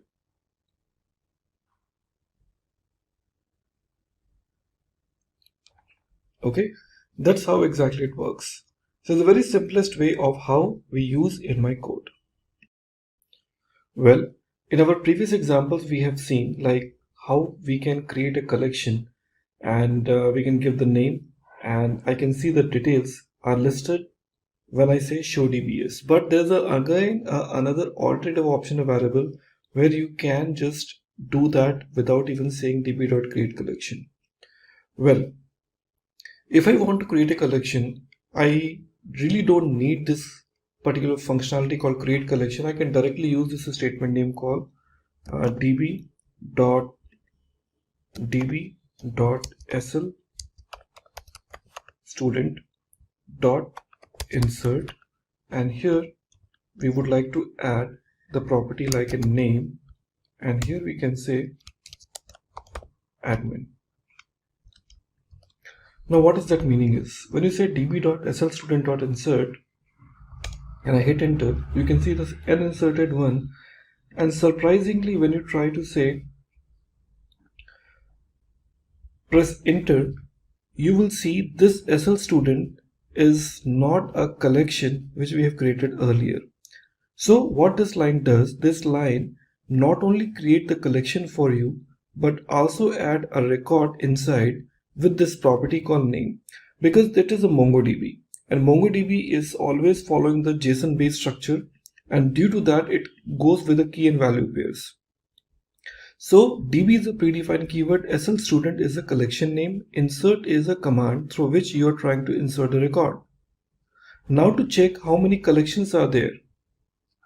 Okay, so we have one property called show collections. When I say show collections, I can list down those number of collections, or else I can say tables in a typical RDBMS language which are there added in my system. So SL student in which I can see the record is inserted. So if I want to confirm, I can simply say db.sl student.find. Find is a function through which I can list down those number of records which are added. I say find, and you can see that the records are received. At the same time, when I say db dot the name called demo collection, okay, db.democollection.find, I'll find no record. Reason because this collection was created but there was no record which was inserted in. But you will see when I write this command called slstudent.insert, it not only create a new collection for me but also insert the record into my table, also called a collection. That's where exactly it is giving you the advantage when you want the collections to be created along with the data. This is the way how you can really do this. Clear? But whenever you talk about db.create collection, many people always think about what is the significance of having this db.create collection. Look, db.create collection is having its own significance. we never recommend this technique, okay, to create a collection, because when you create a collection, you always bring some restrictions, some terminology which missed out whenever you talk about this line. So having this db.create collection, you can also offer some additional capping which is not possible when you use db.collection name.insert. So you might be thinking what those cappings you're talking about. Let me try to brief you. When I say db.create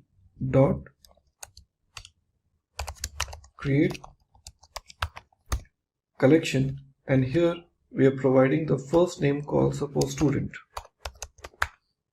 Okay, when I say student, so after this is student, additional parameters what we can pass is this. When I say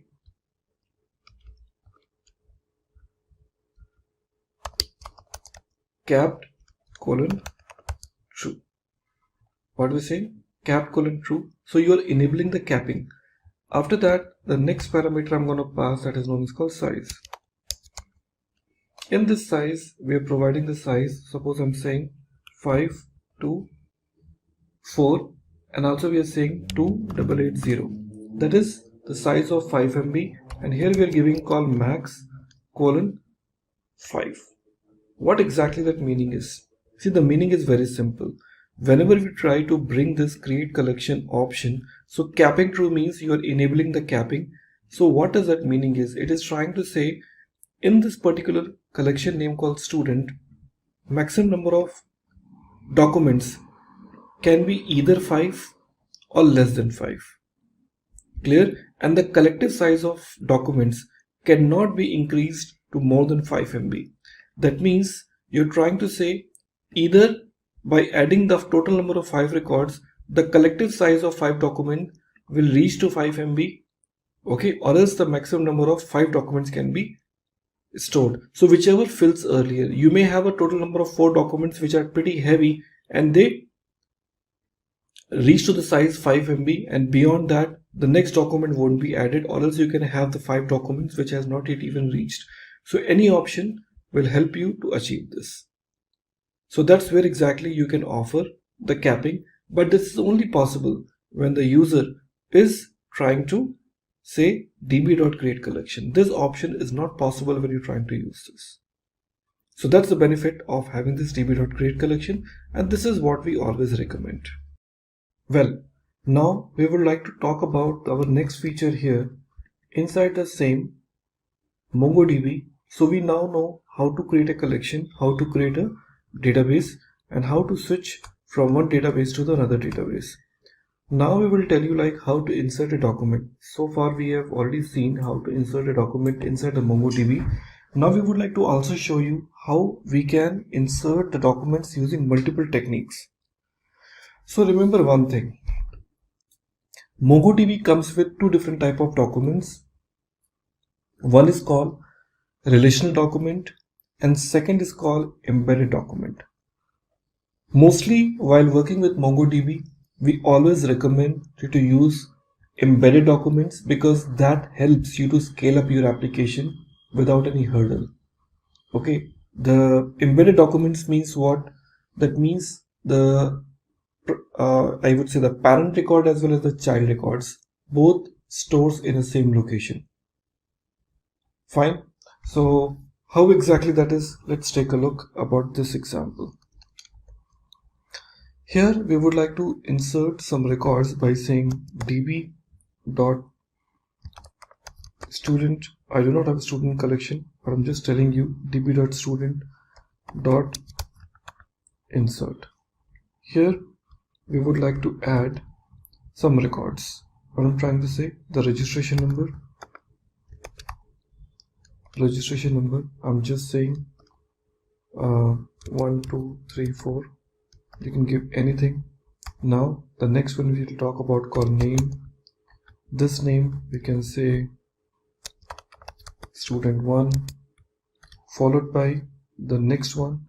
I'm talking about which course the student has registered, so we can say course. Inside this course we would like to say the course name. So let's say course name, we are giving the course name called MCA. Okay, followed by another property called duration. Okay, I'm giving this duration is called 3 years, like that. After that, this curly braces is closing. That means, see, the idea is like you see the course is an embedded document, because from course you have got few more properties like in course name and duration. I'm closing this and starting the another property, and that is called address.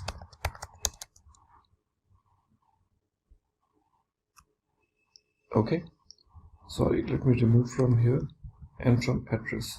And address, we can say one more curly braces, and inside this address we can say city. I'm giving the name called what? Bangalore. The another one we are using that is called state. Let me remove this state colon KE. Okay, and the third property we're using that is known as called country. Here you're saying IN, that is called India. So it is closing here. Okay, and it is closing here. So the inner document and outer document both are closed. Hit enter, and now you can see the records are inserted. One thing you might notice, the course and the address, these two are embedded documents and they do not have any primary key of its own. Instead, the course and address both are directly dependent on the student object or the student database. So I will say student have the registration number, fine, and the primary key. So the primary key will be associated with the most outer document, and the inner documents are directly associated with them. And now when I try to say db dot student dot find, you can see now the records are fetched. I can understand many of you are thinking every time while adding the record we do not add any object ID, and here you might have observed, and there also you have observed. Then what exactly that ID is? Now let me brief you. This ID is nothing but a unique primary key your MongoDB has offered you. That means MongoDB says whichever data you are inserting it. So by default with every single document, MongoDB will associate this by default property called underscore ID, which you can't even ignore. However, you can override. I haven't provided any underscore ID as a property because this is a predefined property associated with every single MongoDB document. If you want to override it, you can override from this value to any value, because if you do not pass any value, this value will be automatically provided. That is a typical hexadecimal value. However, if you want to override it, you can override the value of underscore ID, but you can't change the key name. Let's try with some another record. So same record, if I try to add, let's go. I'm using call student2, and here I'm saying 1 2 3 4 5. Here if I want to override it, I can just say underscore ID colon. Now I can give the value called what? 101. This you need to remember. So I'm overriding this value with 101. Now adding it, now the records are added. Now let me call find. Now you see this time the records when I fetched. So in this record, the first record contains a default underscore ID. In the second record, it is the one which I have provided. And remember one thing, in MongoDB, you really can't offer any property other than underscore ID as a primary key. Here there is no concept of having the like in composite key which you used to do in traditional IDBMS. Here you have only underscore ID, and this is the only property which you can override it, else by default the new value will be given to you. So this is the first way of how the insert document has been done. We'll be telling you the another ways where the other documents are also added. Okay, so In the previous examples, you have seen like how we can add the records, but I also tell you there is another alternative options are available if you want to insert the records in a bulk. That option is also possible in MongoDB. How we can do? Let's try to understand. Here we would like to use one very simple concept called var my emp equal to, now starting with a typical object like this, and after that I'm adding this, and within this I'm adding the first property called emp id colon 1. After this, okay, now you can see it is not understanding, because that is a challenge when we talk about call the logical part, because you go with multiple lines, it is not supporting. However, you have to follow the same lines now. emp id 1, and we just give the second property called emp name. So emp id, just remove this, I just say emp id and I say emp name colon admin. Okay, adding it here. So first record here, again I'm adding another one that is called emp id colon 2. Okay, and now colon manager. Okay, again colon 3 and colon QA. Added. Okay, and this curly braces is closing. After this, your square bracket is also closing, and once it is done, you come down and say db dot new emp dot insert. Okay, and here you pass the name of the object called my emp, and you can see now it is telling you n inserted 3. That is known as called bulk insert, where you're inserting multiple records in a single shot. See how easy it is for you.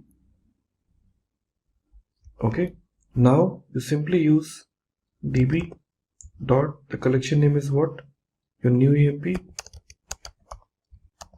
dot find,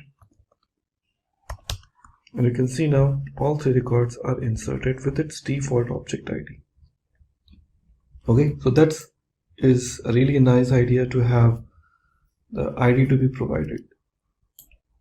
Okay, remember this statement. So you understood finally how we can add the records in a bulk. Going forward, we will also talk about which is related to your update as well as delete in your upcoming demos. Okay, but here that is the first thing which you realize it, how we can perform those kind of operations in very simple and straightforward manner. Okay everyone, so now we have got 3 records with us, and in case if I'm planning to perform update on any of my records, how will I do this now? So we have a predefined functions available name called update function. Let's see how this update function can really work. So we use this statement name called db dot, what is my collection name, which is known as called a new emp. Okay, dot update. Okay, so what I will do, I will say db dot new emp dot update here. Okay, now when we talk about called update, we have a statement available. Okay, what is that? That is called emp id, we have called emp name. So we say wherever the emp id is this, I want to change what? The name. How can I do this now? Very simple. To perform this, what I would like to do now, I want to basically add few more records to give you some more better idea. You can see now here we have a call admin ID name. So I just do one thing. I just change the IDs 1, 2, 3. I just say 4. I say 5. I say 6. Okay, and I call this. Again, the 3 records are inserted. Now let me try to call find. Now we have total number of 6 records are available, where admin is repeated, manager is repeated, QA is repeated. Now let me try to update the record. Okay, now I want to say db dot new emp dot update. Here I would like to perform the property like in what name. I say emp name colon. I say admin. Okay, so I just close that and I use another curly braces with dollar set. Set means you want to set the new value. Here we are giving emp name. Okay, what I want to do, I say wherever the name is admin, change to what? Admin new. That name I want to change it. Close this, and run. Now you can see it is saying n match to 1 and the records fields are updated like this. Let me check.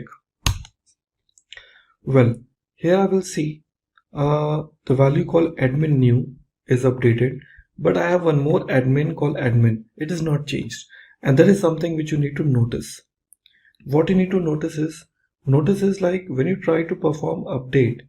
So what MongoDB does, it starts from the top, find the first record, change the value or modify the value, and come out from the loop. It doesn't carry forward its search process for the next level of results. And that is something which is, I really want to do that. So in case if you are planning to change those values multiple times, so what you need to do, let's take a look. Here in the similar example, here we have a call name admin, second property we have a call manager. Let's try to say managers are repeated twice, so we just want to change to new underscore manager, and I want to update multiple values. So what I will do here, I will put comma and say multi colon true. Okay, saying multi-colon true, that you want to say, hey, I want to update multiple search or multiple repetitions. Hit enter. This time you can say it is saying and match to and modify to. That means 2 records found and 2 records are modified. Let's check. There we go. We have got new manager is updated in both the location. That's something which is really awesome, because this is how you try to perform the multiple changes. Well, in our previous examples, you see like how we can perform the update part, but we have a one more beautiful feature available inside the MongoDB, and that is called how exactly we can perform upsert. Clear? Let's talk about upsert. Upsert is a combination of update and insert. Let me try to show you one magic here. Here, when we talk about called update part, you see now, here we are trying to say this point. Yeah, you see about multi-true we have used.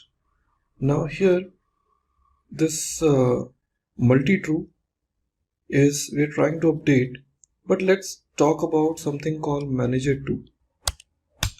Enter. Now you can see it is saying no records found. Clear now, no records found. But there's one concept available name called upsert. Upsert means if I try to perform upsert, it means if the records are not available, it'll insert the record. I want to show you one simple example now. Here we are using multi-true. Okay, so as I can see, we're using something called name and we're performing this update part. So in this update part, we're using this $set new manager. So here, rather than using multi-true, we are saying upsert true.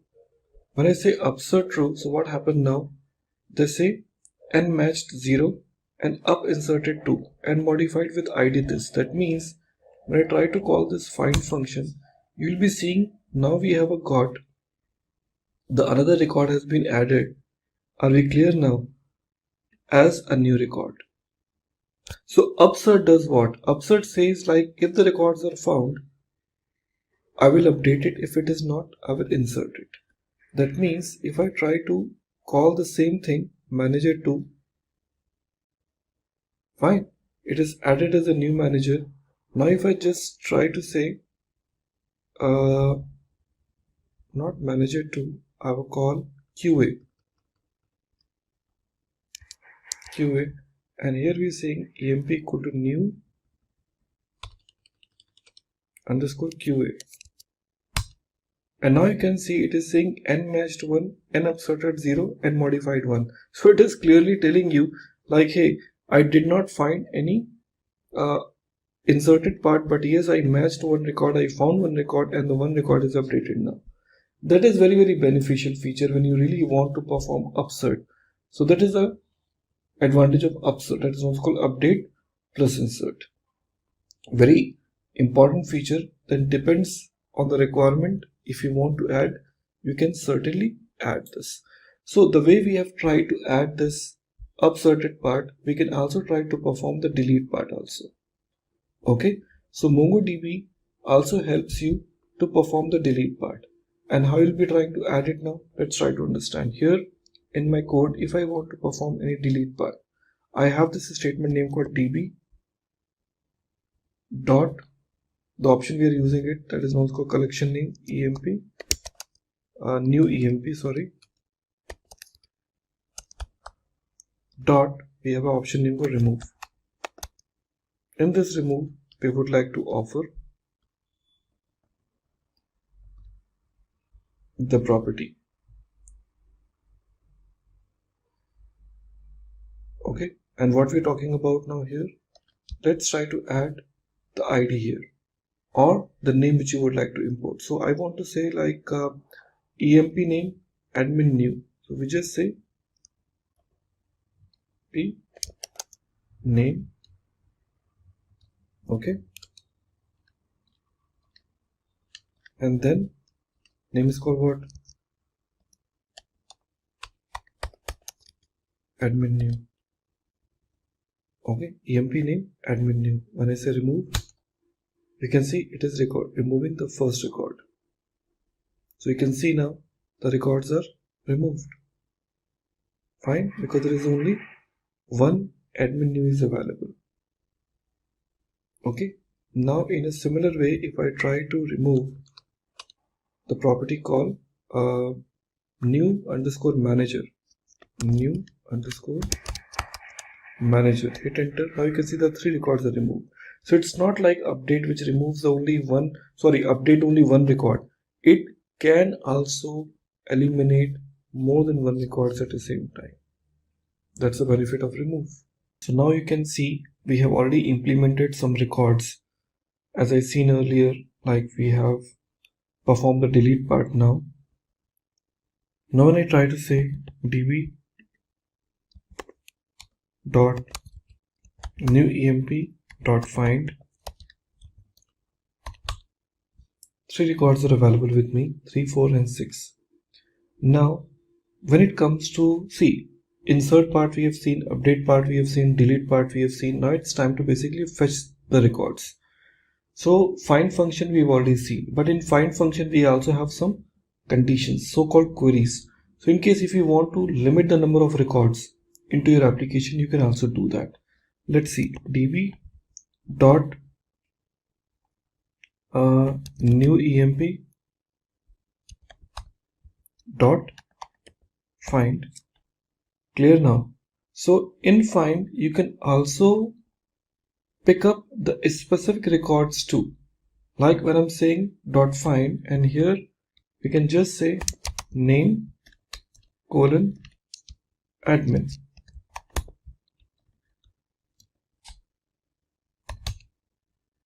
Sorry, here to put curly braces.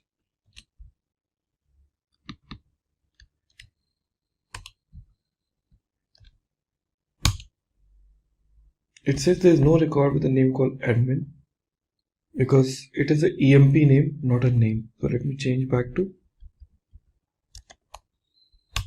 Now I can see it finds one record. So like that, you can also apply a condition, okay, into your code. Now, in a similar line, if you really don't want to offer any condition, okay, but you want to limit the number of records to be shown, so you have this function available name called limit 2. 2 means only 2 records. Now you can see, though I have 3 records, but it is only showing me 2 records because I have limit those number of records into my code. Also, we can perform sorting in case if you want to perform the sorting in ascending and descending order, that also you can also do. So here, rather than saying limit, we just put this option name called sort, and in this sort, on which property you want to sort it, that also you can mention. So we can just say emp name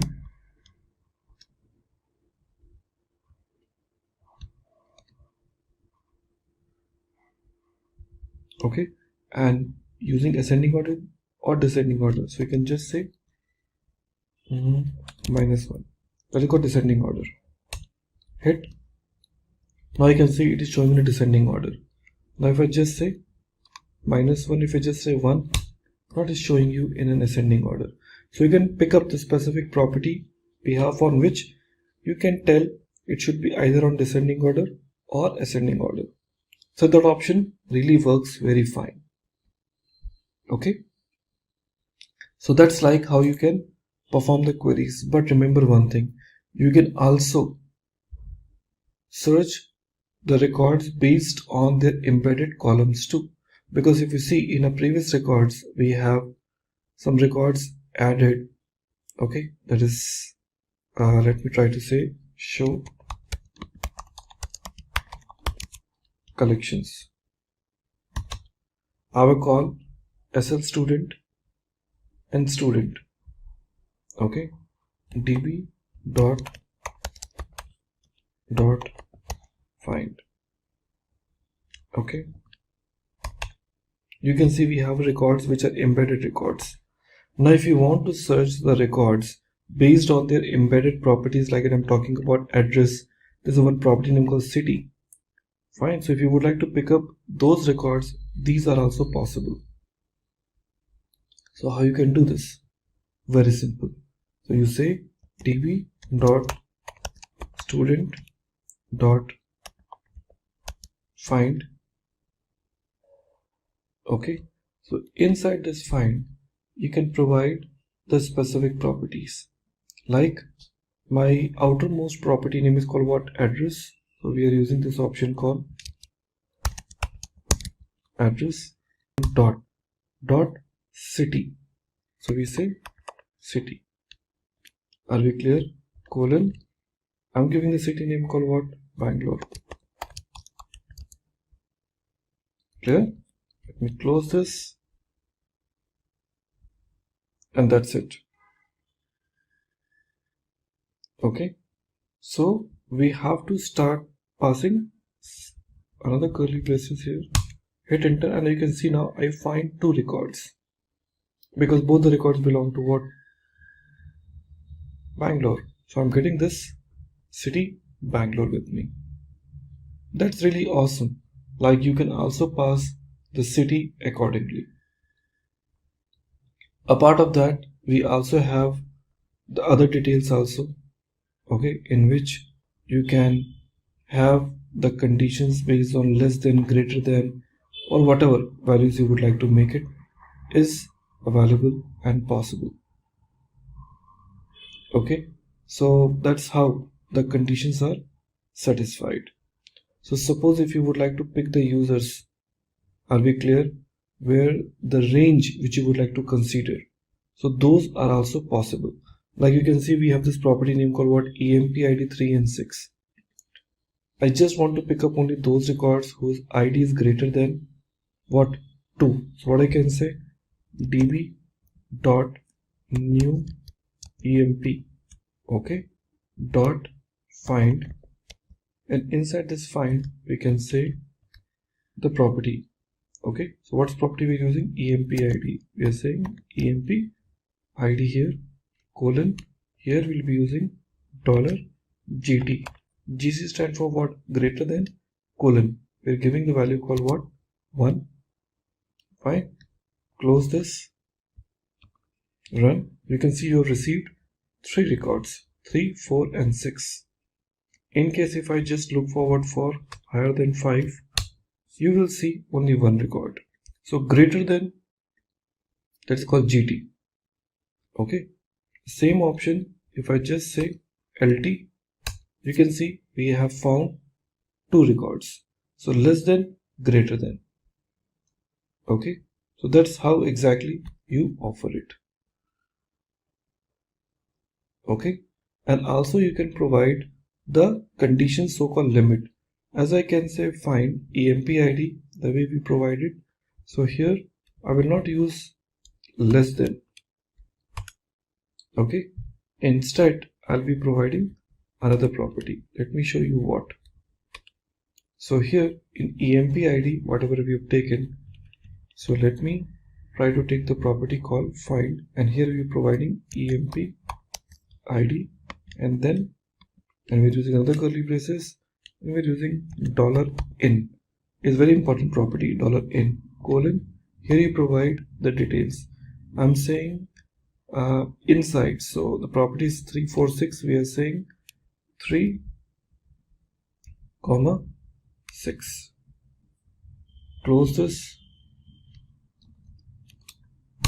and you can see we got 2 records which matched with 3 and 6. That's the benefit of having this. Okay everyone, so in our previous example we have already seen lot many activities. This time we are trying to offer you something very interesting feature, and that is known as called working with indexing. See, MongoDB is one of the most popular tool, and one of the reason why it is very popular because it is having the facility of having indexing. Now what exactly the index does? So friends, main job of having this index is to basically give you the concept of like how one particular document, which is huge document, in case if you would like to perform any sort of indexing inside this, how you will be applying this. So to apply indexing into my code, let's try to understand why index is really required.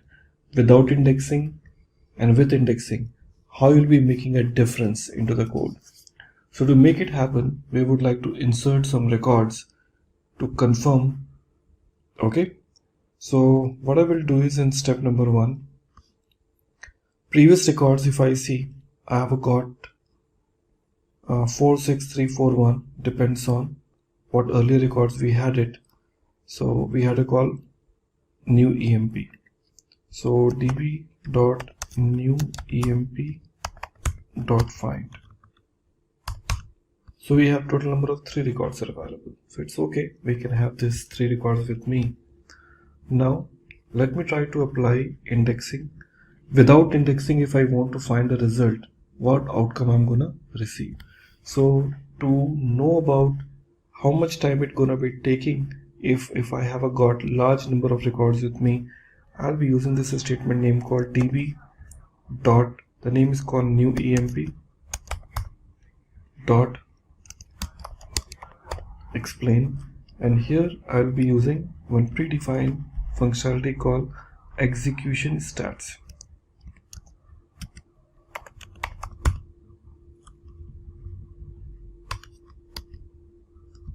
Execution stats. Okay, now here after the execution stats, we'll be using dot find. We'll be using the first property here, okay, and what user would like to find it, that you need to basically offer it. So we are giving the name called emp name colon, I'm giving the name called QA. Okay, let's close. Okay, now when I hit enter, execution stats is a predefined functionalities which will tell me when the query was executed, what exactly the query plan was. Hit enter, and now you can see a lot of details are available with me. Like you can see parse query, winning plan and everything.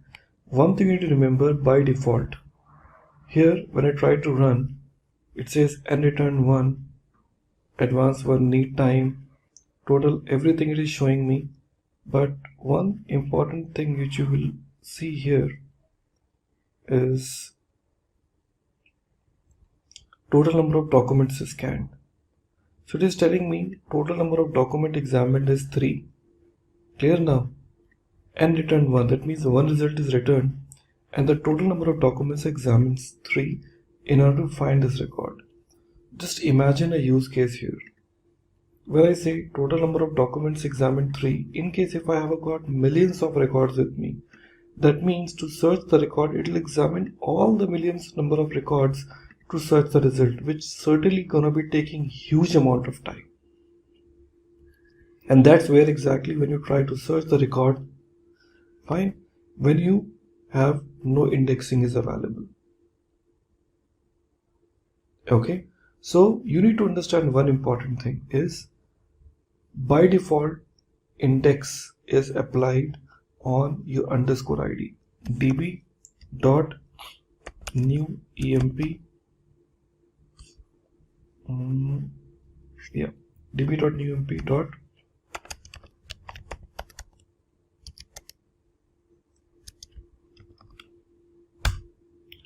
when I say db.newemp.get index is a predefined function, it tells me like, hey, by default index is applied on underscore id. That's a fact because by default index is applied on underscore id, not on the other properties. So I need to identify which of the properties are required to be get indexes. MongoDB advantage is it is supporting multi-column indexes. And that's what exactly we would like to see. So let's see in our next demo. Now we will try to apply indexing on our own property.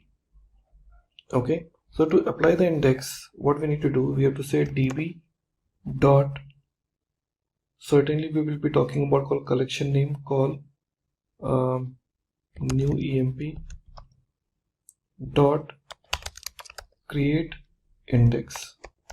Here you have to pass two things. Number one, on which property you would like to apply, okay, and it has to be ascending or descending.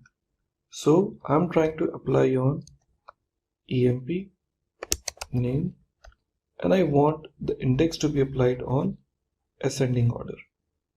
Okay, so here colon 1, hit enter. You can see now it is telling me like number of indexes before 1 and number of indexes after 2. That means earlier index was available only on one particular property, now it is applied on 2 properties. If you want, you can check. Now you can see there's another property is added called emp underscore 1. Now if I try to execute a similar query which I executed earlier, QA, now you'll be seeing there's a different statistics altogether. Here if I see in my code, see it will tell you total document examined 1. See now earlier the number of document examined were 3, but since this index is applied, now it is telling me the total number of document examined is 1. So performance is certainly improved. So to search your document, it won't be searching the complete collections. Okay, rather it will search what? Only that particular column in which it is actually applied for. So that's the benefit, in fact, I would say, when you will be using these kind of indexes into your code. Okay, so hope we all are clear and understood about this concept. So let's go ahead and get this implemented into our system. Well, this is the first way of how the index can be applied. So you can also apply index on multiple properties. Clear? So that we will show you one by one how it is. Okay everybody, so we have already seen in our previous example how we have applied indexes in our existing MongoDB application. So it is also a possibilities where we want to also apply the index on other number of properties too. As you can see in our existing database, okay, an existing collection. My collection name is new EMP, which contains two different properties. One is called EMP ID and second is called EMP name. Just now we have applied index on our EMP name, but in case if I want to apply index on EMP ID, I'll be using the same technique. Okay, let's try to apply index on the same. So first of all, get indexes. I'm having this index applied on two different property. Now we would like to say db dot create index, and here in this db.create index we can just, I will say db.collection name. So our collection name is called new emp dot create index. First parameter is certainly the name of which property we are applying. So here we are saying emp id, and in this emp id we will just offer it has to be ascending or descending. Let me decide descending order. So we are saying -1. Okay, now let's press enter and check the status. Okay, now you can see earlier indexes which we have created, that was 2, and now it turns to 3. So it is very clear that index is improving. Now let's check this out. db dot new emp dot get indexes. Now we have a total number of 3 indexes are available. So you can apply index on n number of columns if you want. Okay, at the same time, the way we have created the index, in case if I want to drop an index, so we can also drop. So what we can do, db dot new emp dot drop index, and in this drop index we have to provide which particular index we would like to drop. Remember this point. In case if you're planning to drop any sort of index, so you need to provide which index. So you should have that particular index name. Okay, so here we are providing my index name. So it should not be I would say the traditional name called emp id. No, it has to be emp id underscore -1 or emp name underscore 1. So this should be the name. I'm saying emp name. In case if you try this, you see it is saying index not found with the emp name, because internally it maintains with this name. Let's try this out. We say emp name underscore 1. Let's try, and now you can see new index was 3. Okay, 1. Okay, now you can see we have a call emp id and underscore id. So now we have only 2 indexes left.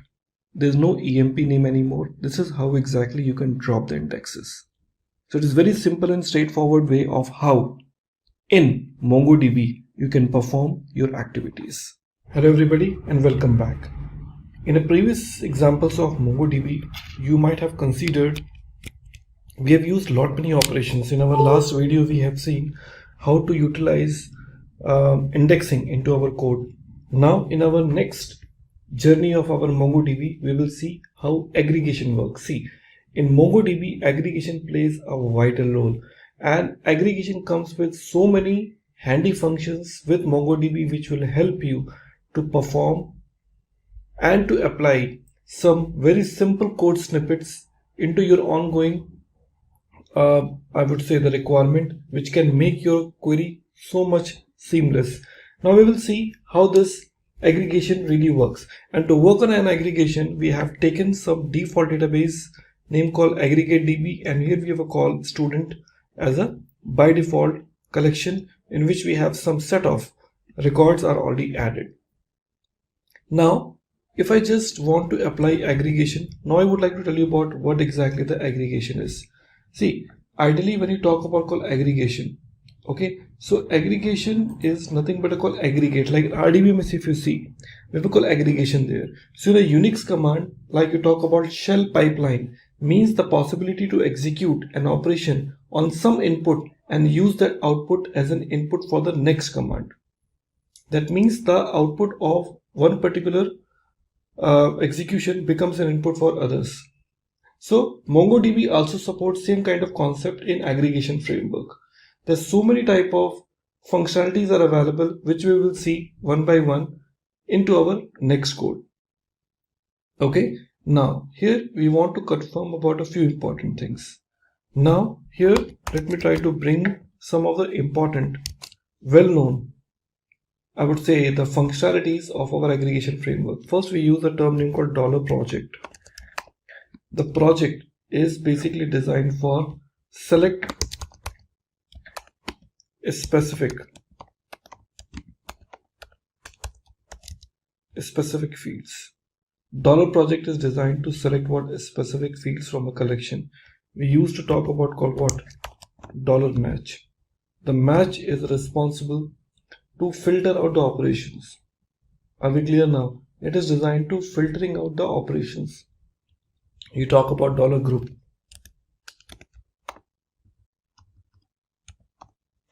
Talk about $group. So it does the actual aggregation. Fine. We talk about call $sort. Okay, it basically sort the document. Okay, like that there's so many operations are available, which we will see one by one in our aggregation behavior.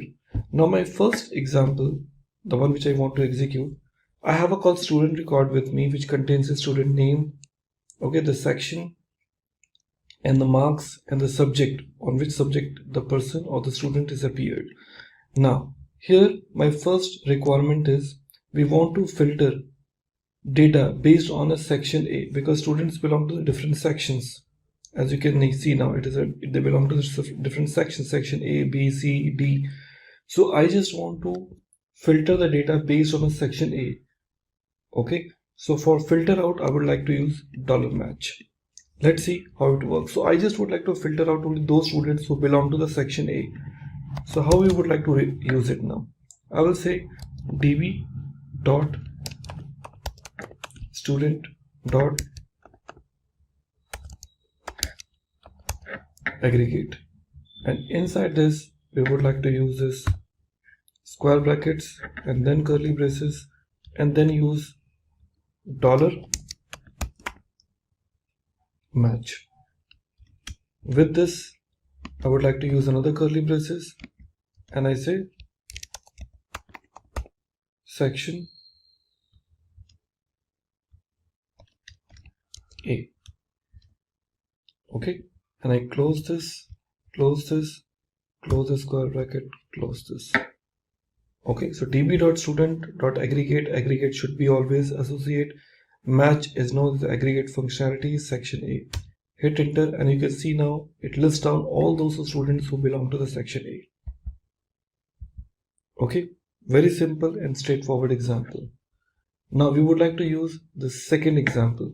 So we want to find out all the records where the section is A and we are using AND operator. Marks is greater than 80. There are so many students who have a different marks like 70, 90 and whatever. So we want to use both the conditions together. So how are you going to be using this now? Remember, not only the section A but also marks who are greater than 80. So similar thing, we have a call match. Okay, after this match we are starting this curly braces. Okay, so after this match we would like to bring AND. we say dollar and again colon, again we are starting this square bracket now. Okay, we talk about what? Section A, number 1, and after this the first curly braces we would like to use marks. So we say marks colon, and once again we would like to start curly braces, and here we use dollar GT, that is called what? A greater than colon 80. Okay, all are closed. So you see, like here we have got this square bracket and round brackets. So what else is left? So we have called 80, we are using another curly braces needs to be closed here, and then square bracket, okay, and followed by again curly braces, again curly braces, again square bracket, again round brackets. Okay, let's see where it has gone wrong. So we are using this db.student.aggregate, we are use this, yeah, square bracket, then curly braces, then we use dollar match. Okay, after the dollar match we are using another curly braces, and we have a call AND operator. After this AND we have a call this square bracket, then curly braces, section A. After section A is getting closed, we are using another curly braces, marks colon dollar GT. Okay, and we are using what? Colon 80.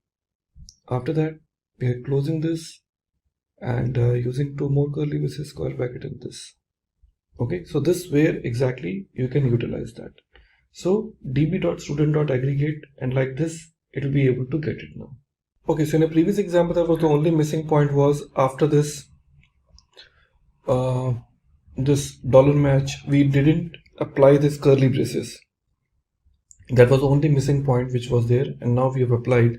Another code is giving me this outcome, and I have only one user who's scoring greater than 80. Well, that was the first thing which we have it now. Along with this, I would like to go ahead and talk about few more things. Now I just would like to bring selective fields, not all the fields. Like as you can see, we have a call student name, section, marks, everything I'm getting it. So I really don't want to bring all the properties from this document. I would like to selectively take specific property. So let's talk about how we can use this. So we'll be using project. You remember about project is responsible to select a specific record. So I just use this statement name called db dot student, okay, dot aggregate. We're using it now. After that, now square bracket, then curly braces. Now we are trying to say dollar project. What we would like to use? Dollar project, and colon we are trying to use student name, okay, colon. Okay, remember one thing, 1 means I want those, 0 means I don't want. So whichever property will be enabling it by giving the 1 as a digit, that means it is expected to be displayed. So I'm saying 1 comma, I'm saying section colon 1, okay, and I'm also looking forward for marks colon 1. That's it. So now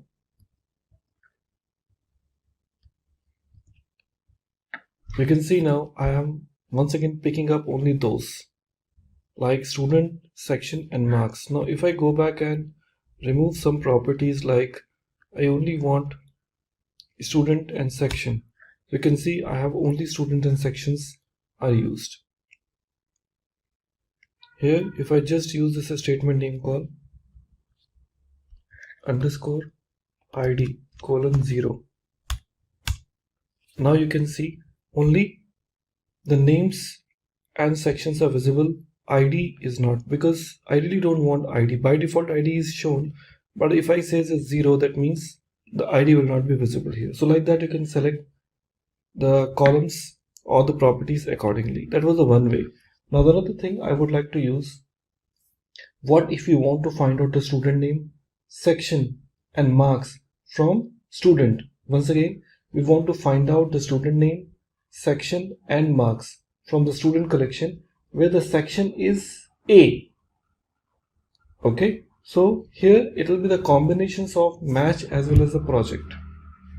How we can use this? Let's take a look towards my implementation. If you see the previous one, what we have used here, you remember about, we have used this statement called aggregate match. Okay, so now we would like to go back and utilize, after this $match,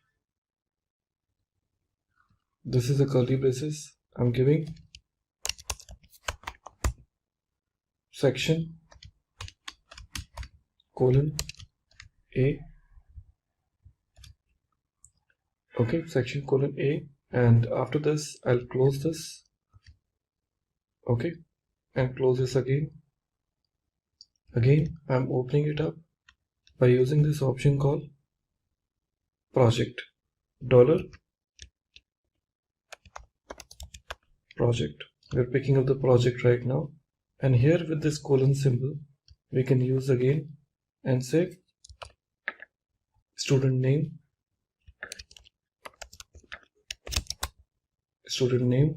colon, we are using 1 comma section colon 1 and 1 marks colon 1, and now closing this. Now you can see I got those. So the requirement was, we want to find out the student name, section and marks from student collection where the section is A. So you are not only using the match, okay, but also using what? The selective details. Like this you can implement it. Okay, that's where exactly the projection really works. So projection gives you lot many opportunities which you can utilize it for your own, and also it comes with lot many predefined functions like in sum, AVG and all. So let's talk about those functionalities too. So this is the first thing which we have seen, aggregations are taken place. Now in case if you would like to perform the group, like if I want to find out the total marks, group by, okay, section, like each and every section I would like to confirm the total marks in every section, then how will I basically do that? So let's try to get this example also. So here let me try to go back, and we will not be using match here because I would like to use the group part. So after this curly braces we want to use $group. Okay, that is called group by. In RDBMS is how you use it. Here we use this curly braces. Again here we are passing this underscore ID. Okay, you have to provide underscore ID in a group because you cannot skip it. That part you need to be always remember. You really can't skip $ID whenever you're trying to talk about called group. This is a compulsory field, you need to have it. After that I'm using this section. In this section we are saying $section because we would like to make it on a section basis. After this closing, and here we are using what? Total marks colon, here curly braces, again dollar sum, okay, colon, on which behalf I want to use in marks, so I can say $marks. Naming convention is very important because it is a JavaScript, so it is a case sensitive. Okay, then, and you can see now section wide, I'm able to get all the marks. Isn't it amazing? That's where exactly the aggregations are playing very important role while retrieving such kind of records. So hope you are clear about how we utilize this together. So in a previous example, we got it like how we are basically taking this marks in my application. Fine. So we are clear about how we are picking that up. But what in case if I would like to take marks for the specific section? So it is also possible. So we'll be using the same group, but the only thing is what we'll be bringing the match between, because here we are trying to get all the section marks. But if you would like to bring it only for the specific section, we know it very well what we need to do. So here, before I talk about called dollar group, we can use one more curly braces here. Okay, so we can use this option called dollar match. Okay, and here we are using this option called section A. Sorry, here in dollar match we are giving this call section colon, here we are giving A. So closing this, followed by the other areas like in group which you want to start now. So you can start with this curly braces. Hit enter and you can see now only the specific section you're able to receive the records. And that's very simple now. Okay, so that's where exactly you would like to perform. And there's another option, like in case if you would like to perform an average. Suppose if you want to fetch the count of students in each section and total marks and average marks as well as. So total marks as well as the average marks we want to get it. So how are I able to take it now? So it is very simple, as you have seen earlier also into our code how we have taken called group underscore ID section. We're talking about section total marks with the sum. We are also using this. After that we can also use the average. Okay, so this is we have taken called group underscore ID sum. So here onwards we will start. So when we say sum marks, after that we can just put curly braces and we can just use count. Okay, and after this we'll be using this colon, curly braces and use dollar sum. Okay, colon 1. Okay, and after that I'll put comma here and we use average, and inside this average I will use in curly braces we can say dollar AVG. Okay, colon of what? Dollar marks.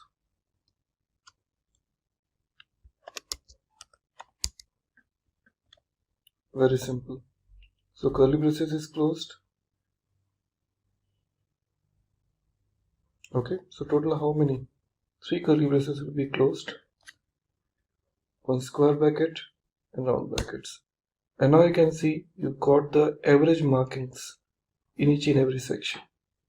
So just imagine how easy it is for you to deal with the aggregations. So aggregation seems to be a very simple approach provided by MongoDB that really create a difference of how the aggregation changes the way how you react to. Okay everybody, so after going through the idea of like how we can utilize the concept of aggregation, it's time to talk about like how when it works with MongoDB. MongoDB is properly known for, I will say, for replication, that is called high availability, and that feature comes by default with MongoDB. You really don't need to install any software for this because it is a built-in feature for the MongoDB. So when you download that, it comes along with this, so no additional configuration setup is really required when it comes to the MongoDB part. Okay, so let's get started and talk about how MongoDB can offer the replication. See, the idea behind a replication is what? The idea behind a replication is like you are replicating it. Okay, so when you talk about replication, you are replicating your data to where? To the multiple childs. So here in MongoDB, we have one concept available. Okay, that is known as called master. Okay, and slaves. Okay, master is one and there will be multiple slaves. Okay, so these slaves where your records are actually stored, and this is a master which will be responsible to replicate the data to all its childs when the request comes. Due to that, in case if one particular node fails, so automatically the data will be taken from the other nodes. That's the beauty of having this master and node slave process. So to make this possible, we have a very simple option available. In MongoDB, we have one concept like called MongoDB Atlas. So there we can go and get our cluster ready. So here we start with the concept name called MongoDB Atlas. Let's search for MongoDB Atlas, and here I see MongoDB Atlas Database as a Service. See, this is a free tool.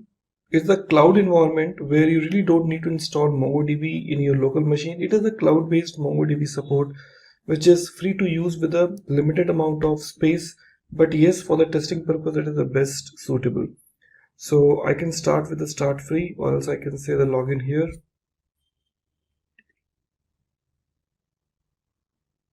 Okay, from there onwards I can go ahead.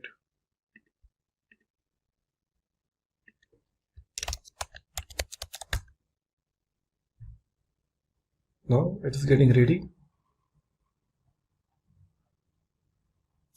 Now, this is the place from where you can start working on your cluster. See, as I've told you, like initially when you will be working on this MongoDB, it will ask you to create a cluster initially. Okay, since I already have a cluster with me, okay, so I really don't need to create it, and as a free tier, it will not allow me to have more than one cluster setup ready. So if I say create a new cluster, okay, and I say by default AWS, okay, and let me close down this notification. AWS, you can select any other cloud provider, and 8 GB RAM, cloud backup, cluster name. You can see now it is taking me 0.54 per hour. Reason being because I already have a cluster with me. Hence, more than one cluster is not allowed in a free tier cluster. So I have to cancel this. But you can go and create a cluster the way it was offered there. So if you want to create, you can just go ahead and do nothing. Just select by default AWS, select your location. Okay, give the name of the cluster. You want to give anything, you can give it here. Otherwise, let it be the by default name cluster and say create cluster. It will take a while, minimum 2 to 3 minutes, depends on the availability. It creates a cluster for you, and your cluster, once it is ready, it looks like that. Okay, so here in this application, you have to go back and understand what is there in a cluster. So when I click on cluster 0, you can see now here we have got 3 nodes available. One is called primary node, which is called master, as I suggested earlier. And now we have called slaves. Automatically when the clusters are created inside this MongoDB, by default it will be 3 node cluster, where the 1 will be the primary and 2 will be secondary. Based on your package, whichever you have taken it, you can increase the number of nodes later on, but as a free, I'm gonna get, or I will be receiving total number of 3 nodes available here. So records, whichever will be stored, it will get stored automatically in both the nodes, secondary nodes. And from the primary, I can insert the record, and secondaries, I can read the records. Remember, you can't insert the records into the secondaries. You can only insert the record only in your primary record. Secondaries are not allowed to insert. So this is your replica set. Okay, these are the nodes which are available to you. So when you click on this primary here, you will see it is telling you no data, no data available, no data available. Nothing is there because I haven't stored any records as such. So I just go back to my cluster. So initially I would like to go back and create few things now.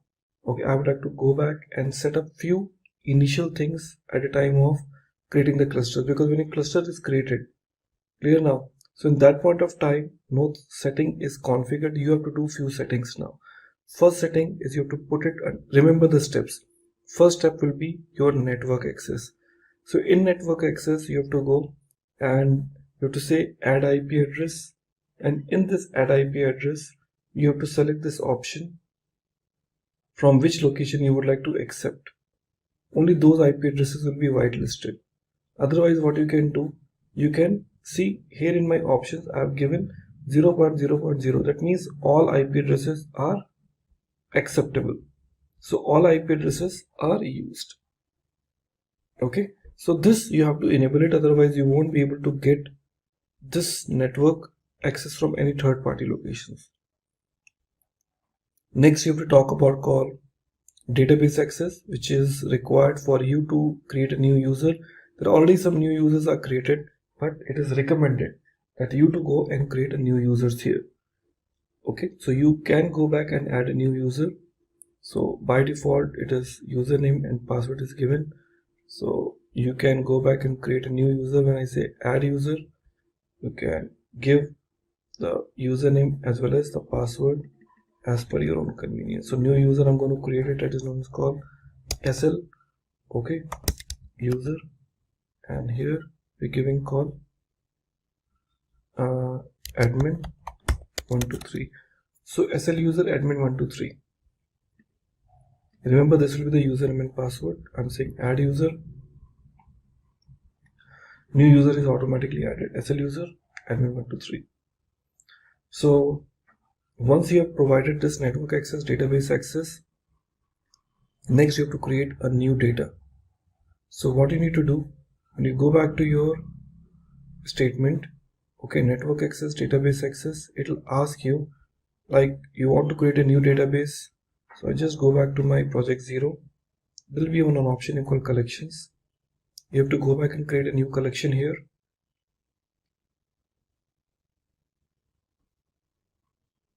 Now it is retrieving the list of databases.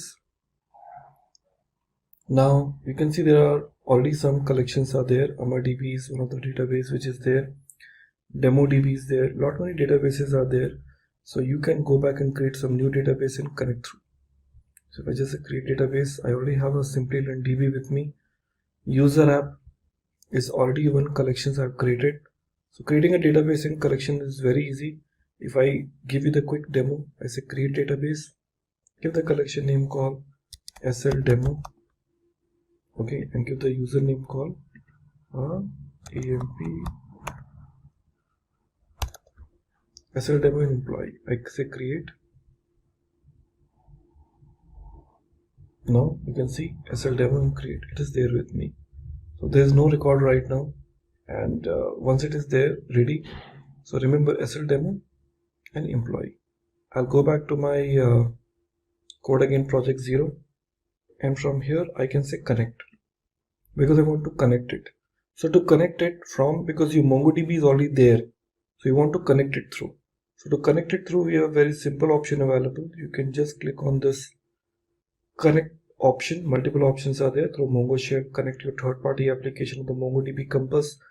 So since I already have a Mongo Shell with me, so Mac OS, I have this Mac OS with me, so you can just use this line. Okay, so if you have a window, you can select your window. Since I have this Mac OS, I'm selecting this line, but I need to replace with this you can see this username. Okay, and you have to give the username here. I'll select it this. I open my terminal. Okay, and this is, I'm just closing this and opening up another terminal here. Since I want to connect with the Mongo shell now, so what I need to do here in this, I'll just paste that, the command which I have it now. Username is, you remember I told you you call some users which you have already created. Let's check.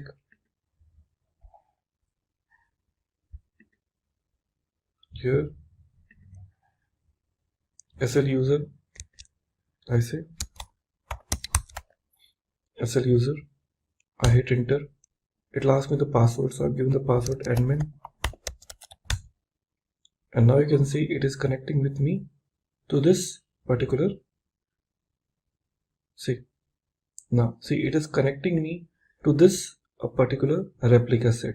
You can see in a logs it is telling you very clearly, okay, saying that it is a username 4.2, and you can see it is connecting with your shard cluster, the cluster which is created, and this is where exactly I have it with me. So I'm connecting with this environment. So primary is there. So if I just want to go back and say show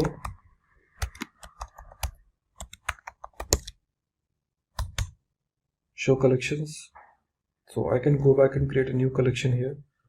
Okay, so it's up to you now. By default collection which is their employee, so I can say db dot employee dot insert, and now here we can just add name.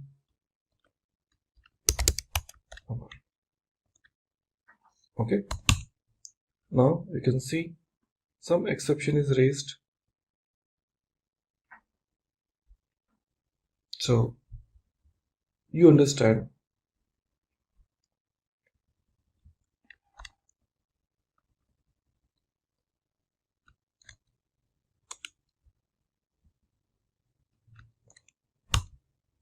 Now you can see the records are added into my primary cluster.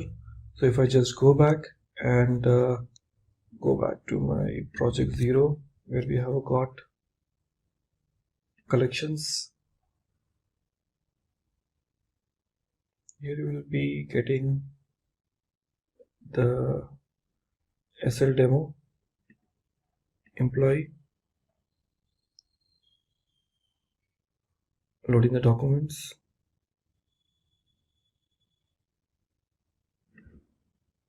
So it takes time to get this, but this is where exactly you see the records will be stored. Okay, so that's where exactly it works fine for all of you. So we have this record. Okay, so when I say show collection, so we have a call employee, and I say db dot employee dot find. So I can see we have got new collection name call. This is added right now. Okay, so like this you have got the first connection established and the records has been inserted. Hey everyone, my name is Ishan and I welcome you all to this session. In this session, we will have a look at the basics of GitHub. Before diving deep into the subject, let's first have a look at a use case. The use case we will consider today is of the world's largest sporting goods retail brand, Decathlon. Decathlon has 1,600 stores spread in 52 countries with around 100,000 employees. The IT team of GitHub consists of 1,000 members that helps Decathlon to bring its shopper's journey to their devices. So here, we will first see the problems that they faced, and then we shall see how did they sort out that problem. In the beginning, Decathlon worked on the data center with the help of a VPN. And using a VPN was a huge challenge in terms of workflow visibility and avoiding redundancies. So the first problem is how to maintain workflow visibility and avoid redundancies. Then since there are so many stores located at so many different places, hiring of developers seemed to be a difficult task, as a physical workplace was always needed. So the second problem is, how would they hire developers? Now, let's see how did Decathlon solve these two problems one after the other. In the first case, the entire Decathlon shifted from any other remote repository to GitHub. GitHub turned out to be an amazing open source community as the code became more visible across the organization and now anybody could contribute to it. Then, let's talk about the second case for hiring the developers. As we know, GitHub is an open source community, so it helped in collaboration with any developer all over the world. The potential developers could now contribute to benefit the global community.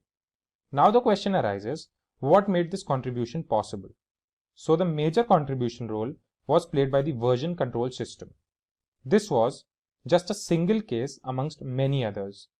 There are many organizations that have benefited from GitHub. Now, when we have realized how GitHub has revolutionized the market, let's start learning more and more about GitHub. As we move forward, let's have a look at what is version control system. Version control system are the software tools that helps in recording the changes made to the files by keeping a track of modifications done to the code. There is one repository and each user has their own working copy. The changes are committed to the repository, which are possible to be seen by others. The two most important things to make changes visible are you commit and they update. As we discussed, it is a system that keeps a track of different versions of a file, and hence a specific version of a file can be called whenever needed.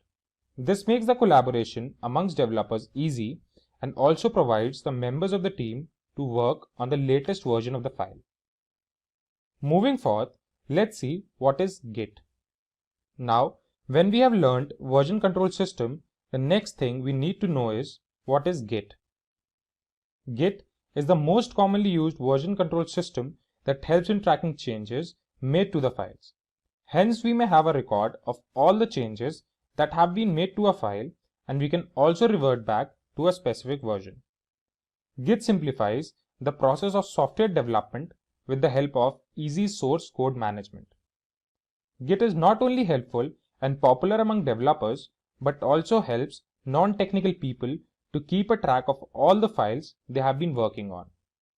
Git further helps in the process of collaboration and permits changes made by multiple people to all be merged into a single source.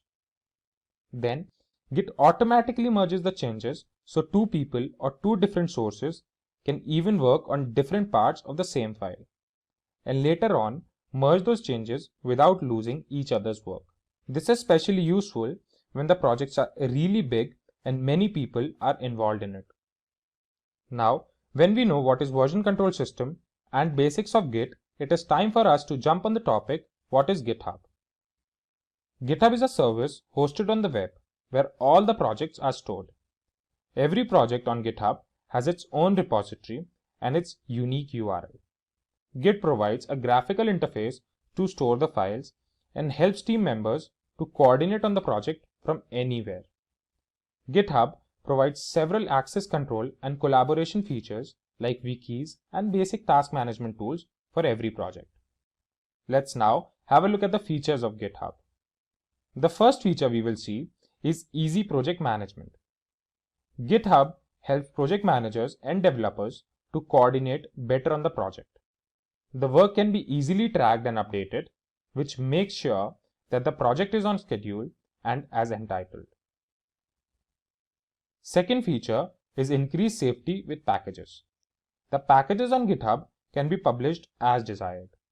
They can be published privately or within a community, or can also be published publicly. The packages can be easily downloaded from the GitHub to use and reuse them. Next feature is the effective team management. Now, as all the team members can stay updated with all that's happening on the project, so this helps them in staying organized and well coordinated. The pull request and other modification tools make sure that the team focuses on the code. Moving on, the next feature is improved code writing. With the help of GitHub, the quality of code has significantly increased. Now with the help of git pull command, one can review, improve and propose new codes. Along with that, suggestions or modifications may be discussed before changing the original code. The next feature is increased code safety. GitHub uses CodeQL, which is the industry's leading semantic code analysis engine. This tends to find risks in the code which other tools tend to miss. The last feature we shall see is easy code hosting. As the name suggests, the codes and documentations are hosted in one place. We also know that there are thousands of repositories on GitHub, so each repository has their own set of tools to release and host the code. Finally, let's have a look at the competitors of GitHub. There are several competitors in the market. Here, we have just put the most common ones. First is Atlassian Bitbucket. Then comes Fugbugs, followed by Surround SCM and GitLab. Then we have Buddy, and finally followed by Beanstalk. Consider this. Back in 1991, there was only one website in existence. Fast forward to today, there are over 1.8 billion websites on the internet. Web development has surely come a long way. It's not just about the numbers, it's about how it transformed our lives. From basic HTML pages, we now have dynamic web pages that power businesses, healthcare, and education. Plus, it made knowledge accessible to billions globally. With responsive design, we can browse seamlessly on any device. And when it comes to web development projects, they are the driving force behind innovation and progress, constantly pushing the boundaries and shaping the world as we know it. They provide the playground for creativity and practicality, making web development not just about the past and the present, but also about the future. So here we are with another video on top 10 web development projects for 2024.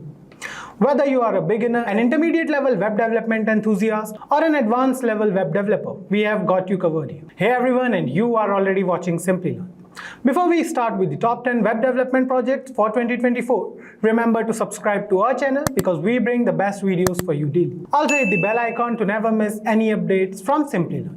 Do you guys know that the average salary of a full stack developer in the United States goes around $97,000 per annum with additional cash benefit? Moving on to the top 10 web development projects, we have divided this video into 3 parts. The first part is for beginners. Moving on to the first project for beginners, we have a personal portfolio website for beginners. Creating a personal portfolio website is an excellent starting point. You must become familiar with fundamental web development technologies like HTML, CSS, and JavaScript. Learning part to create. You should start by learning HTML, CSS, and JavaScript through online tutorials and courses. The first step is to design your portfolio layout using HTML and CSS, focusing on responsive design principles. Add interactivity with JavaScript, such as creating a navigation menu or interactive sections. Practice by building and refining your portfolio over time. At the end, host your portfolio using GitHub Pages for free hosting or Netlify for additional features. Moving on to project number 2, we have a basic blog building. A basic blog is a great way to progress from the basics to more practical web development skills. You will need to expand your toolkit to include Node.js and Express.js for the backend.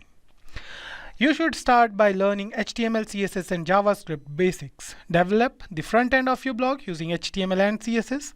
Then set up a server using Node.js and create RESTful routes with Express.js for your blog posts. Implement features like creating, editing, and deleting blog posts, and consider storing data in a JSON file or a simple database. To make your blog accessible to others, deploy it on platforms like Heroku or a similar hosting service. The next project we have for beginners is a to-do list app. A to-do list app is a simple yet effective project for beginners. It reinforces HTML, CSS, and JavaScript skills while introducing the concept of data persistence. Path to create this project is you should start studying HTML, CSS, and JavaScript fundamentals. Then design a simple to-do list interface with HTML and style it with CSS. Implement basic to-do list functionality with the help of JavaScript and use JavaScript to save and retrieve task data from local storage. This project helps solidify your understanding of user interfaces and basic data management. Moving on to intermediate projects, these projects are for people who possess a decent knowledge of HTML, CSS, and JavaScript and know the basics of backend technologies. The first project we have in this category is an e-commerce website. Creating an e-commerce website is a challenging yet rewarding intermediate level project. This project introduces technologies like React.js, Node.js, Express.js, and of course MongoDB. Start by building the front end with React.js, crafting product pages, and implementing a shopping cart. Develop a RESTful API using Node.js and Express.js to handle user authentication and manage product data stored in a MongoDB database. Consider implementing features like user reviews, ratings, and order history to enhance the user experience. And then deploy your e-commerce site to a hosting platform like Heroku for public access. Moving on to the next project, we have a weather application. The Weather App project combines front-end development skills with API integration. You'll use HTML, CSS, JavaScript, and React.js to create a user-friendly weather application. The first step is to begin by designing an intuitive user interface for entering location information and displaying weather data. Utilize React.js to fetch and present weather information from a public weather API, for example, Open Weather Map. For an extra challenge, incorporate geolocation features to automatically detect and display the user's local weather conditions. The next project we have on our list is a social media dashboard. An intermediate level project, the social media dashboard introduces you to React.js and state management with Redux. Design a dashboard interface composed of React.js components that display social media metrics and analytics. Manage the application state with Redux to ensure a smooth user experience, mainly when dealing with real-time data updates. You can also integrate charting libraries or create custom graphs to visualize data trends. This project is ideal for those looking to deepen their knowledge of React.js and state management. The last intermediate level web development project we have is an online quiz platform. The online quiz platform is an intermediate level web development project that involves building a dynamic website where users can participate in quizzes on various topics. Design a user-friendly interface for registration, login, and quiz taking. Implement user authentication, RESTful API for quizzes, and secure database storage. Allow users to select quizzes by topic and difficulty. Deploy the platform on a hosting service for user engagement. These are the projects you should consider creating and adding to your resume if you are an intermediate level web developer to make your resume stand out of the crowd. Moving on to advanced level projects. Talking about the advanced level web development projects, for advanced level web development projects, you should master both front-end and back-end skills. The first project we have in this category is a real-time chat application. An advanced project, the real-time chat application drives into real-time communication and WebSocket technology. Design a user-friendly chat interface with React.js components and create a WebSocket server using Node.js and Socket.io to enable real-time messaging. Implement user authentication and private messaging feature for a complete chat experience. Hosting this project may require more advanced server deployment techniques. The next project we have in this category is a content management system. Building a content management system or CMS is an ambitious advanced project encompassing various web development technologies. Create a CMS with React.js for the admin panel, providing users with the ability to create, edit, and manage content. Develop a RESTful API using Node.js and Express.js to handle data storage and retrieval, possibly using a MongoDB database. Implement role-based access control to differentiate between administrators and content creators. This project provides hands-on experience with complex application architecture and user management systems. Moving on to the third advanced level web development project and the last project for this video, we have a progressive web application. Convert an existing web app into a progressive web app to improve performance and offline usability. Use HTML, CSS, JavaScript, React.js, and service workers. Enhance your app to meet PWA standards, ensuring cross-device compatibility. Implement service workers for offline caching. Optimize for speed and installability, offering users a reliable experience even offline. This project delves into advanced web development techniques and keeps you updated on modern trends. These web development projects cater to various skill levels from beginners to advanced developers. So choose a project that aligns with your current skill level and gradually challenge yourself with more complex tasks. Today, we are going to talk about how to land awesome coding internships you've been dreaming of. But before that, let me tell you about Brian Acton. You might not know his name, but you have probably used the app he co-founded, WhatsApp. Before he became a tech billionaire, Brian was just a college student trying to get his foot in the door. Back in 1994, Brian was a computer science student at Stanford. He loved coding but had no idea how to turn that passion into a career. Sounds familiar, right? Well, stick around because Brian's story is going to show you how determination and smart moves can lead to amazing things. Brian didn't just rely on his degree, he built projects on his own, contributing to open source software and creating programs that solved real world problems. This helped him build a strong portfolio, something which you can do too. When it came time to look for internships, Brian cast a wide net. He applied to many companies, including some of the biggest names in tech. And guess what? He faced rejection. Both Facebook and Twitter turned him down for jobs. But Brian didn't let that stop him. He landed an internship at Apple where he worked on the eWorld project. This experience was crucial as it gave him real world skills and important connections in the tech world. Just like Brian, working on coding projects and contributing to open source software can showcase your skills and passion. Don't fear rejection and use internship as launchpads. In this video, we will break down how to build coding portfolio, find internship opportunities, make your application stand out, and ace your interviews. By the end, you'll have a clear plan of landing your dream internship. So let's get started. Firstly, understanding how companies hire interns is crucial. This is important to know as you can plan. When preparing for coding internship, understanding how companies hire interns is very important. Big tech companies like Google, Microsoft, Amazon, and Facebook have structured internship programs that usually open applications in August or September for the following summer internship. These internships are highly competitive. For example, Google's STEP internship receives over 125,000 applications for about 2,000 positions each year. Microsoft Explore program and Amazon's SD internship follow similar timelines. Most of these companies complete their summer intern hiring by December or January. On the other hand, smaller companies and startups often have more flexible hiring timelines. They post internship opportunities year-round on job sites like Indeed, LinkedIn, or AngelList. These companies typically start looking for summer interns in January or February. Some might even hire interns just a month or two before the internship starts. This flexibility can be advantageous if you miss the application window for larger firms. Then we have resume building and interview preparation. Building a strong coding portfolio is highly important. Highlight your relevant coursework, skills, and experience. Use keywords from job descriptions to tailor your resume for each application. Include personal and school projects, contributions to open source software, and any certifications. Make sure to proofread your resume to ensure that there are no errors.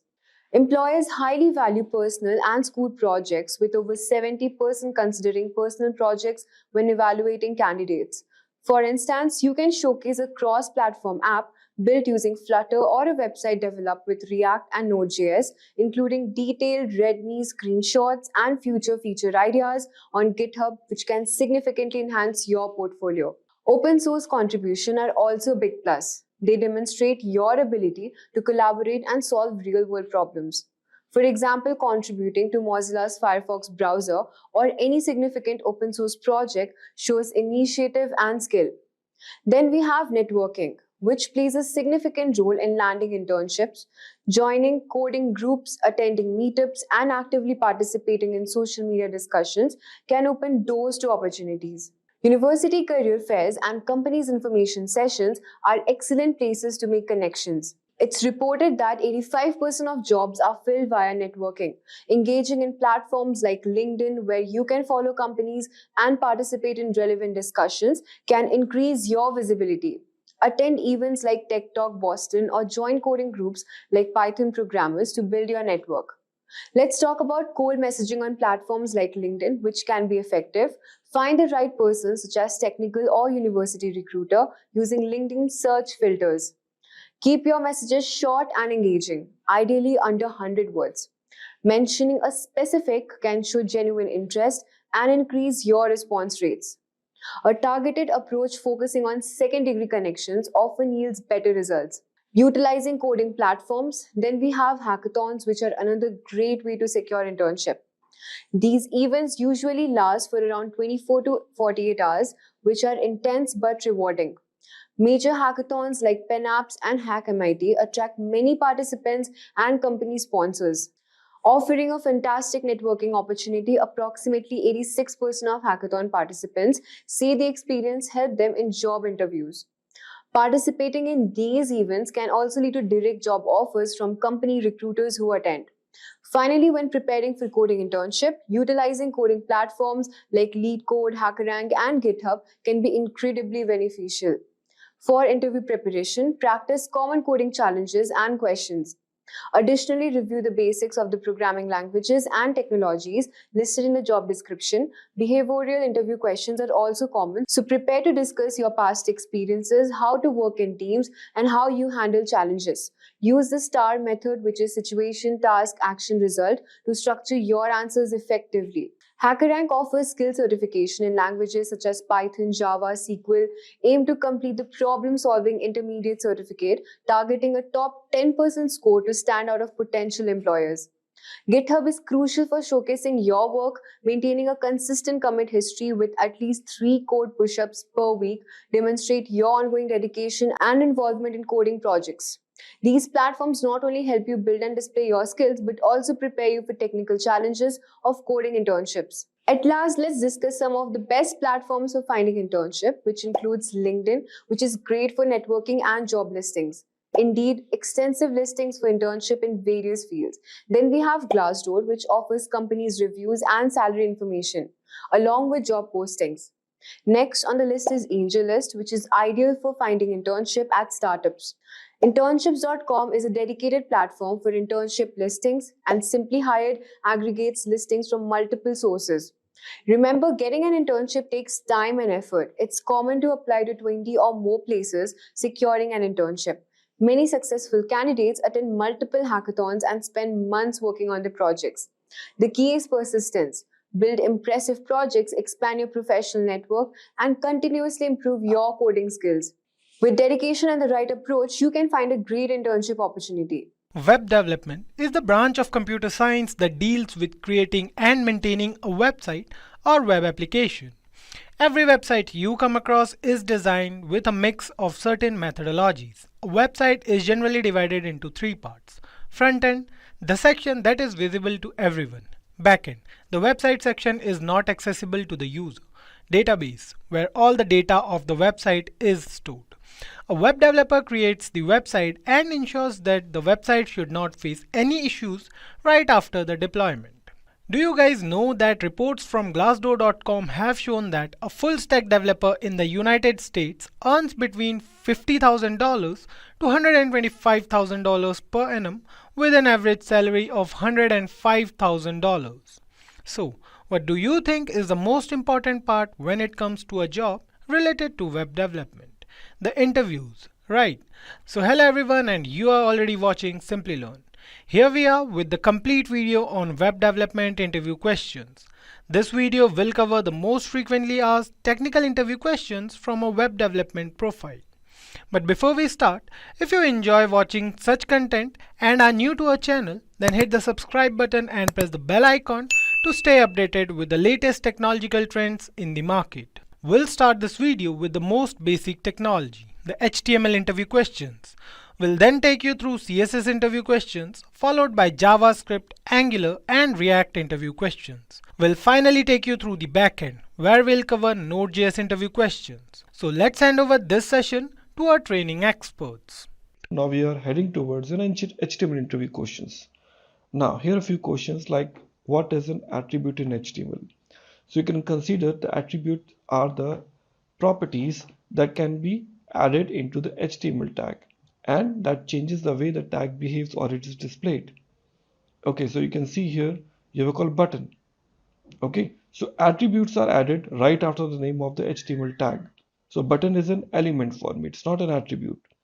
Okay, so what is a marquee in an HTML file?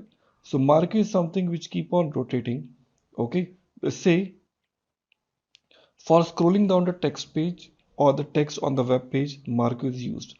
Sometimes you might have seen when you want to display some very important information, okay, which needs to scroll at the bottom or else the right after a specific period of time, you always use marquee. It is one of the very old element available under the HTML page. So it scrolls the image top, left, right, center automatically everywhere. So you always use marquee tags for rotating it. So the next is, what is the semantic in HTML? See, semantics are HTMLs are nothing but a call another coding style. Okay, so when you talk about a semantics, so they are basically reinforcing the meaning of the contents. Like typically you have seen we are using div and span tag, but the div and span tag really don't make sense to us as an HTML reviewer unless I go inside those and get to know about what they're really doing it. So semantics are nothing but these are the standard tags. Are we clear? So you can see like here, like bold tag is not useful for the bold statement, as well as the italic tag is used for what? For the italic tag. So instead of, we are using strong and em tags. Are we clear now? So this makes more sense to us. Now, the next thing is, how do you display a table in an HTML web page? So obviously we have a got table tag, and under the table tag, I can align the complete layout of my web page because of table head, table body, table row, table columns. There are multiple different type of elements which are available, okay, which are the part of table. It's just to basically align the content in a proper format. What is SVG? Okay, so SVG is basically known as a kind of a graphic which is written in a typical XML language. The SVGs are the high quality graphics which doesn't tear off when you basically grow and increase or zoom. So normally what happens, GIF image, you talk about JPEG images, after beyond certain point, their pixel get deteriorated, but here in SVG it never happens. So you go to any level when you want to zoom and you're gonna get accurate contents at any point of time.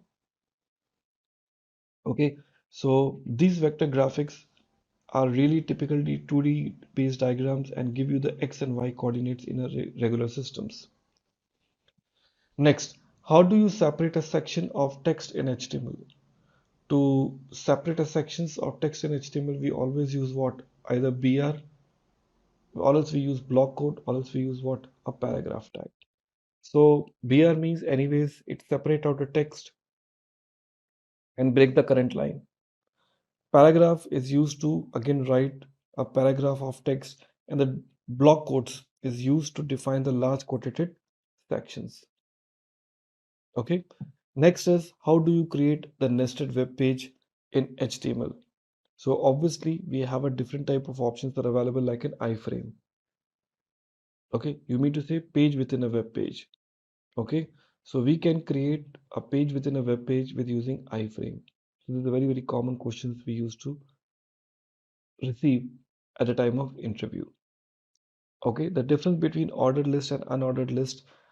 So ordered list will give you the different ways to display the data in Roman format, in numeric digits, or else you can talk about like an alphabetical order. But the unordered list, it's completely unordered. You don't get any options like an ordered list. Okay, so the ordered list start with OL and unordered list starts with UL. Okay, so we have already seen the difference between ordered list and unordered list. Now it's time to talk about our another type of interview questions, which is regards to your CSS. Now, in CSS interview, the first question they always ask you like, how do you add CSS styling in HTML? So we have different ways to include. Number one, we have a called inline CSS, where we use the element and within that we try to add a CSS content. That is called inline CSS. Second is called external style sheet. Okay, where you can just use as a secondary or the external CSS file and just include it into your existing HTML page. Okay, that is the additional file which you write it in a CSS and you include it in HTML. And third is called, which is the internal style sheet, which you write it within your HTML. But the only difference happens when you talk about external, it is reusable across multiple web pages. Now, the different type of CSS selectors which are available. So we have a different selectors like a universal selector which is available. where you use the asterisk sign and select all the elements and offer the common style. Second, we talk about element type selector, where you have the specific element name into your mind and you offer that particular type of selector. ID selector is responsible to select the particular element with it having the proper ID. Class selector, which starts with a dot class, okay, and having the class name.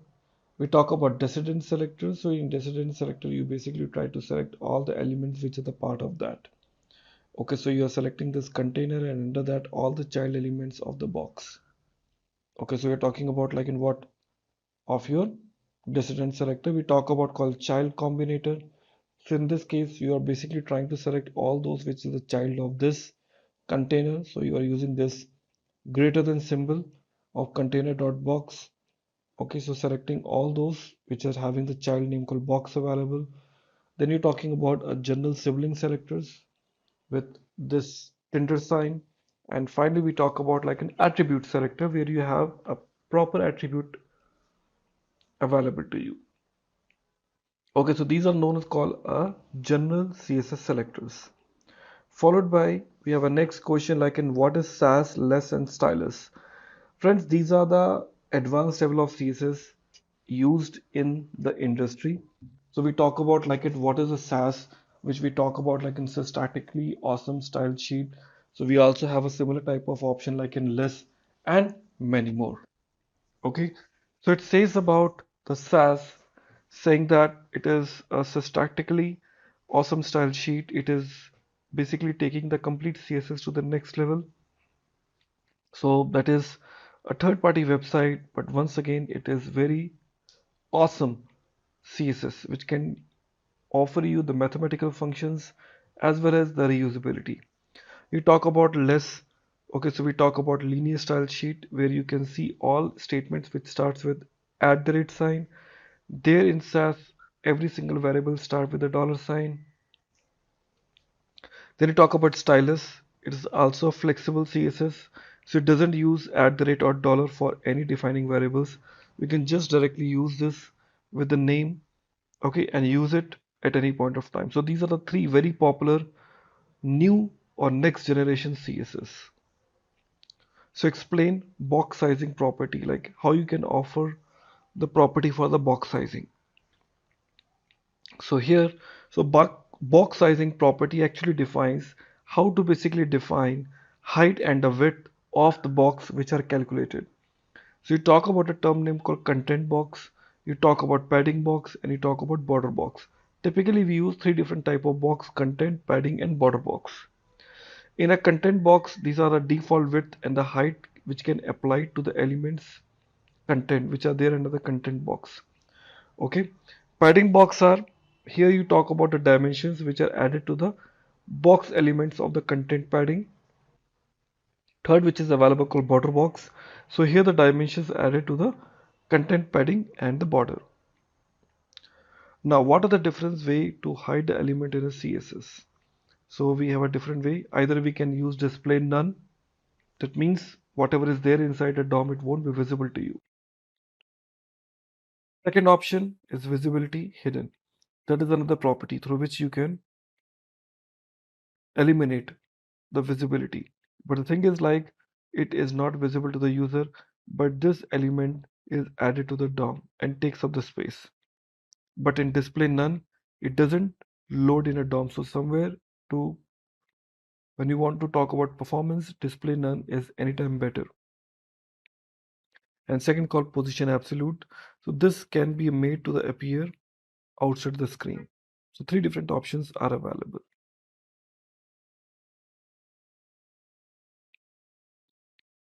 Next option, what does that important CSS mean? So the important keyword actually indicates that the highest precedence and it overrides the cascade properties. Okay, so like as you can see here, we have a called paragraph where we have a color called important, and there's a one ID name called thing color called green.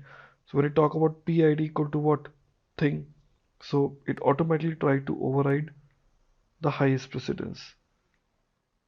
Okay, now what are the CSS sprites? CSS sprites is a technique where you can basically take uh, larger image, okay, download in a single shot and try to cut down into the pieces and utilize the way you always want. Okay, so if you're using this small images separately,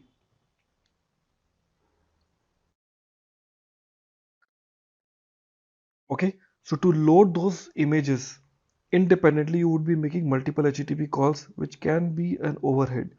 So it is good to basically download this lengthy image in a single shot, clear, and utilize them as per your convenience within your application.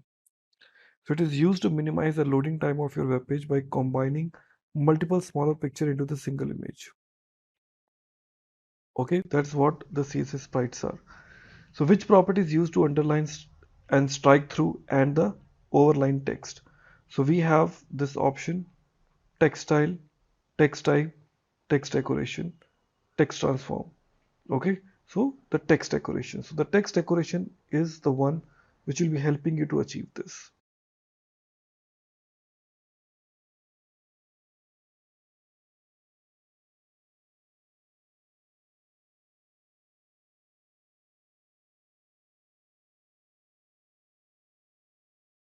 Okay everyone, so our next example is towards focus on JavaScript interview questions.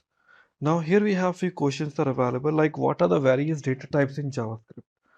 So JavaScript contains different type of JavaScript data types, like if you think about all different types which are there generally: byte, short, int, long, float, double, character, boolean.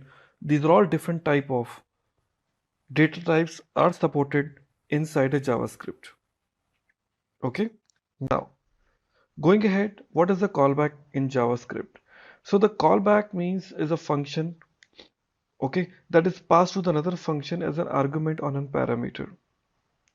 Okay, so what is the callback? Callback means don't call me, I will call you. Clear? So the idea is like you are passing the function itself as a parameter to the another function, because the JavaScript is known to be a call non-blocking, which never wait for the code to finish. It continues to move on. And due to some reason, if your function it's taking some time to execute, so JavaScript won't wait for that particular function to finish, so you use callback to prevent such behavior. Okay, that's called a JavaScript callback. Now what is the difference between function declaration and function expression? See, this is called function declaration, and you talk about a function expression. Function declaration is just to declare a separate statement within a main JavaScript code, and you can be called before the function is defined. Okay, it gives you the better readability, where the function expression are always created inside the expression. Okay, and it is created when the execution point reaches it. Are we clear? And it is used when there is a need for a conditional declaration of a particular function. Now, what do you understand about the cookies in a JavaScript? So it is one of the very common question. Cookies are the one which is created by the server stored in a client side, which is responsible to store all the necessary client activities so that the browser or the application give the better recommendation to the user. Okay, so it is just a small text file which is stored in a browser itself. Okay, so it want to record something about a user activity, you always put it like that. And you can also define the expiry time for the cookies, okay, as per your convenience, to decide how long the cookie wants to be there inside your browser. If it do not offer any time span, by default the cookie will get lost immediately the moment the browser closed. Next, what are the closures in JavaScript? So closures are the JavaScript is a feature where the inner function has an access to outer functions, variables, and the properties.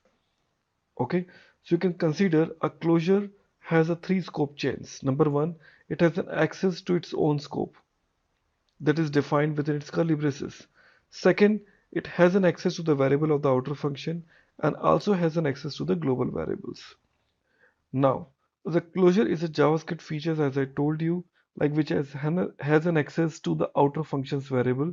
Simple example I can give it to you is a function which is known as called inner function, and there's a function defined on the top is an outer function.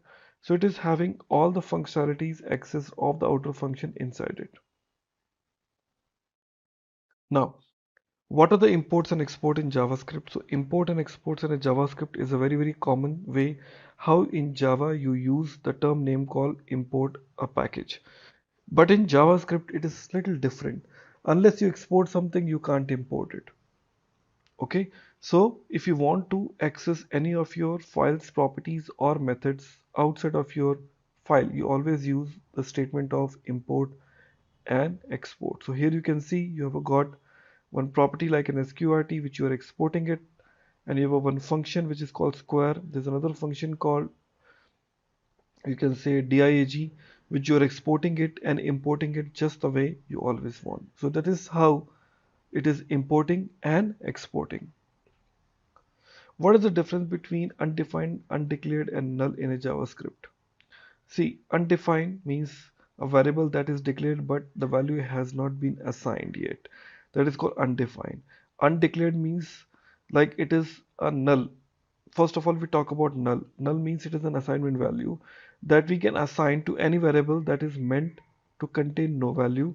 And undeclared means the variables are not declared and do not exist in a program. Okay, that is called what? Undeclared. How to remove the duplication from the JavaScript array? So you basically needs to use the standard filter methods. Okay, this is basically responsible to help you to analyze whether we have some duplicates available or not. So we'll be using filter methods. Okay, so these are basically known as called array and the current element and the index of current element, and by using the for loop, it is an empty array is used for the storing all the repeated elements. Okay, so these are known as called a typical JavaScript discussion which we have taken place.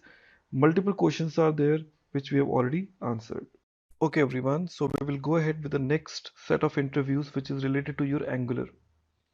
So Angular is as popular like in React. Okay, so there are some questions which are usually asked like what is the data binding? Okay, so the data binding is actually the process which allows the application, okay, to have some data associated with your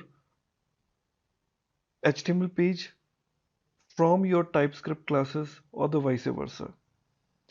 Okay, so the data binding is the one through which you bind the data. Okay, so you can see here it says like Angular uses two-way data binding. When the changes happens in a model, it will be affected in a view, and when the changes happens in a view, it will affect the model also. So it is used to typically keep the model and view in sync with each other to have the data interchange. What is a TypeScript? TypeScript is a typical, I would say, a language which is used by Angular, okay, to develop Angular component services, pipes, decorators, and multiple things. It is a superset of JavaScript and it supports JavaScript libraries and APIs. It is a pure object-oriented in nature, uses object-oriented principles, better development time, fast to load, and additional features to the JavaScript for sure. Okay, what is an AOT compilation? How it is different from JIT? AOT stands for ahead of time compiler, which is converting all Angular and HTML and TypeScript code into the JavaScript code during the build phase before the browser downloads and run the code. Okay, so AOT is far more faster and lightweighted in the size. Just-in-time compiler is a by default compiler. Okay, so it is a process where the compiling computer code to the machine code during the execution of runtime. So this ensures the faster rendering in the browser. It also known as called dynamic compilation. Are we clear? So when you want to develop this AOT compiler, you always use hyphen AOT. Okay, so here you always use JIT compiler because that is the by default compiler used when you say ng build. Next, what are the pipes in Angular? So pipes means they are the decorators. They never change their default value, but just for the representation purpose, they change the values. Okay, to look more better the way they always want. Okay, so pipes are ready-made or else it can be customized, created. Angular also comes with lot many predefined pipes. Okay, like it comes with the pipe symbol here. Okay, so you can chain the pipes together. It can be provided with some arguments at the runtime with the colon sign. Okay, now you pass the input, you put the pipe and get some result with some decorated outcome. Now you can see the pure pipes uses the pure functions. Clear? So these pipe doesn't use any internal state and the output remains the same as long as the parameters passed to stay the same. Angular calls the pipe only when it detects the changes in the parameters being passed. A single instance of the pure pipe is used throughout the all components. Okay, so this is how you see how the pipes are being used. So we have defined the pipe, okay, which is the value called true and false for the pure, and giving the class by implementing pipe transform. So you can see here the impure pipes for the say for every change detection actually happens in an Angular. And impure is called, are we clear? It regards to the changes in the input fields. Okay, they will be calling every time. So multiple pipe instances are created for the same for these pipes. Inputs passed to these pipes can be mutable. By default, all pipes are pure. Only if you want to make it impure, you always say like pure colon true or pure colon false. Now, what are the promises and observables in Angular? See, promises, it is a typical JavaScript object. Okay, it emits a single values at a time. They execute immediately after the creation and not cancelable. They are pushed error to the child promises. Okay, where the observables are only executable when subscribed to them. They won't call unless you subscribe to them using subscribe methods. So they help perform operations like in for each, filter and retree and everything. When you unsubscribe this, they won't get called and won't listen anymore. What are the form controls and the form groups? See, the form controls and form groups, these are the two predefined objects comes with your Angular. So these all text boxes from you take the input, it may be radio buttons, it may be the drop down, it may be the check boxes are called form controls. Okay, so form controls is a class that enables the validation for every single input class, whichever we are creating it now. So they check the values which are touched, untouched, or the dirty. Clear? Now we talk about called form group. They are basically forming a group which under which you have a called relevant fields joined together are called what? A form group. Okay, so form group class represents a group of controls like you talk about address, contains city, state and pin code. These all three can be together called as a form group. Okay, so the form group class basically return true if all controls are basically what? The valid. Okay, and they are designed to provide all the necessary validation errors. What is a eager and what is a lazy loading? Okay, so eager loading means what? It is a default module loading strategy followed in an Angular. Eager loadings are used before the application starts. These are typically useful for the small scale applications. Lazy loading, however, is designed for dynamically loads the features only on demand. This makes your application far more faster. So in a bigger application, we really don't make easy eager loading because it hamper the performance. And you want only when the client asks you want to use lazy loading. What is the string interpolation in Angular? See, string interpolation is written under the double curly braces. It is a typically one-way binding where you get the data from the TypeScript classes and display directly over your browser. It denotes with the curly braces and it always display the data comes from the component to the view.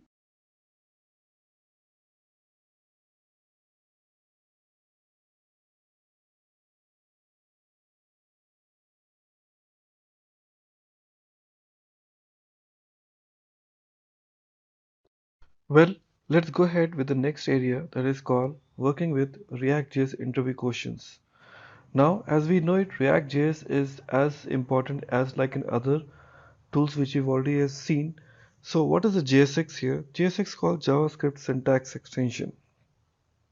Okay, So this syntax extension to the JavaScript in React.js is in the way how you express to bind JS and HTML together to result a JSX content. So by using JSX, you can write HTML structure in the same file that contains the JavaScript code. That is something more innovative way. Because of that, React.js is creating more buzz in the market. So JSX actually helps to making code more easy to understand and debug and avoids a lot of boilerplate code, okay, inside the DOM structure. Now, the next thing is, what is a virtual DOM? See, the virtual DOM is representing a DOM in a memory. Okay, that is called virtual DOM. So manipulating the real DOM is much more slower and costly affair. Okay, because you need to repaint the DOM over and over the period of time when the user changes few things. So when the state change, virtual DOM changes, and only the objects which are in real DOM, okay, update instead of updating the entire object. So that makes your page to be load far more faster. Okay, so in virtual DOM, what happens? This is the real DOM, this is a virtual DOM. So the orange color portions which you're seeing, that is basically the changes which has been made. Okay, these are called changed object. Okay, so virtual DOM is basically compare it to the previous state and understand which area it needs to send for the updates and avoid the other areas. Okay, that's what this virtual DOM really works. So what are React extension? React extensions are many, like you talk about like in Flux, it is a third-party tool which is responsible to attach the state management feature. You talk about React Native, which is responsible to develop the hybrid mobile applications in JavaScript. So these are two very popular, and there are many more which are available. Okay, so like you talk about architectural support, you talk about server-side rendering. Okay, so Redux, and there are a lot many other tools are also available. So what is an event in React and how you're going to create that? So React is basically offering the ideas of handling the event very fairly easy, so that you talk about clicking anything, you talk about taking your mouse somewhere. So these kind of options generate an event. So for that, we typically say alert, and you click on this render, you click on this button, in a curly braces, you call the function to trigger to event. Now, what are the components in React? So friends, React components are nothing but a call view. Okay, like a complex view can be divided into the smaller portions. A complex UI can be distributed further to create more, better, and reusable views. Clear? So it splits the user interface into the independent pieces of code which can be developed and joins later on. Okay, so that's how you define the component in React. So in Angular and React, in both the areas, the word component is very much used. So the component meaning is very simple. You talk about a view. So what is the state in a React? So state is React is nothing but is the one which identify what was and what is now. Okay, which stores the value for the specific period of time, which changes, and React is basically detecting those. So it is changing because of some actions either taken by the users or by the applications. Okay, so it keep tracking about all those states what it was there, like in I'm talking about an incrementing in a counter. So that is also the state available there. Okay, so the state object is always initialized in the constructor, so it can contain the multiple properties. So this dot set state is used to change the value of the state object, and set state is responsible to perform the shallow merge between the new state and the previous state. Now the state holds the data that a component renders to the web page.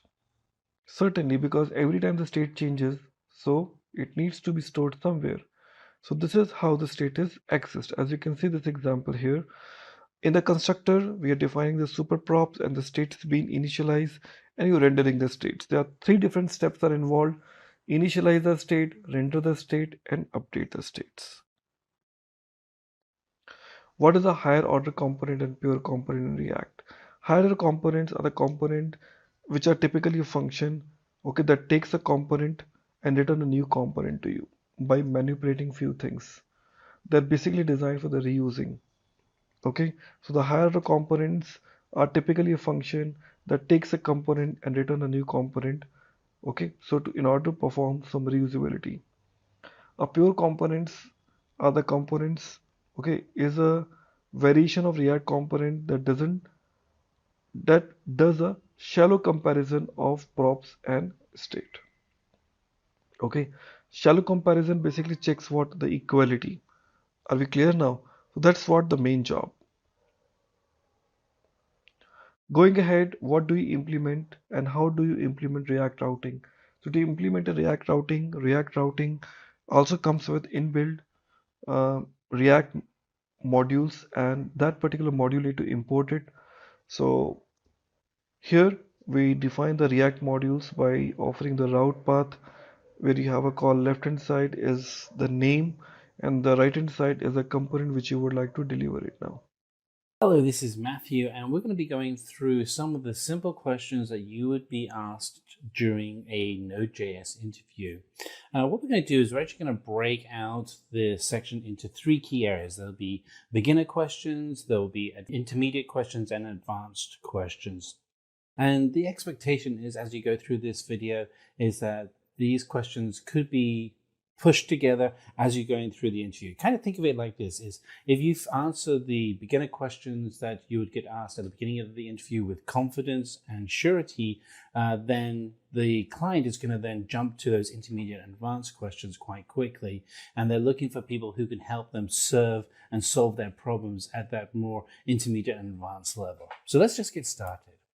So the first question you're probably going to be asked is, what is Node.js? Do you know what it's for? And essentially, Node.js is one of the most popular, if not the most popular, open source cross-platform JavaScript programs. It allows you to build out web applications that run on the server. It's extremely flexible. It allows you to implement a lot of solutions outside of just the core programming runtime. And it allows you to build solutions extremely quickly in an open source mindset for DevOps. It is used essentially for creating client-side web applications. We'll see this later on, and you may want to talk a little bit about using Express.js and how you can build out APIs to work with Node.js and connecting to databases such as MongoDB. And that is also really good for being able to store data-intensive applications that are asynchronous and event-driven in their model. And this is important when you're talking about creating applications that can scale rapidly. So you're going to then be asked, how does Node.js work? Well, Node.js itself is actually built on the V8 engine, and the V8 JavaScript engine is the same engine that runs JavaScript in your Chrome web browser extremely fast. It allows for high output and non-blocking through your I/O input and outputs, and is single-threaded event loop. So you're going to be then asked, where can you use Node.js? And the reality is the applications for Node.js keep expanding, but there are some core applications that you can work with Node.js right now, such as web applications, distributed system, and network applications.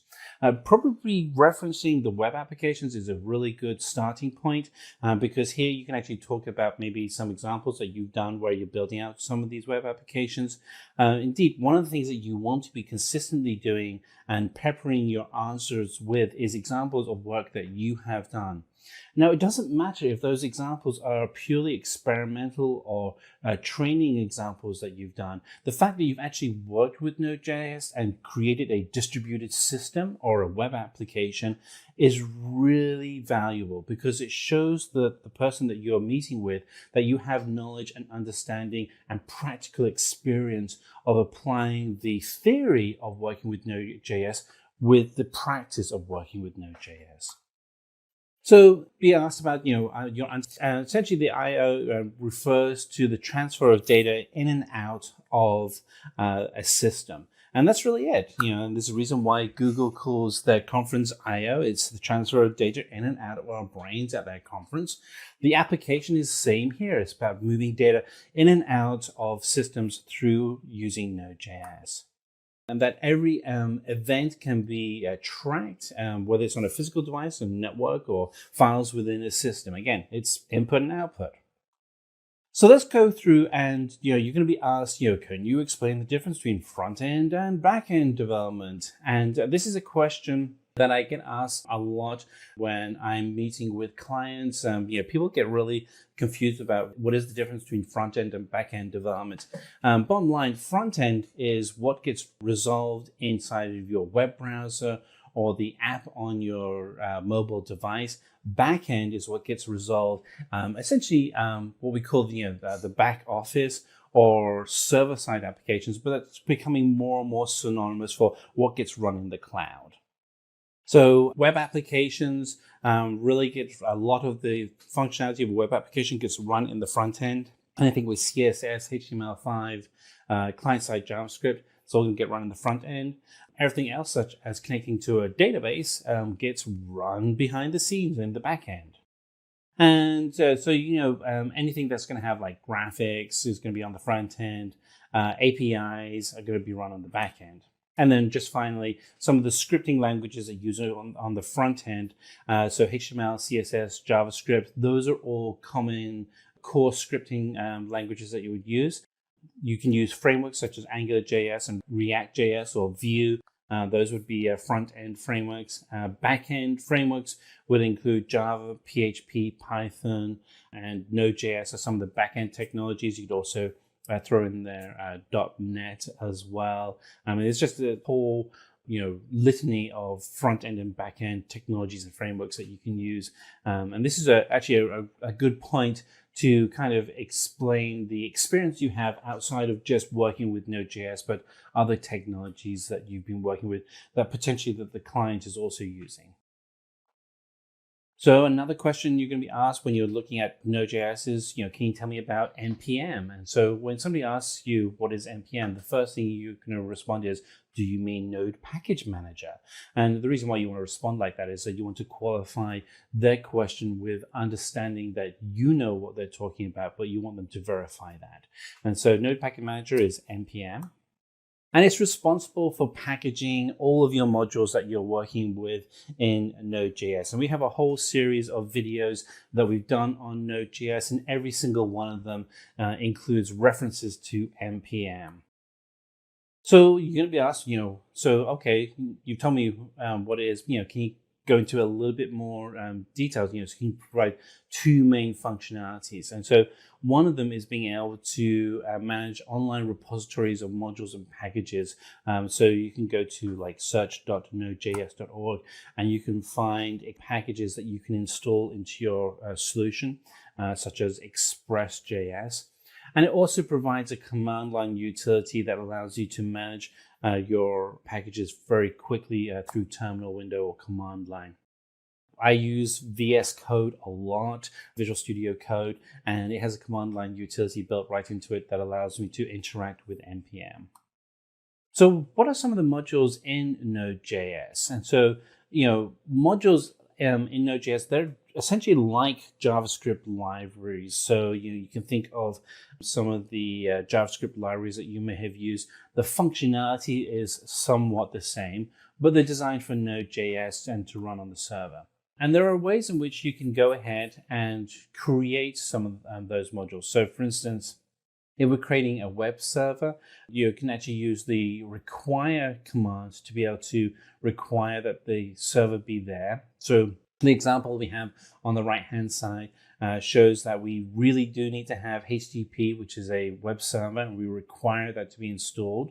And so that if you're running that NPM package, it will actually install the HTTP server, and then you can actually write some code to actually then listen on the local host port 2000 for where you'll be running your application.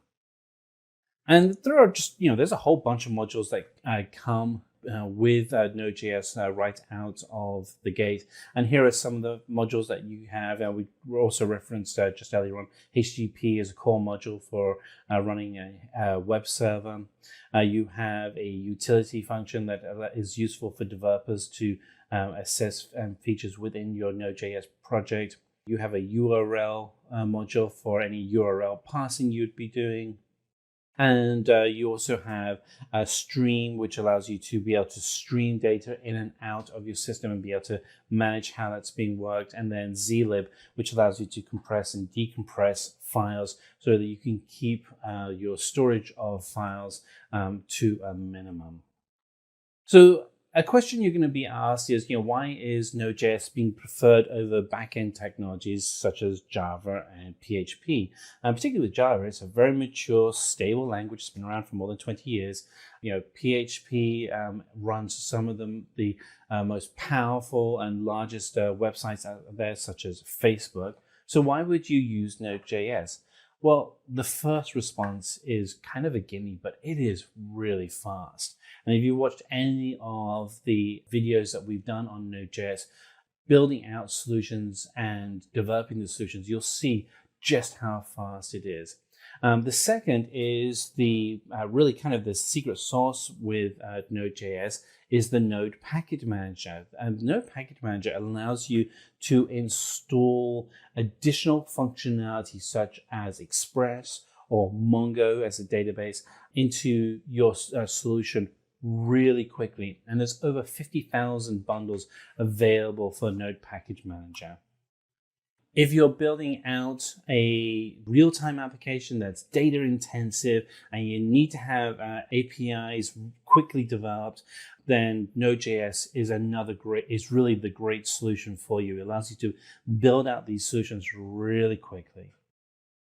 And there is a easy synchronization between the server and the client due to the code base.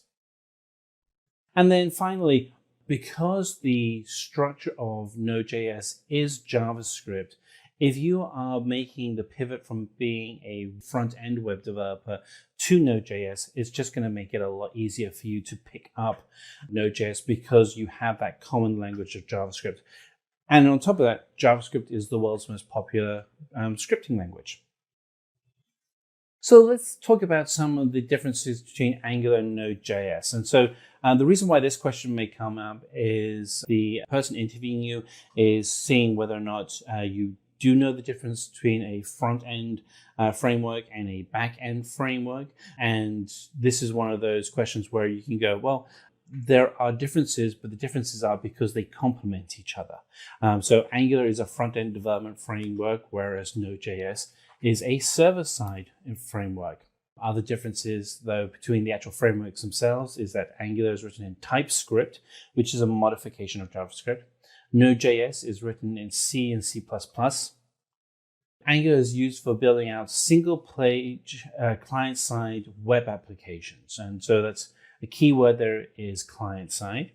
Whereas Node.js is about building out fast and scalable server-side network applications.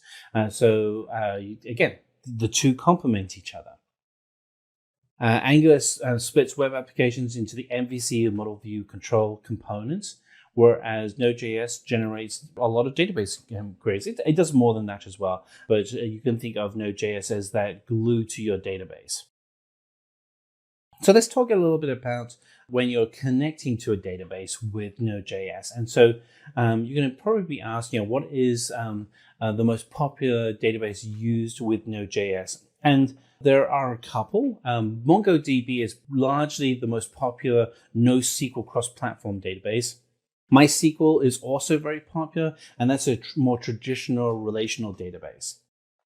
You would go with MongoDB for really more modern solutions. When you're looking at creating an application that's going to really scale into just managing masses and masses of data that has to be created, read, updated, and deleted very, very quickly. For some of the other popular libraries that you use for Node.js, Express.js is a very popular one. I really like working with Express.js. It allows me to build out web applications really quickly. More importantly, it allows me to build out APIs very quickly, and which, APIs are essentially web applications themselves. But being able to do that very quickly with a framework like Express.js is very useful. Mongoose is an application that makes connecting to a Mongo database really easy. So here is an example of Express.js, which is in itself really a flexible but a solution that you can do lots with, and Mongoose, which is a more focused solution, which allows you make it easier to connect to your databases. So, what are the pros and cons of working with Node.js? There's lots of ways, and we explained this earlier on, that you can actually build out applications that run on the cloud. Why would what are the pros and cons? So a pro is that Node.js is extremely fast at processing an event-based model. It really is fast. A con is if you have something that is a very heavy computational task, it's not so good at that. Now, I will caveat that Node.js is getting better all the time.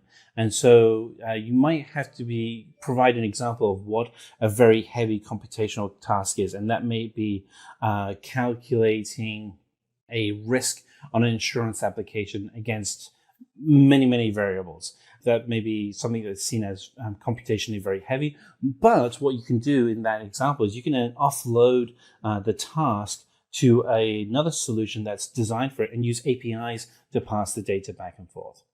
Pro, JavaScript is used for building out your applications with Node.js. Great, lots of people know JavaScript. A restriction, and again, this is evolving as JavaScript itself evolves, is that when you do a callback, you may end up doing lots of nested callbacks if you're doing something that's very complicated.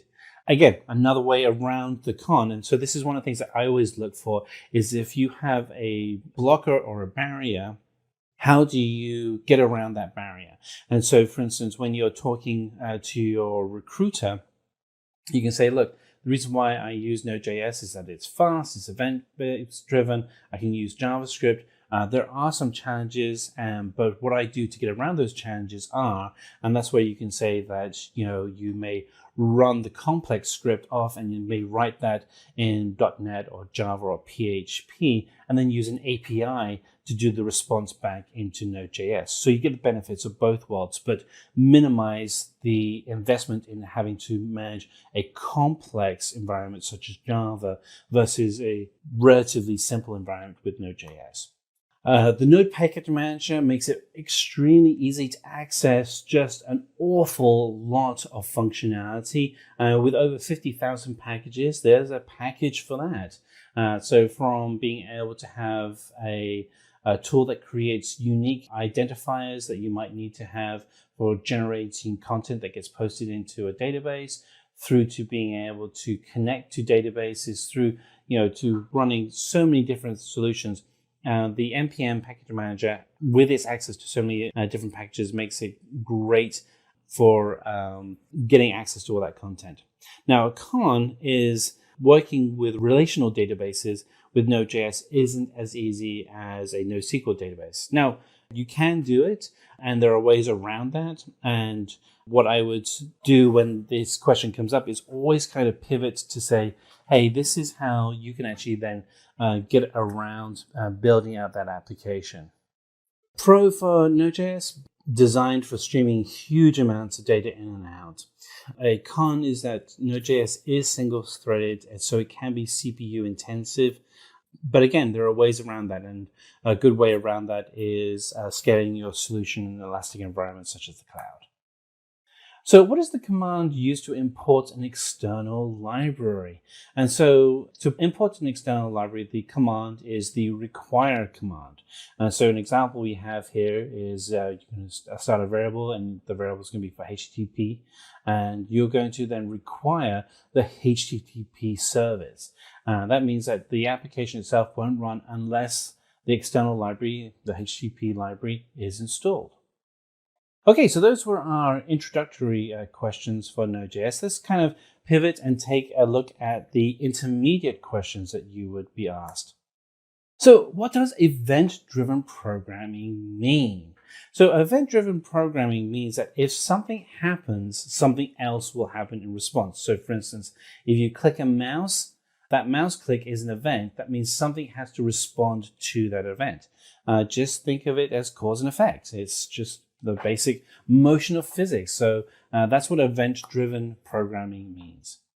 You also look at it as a callback function so that when an element is executed, something will happen in response. So what is an event loop in Node.js? So an event loop in Node.js is when you do an asynchronous call. And what that essentially means is that you are sending out data, and then a non-blocking input-output from Node.js is pulling data back in. What is an event emitter in Node.js? So an event emitter has really two areas of focus. One is that it manages the classes that hold all the objects within your event. And we have an example of this on the right-hand side. And then whenever an event actually is thrown, the functions are then called on that event synchronously. So for instance, we have in our example on the right-hand side, we create an event, and then we have the functions that are executed in a series from that event. So let's talk about the API functions in Node.js. So there are two types. One is an asynchronous non-blocking function, and the second is a synchronous blocking function. And the difference between the two of them is asynchronous is that there is no structure to the order for how the API is resolved. Synchronous means that when the feedback from the API is received, you have to execute the response in a series for how the response is sent to you. So what is a package JSON file? So the package JSON file is at the heart of our Node.js package, when we actually will initialize a solution folder to be a Node.js package. You'll find that the package itself holds all of the metadata that's particular to the project you're working on, such as project name, version, requirements. You have to have it installed in the root of the directory for the project. And again, look at any of the videos that we have on Node.js. We do have demonstrations within those videos that actually then go through and break out how to create that root package. And you'll see how you can actually then go ahead and update the instructions or the metadata within the package. So here we have an example of what that metadata looks like. So again, this kind of continues that question of what is a package JSON file? And you may be asked, what is the metadata and why is it important? And the metadata is a basic JSON collection of pairing of key details such as name, version, description, and then the custom version that you put. So for instance, under name, you could create a name for your project. There can't be any spaces. What is the version and the description? What is the main or starting path for the solution? Typically, that would be index.js, but it could be anything.js. But index.js is typical simply because index.html is the starting point for a typical web application. So how would you use a URL module in Node.js? So with a URL module, what it allows you to do is really two things. One is that it provides the resolution and parsing of a URL for utilities in your application. And then it allows you to extend your module with built-in solutions and split up the web address into a readable format. So in this example, we have the URL and the response it would give for that URL, which would then be a year and month, and it would be in a readable format. So it would read out as 2020 and then the month. So what is Express.js? Now you've heard me mention this a couple of times in the video, and we actually have a separate video on Express.js. But Express.js is a web application framework that allows you to build out web solutions for both mobile and traditional desktop right inside of Node.js. So it's very easy to use. Being able to install WebJS is as simple as requiring Express to be installed. In the example that we have here on the screen, it's a full solution of showing how to actually build out a solution with WebJS. So in this example, you start off the first two lines require Express to be installed, and the install comes from Node Package Manager. Then we have a simple application that will then send to the browser window a hello world message confirming that Express is up and running. And then the third block of content, starting with var server, actually will define the port where your application is going to run. So in this instance, the port is going to run on localhost, and the port will be port 8081. And so you can actually go to localhost colon 8081. And when you do that, that will trigger the application that will forward up the message hello world. And it's all coming from Express.js. So what are streams in Node.js? So streams are objects that allow you to read and write data continuously back and forth within your application. And there's really four different types of streams. There's readable, writable, duplex, and transform. The readable one is streams for which data can be read. The writable is streams that you can actually write to. A duplex is a stream where it is both readable and writable. And transform are streams that can be manipulate the data while it is being read or written. So how do you update and delete a dependency? So say, for instance, we want to install something like Express. So if you wanted to install Express, what you would do is you would just write them inside of your project. You want to go to terminal window and write in the command npm install Express. If you want to update the dependencies within your Node Package Manager, to update all of them, all you have to do is write the command npm update all dependencies. And then if you want to explicitly uninstall a dependency such as Express.js, that's using the uninstall command. And so that would again be going to terminal window and you would type npm uninstall Express. And again, it's really easy to create a simple server in Node.js that will run a simple command. The HTTP service is actually built into Node.js. You don't need to use Express.js. I typically use Express.js when I want to do a web server, because typically what I find is that I will want to go and do something more complicated. But if you want to do something that illustrates just the core functionality within Node.js, you can actually just require the core HTTP service that actually comes as part of Node.js. And then you can actually then go ahead and tell it to create a service and then to write in plain text a command or a text string, such as in this case, it'll be hello world, that would pop out. And then the final line is to then listen that if you go to a web browser that's on port 127.0.01 or localhost and go to port colon 8080. Once you actually go to that, that will trigger this application and you'll get the text hello world pop up on your screen. So explain synchronous and non-blocking APIs in Node.js. So all the APIs in Node.js are asynchronous, which means that they are non-blocking, which means you can run them continuously and scale around that, which is just fantastic. It's one of the reasons why Node.js can scale so fast. And the means that the APIs can return data, send data after it's been called, and really increase the efficiency of events as they are triggered within Node.js. So how do you implement async in Node.js? And so the example that we have on the left-hand side allows us to trigger async, and it's using the async function. And as you can see in this example, it's actually something that can be done very quickly. In this example, we're actually making a command to localhost and an app that's running on port 3000.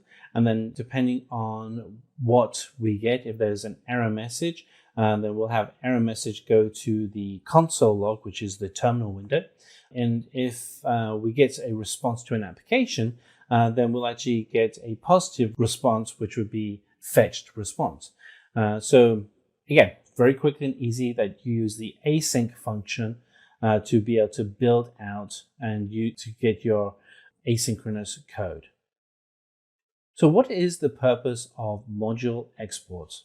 So a module export is a way to encapsulate the entire code for a solution in a single package, in a single file.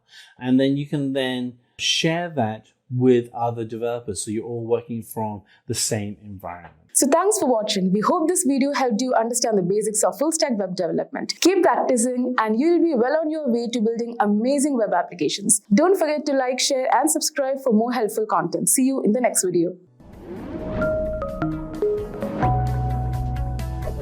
Hi there, if you like this video, subscribe to the Simplilearn YouTube channel and click here to watch similar videos. To nerd up and get certified, click here.